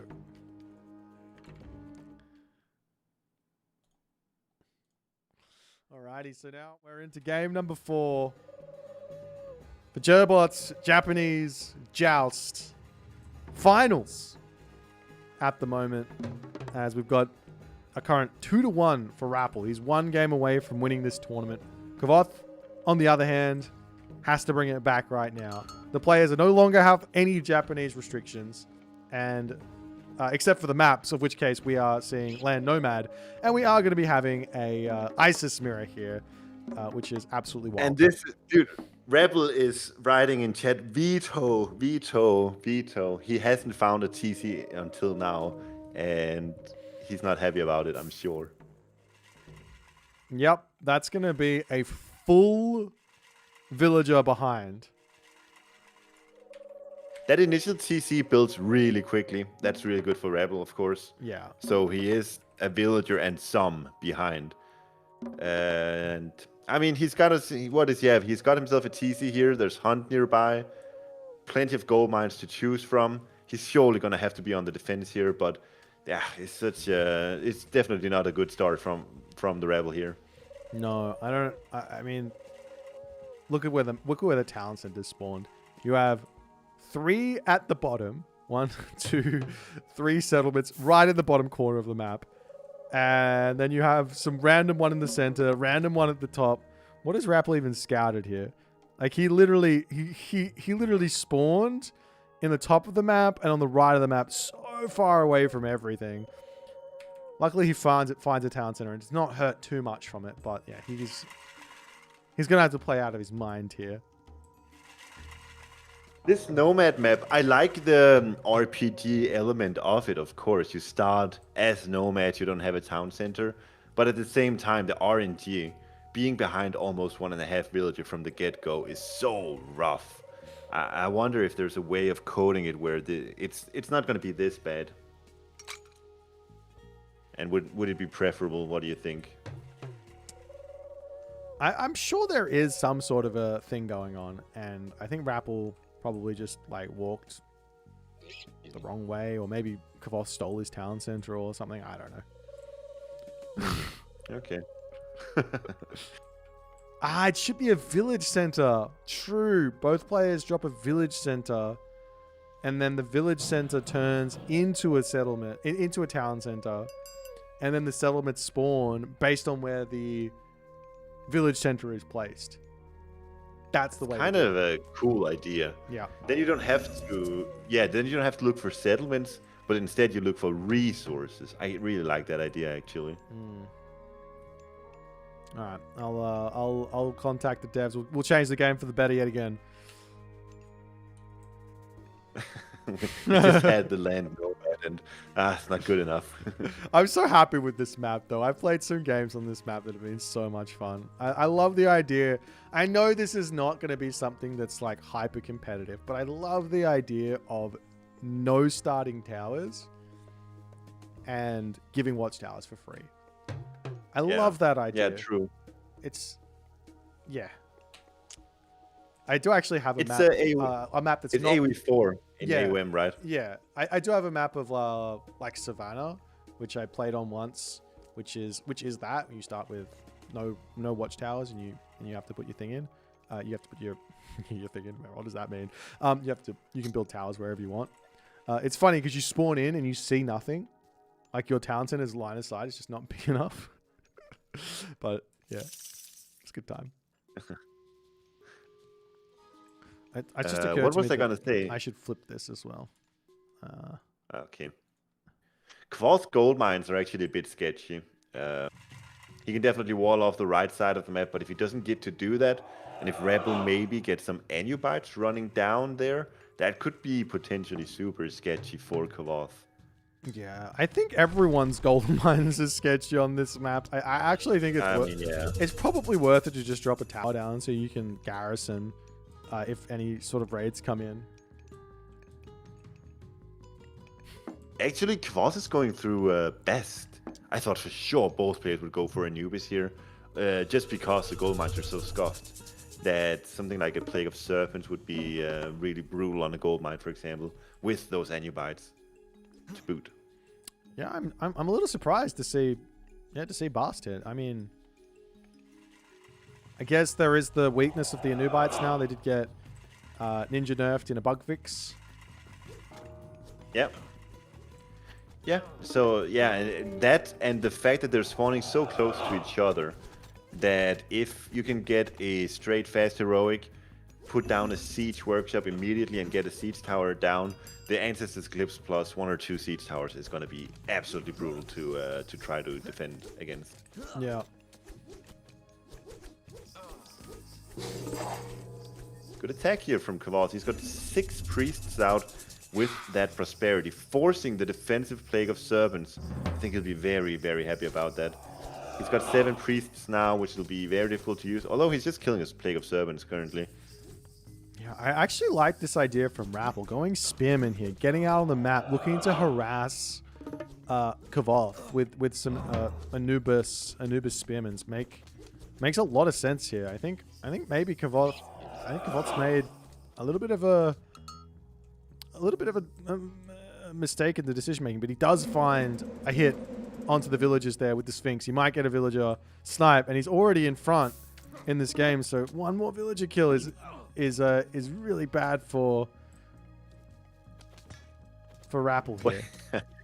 You're right. He's ahead by 2 vills now. But what do you think of his unit composition here? He's making a priest and priest composition. Yeah, priest OP. They heal. They do damage. What more do you want? Hack attack or crush damage. Well, it does the Sphinx. Build Sphinx. Okay. Well, so far he's killed a lot of units and he hasn't lost a single one just yet. Obviously, utilizing that healing to great benefit. This is just the throwback to the days of Magyar versus AOM King. Yeah, I'm gonna do the story. The year was 2007. Tournament, Corn Clan tournament. These guys played. These guys said they had a double elimination tournament, and in the first series they played like a Zeus mirror, and then because they said we're gonna do Zeus mirrors for the people, and I think Magyar won that one. And in the finals, King played. They played an Isis mirror, and it was literally just priest spammage, like non-stop for the first game. They just went full priests. Look at Kvoth, 17 priests, and he's making 4 more. He's saying, I need more anti-myth units here. 17 priests, not gonna cut it. I need more anti-myth units. Guys, these guys just played a samurai spam. You can't beat the one unit. You find the unit that's the most broken and you just spam it. Rappel's got no answer to Mash Priest. The Spearmen don't do anything. Well, let's see. He's got them coming in now. Quoth, he lost a priest now. I think that's the first unit Quoth has lost this game. Oh, he also has some spearmen in himself. he's got some units. And look, the spearman for Rebel has got the what's this called, the serpent spear. So if Rebel can sort of stabilize, he can definitely make good use of that upgrade. I wonder if it would have been, if it's better here to just heal the spearmen rather than attacking with the priests. Yeah. Yeah, put that heal on auto cast. That would have been really sick, I think. I'm actually not sure. I've got no idea. 2.8 pierce versus the healing of 7.5 divided by 2. I think you're getting more healing than getting damage in. There's some mathing to do. But yeah, like here, that X-Men, that lone X-Men, if that could have been healed by 7 priests while it was whacking, I think that would have been good. Anyways, the villagers for Rappel getting in. I think Kavoth is slowly but surely accumulating quite a big advantage in this game. What is this game? Well, yeah, you can't a Nubite raid if there's 20 priests out on the map. If there's 90 priests out on the map, exactly. It's so crazy actually, because you look Rebel's side of things. He's got a gold mine on the left side, which is near impossible for Quoth to get to. So Rebel could have just said, I'm not gonna fight this stupid priest fight here. I'm gonna go to the gold mine on the left and then just take it calm and easy. I'm gonna one up you. Just put up a tower. Just put 2 towers up. That's more damage than the priests, and then you can just enjoy raiding and use your mobility. There's plenty of options here. Nah, but it's both going for the priest option. I mean, it's hilarious to watch. What can I say? I think Rebel is not having a fun time though. Like, you're in a mirror matchup, you're both doing the same thing, but your opponent is just ahead of you in economy, in military. You're under pressure. Taps out. I mean, it's kind of the reverse of what happened in the last game, right? Yeah, that's true. I mean, I've not seen this before. I'm not sure I'm ever going to see it again. And that's hilarious. So let's move into game number 5. There's no ISIS left. It's Rappel's pick for the map. So whatever he's planned for this last map, then he gets to pick on whatever it is. And of all the games that are going to go down in the history of Age Mythology, this will indeed be one of them.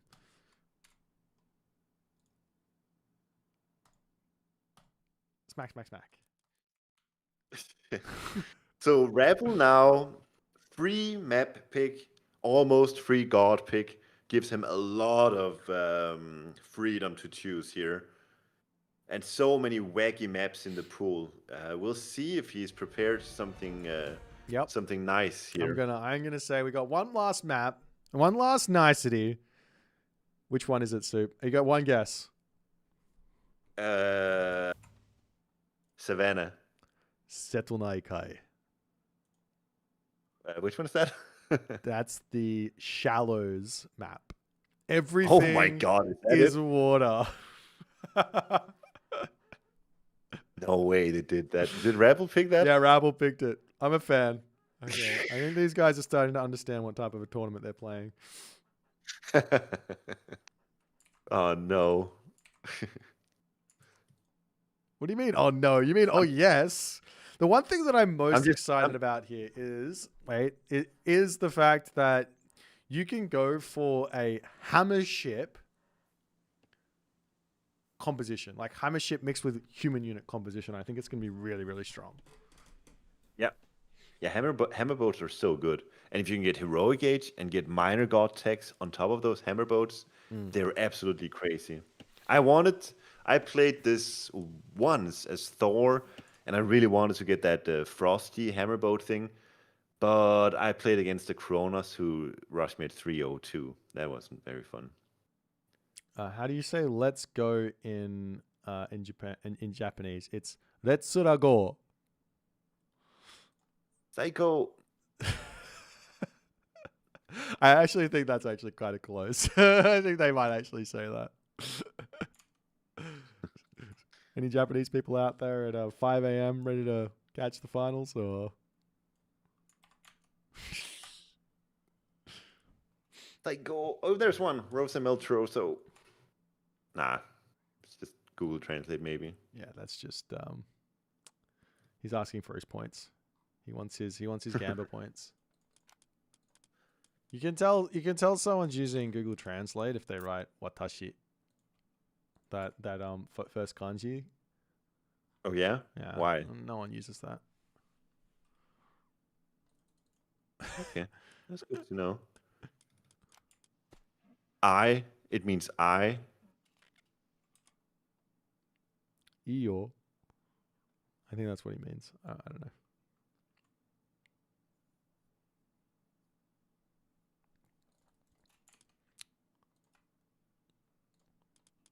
So basically, yeah, you very rarely need to you never very rarely need to clarify you're talking about yourself. It's generally made in through the context of what you're saying. Like everyone knows you're talking about yourself or talking about something else, so they just kind of gets dropped off. Like we say I a lot in English, but in Japanese it's less common. You still use it, but like it. Anyways. What was the gods? It's Zeus versus Odin. Holy moly. Zeus versus Odin. I think that I didn't expect something so quote unquote standard as that. I didn't expect Odin. I did expect Zeus because I mean Jerbot is lame and hasn't thought about this one iota. He's like, well, I'll just pick the god that can make hoplites. But Odin sounds good. Is that for Skadi, do you think? For the frost boats? Surely. I don't know how much Apple's thought about this map either. Like, come on. It's not in Champions League. I love this map. I think it's a hilarious map. Maybe it'll be in Pandora's box. We'll see. Speaking of which. I think right now this is going to be so interesting because I think everyone is completely clueless. Yeah.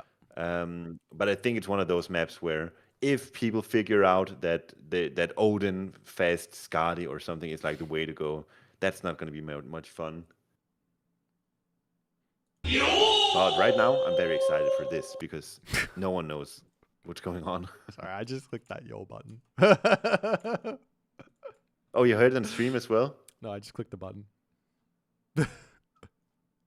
Everyone wants to hear it. Yo. All right, that's fun. So final game.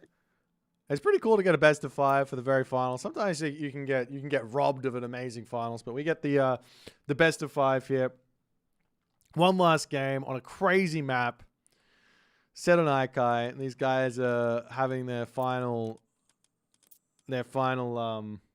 breath, their final thoughts before they jump into this one, thinking about how they're going to approach this.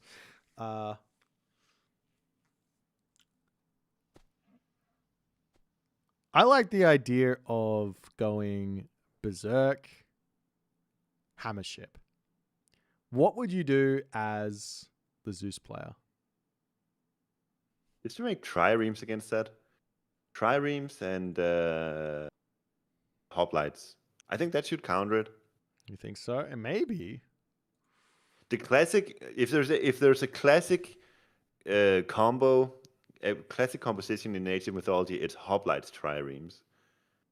Tried and true. Oh, out of best.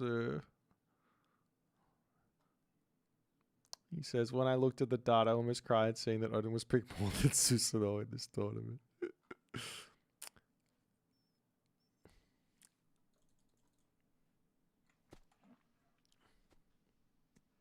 Susanoo. Oh, that's right.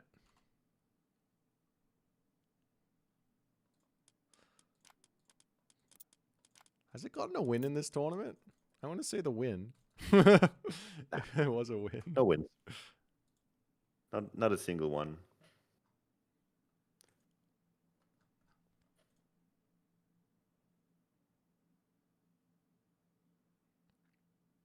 Mass Charybdis, says AOL Iron Maiden. Charybdis, what is that? I know you say between Scylla and Charybdis, but I don't think we have it in AOM. Wait, which one? I was not paying attention. Are these guys going to start? Hello? Oh, they started. Okay. 2 minutes and 30 seconds away. Hey, there's a guy harassing me in chat. Can you ban him? Was that AOL Iron Maiden? Yeah, I could get rid of him. Owl Iron Maiden or something. Yeah, I'll get rid of him. No worries. Oh, he's got a VIP next to his name. I don't think I can get rid of him. Oh, okay. Okay. What have we learned so far in this tournament? Not a lot. We've just had a really fun day. I think what we've learned is the Japanese are an absolutely amazing addition to this beautiful game that I love called Age of Mythology Retold. And the devs continue to kick goals. I'm a fan. I hope they keep making shit. I'm excited for the next patch where hopefully Susanoo will come to shine. Yeah. And Amaterasu will be put a bit in line, and then we're gonna see even more facets of this Civ. Yeah, I mean we can, because there's so much to it. Yeah. I look at Amaterasu; she's got so many cool synergies actually, but the way that she's played, it's just samurai, infantry. It's very linear the way she's played. But I think once everything gets a bit more balanced, you can go many different ways with her. Yeah, I agree. I think it just needs a little bit of tweaking.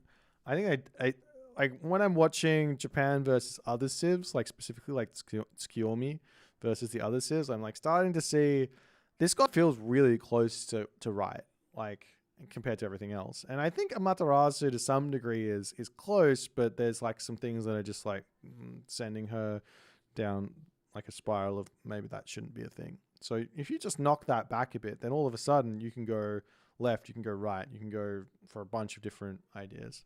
And it'll be really good. Soup obviously fancies Amaterasu. Nugget says Soup obviously fancies Amaterasu. Hey, it's Boit who wants a waifu pillow. She's my waifu. Well, actually, she's Aveley's waifu. Aveley claimed her first.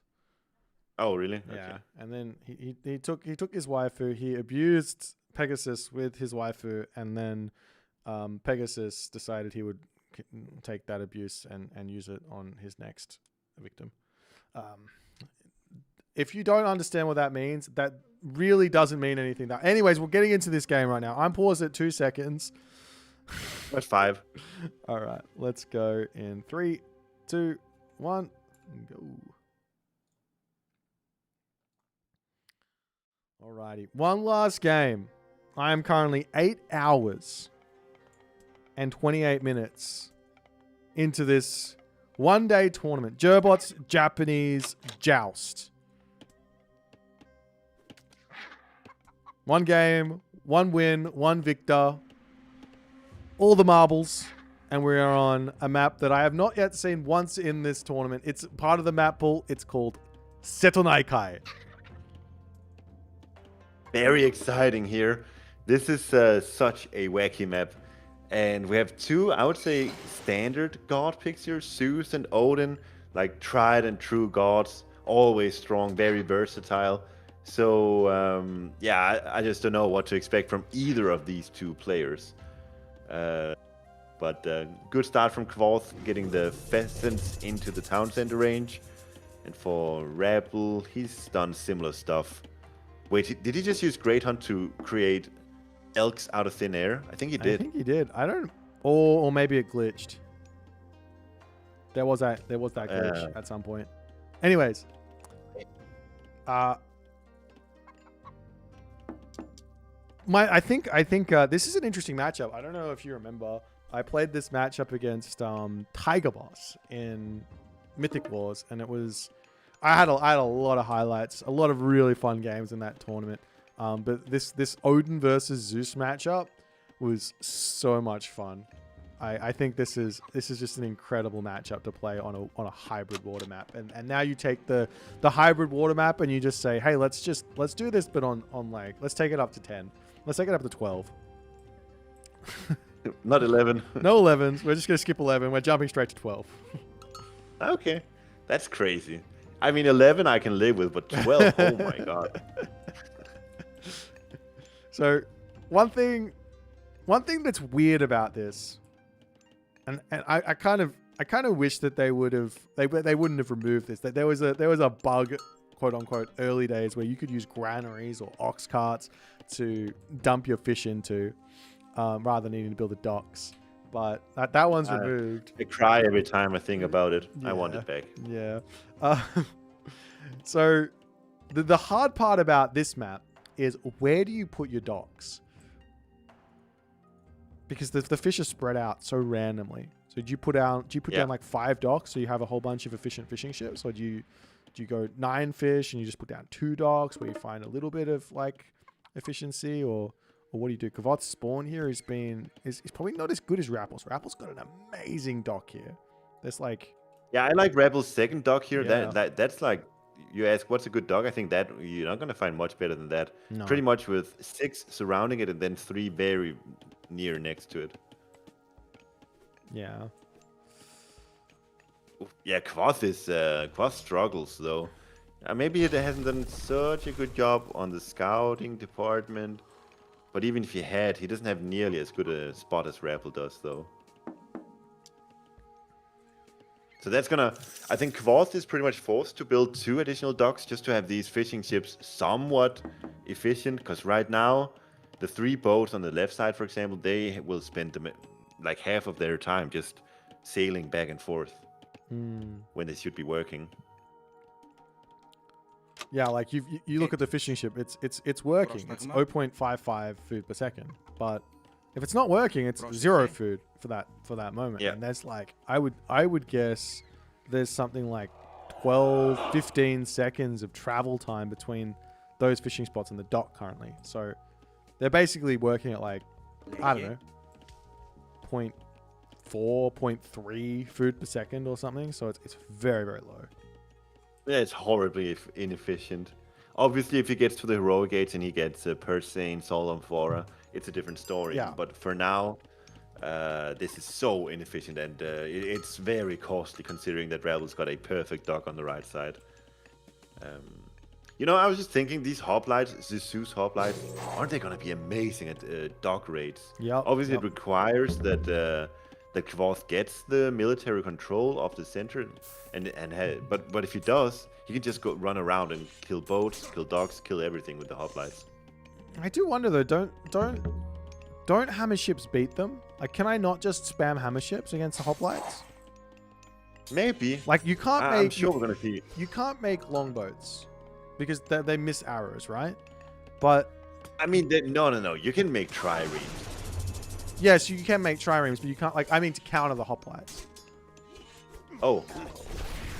Yeah, I think they're still decent. They miss some arrows, but I think they should be all right at it. Okay, well, we're gonna see because Rappel is pumping out the Drekkie, so he's on my wavelength at the moment. Because these things hurt. They do 18.3 hack damage per second, and they got 320 HP. Deal a lot of damage, yeah. There's a second Minotaur coming in from Kvothe here. The first one died. This one, a new one is here.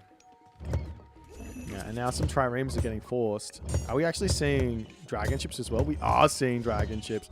This is exactly what when I imagined a hybrid water map, this is what I imagined. I'm like people spamming boats, spamming military units, getting it all out. Dude, the hammer boats they did such a good job there, fending off that attack.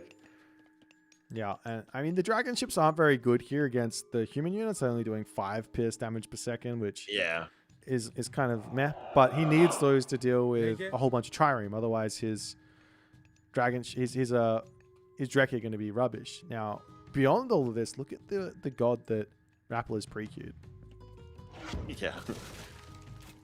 He's definitely in it for that Frost Hammer boat tech.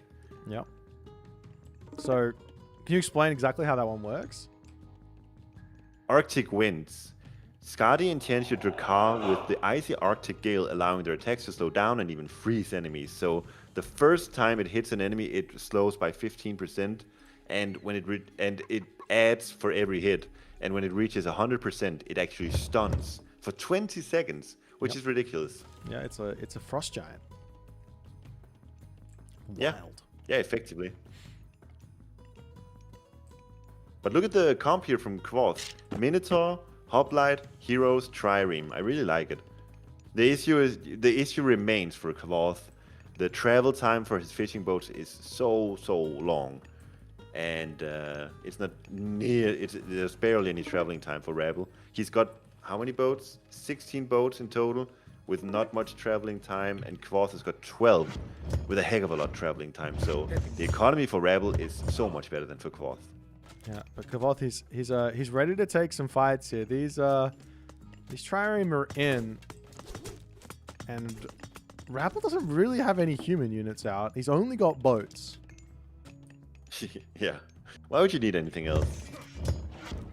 I don't know. Well, we'll see. I mean, he's got the dragon ships to take out the Triremes of Kvothe, and that's going to be enough. Yeah, it's a single Pentaconter on the side of Kvothe. That's not enough to take down all these the siege boats. Resto is big, but it's not nearly enough. There's so many boats on the side of Rebel, isn't there?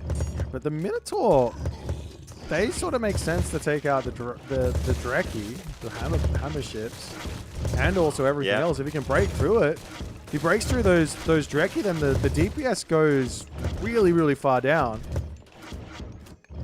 So Kvothe is running away. This is so wacky. Yeah, these longboats, they only hit one arrow. The other two arrows might hit something else, but that one unit that it's targeting, that it only hits one arrow. So while it's got 18 pierce damage per second, it's not that. It's going to be I can't do that math, but yeah, unless they're really close, in which case maybe it's different. But I don't think Kvothe knows that you can build docks on shallow waters. Look at the second dock placement here. No, I don't believe that. He's got one on the shallows. He's already done it. Surely not. Where? On there. Yeah. Oh, okay. I guess he knows. Maybe he's just thinking this is looking much better next to the shore. That must be it. Hey, he's gone for the Hoplite raid down the bottom now. Getting at least one villager kill here, I think. Nah, not even. He gets one. Yeah, he does. He gets one, but he's going to get chased down on the pullback. He's also all those idle fishing ships is going to hurt. Apple is almost in the heroic age through Skadi. He's got 53 favors. You can get that technology immediately, and he's going immediately on heavy warships. Yeah, it's going to be so strong. And meanwhile, Kvothe is firmly in the classical age. I don't think he's heading to the heroic age anytime soon. If he gets there, he'll get access to the Scylla. But the issue is those Scylla are just going to get frosted by the hammer boat so easily. Yeah, he's got it pre-queued, 200 wood, 10 favor. It's a cheap upgrade for what it does, but he doesn't have that many Dreki out, so not the end of the world here for Kvothe just yet. Yeah, I think the hammer boats that Rebel has bought were actually pretty effectively taken down by the Minotaurs earlier on. Now there is another technology for Greek, is there not, that boosts up the Pentaconters, no? No, it's Triremes. You'd think it's a Pentaconter, but it's Wait, maybe you're right. But Zeus doesn't have it. Oh, okay. Does he? Is it from Aphrodite? No, Aphrodite's got to be the hero boat. Yeah, okay, so Apollo's got Anastrophe, it's called. Yeah, that's it. And it allows Pentaconter to do like a charged attack. So every 5 attacks deals extra damage. It's not very good from what I've seen. I'm pretty sure the Skadi one is infinitely better. But nonetheless, I mean, Kvothe is going for it right now. Rappel's got Frost. He's not using it. He's got the Kraken helping out. The Pentaconter coming in around to the top here. Boats getting frozen up. The heavy longboats is now in for the Rappel, and it looks like Kvothe's attack is just not going to be working here. Yeah, it almost looked good for Kavoth there for a second, I thought, but nah, the numbers for Rebel are really kicking in right now. The Kraken, 2 Krakens now, and the first one didn't even die. Yeah, don't even start. Just keep making more. He's got 3. Now, luckily, you do have heroes. You can just use those to take these down. Like, the Kraken does have 800 HP, and it's relatively cheap at 300 food. 20. It's actually not that cheap. But it'll you've got a good answer for the Zeus here, for the Jason and all the other good stuff. Yeah, for sure. That's a big downside to Kraken on this map, is that you can just target them with heroes, obviously. But Rebel coming in with the fleet here. 4 octopuses. This is the octopus army to say, come underneath the shallows with me. I don't know where they're pulling them down to at this point. They're shallow waters. Oh, and Rappel does manage to take the win, and he does finish up here and claim the tournament. An exceptionally well played tournament here from Rappel to get through. Kavoth not able to make it, but did push it to 5 games in this one. Anything to say, Soup, at this point? I mean, huge congratulations, Rebel. Maybe we'll get him in for an interview. Well done, Rebel. What a game to end the series on. What a game to end the series. It was really well played. He obviously had a plan here. He knew that he could go Odin. He could go for this kind of strategy and it would work really well. Using the infantry to get the docks exactly where he wanted them early on. And then just hitting that nice Skadi timing with that Arctic Gale tech. It worked wonders for him. Yeah. Oh, well. What a game. What a series. What a tournament. Another huge shout out to Jerbot. And also Fofusake for her help behind the scenes to help make it all work. We had a bit of a glitch at the start and it all got resolved. So we're all learning, and it's a nice shenanigans. But let's see if we can get Rappel in and have a chat if he wants to, or whatever else is going on. But yeah, GG's. All right, I'm gonna head off, Boit. Hope you find Rebel. Yeah, I'll grab him. You want to head off? All right. Thanks for hanging out with me, Soup. I'll see you soon. Sure. Bye. All right. Bye. Alrighty. Let me call Rappel. Let me do this. Let me go over onto this thing here. I will get rid of that. Hello there. Do I have a Rappel? If I move over onto this screen. Yeah. Can you hear me? I can hear you. Congratulations. Oh, thank you, Boit. Thank you for casting, and a big shout out to Jerbot for hosting this event. I know, right? How awesome! It's like it's not very often you get to put on an event like this, and it only happens with like amazing support from community people like Jerbot putting up prize pools and all the stuff that he does behind the scenes. Oh, absolutely. All right, talk to me about your tournament run. I only got to catch the semis and the finals from you in this tournament. So walk me through what was going on beforehand. Did you have any spicy games that came up? Did you have any wins with Susanoo that I missed? Because I haven't seen a Susanoo win yet. Oh no, Susanoo definitely the weakest Japanese god right now, and I wasn't even planning to pick it. I thought I'd be forced to play 3 Japanese gods in the finals. Turns out that wasn't the case. Nope. So Susanoo was a waste, and yeah, I wasted a game, but it was better to go, Tsukuyomi at that point. But was saving it for a game that I didn't even have to pick him. So about your first question, I played Pegasus very early, like in my second round, and I believe the two of the strongest players right now, actually, I would say Pegasus in this tournament was a better player than the rest of the people I played against. He practiced better, and we practiced also together a couple of games. And from everybody I've played against, I would say that Pegasus is one of the most skilled players so far. So it was a bit unfortunate that we met so early. I would have liked to be against Pegasus in the finals. Yeah, I think unfortunately Pegasus, because he hasn't played many tournaments, his esports elo sort of dropped down. He dropped down to 1-1-2-2. I think he was up at like rank 5 or 4 went before he retired. But yeah, he's a gamer. He's one of my favorite players to watch. I'm gonna have to go back and watch your recorded games versus him, and I might do a Castabruni tomorrow or the day after. That'd be a or good something. idea. Yeah. So yeah, maybe don't spoil anything about that series. So fantastic. Okay. Let's talk about Rappel versus Matador. So that was a 3-0. That was an incredibly dominant series there. I didn't expect it to go this clean. I thought Stress was gonna, force mistakes, but I have to say I played that series very well. One of them was the Amaterasu Mirror, I think. Another one was Odin against Tsukuyomi. Yeah. I don't recall the last game though. What was it? It was you played 2 Odin's Tsukuyomis. So you played Odin versus Tsukuyomi on Key, and then you played Tsukuyomi versus Odin on Ghost Lake. Yeah, that Ghost Lake game was pure abuse, to be honest. I don't know if you had a look in the post game on the resources. I was so far behind because Odin hunting, Japanese stuck in your base.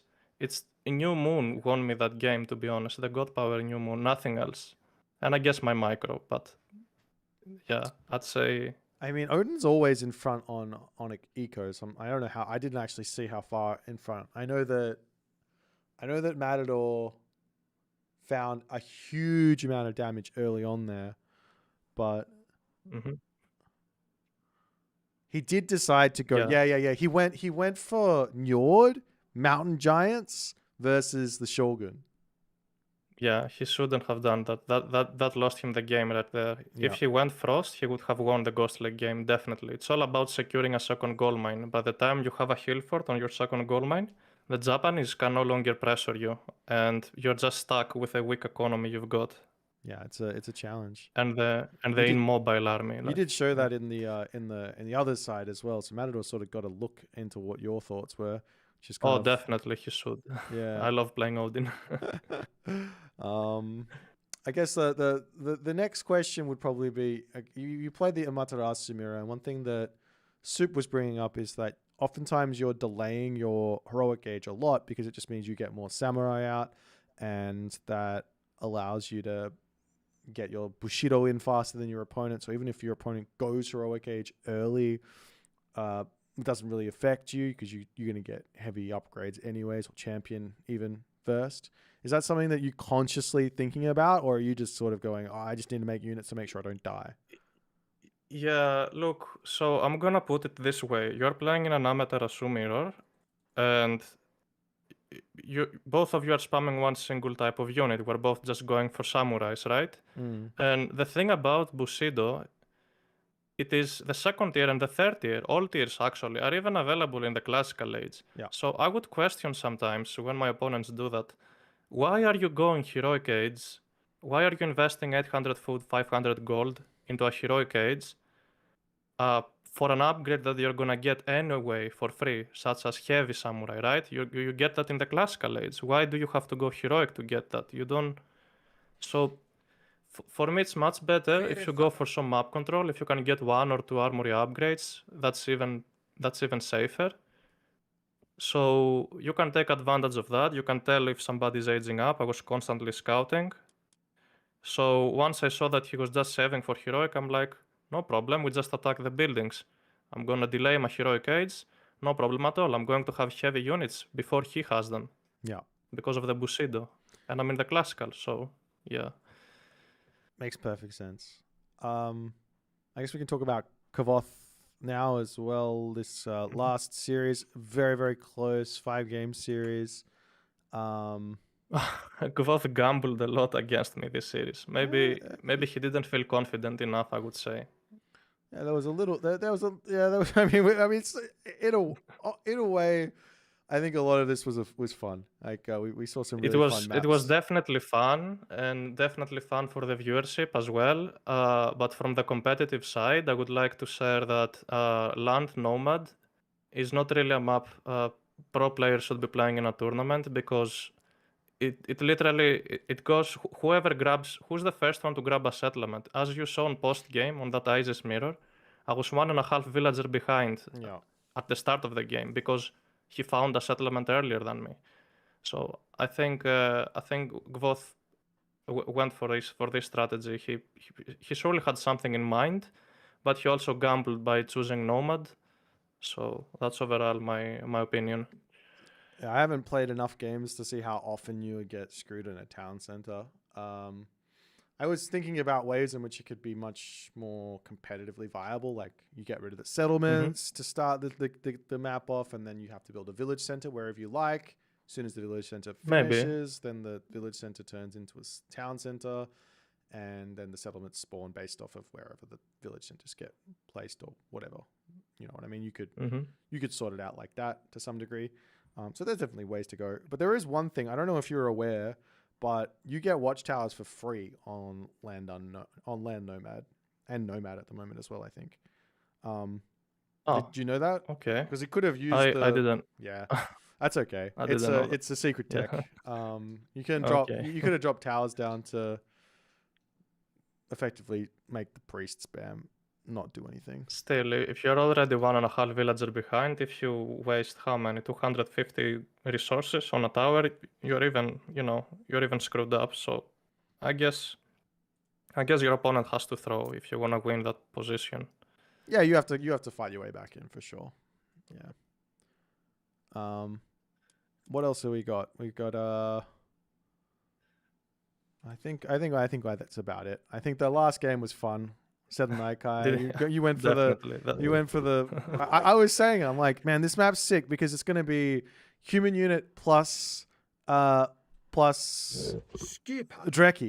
or plus rams. Like, there's no point in building anything else because the longboats are missing like 2/3 of their shots. The juggernauts aren't very good, and I don't think Gvoth even realized he should make those rams until later. So he was just behind on that thought process. What did you think, Boit, when you saw me picking Odin on that map? Did you think that was a good or a bad strategy? What did you? Well, I immediately was like, okay, you've got the frost thing for the Dreki. Like that's the. Did you think I was gonna use that? Yeah, of course. I had Soup with me, and he was just like, "Yeah, this is so good. This is what he's gonna do." You guys did not expect me to go for Njord and spam Krakens. You knew I was gonna do Skadi. Yeah, Skadi is way better, of course. Like I know. Don't pretend. I got the strats down. Yeah. That was fun. I'm not sure we're gonna see. Hopefully we get to see some more of this map at some other point. But please, is this map in the Champions League? I don't think so. Add it, Boyd. I'm begging you, add that map. It's the most fun map in the game. Sorry, what's the chat? What does chat want to know? Has chat got any questions? Please. Okay, they want to ask you about game one with the. They want to ask you about game one with the hunt screw, or the hunt laming. Oh, the Hades against Tsukuyomi. Yeah. So. I remember, you know the guy Tsum, right? One of the organizers for the S-tier tournaments for EGCTV. Yeah. Yeah, he was making groups on the past Age of Mythology tournaments, on Discord, and we would discuss what should be allowed and what should not. And even though I'm not sure if it was like an official rule in the handbook, maybe it was added later, I'm not sure about that, but all the pro players, we all agreed that we're not going to be abusing hand, the starting hand. We're not going to start hitting that away. And I personally don't mind playing either way. I do find it a bit lame and unnecessary. This is not what high-level games are about: strategy and quality, not just going, first minute into the game and push your opponent's hand away from the town center or away from the granary. That's just... I mean, you've seen you've seen how people play on AoE too. They don't even steal each other's goats. Does that make sense? In tournament, Age of Empires 2 is very different from ladder. They're very kind in ladder. They'll give the goats back in ladder, but in tournament they do not care. In tournaments, okay, yeah. No, So it was an agreement between all. Yeah. Yeah. It was an agreement between all the high-level players, but I guess it doesn't apply to this, which I wouldn't mind that much. But if I knew that this wasn't applying to this tournament, then I would have done the exact same thing. By first minute into the game, I'd go ahead and push my opponent's hand away.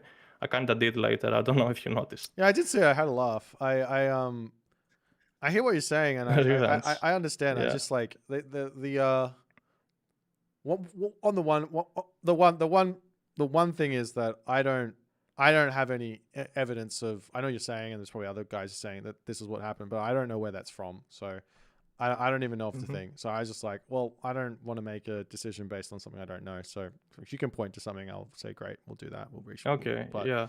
I was going to incorporate, like, if you said, if the admin made a decision, I would definitely 100% follow it. And you guys made a decision, and I just followed it. And I started harassing his hand as well, which was low quality action in my opinion. But since there is no rule against it, On the other hand, if we can have another chat about it and make sure that in the big tournament that matters, that everyone is on the same page, because that's something that should be clarified in the handbook. If it's not in the handbook, then you can't just have like a handshake agreement behind the scenes. It's got to be there for everyone to know what's going on. Thankfully, we had this run now with this tournament, so we have an idea how Champions League will be like, and if there's anything else that you want to bring up, please bring it up before the tournament starts, so we can have rulings and things in place, because that way I don't have to make a decision that I'll regret afterwards. Oh yeah. Okay, yeah, I will let you know if I have anything in mind. Yeah. Okay, and final question is, in the overall scope of things, I'm going to exclude the Japanese mirror. Where do you see Japanese ranking compared to the other civs? Is there one that, there's probably, you should say Amaterasu, but even Amaterasu, is that the best god in the game right now, or is there something else that's better than it? What do you think? And then we'll finish up. I would rank Susanoo all the way to the bottom, one of the worst gods right now, because he has bad economy, and he's mainly Susanoo should be amazing on late game. Don't get me wrong. I certainly believe that Susanoo is amazing if you manage to survive up to full population, 3 town centers. When you can get to the point, you can constantly recast your god powers. So he should be amazing in the late game, but he doesn't have anything else. Like, most myth units get countered, and by the time you actually have favor to train myth units, which is one of your main god bonuses, your opponent already has a setup of heroes. Even if he's Norse, he's gonna have enough heroes to deal with any myth unit plays. So I think, and on top of that, he has a weak economy. So I don't quite like Susanoo at the moment. As for Amaterasu, she is at least on A tier, if not on S tier. Maybe she's on S tier too, but I would rank her close to Isis, Ra, Sanong, and Fuzi. I think these are the top 5 best gods, Amaterasu included. To give a better answer, I'd have to play every single matchup, and I haven't been able to. Okay. I appreciate you, man. And Tsukuyomi, Tsukuyomi. Where's that one sitting? Tsukuyomi. He's sitting with the Greeks, like Zeus, Poseidon, Hades, on A tier. That's what I believe. Okay. That's fair enough. I mean, all this stuff can change over the course of literally a week, with one person working out one way to get through something that is difficult, So we will see what happens over the next couple of weeks. We'll see if a balance patch hits and how much that's going to change things.